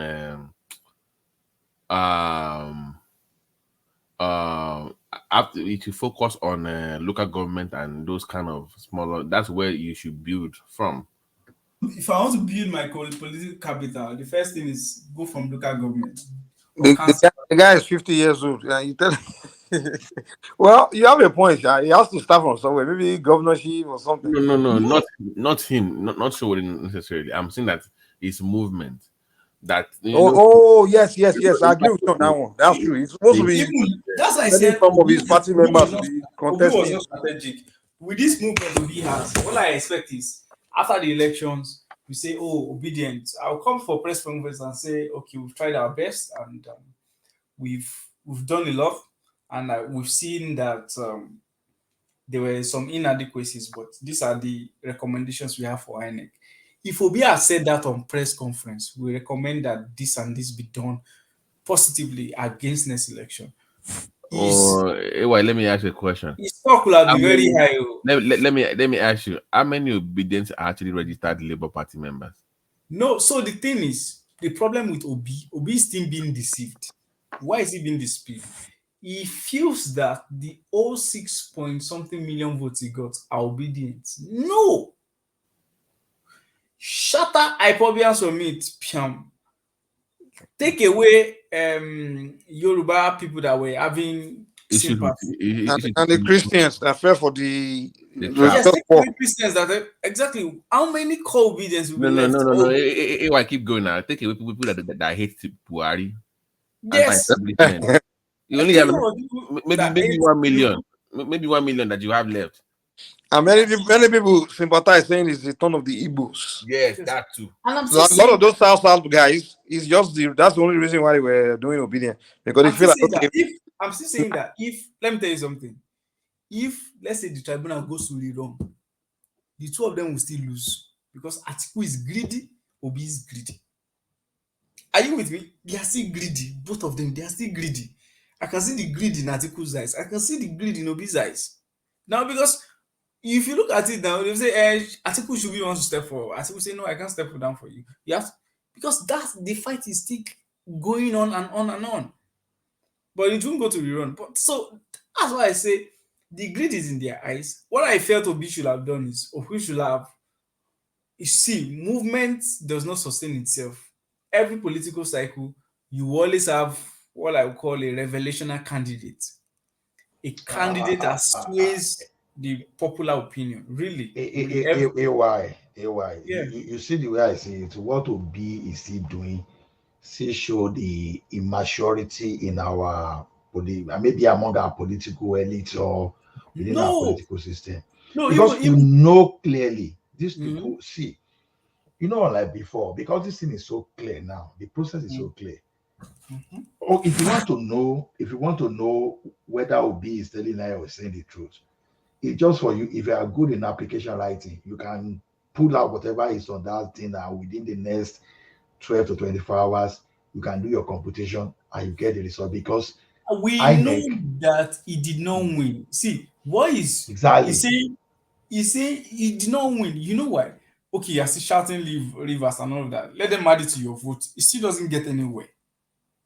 You understand? It doesn't get anywhere. And exactly. the judgment of INEC, of the Supreme Court in Osho case, is a pointer to what's going to happen. Produce, if you are fighting over anything, no ILF or anything stupid, and produce the certified copy of the results from INEC. That's what the court will look at. This is the certified copy of the results from the INEC. Even if you bring your own, all those copies and this, no, what is the certified copy of results from INEC? That's it. You have it. That's all. So all this, and the technology did not work. That's secondary. The certified copy of I results from even INEC. AY, I even heard something that I can't confirm, but just because we're here, I'm gonna put it out there. According to what I heard, I can't confirm it. They are saying that the people in the INEC and the security forces, they got wind of some sensitive info that people from that obedience space, because they said during their testing that their server was hacked, I think 169 times. No. So Pantami came out and said it. Oh, okay. Pantami said, So they yes. knew, and they said that. So Pantami said that the presidential election was the focus, and they received a number of millions of attacks. He confirmed it, and he said, "Or any what calling themselves a cyber security expert should come and explain to them something you've not checked. How do you confirm that from outside and say it's not an attack?" So nobody has come to debate No. that. They say that actually that they have names and people in, I think it was Canada. No, I think no. When Obi traveled out of the country, I saw the video. When he traveled out of the country, there are some group of guys that came to him that they were ready to hack the INEC portal and substitute the results. Right, and they said that was that all this thing that INEC is saying that's actually the real reason. No, they didn't expect the move from INEC. You understand? They didn't expect the move from INEC. And let me tell you something. Another thing is, he was challenging. One of the things is careful now of challenging the No, just a second, bro. Thomas, where are you now? We expect you to come online, though. If you are still not asleep. So it's no longer frontal about the drug case with Fortinovi again, because he's getting afraid now of countersuit. Are you with me? Defamation. Right. So if the judge rules against you and Tinubu comes for you on defamation, you will pay heavily. You will pay heavily. So he's stepping it down and trying to, campaigns are overstepping it. So pretty much it boils down to that Abuja. The Abuja, everybody is now aware that it's nonsense. That suit is nonsense. So nobody's more Nigerian what are than they Nigerian. suing for at this point? What are they suing for? So double nomination. That's the double nomination. You cannot confirm double nomination. The only authority body that can confirm double nomination is INEC. And if INEC tells you no, it's no. Nothing you can do. What else again? So if you are challenging polling units, bring the certified copy of INEC results. Court will not listen to any other thing. What are the certified copies of INEC results? That's it. So the truth is the elections and the electoral body still goes back to INEC. The court is just to, most of the cases they've overturned were not cases of numbers dispute. Are you with me? Yeah. If you look at it objectively, they're not real cases of numbers dispute. They're cases of maybe things like disqualification, like in Bayelsa, certificate forgery, of things like. But when it comes to numbers, maybe omission, for instance, if there were results like Hope is on the mass case, it was a case of omission. INEC did not add some polling results from polling units, some other polling units, right? And he said they should add it, and they added it, and they gave him.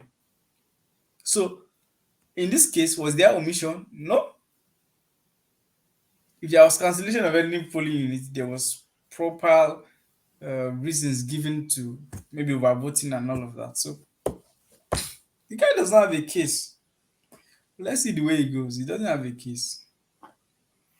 Well, I wish him luck. I I just don't wish worry. him luck. I don't wish him luck. No, no. I'm sorry. I mean, I worry for that part of the country. I don't think you were There's no here. need to worry for them again. Once they have, maybe they know that they should get their governors to be hardworking.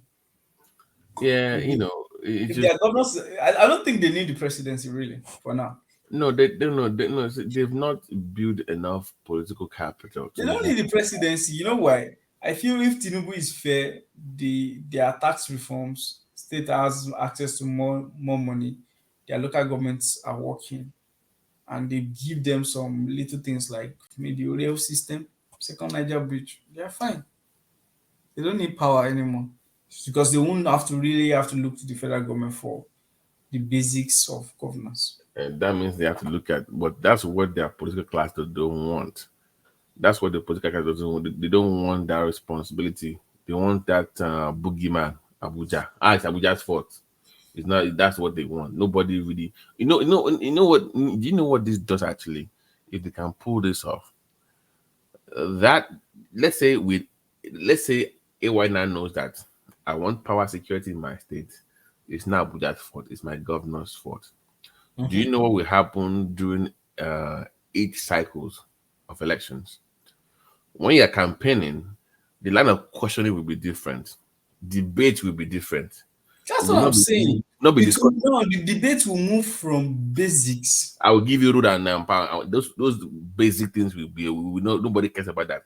Now, if you don't have any ideas, you wouldn't even have the nerve to show up to run for office.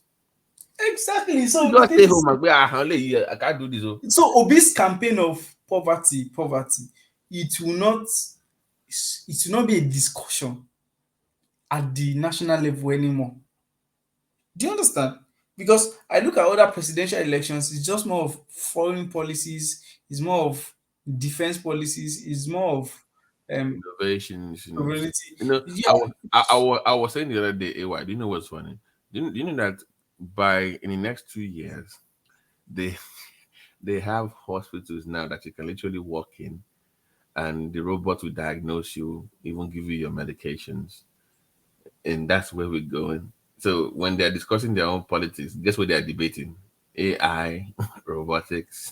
So now they'll start talking about regulation of data of privacy. those robots, of rights and privacy. Exactly. So you will have to, whoever is coming in 2021, I think 31, the person will have to do more. Because I think Tinubu will really, as I say, there has to be a reform in where PDP approach. That's where you see what happened politics. You see what happened in Lagos. Like the bar was so raised by fashion that anybody coming wants to outdo him. Look at what Sanwo-Olu has done now. It's no. So look at Lagos now. Is there any conversation of? There's no conversation around. You don't have food to eat. You don't have hospitals to go. Do you understand? Because everybody knows that it's a work in progress. The level of demand for governance now is, I don't want to pay any. I don't want disturbance from all these hoodlums, agro, and all of that. And they're already doing that. So everybody wants comfort, but you pay premium for it. That's Lagos for you now. So Lagos is already advancing to that level of, we want to be a model city in Africa. Any Lagosian can wake up and tell you, what is Lagos government doing? By 2050, they want to be the model city in Africa. That's what they want to do. So the vision is quite concise. So nobody is thinking of, oh, um, this road in my, it's the responsibility of the government to provide roads. I don't need to beg them. So everybody will be, clamoring for responsible governance. By the And way, let me give you money for empowerment and all of that. do you know Obviously. about the? I was reading the 2.5 gross tax on corporations in Nigeria. I think I was reading about corporations in Nigeria by law are supposed to pay a 2.5 or whatever they make in Nigeria, MTN, whatever, and that 2.5 is supposed to fund the tertiary institution in Nigeria. Education, yeah. Yes. But did they even? So why are we complaining of funding? That's the money right there. So that's what Tinubu will tell you, that what's Ted Fund doing? Ted Fund should be able to give, there should be an education bank. Do you understand? That's what they're doing. That's what Tinubu is saying. So many people don't understand. Like, that's why some corporations now, what everybody's knowing now is clean your house. Every corporation is doing that. Is just clean your house. Tinubu is coming for you. Because all the money you're not paying before, everybody's trying to organize themselves and start paying the tax you're meant to pay. And Tinubu will reform in such a way that see, PT, you'll be surprised the number of corporations we have in Nigeria. They're not paying taxes the way they should. Would they pay back taxes, or do they forgive them, or would they pay back No. taxes? Even if they forgive, it's fine. Let's move on. Let's move on from there. Tinubu can do that. Okay, let's write off.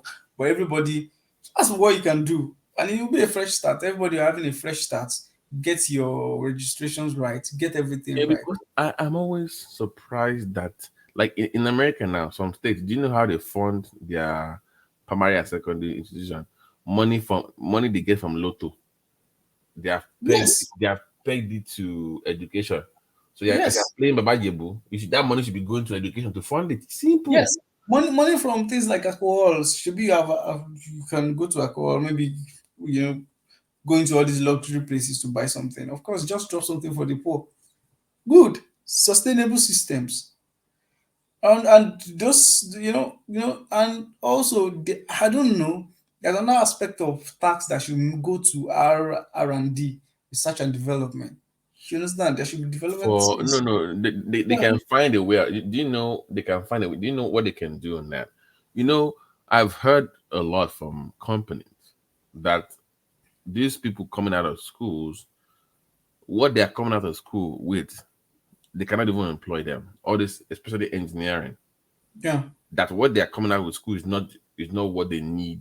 So even the ones that they pick up, they have to train them for a year plus. I'm telling you. So what they do in America is this: they will now have those companies. They will actually have their building in the university, or they will Fill them up. they will take over that department, and they will train. They will still maintain the curriculum, but they will train them to be compliant with modern day requirements. Yeah. That even in medicine, that's what we do.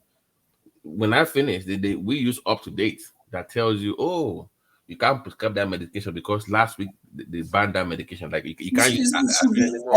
I think it should be applicable everywhere, down to law, down to. It should be applicable everywhere. So all those archaic things that nobody use anymore. And that's why I said some societies are just dead. Nigerian Youth Society of Engineers, all this engineering law, and They should be the one at the building the roads forefront of now. all these things. They should be the Yes. one building the train lines, everything. They should have those Chinese companies partner with those universities, train them. All this, they are going to send 10 kids to China to go and learn. That's bullshit. No, have those companies they partner with you. You need like Lautech or whatever, right? We have Lautech, right? Yeah. You would learn how to build train, how to manage it from the university. And those guys will be earning even before. That one is more practical than. It's more practical than sitting in class and learning a law. All Before you these know it. relevant. And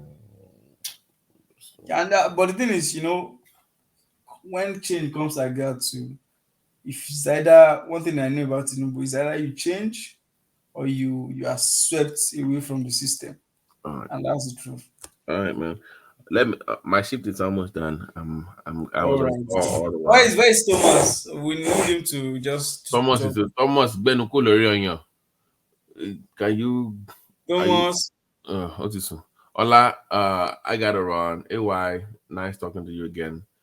I don't see you on the early. You don't No, come no, in. no. Most times I listen. I actually listen more than just Okay. today. I feel like okay, let me just come in. Yeah, you make good points.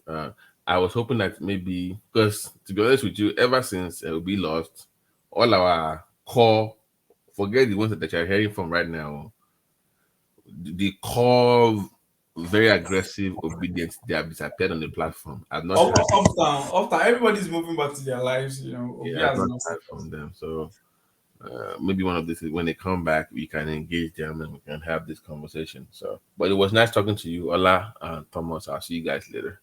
All right, then. Um, All right, everyone. Too.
No, ṣé ló ń ṣẹlẹ̀?